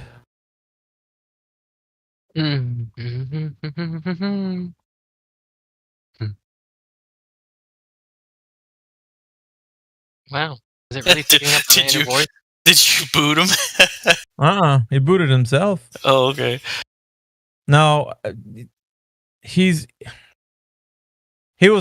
tone and his voice. I mean, it was a wig snatch in the bag, dude. You didn't have to do anything. This guy was already gonna be rolling out. Some people, I think, they're just so much of an introvert that they can't even have conversations like normal people. They're just so scared of everything. I don't know why. I'm a nice guy, man. Yeah, I thought you carried yourself pretty well. I think Timble scared him off. Just kidding, bro. Yeah. I didn't go mayhem on him because he sounded already too jittery to do that.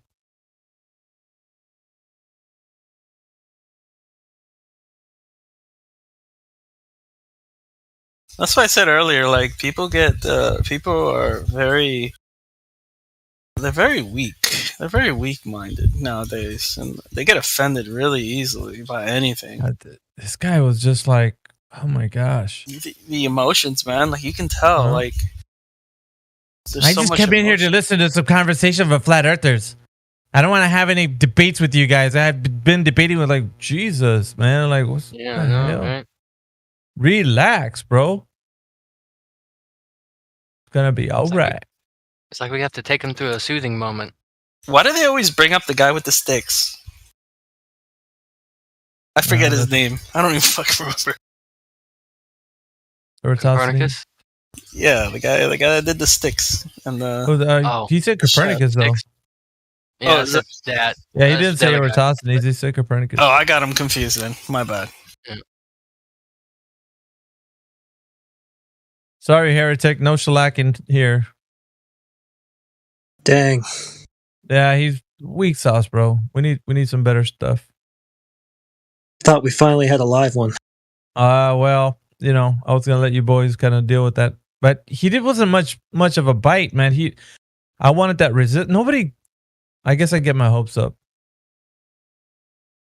I like them to be a little bit feisty. That just makes it all the better. You had to be gentle with that guy. He's going back to YouTube to listen in for the next year. Probably.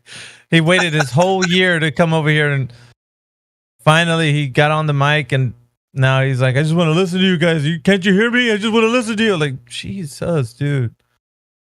You know what's crazy to me? Like, there's no way that I could go to a Glober Discord, right, and listen to all that shit and just listen. Like, I don't know. I don't know. What do you think, That's Brandon? like torture, right? It should be torture for Brandon because, I mean, he hasn't dropped the globe belief, but he's still in here. It's because I'm telling you, man, we're so much, like, I don't know, this community is so much, like, cooler. Like, I don't know, just fucking down to earth. Get it? We're flat. Hell yeah. So that's what I feel. I don't know. Every time I go to, like, I'm usually in the... I talk to anywhere. I talk to anybody, anywhere. I don't care. Yeah, I'm kind of blunt. So every time I join, like, political discords that are left-leaning, I always get banned because they just, you know, they get triggered and they're very emotional and they just... And I see the same thing happening with the globalists. The thing about, like, one of the old debates that I used to get into, I used to like to ramp up the debate to, like, volume 10, like, where everything was just high energy. I like that because I know that's the moment people break. Either they're going to break or they're going to spiral out of control and just leave the chat cursing and yelling and doing all kinds of stuff. So I know that's the moment that hits. People usually hit their kind of like moment. Either it's going to make them or break them. So I feel like it's usually a breakthrough moment because I see people, you know, coming back down and getting over it, but not everybody. I've had my big moment. Were you on the side of the globe before you came in here, Mike? Oh no, I was a little realm earther. At Realm 14, earther? 13. Yeah, I didn't know what it was. Oh. Out of a conversation I had in 6th grade with a teacher that left me curious ever since. Until I stumbled upon it. In other words, I never believed the globe. I laughed at it when I first heard it. I don't know, Heretic. We haven't had a good challenger in for quite some time. I did. You've had a couple of guys. I've heard them in here, but we usually have like all the rest of the guys in here. It's kind of hard to get point sometimes. We must have run them all off. What's his name? Paza. And Paza still didn't come in today. He's like, I'm coming back, man. I'm going to bring that evidence. Okay, man. Go ahead. Yeah. Another year later, we're still waiting on those maths that AI renamed them for. Yeah, dude. Oh, excuse me. Well, you know what we need to do, though? Rename them with the date that they, like that same day that they're going to leave and go get their information. We should, like, mark them with that, like, give them a nickname of the date so when they return, we'll be like, oh, yeah, there it is right there. Yeah, it's the first thing we'll get back to. May 21st. There it is. It says it right on his nickname. Yeah, he's just going to go dip out and find that evidence that he said he'd get us a year ago. Be right back. All right, this is a shout out to everybody on the YouTube. If you're not smoking weed and your heart's not racing, you can come in here and have a conversation with us if you think the Earth is a globe. That other guy that was in here, yeah, it was a no-go. So if you're able to make a coherent sentence, you can come in here and have a conversation. How about that? But for the rest of you, guys can kick rocks. I don't want to talk to you heart beating fast as shit. Just don't come in here, man. Be easier. I bet Pazzo will be back pretty soon. You think so? I think so. He came in a lot before he was banned.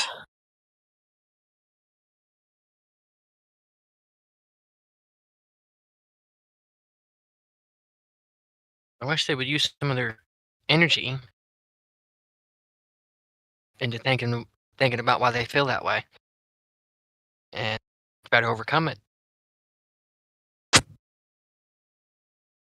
Although he did just admit that he can't show us anything.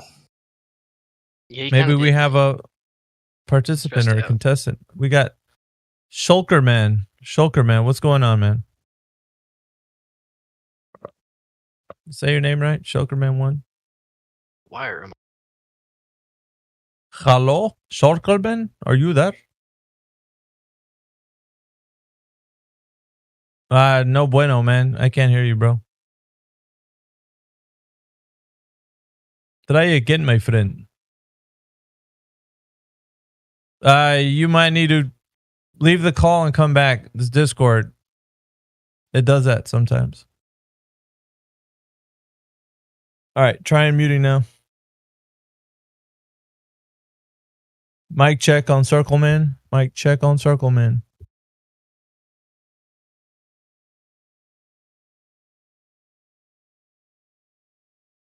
Bro, you on a PC or phone, or because your phone has a microphone in PC.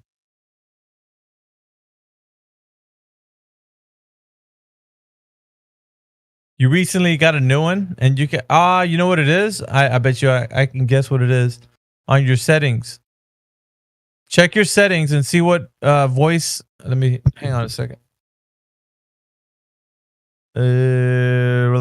Voice and video on your settings.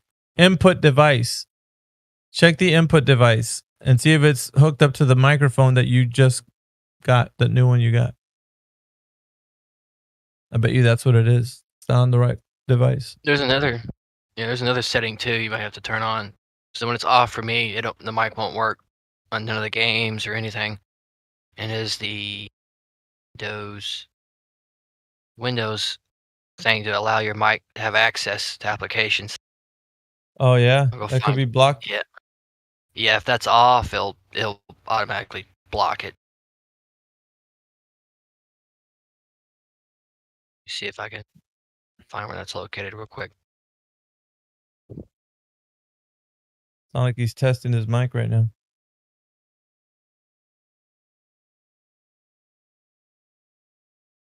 Anybody out there that's on the side of the globe Earth, can come in here and we can have a chat. Currently, we're trying to get Shulkerman 1 to get his mic working, but it seems like... Yeah, you found the problem? It's a power cord, huh? You didn't have it connected? Just kidding, bro.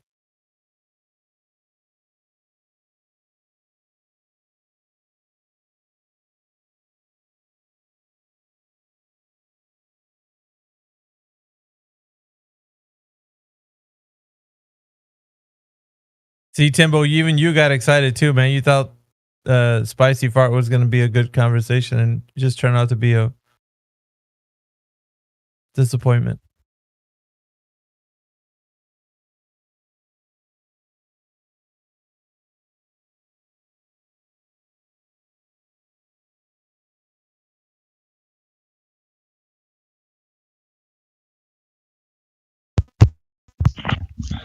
Hello? There you go. Wow, the headset I was using didn't have a built-in mic.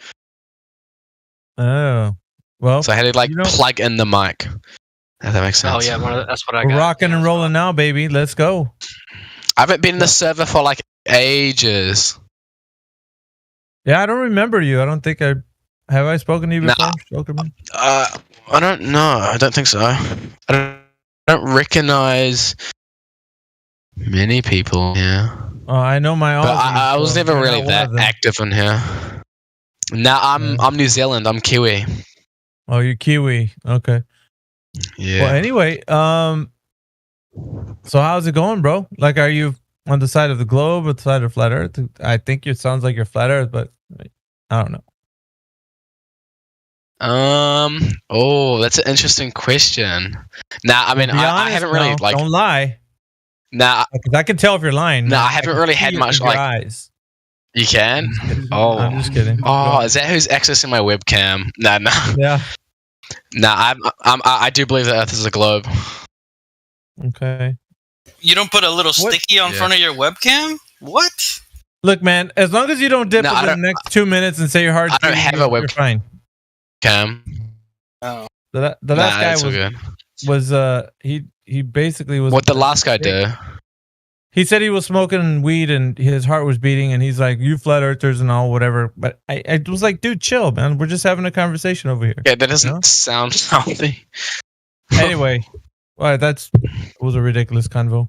Anyway, it's interesting because we don't get a lot of people that actually are standing up for the globe anymore. We got a lot of people say, "Yeah, Earth's a globe," and we're like, "Okay, let's have a talk about it." No, I can't talk right now. Well, okay. But sounds like you have a pretty good stand on it, right? You got a nice little beat on the Earth being a globe. Well, I mean, like, I'm no scholar. I don't go out like studying and measuring it myself, but I do have some good like basis and stuff. I mean, like, I feel like it's not really. All right, look, like, man, you know, like if there's a topic. Oh yeah. No, go ahead. There's a bit of lag. Like sometimes if there's like debate. Oh, my Wi-Fi probably is bad actually, but. If there are like debatable topics in life, like sometimes I have like I'm not too sure either way, but this thing here I don't really have any like proper. I don't have any proper strong beliefs saying that the Earth is flat. Okay. So it's never really been like a wrestle, you know. Well, I don't know. I haven't found somebody that could really stand up to a good debate here for me anyway. It just seems I'm always wound up disappointed, so don't worry about it. You a Kiwi or an Aussie? Kiwi. I thought so. I thought so. He's like, is that from the accent or? Yeah, fair enough. Yeah, you can actually hear it. I can't hear it, bro. I thought you were Aussie, bro. To be honest. Yeah, it's the E's in the eyes. Well, I know another Kiwi who's staunch glober. Anyway, what glober? A staunch glober. Yeah. Oh yeah. Okay, so in your understanding, how is it possible that the Earth is a globe? Like, give us your best shot. Maybe a couple of your best shots. Okay, so basically, I feel all right. I like the minds. I like your attitude and mindset. To us. Wait, what is this thing I got tagged into? What's Black Swan? I don't know if I want to open that. Basically, I can shred your computer. I'm just kidding. But basically, I kind of grew up accepted knowledge. I feel like at least it's kind of taken off recently, like the flat Earth thing.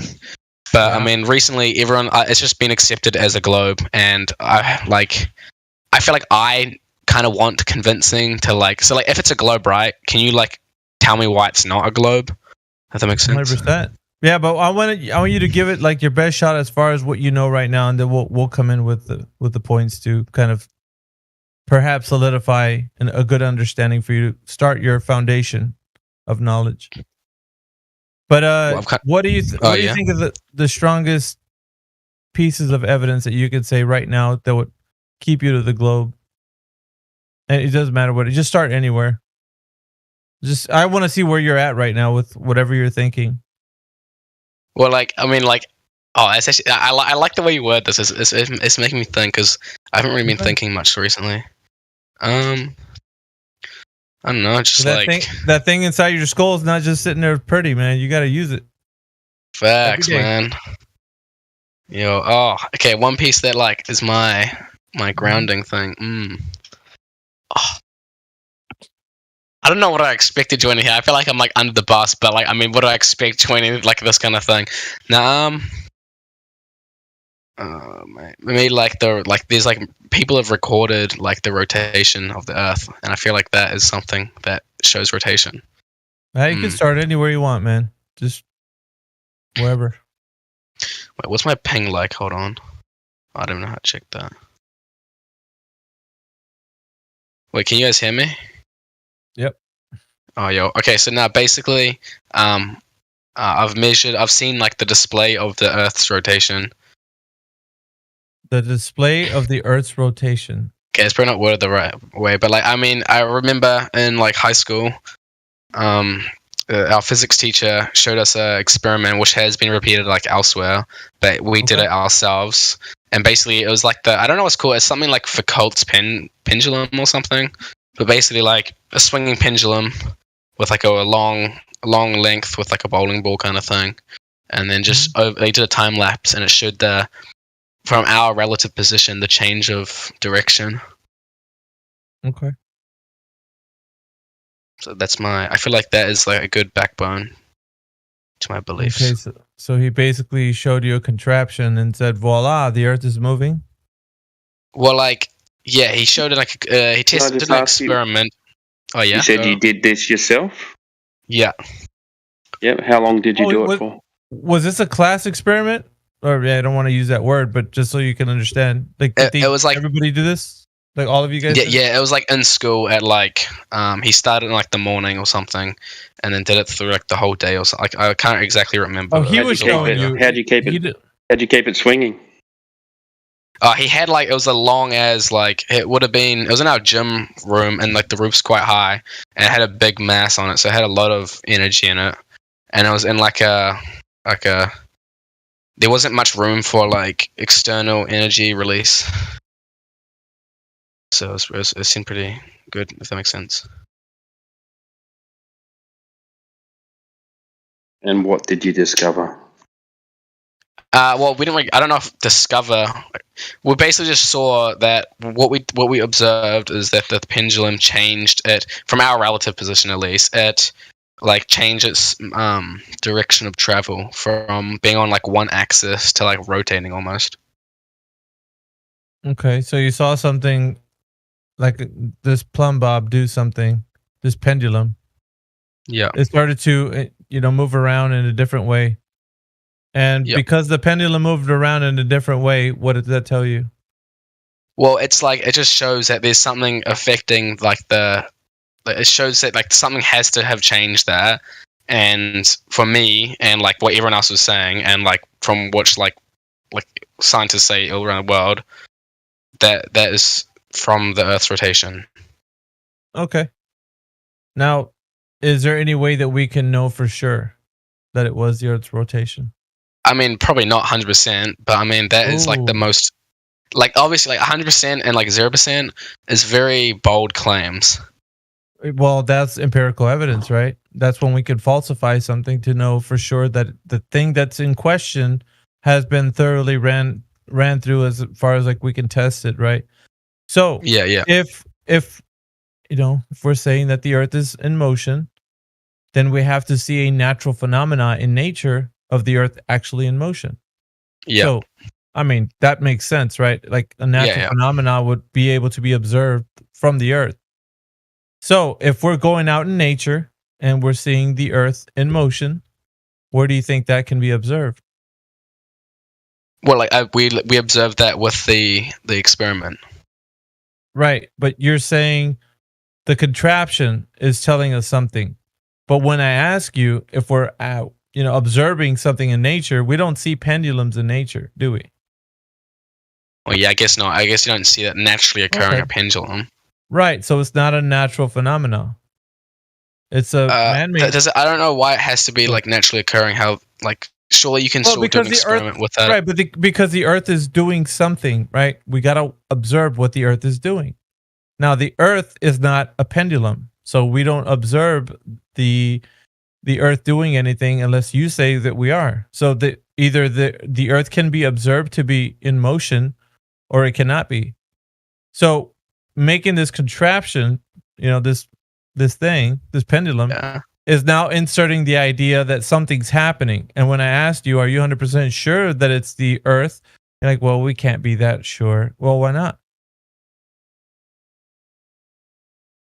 Well, I mean, like just with any experiment, like I guess it's like very hard to say 100% this is causing this, like A is causing B, because like there could be unknown factors affecting that. Well, I right? agree with you there. I would agree with you there, but I'm saying, why can't we rule out any possibility and only know that it's the Earth moving?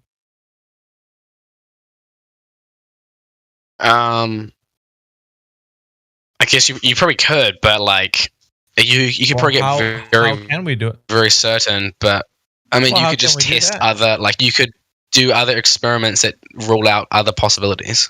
Well, just looking at the Foucault's pendulum, because that's what we're using to determine the Earth in motion, right? Well, like, I feel like the pendulum, right? You observe the effect of the change in direction, right? Which is observed, and that is repeatable.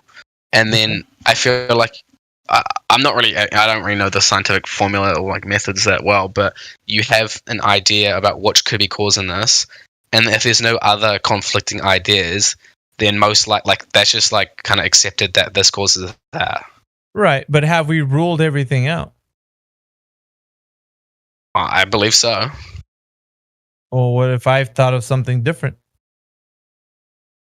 Okay, I'm open. I'm open. What could I don't know, temperature on the string, wind, electrical currents flowing through, the bottom of the, underneath the floor, like just different types of things.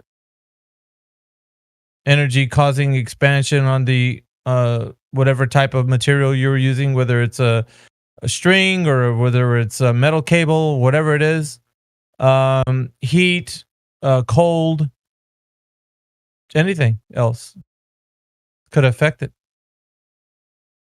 Yeah, I guess so, but I mean, like, right. I feel like most of those factors aren't really like most of those factors were ruled out in the experiment. It just doesn't really. I haven't had any. How do you know? Well, because like I was there and I witnessed it, and like it was indoors. Did you already check for those that I just mentioned? Say again. Did you check for those other variables that I just mentioned? Probably more than that, even. But I don't check like because we just use like string and stuff. And like obviously it's not going to have current flow. It could, but you didn't check. I didn't need to check because like I saw the guy set it up and like he just put string. No. But I'm saying for the other variables, did you check for the other variables to see if there was anything else acting or influencing that pendulum? I feel like the phrase asking if I didn't check for it, but I knew that like it wasn't a possibility because Okay, so it's not a possibility. You ruled it out already, saying that those variables that I just mentioned weren't ones that were influencing it. How did you do that? That sounds like magic. Oh. God. Are you there, Shuckleman? No, don't leave. I think you're dropping out, dude. I mean, is my Wi-Fi like bad at the moment? How do I check my ping? You just came back. Try again. Oh, yo. Nah, I mean, okay, I didn't check thoroughly, but I knew I have a very certain thing that this isn't affecting because these factors are so minor. But anyway, I feel like it's kind of like going in a circle. Do you have any like evidence or anything that you can like? That will count? Like, I feel like I want to like. Yeah, we'll dive into it. Trust me, I'm going to answer a lot of your questions. I think that. Oops. Yeah, your ping's going off the charts, man. What? Your connection is getting bad. It's that Aussie connection.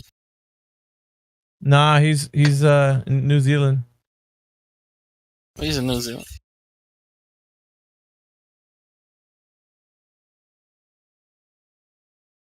Is your Wi-Fi working? Mine is. I don't think yours is though. Hello. I saw. I was talking to a room. No, I was talking to my roommate. Nah, my Wi-Fi's kind of going out. Well, we're in a storm at the moment. You came through right. That you're still coming through. Can you hear me? Yeah, I can hear you. Okay. Yeah, so finish what you were saying, because I did, maybe you cut out or whatever. What did you say? You can hear me?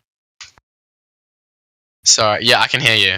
Okay, basically, I feel like I kind of want to like see if there's any, because I believe my viewpoint. I kind of want to hear if you have like what is something you can throw at me that challenges me.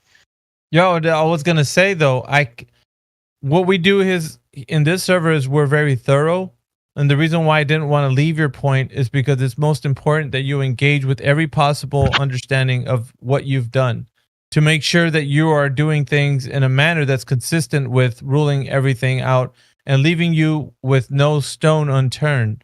But it seems like you want to gloss over that point and skip that because you want to keep that as a belief in your mind.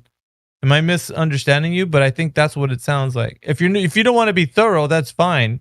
You can keep that as a belief, that thinking that that's what shows the Earth spinning. Like it don't bother me. But I can take you to a place in your mind where you can actually realize if you actually were thorough or not. Like I want that to be the case for you. Yes, but, yeah, I get that. Right. See, I don't. If I'm not doing my job correctly and I gloss over that, then I'm going to leave you with more questions. And I'd rather you, if you stay with the belief, I don't care. I just want you to at least give yourself the honest look at whatever you've done and see if it's actually panning out to be what you think it is or not. Okay, so if you don't want to continue, let me know and we'll go to the other. I'll talk about another point maybe. It's up to you. Oh, I like the way you worded that. Now, okay, we can go back. Okay, so basically, just to summarize, we did the experiment, right? And there could have been other factors, but I believe strongly that majority were ruled out, and that this experiment may not have been the most accurate because it was just like my old high school's experiment, but that reflects like the other experiments which both showed the same results. But so I don't feel like there's any like. I feel like literally I can't even imagine any other factors that could have affected this in the way that affected all the other ones. Okay, for number one, when I was talking about the naturally observed phenomena, we don't go out in nature. I'm gonna put it to you. I want to say rhetorical, so at least gives you a place to just listen. We don't go out in nature and see the Earth moving at all. Like there's not a place on Earth where you're gonna go somewhere and top of a mountain or somewhere and say, okay, let's go observe the Earth moving, because that's not possible. We're on the same reference frame where people, right. The Earth a globe. If you're thinking the Earth's a globe, you're still on the reference frame. You haven't left it, so you can't look back at the Earth and then see the Earth moving. So you have to do other exactly. methods. Yeah, relative to you, it's not moving. Yeah. Yeah, so you have to do methods like the one you just described, using a pendulum in let's say that controlled way, right? But if we're being honest in how we're going to assess how to figure this out, we're going to have to try to figure out what is the way that we can go into nature and see this actually happening. Because saying the Earth is moving is a very bold claim, right? And then using any kind of device or contraption to then ascertain the information that the Earth is moving is another thing that we have to actually be very certain of. We can't just I can't just move something around and say, hey, look, the Earth is moving because this thing is moving. You know what I mean? I have to actually do due diligence to rule everything out, make sure there is no variables that are consistent with something interfering with this device or contraption. And then afterwards, I can say, okay, we've checked for weather, we've checked for currents, we've checked for magnetism, whatever it is. And we ruled all those out because that's important, like to the step that we're going to take to actually start investigating what it could be, right? Because we're eliminating things. So we didn't see Earth spinning. That's number one. No naturally observed phenomena took place. Number two, we didn't rule out all the variables that I just mentioned previously to your, doing all that. Now, in your mind, you think it might have been good enough, but it's not thorough. Which means that things could have affected it in a way that could have influenced it to do something that maybe the outcome was a bit misaligned with what you think it could be. And so many other people have done this, right? And some people use, let's say, a motorized device on top of it to keep it in motion. But like in this instance, I don't think there was one, right? They didn't have a motor at the top of it. No. Okay. So in order for this thing to actually do something, what was initiated from the very beginning of the experiment? I'm using that word loosely because it actually means something here that I'll go over later, probably, if you want. What was the first thing? Like, as in how did the experiment start? Yeah. How did it start? He like well, I don't know, whoever did it released the ball from like a height to start the movement. So let's start there. So I guess I could have had some spin, and that could have definitely affected it. Actually, there you go. See, now that's using your critical mind, Sokerman. Like, and I want you to do that because like everything's a factor in this particular process for your mind to actually start to realize the bigger picture, right? You have to actually. I can't tell you, like, you have to actually walk through this yourself. So, like, okay. Yeah. And I don't know the height or anything, like, all that stuff is pretty much details that you probably don't need to tell me. But, like, whatever he did and how he initiated that first step, he had to have gotten the thing into motion. He did it. He was the first thing to initiate it. Now, if he left that thing alone and didn't move it, do you think it would have ever started to move? Well, like, if he left it like alone from the bottom, well, no. Yeah. Okay. So, could we see the Earth doing something if the thing was not first pushed into a movement? I mean, with that exact experiment, probably not. No. Okay. All right. So, with what was done there, the thing not seeing, I'm going to just go over the things that we already covered, not seeing the Earth in motion, not discounting any of the variables, and also having him initiate that first movement. How are then, like, I'm going to start building a case for you, like, to see what I'm saying. How are then we saying at the very end of the conclusion, we're ascertaining that the Earth was the one in motion?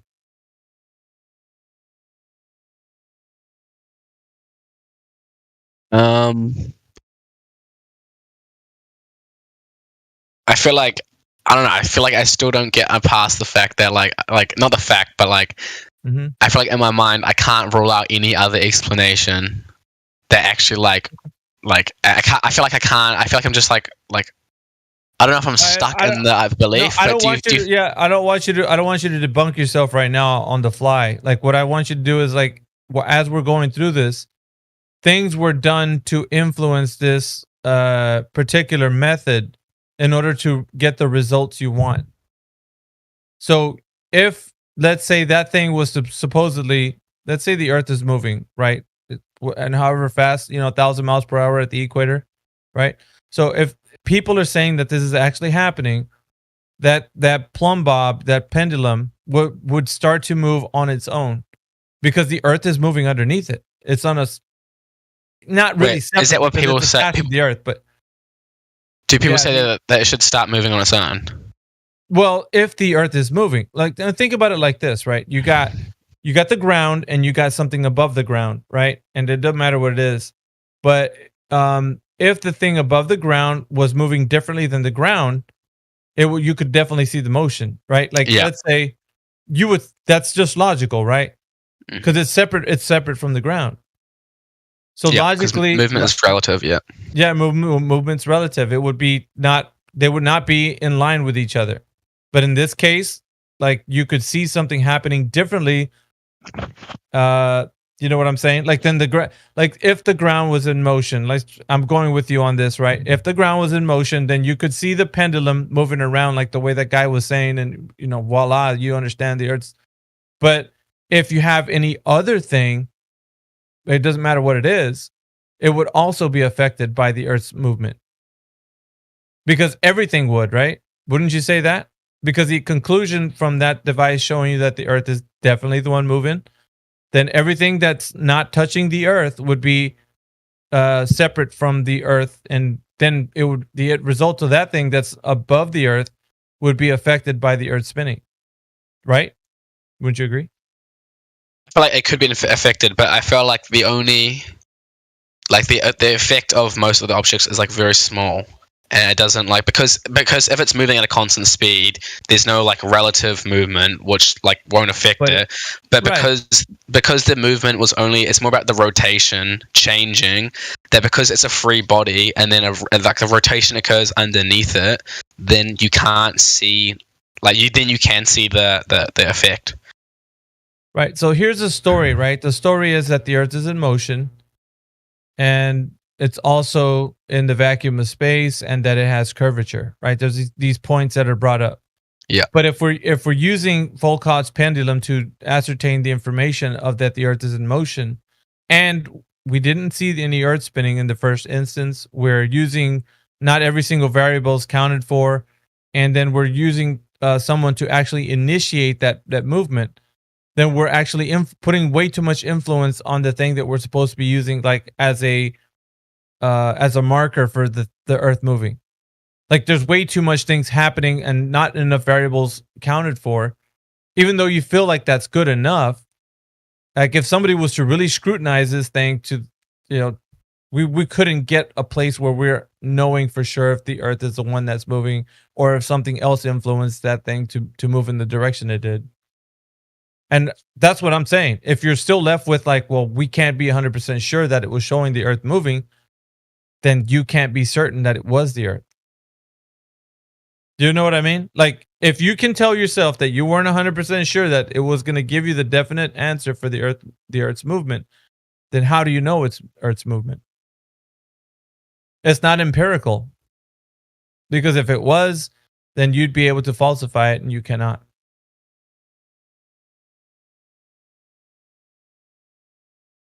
Sokerman, are you still there?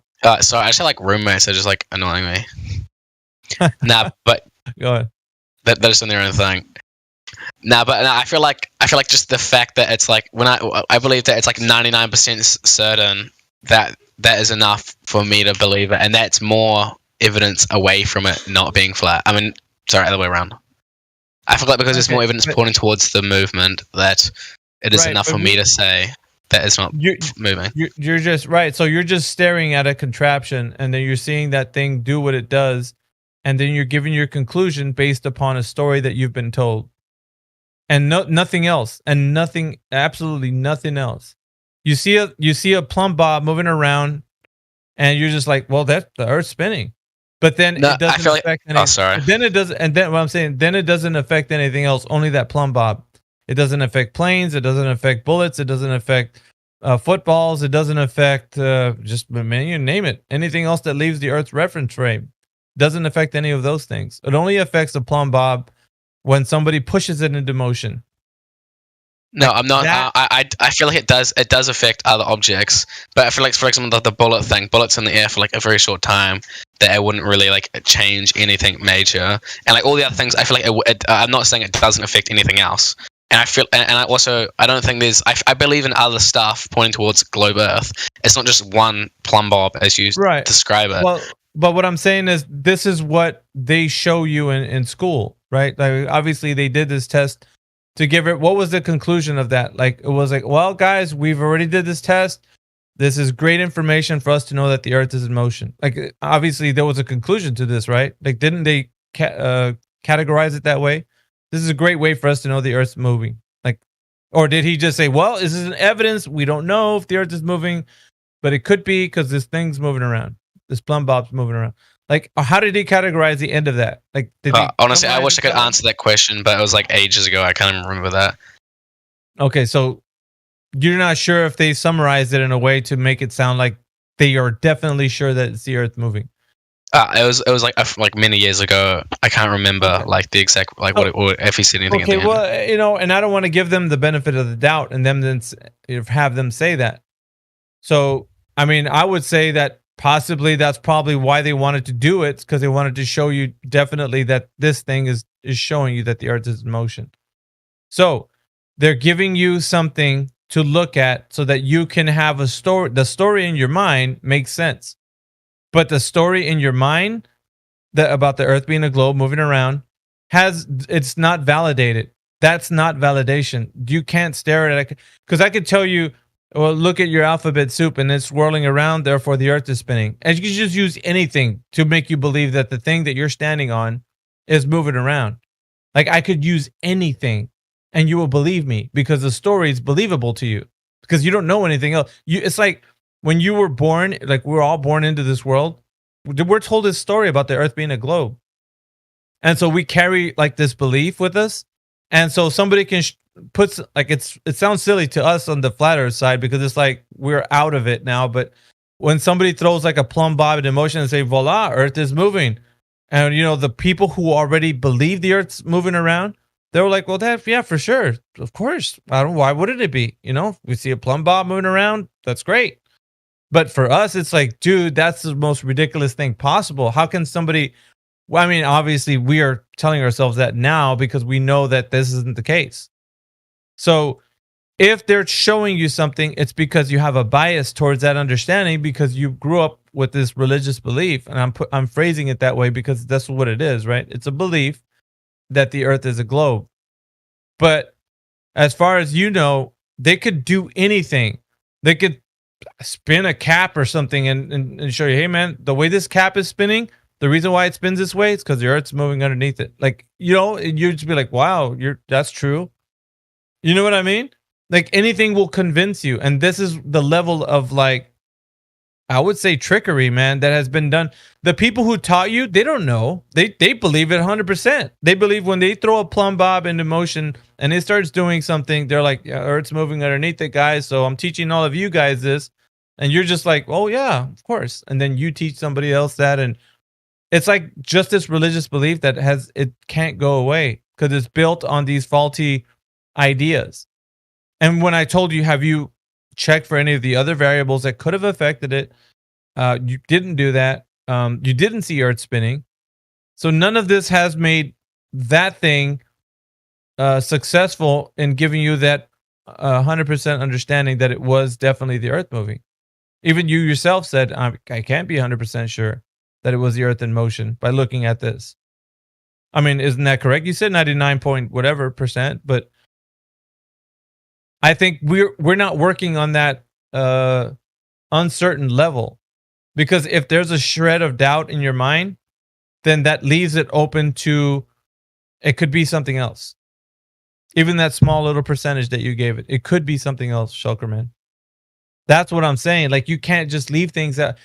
They might have got you on a mindset that that's the way science works, but bro, it doesn't work that way. That's not what science is. If they say science is never sure of anything, like that is this game that these guys, these pseudo intellects have been playing around with people's minds with. And then it latches onto your mind and then you can never know anything 100%. So anything can be believable, let's say. And I don't want people to go around thinking that everything's believable just because of a story. I would rather you say, look, we know this for sure. Do you know that you can know things 100% certainty? Shulkerman, first of all, I don't know if you know that or not. I feel like some things could be 100%, but like, okay, I can prove that to you. Okay, do you want me to show you? We can do an exercise, and I can show you. Okay, I'm ready. All right, so just follow me with this exercise and be as truthful as you can possible. Okay. Yeah.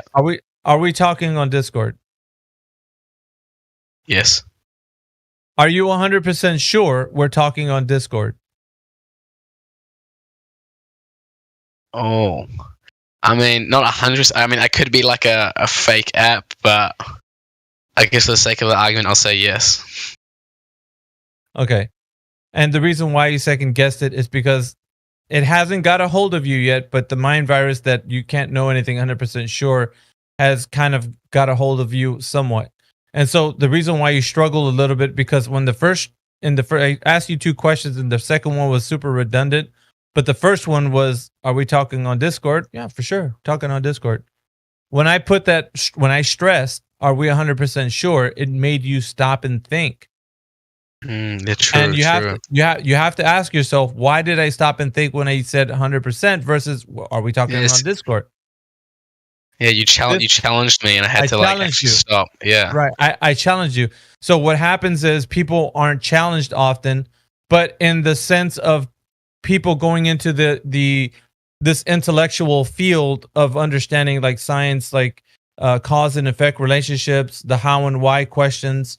Like they're often challenged with like how to find out what causes the effects that they see, right? What is the cause for the effect? So in that, people like go through the rigorous process of trying to figure out, the way things work. And so this question had nothing to do with that, right? It wasn't like we're trying to find the cause, the effect of anything. So it wasn't a science question. It was just a basic logic question.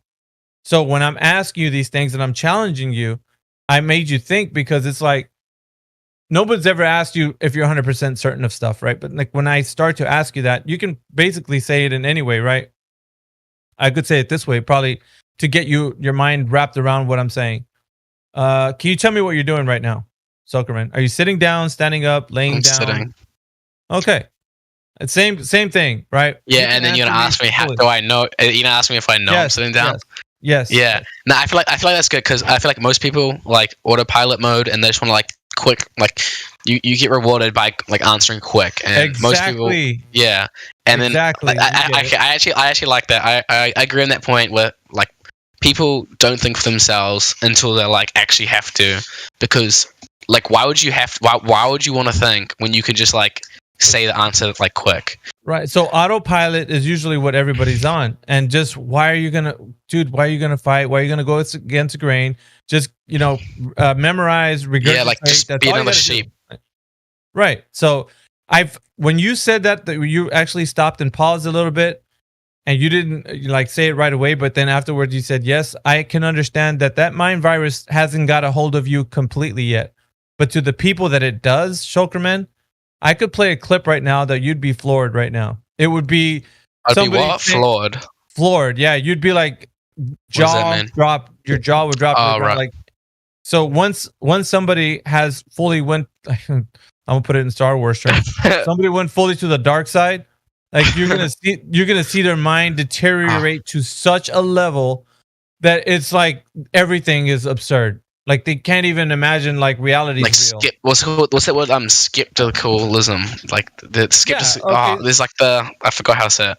The guys that I've spoken to, yeah, he said, I don't even know if I'm sitting in my chair right now. Like that's just the kind of guy I am. Like, oh, you want me to play it, Donato?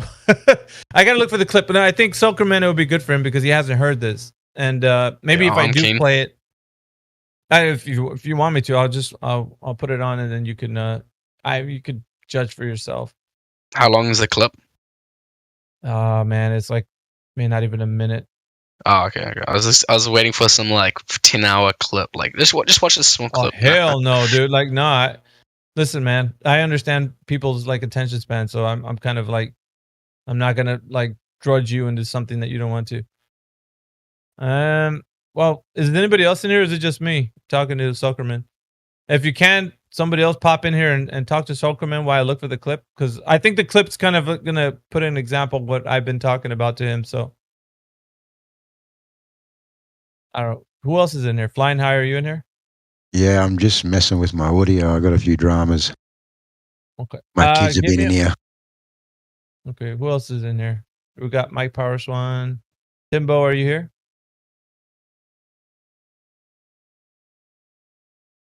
What are you guys' thoughts on the government? Not much. Yeah, we They could go both ways, like surely. Not much, as in you don't think much of them, or you don't really like care, or you don't really like their side. Well, I don't really think much of them, so therefore I don't really care. Oh, fair enough.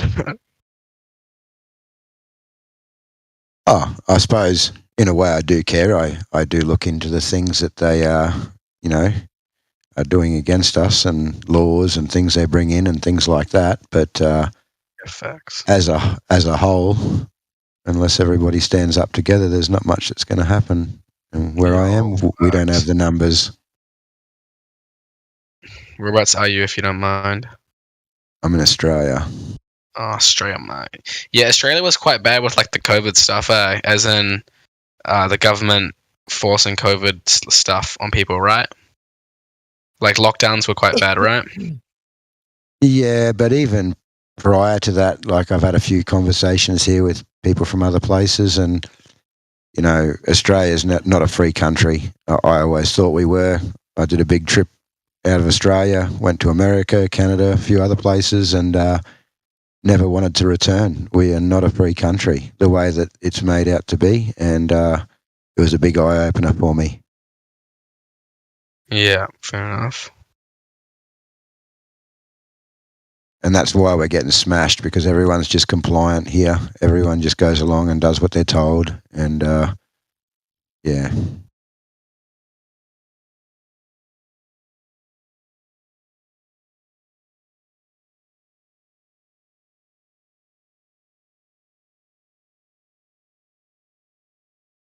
That clip's kind of buried, so just give me a moment. I'm still looking for it.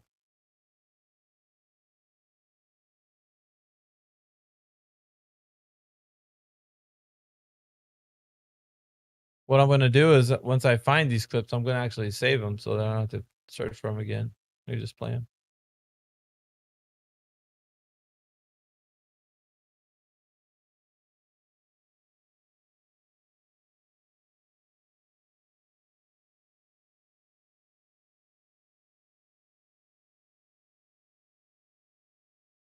Yeah, some of the guys that I've had conversations with in here, it's been real bad.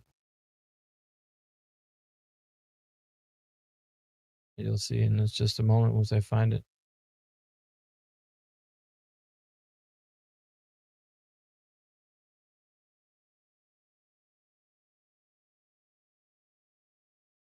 Is there a specific way to look for like links?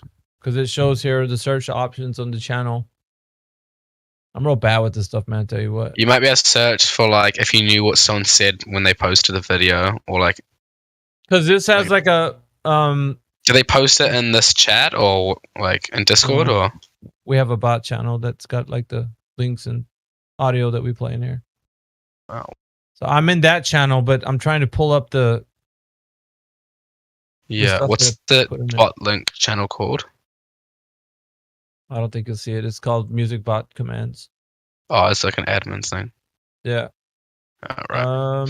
Maybe if you like, if you like, well, this you know the name of the video. Options, I don't know. The search options has like from, mentions, has, before, during, after, in, pinned. If you knew, like, I don't know. Let me look through the pinned. I don't know why I didn't pin them.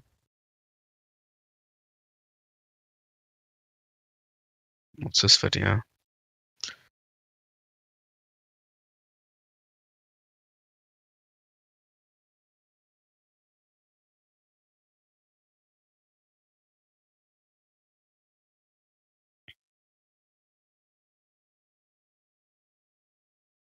I think I know a faster. Oh, there it is. Let me see.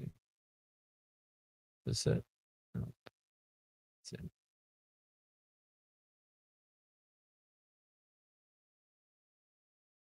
I gotta search on my phone. It's faster that way.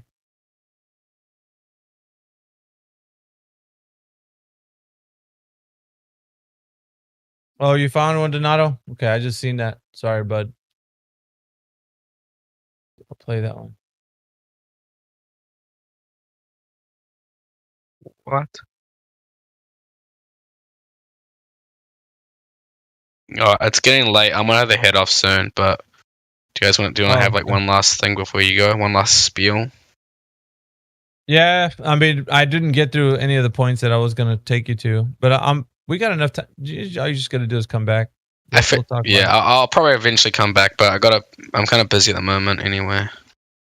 Yeah, don't worry about it, man. We'll catch up as soon as you get back. There's plenty of content we got in here, so. I'll catch you later. Have a good one.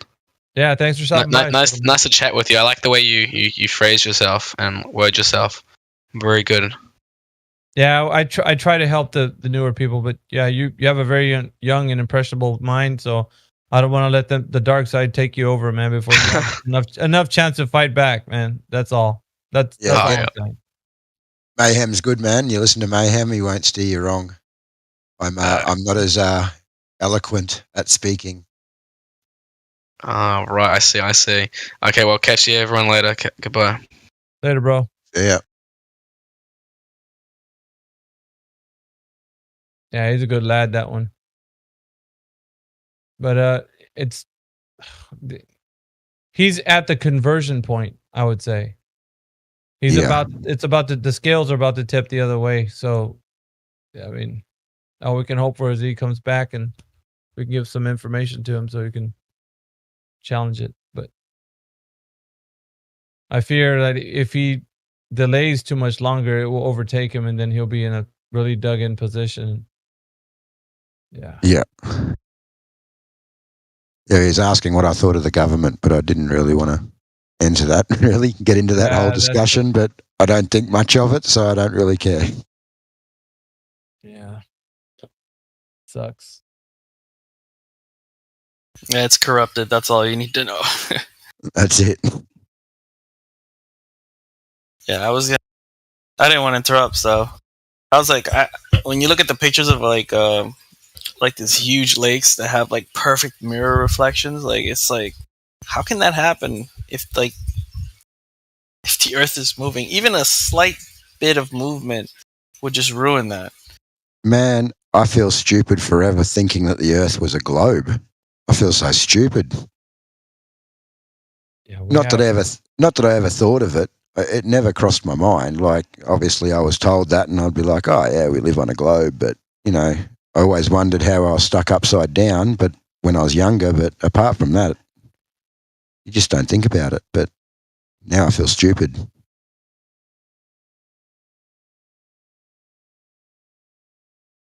We had so much to talk about, me and that kid. I think about it. Like when somebody at least gives me the moment to actually talk to them, like the amount of like information is overwhelming. I have to take it in like chunks. I'm surprised you didn't do the 3 topics thing, like the container, the other thing. I don't remember. Oh, the 3 points. Yeah, I don't go through. They're mainly. I feel like I do that when I get somebody that in a position they feel like they believe the Earth's a globe. This guy, when I was talking to him, he's not like too dug in. So that's why I was like, I could go at it a different way. I always like, it's a case, but I told people this before, but it's a case by case scenario for me. I know exactly when I'm going to use them when I know somebody's really dug in and I need to get them out fast. Like he was not in there yet. He was like teetering. So with somebody that's teetering, I could speak to them like I would just anyone, normally. But when you know somebody's already like in there, you have to like find a way to break that as fast as you can so that you can, try to reach to them.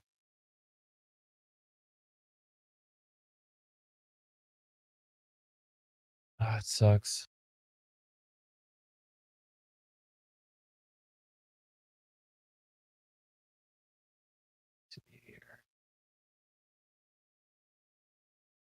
I haven't played those clips in forever. That means that they're really far back. Did you see my ugly mug earlier? I saw you, bro. You do look young. Yeah, I'm not quite 60 yet. Yeah, because your voice, I don't know why I thought you were 60s. Maybe, I don't know, so like maybe you said something about it or I don't know. I probably smoked too many joints too. I come home and roll a joint and get on Discord and I sit here. It might be the raspy voice, dude. That, to be honest, it's probably the raspy voice that threw me for a loop. Man, I heard myself for the first time on YouTube the other day on here, and yeah, I don't like my voice. Nobody likes their own voice. At least most people don't. Yeah, but you dude sound so cool, and then I listen to myself and I'm like, man. Nah. I think I sound like a kid. For some reason, when I hear my voice, I sound a lot younger than I actually am. I don't know why, but maybe it's probably because I never smoked in my life and I never did any of that. Smoked a little bit of pot, but mostly like bongs and pipes.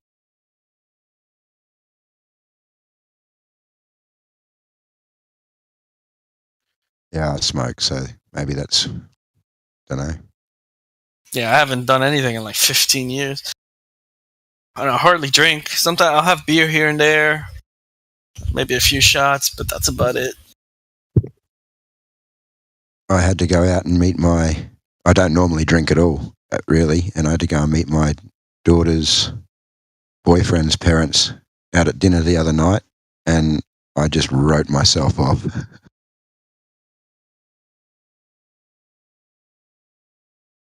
They just didn't talk. They just sat there. It was terrible. So I just drank and I talked. Who are the other parents? I was my daughter's boyfriend's parents. I met them for the first time. We all went out for dinner, and they're very straight, and no one was really talking. So I started drinking, and I did all the talking then. But I was pretty wrecked. They're a cool bunch of people, those guys. No, they were right in the end. They started, once I started, they started talking. They were having a laugh, and no, it was pretty good. This boyfriend thing's pretty serious, so yeah. Well, that's your baby, so no. Oh, he's a really good kid. I really like him. He's very, very sensible. Got his head switched on. Like he's got brothers that are in wheelchairs, so he's very family orientated. He's had to obviously help his parents out and his brothers out, and so he's a little bit different. So that's really good. That's been really positive. Yeah, it's definitely a plus.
I found one of them.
Dang, I found the clip where Mick West talks to Flat Earth. That was years ago, man. Wow, that was a long time ago. I just got punished for swearing, but I didn't mean to do it. I was trying to be funny.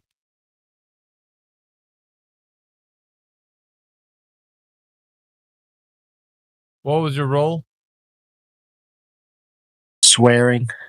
No. What was your roles that you had?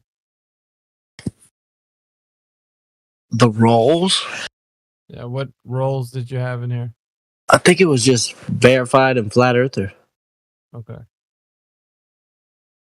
I don't think you need verified. I'll just give you flat earther. Sweet. I took the detention or whatever it said on there off. Oh man, thank you, sir. Yeah.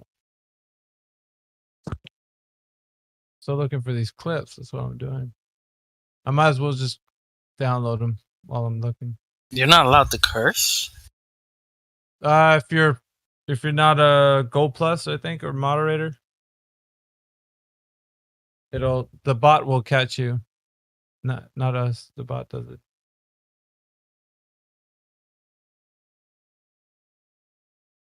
Like text or talking?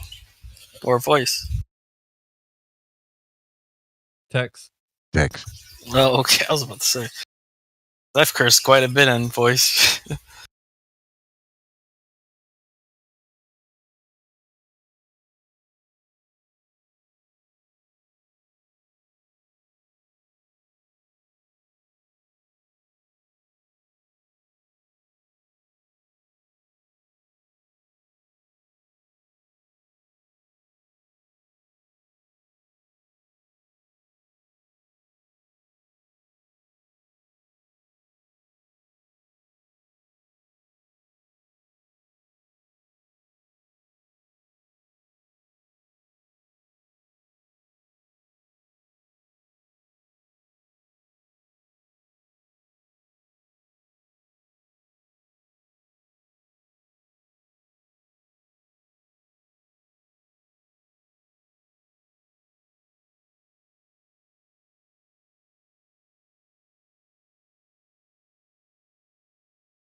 I'm gonna put something that Dogs or Cap said, kind of funny. Yeah, I listened to that yesterday. I think it was, or the day before. Check this out. The whole thing on your channel.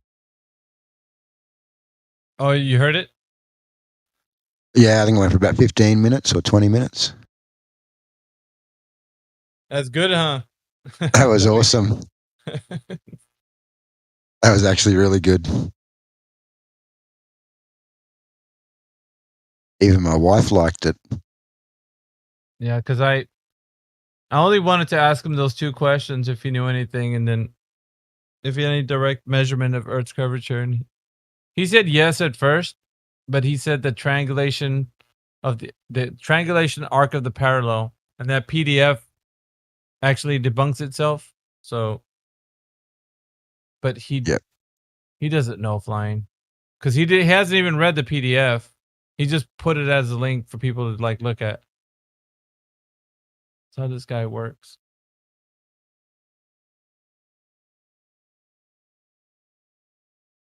Yeah, you're right, though. It's just all these little, I wouldn't even call them bits of evidence because some of them aren't even evidence, but just all these little things that they try to add up to calculate into this globe. But there's never anything solid. It's never just a measurement or a, seeing this curvature. It's always all these little tiny bits and pieces that they're trying to put together like a puzzle. Yeah, that's how I mentioned it too, because that's what he was kind of what he was sounding like. He's got all these little pieces of information that when you put it together, you see the big picture. It's a globe, and it's like that's not how this works. If we are standing on that thing that's geometrically said to be like what a globe, oblate spheroid, well then we could definitely measure it. Like there has to be a way. Like you can't just say that we have the metrics and we didn't know how we did it. Like there has to be a method by which they did it. We can do it too. I don't know why that concept is so hard. It seems like when you measure anything else, like any other geometric shape, that's pretty easy, right? But when it comes to the actual one you're standing on, it's like, oh, it's complicated. Like, how? Like, didn't they figure it out already that the radius, diameter, circumference is derived from it? I don't know. Well, anyone who's been on a boat on the ocean is just lying to himself if they say that there's some sort of curvature from their eye height in a boat, especially a small boat. You're still only 6 foot above the water. Mm-hmm. You ain't curving nowhere. It is dead flat. Yeah. I don't know, man. I don't know who it was that said it, but they were like, oh yeah, it is true that the bottom of the boat is underwater because it is. I must see if this clip plays. I don't know if it will or not. That's even worse for you. That's worse for you. Oh, it makes Because the ball way bigger. The geometric horizon is behind everything and in front of everything at all times, unless something is directly in front of you on a flat surface. What? It's a globe, guys. The geometric horizon doesn't stop. It doesn't end. It's just... What the? Yeah. It's in front of everything. Dogs are capped. Hey, we got Serenity in the chat. Serenity, are you there?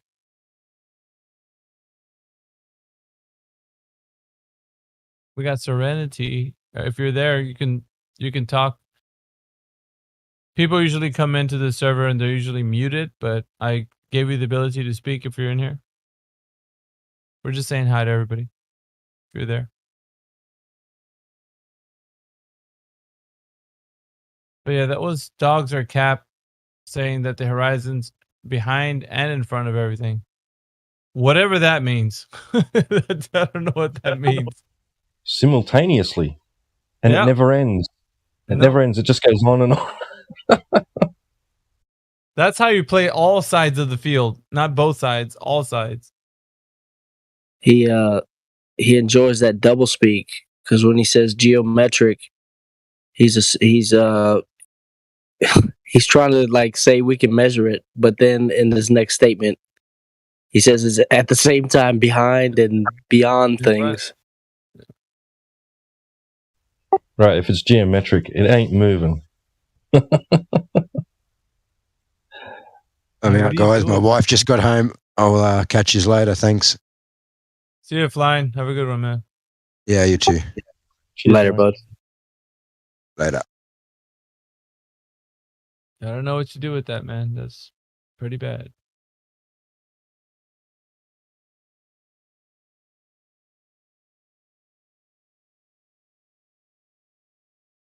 Yeah, hello, Serenity.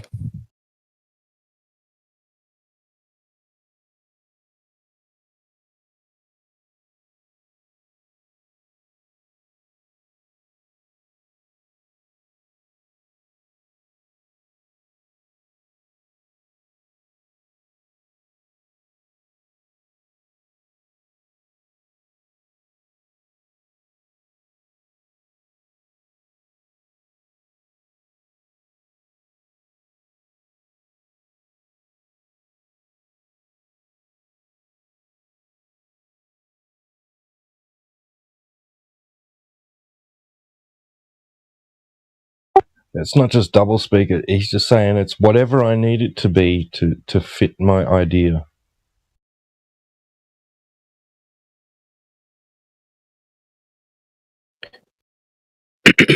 Indeed, that post, that Donato, I don't know if I'm saying that right, where he's got that geosociety.org document. It's pretty good.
What's up, Timbo? Hey, how'd you go with the Kiwi guy? Yeah, pretty good. He had to leave. Yeah, he sounded like he had a good level head on him. He couldn't get past. He was about to be converted over to the globe. If it lasts any longer, like I'd say another year or two, he's going to be fully immersed. Yeah, couldn't get past the Foucault's pendulum thing. Saying it was funny because it was he was saying it's in my mind it's the only explanation for it. Yeah. So I find that a bit weird, you know. It's only weird because we know what we know, but to them it kind of sounds normal, I suppose. Like, yeah. Oh well, the Earth is spinning, so therefore this is the only explanation for why this pendulum goes around. I see it. I understand why they think like that, you know. Yeah, and I was telling him there's like could be anything else. Did you rule out the variables? Did you see if the Earth is actually spinning? First of all, natural phenomenon, reverse spin. Did you see any Earth spin? No. You didn't account for all the variables. And on He top didn't of all like of that, did he? Yeah. You could see that Yeah. he wanted to switch off to the other topic, which I then explained to him, if you didn't want me to be thorough, then that's fine. We can talk about your topic and we go to another subject, but I really want you to engage with your critical thinking mind and, really, do due diligence with the topic that we're on now. And if you think we've done that, then, we can go into the next. I wanted him to actually want that. I can't make them like, because if I You force can't. them into the point, You can lead a horse to water. Yeah, can't make it drink. Yep. That's it. Yeah. But he did. He wanted to go back, so that was it's a good sign because he's not converted yet. And at least if he comes back again, we'll get more into like the points and all that stuff. But I want to build his critical thinking mind up to where it can get to a level of resistance where he's not going to just take in everything. Like that's the only thing. That's all I care about. I don't care if he's a flat earther or not. I just want him to like question it. Yeah, that's right. As long as he can say, when someone tells him something, he can go, okay, well, I'm going to go and have a look at that. That's it. That's it. It's the way it's got to be. Like there's some people that you do want on your side, but it's not everyone. Yeah, it's not for everybody. Certain type of way of thinking, like it's I don't know, it's hard to explain, man. But or is it more when you see it? When you see it, you start to think differently. I think that's more the case, or is it you've always had it in you? Because I've always been slightly conspiratorial minded, or slightly rebellious, and not really good with authority. Were you like that, or? It's okay. So the approach that I take to this is just the same one. I want to say it's close to Mimas's take on it. Yeah, it's a supernatural awakening that you didn't initiate. It didn't start from you. Yeah. So something like that deep can only be done if that was something given to you that didn't come from you. Like you're just like, I don't know. I just know that it's not the truth. Like you can't. It came from somewhere. Yeah. For you to can't start explain looking it, but like you just that. know. Yeah. You just know that you don't think like that. I mean, you probably were never thinking like that anyways, but you still were a part of the world. Like you still bought into like space and all that stuff, but like, oh yeah, for sure. Something like made you not, that's not appealing anymore. You actually start to reject that. So that didn't come from you. Like that was obviously something given to you. Like, so you can, follow a good path. The way I see it, anyway. Now I think I look back at all this as well. There was something I was watching online before all this happened, and it was there was like a big thing with Christians arguing with Muslims, like Yeah, that was pretty hot. like Speaker's Corner in London and things like that. Like as you know, I'm not really a religious person, yeah. So I don't know why I was fixated on this this argument, you know, but it just drew me in, this Christianity versus Islam, and I could watch it for hours and hours and hours, and then I got into flat Earth. After that, I only thought about this recently. So when you say it was, you know, it's like you don't accidentally fall into it. It's someone maybe sending you a message that, okay, well, now you've listened to all this. How about this? Your mind and your heart are ready for the next step. Yeah. Yeah. Man. And then you're a bit more open to it, you know, like. I stay reserved, Timbo, because it's like on certain subjects of spirituality and with God, it's like, if you knew what I knew, when I go there, like, I don't think much of the rooms can't handle like where I go, because it's way too much. Yeah. It's too much. Yeah, you were saying you had you used to have like Bible studies and stuff on, but it always ended up in an argument. Yeah. Yeah, it's always arguing, like people just debating over the scriptures, and it's like, I'm not having a Bible study for that. Like here's the way I do it, man. I always in scripture interpret scripture, so I always reference back to other parts of scripture where it solidifies like the point. Yeah, I don't say like thus saith me, like I'm not gonna be like, okay, I will say it because I approve of this idea. Like basically, doctrine can be churned up from somebody's idea, thinking like, I know what the scripture says, it means this, and do this thing. So I'll make up a doctrine or whatever. Like it's not that. It's like you interpret scripture with other scripture. So that's how it always was done. So like in the case of Jesus or Yeshua in the Bible, if he was going to refer to a scripture, he said it also is written, like in certain places. And Paul did the same thing. They would always reference scripture that would in the like the Torah that was already spoken of. Yeah. So that's how the Torah is the Jewish one, yeah. Yeah, it was the first 5 books of the Bible. So. Yeah. Oh, okay. Yeah. So is that's the base for all of those Abrahamic religions?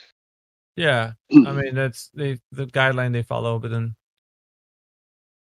So I was going to ask you that, like, so when you read something, yeah, let's say you read something from the Bible and it says this, like, how do you go about interpreting that? Do you know, because it's hard to say, are you going to listen to someone else's interpretation of what that means, or you just go word by word and interpret it, like, there's a few factors.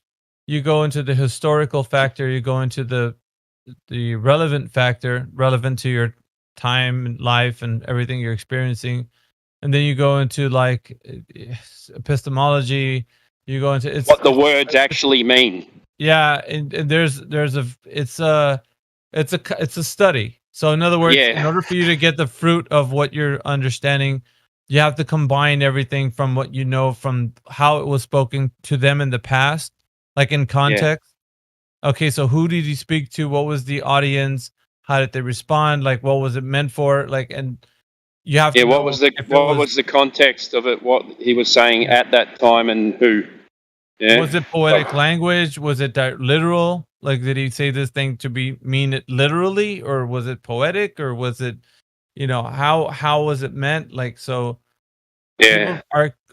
They often, like, they'll see a scripture and they'll take it way out of context and like. Like the idea, like, well, God says, or not God says, like people were saying like, we shouldn't have slaves and like that's bad, but how does the Bible advocate for that slavery? Like all that. But if you look at the context of like those people of the day, it was like basically what you and I call work today. It's the same thing. Yeah, people who work for you. Yeah, you're employed under a boss, and boss does this and that.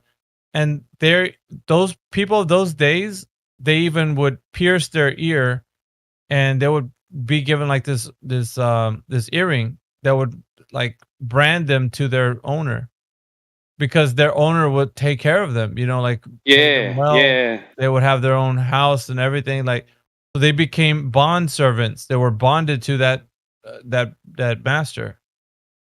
Yeah, because I remember something about them being set free and them saying, "I don't want to go." I don't want to go. Yeah. Staying right here. And you know that free men were actually the worst. That was the worst position, because you didn't have a work. You were suffering because you had to make it on your own. And in those days, it was like there was a lot of poverty, and so a lot of people. So hard, yeah. Where are you going to get your next meal? Where are you going to stay? Yeah. So everything was like, everything's context, bro. Like everything. Yeah.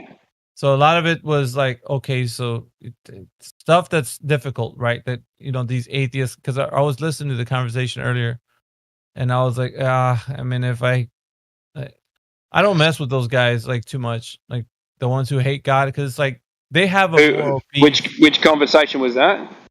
That was earlier today. I was at work and I was listening to them talk about the guy that came in. I think Ninja Chris that was in that server. Yeah. With the atheists. Yeah. And so I was listening to it, and I'm just like, these guys, they're upset with God. They have a beef with God. Literally, they reject the notion of God. So they're making fun. That's all they're doing. They're young. They're ignorant. They have no idea of what the things they speak of, and the implications of that. Like. I think it could also be, young people of that age is no one's in charge of me. Like it's maybe a rebellious thing. Like, nah, he can't exist. There's no creator. We've got science and this and that. No one's in charge of me, how I act, where I end up. So they naturally just they mock. It's a cool thing to do at that age. Yeah, I mean, nothing has really changed. Like, we're still kind of slaves to the 9 to 5. Most people are, of course. Yeah. And I mean, like, I don't say too much of that, because I already know the mind state of like the thing you're not really arguing with them. You're arguing with their idea that they have in their head, that they don't want to be held accountable to anyone or to anything. They want to do what they want. They're just like, so it's like, you can only say so much to a mind like that. You don't like give them something that you don't want to cast the pearls. Like, there's a scripture that's saying casting pearls into swine, because the swine will trample it underfoot. So if you start to want to make some sense out of it and talk to them, they're gonna trample on the good things that you're gonna tell them and mock you, and like you don't do that. No, there's people that they can't take it, dude. They're weak-willed. Like, you might say a few things. Yeah, you might say a few things, but that's it. Like, don't go farther than just keeping it light. You know what I mean? Because you have to know your audience. Anyway, just going back to like the scriptures and that. Like, I wanted people to realize like the stuff that when we have the Bible studies, like it has to make sense to you. Like, if it does not make sense, then that means that there needs to be some more like discussion about it, so that we can understand like what was the context of the scripture. So that, I mean, like, I would hold the studies and like we would talk about it. So because I wanted the information to soak in for all of us. Like, we would all come to an agreement, basically, right? Like, we weren't all like bickering about, that's not what I think that means. Like you might get that interpretation, but I don't think that's what it means. But like and India was talking about this, and I kind of agree with him on the fact that when we were talking about like free will, because that's so huge. Free will. Yeah. Libertarian. There's many ways to describe the idea, the concept. There's libertarian free will, or dominion over your own destiny, and like you have control.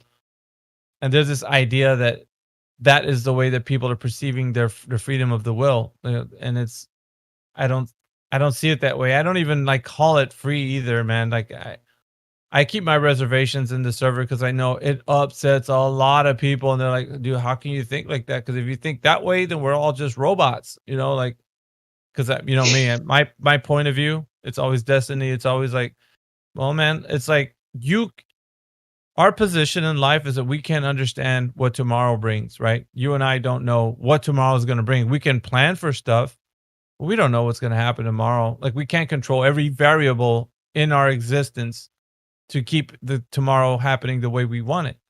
Things are going to happen tomorrow the way they happen, and that's just the way life is, right? Yeah, I mean, I couldn't find the moon today. Well, here's what I'm saying, man.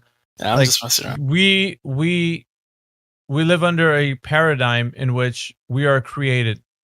As we're created, we're given our code or whatever, our likes, our dislikes, our characteristics, why wouldn't this give us the inclination to do things that we want to do or we don't want to do?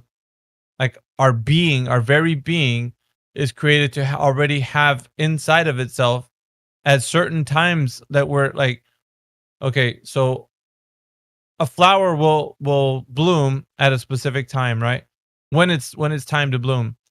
So, like, us being like created things, like when we're supposed to be doing something inside of us is activated. It's like then it starts and it moves, and we now have now I want to eat something like a corn on the cob or something. Like I don't know why I feel like eating that, but today I feel like eating that. Like something like there's things that actually motivate us that prior to us not knowing about them would then be initiated with these things, right?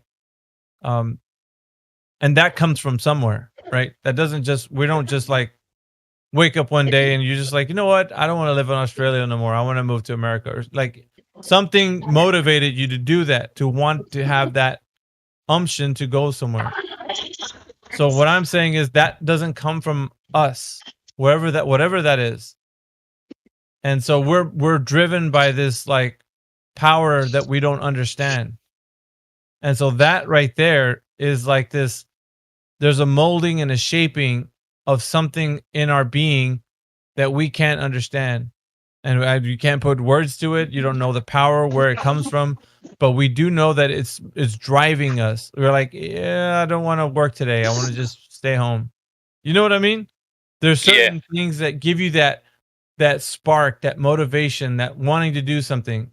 Otherwise, you wouldn't want to, like, because I had a debate with the previous pastor of the church that I used to be in, right?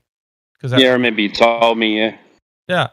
And so he basically told me that one thing where he's like, well, because we're debating free will, and he was like, well, why don't I just go home and beat my wife and go play Xbox and smoke weed? I was like, do you want to do that? And he's like, no. There's your answer. I was like, if it was in you, you'd do it, right? Like, yeah, that's what you do because it was in you. It was put in you to do that. And then he was like asking me the hard questions. Well, what are you saying? God's making us do stuff? I was like, you are designed and you are created for a purpose. And the certain things that you do is because that was in your nature to do those things. Your nature was like you take a look at certain instances of like people in the biblical narrative, right? You have Pharaoh. Pharaoh is a prime example where it declares God hardened his heart so that he can display his might and his power over the land of Egypt. So if that wasn't happen, if God didn't harden his heart, he would not be able to display his power and his might over Egypt, and people would not know, how powerful God was. And now, because of the result of that, was that people now understand that God can actually do some things in this world that are like they're wonders, right? The things that he's done to free the people, because they were oppressed by Pharaoh.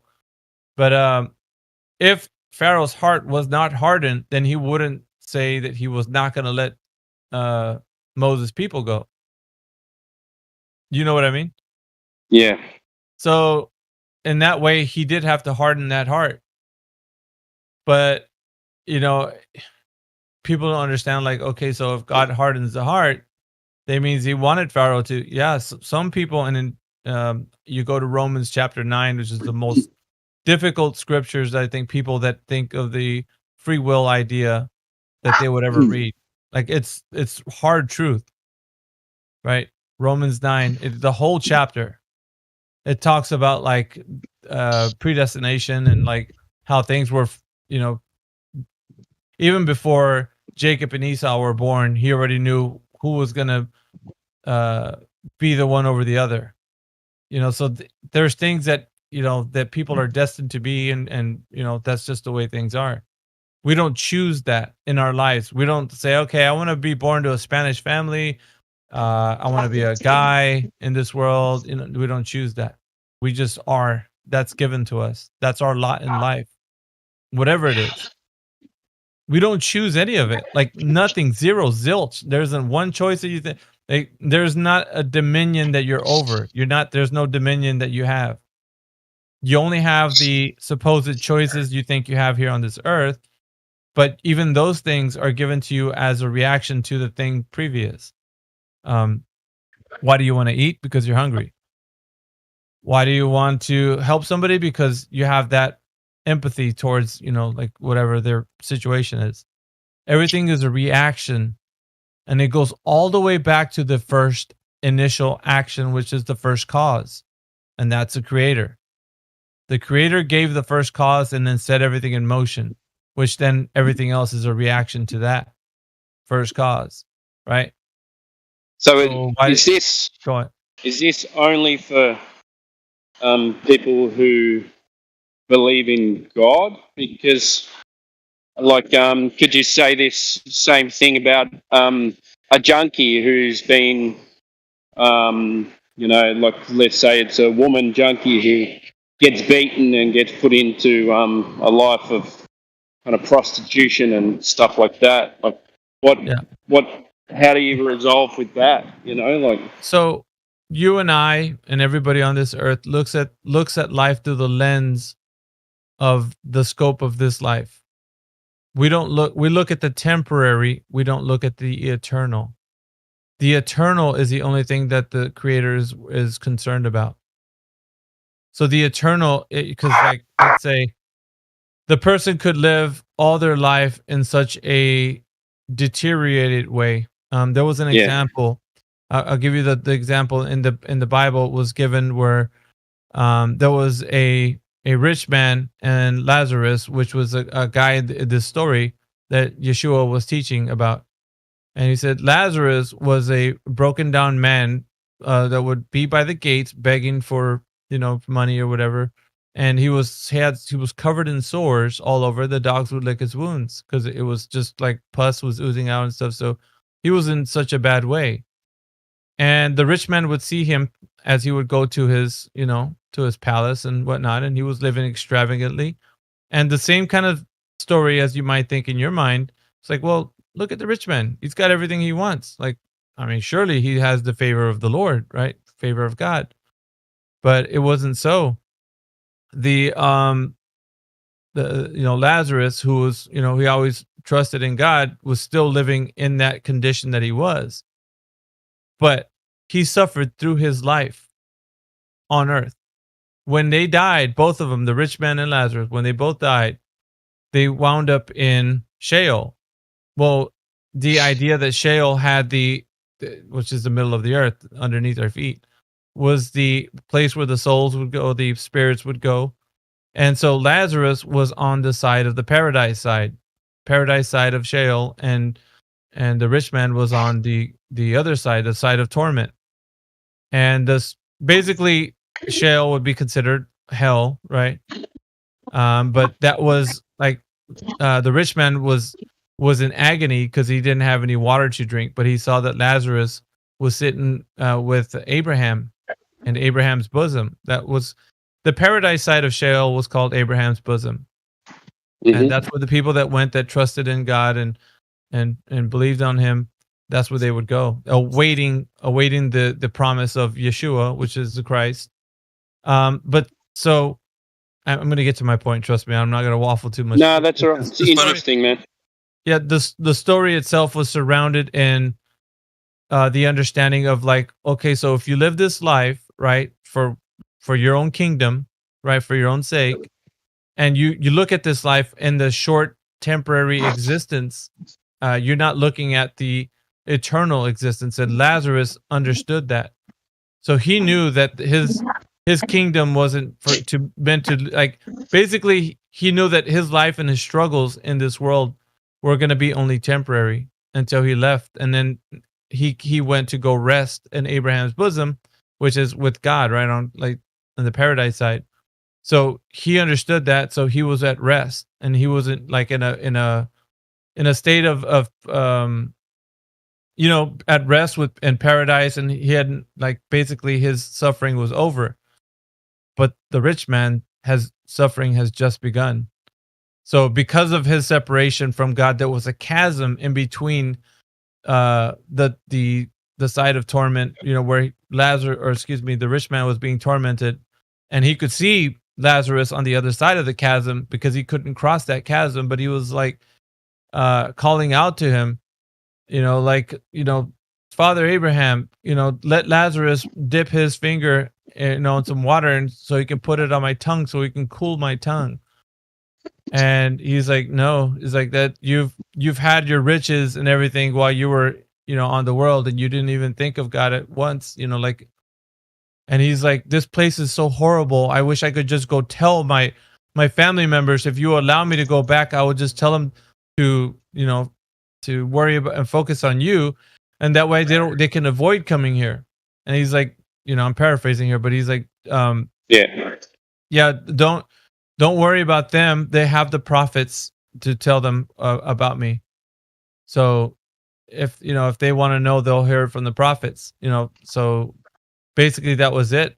So the rich man bought his life where it was, separated from God, and in that place. And so,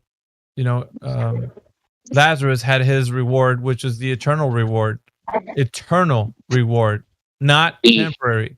So the focus, like going back to what you were saying about that person who was a junkie or druggie, if let's say they would turn their life to God because they know that they lived a life that was maybe apart from him or whatever, then their life wouldn't be the junkie, right?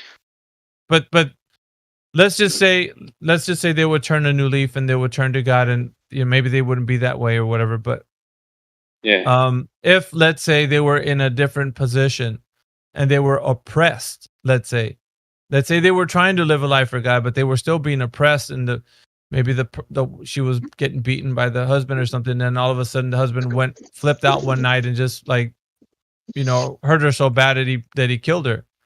Well, she would be with God for sure because she trusted in him. And so a lot of people on the outside, like me and you, would be like, well, why did she deserve all that? Like, she didn't have to go through any of that stuff.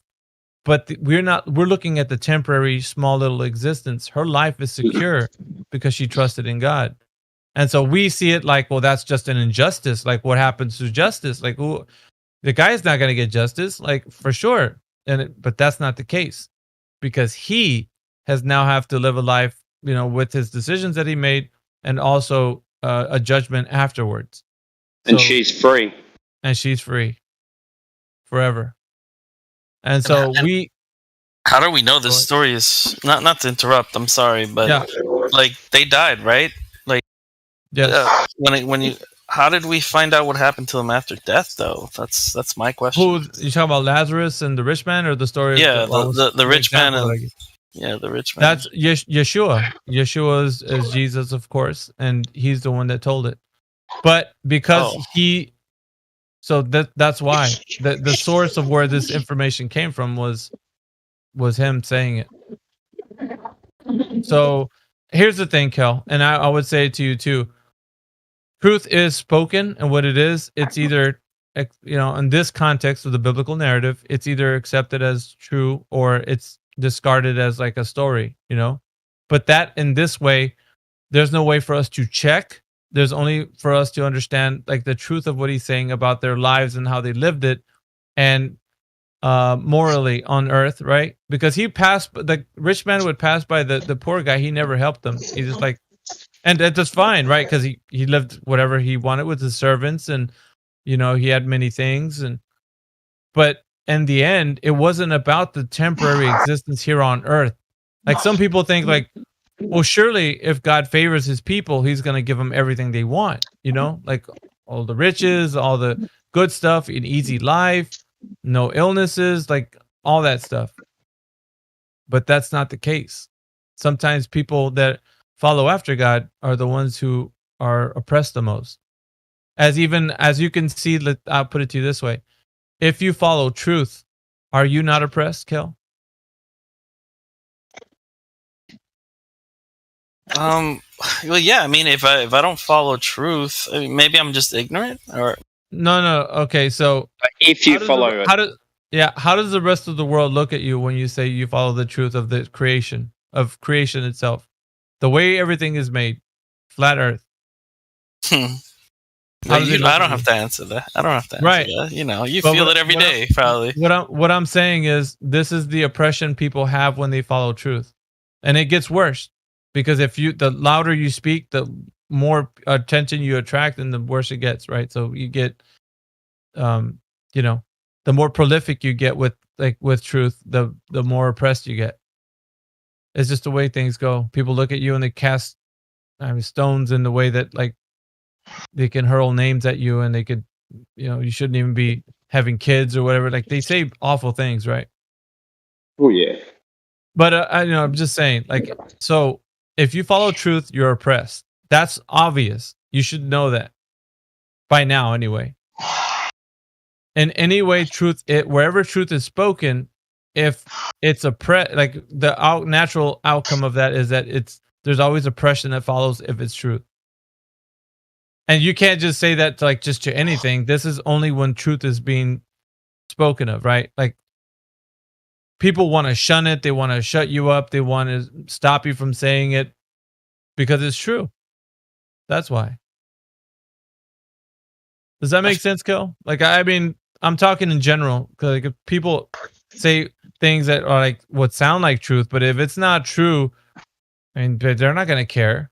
Yeah, I mean, it's the same. It's the same way in politics. I mean, like I said, you know, when I came into this, I wasn't really like into all this stuff, like all the flat Earth and everything. I was mostly into politics, and so this is kind of like a new thing for me. And it's the same in politics. I mean, the truth. Not only the truth, believing in something that other people don't like, it's bad too. Go. I mean, it's like, so I don't know. I know. I'll circle back to what you said, Timbo, with it. You know, maybe us looking at life in a way that we're seeing the very small amount of life that we have on this earth. I think that you can see things very narrow in that way. But if you go into the grander scope of like where we're going to be after this, if you truly believe there's a creator, like let's following the logical steps, right? Like if we truly say that this place is created and there is a creator and there is a place after this, like, you know, whatever religion you're going to start looking at or whatever. And I kind of hesitate to say that because I know that it's hard, man, because I have a bias. So, you know, I can't. Yeah, I know. But what I'm saying is I can't say things where it's going to corner you, like, oh, you just wanted me to believe what you're saying. No, I mean, yeah, because everyone's got to be led to make their own decision. Yeah. Correct. Yeah. So yeah, with truth, either the person hears it and comes to it, or they're just like, yeah, that's okay. You know, I might think about it. But like, I always feel like people have to see the truth in what's being spoken. If somebody speaks to you about any religious topic, you know, just tell me. You know, if it's something true, then I'll feel it or I won't. You know, that's the way it is. See, I always question that. You know, not question, but it's like, what do we know? You know, like I'm just asking. I always ask myself these questions. You know, how do I know that this is right? This is right. That's right, and this person's telling the truth, and you know, things like, because, like, for example, you know, sorry, is that wind coming through the mic, or is it fine? A little bit, but I can still hear you. Yeah, so, like, you know, it says not to worship false idols. How do we know what is a false idol? Like, how do we know that Jesus wasn't a false idol? I know probably someone's going to yell at me soon, but like, how do we know all these things? Like what is the characters?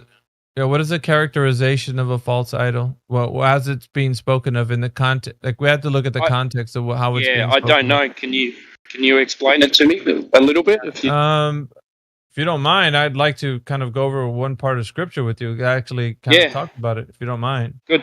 Yeah, let's do it. All right. So let's see here. Let me pull up the Bible.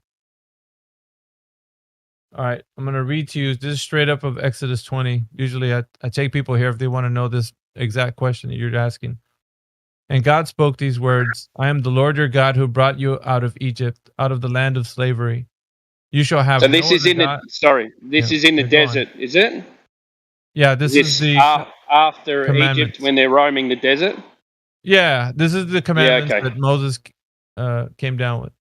All right, yeah, sorry. Yep. So it said, and God spoke to all these words. I am the Lord your God who brought you out of the land, out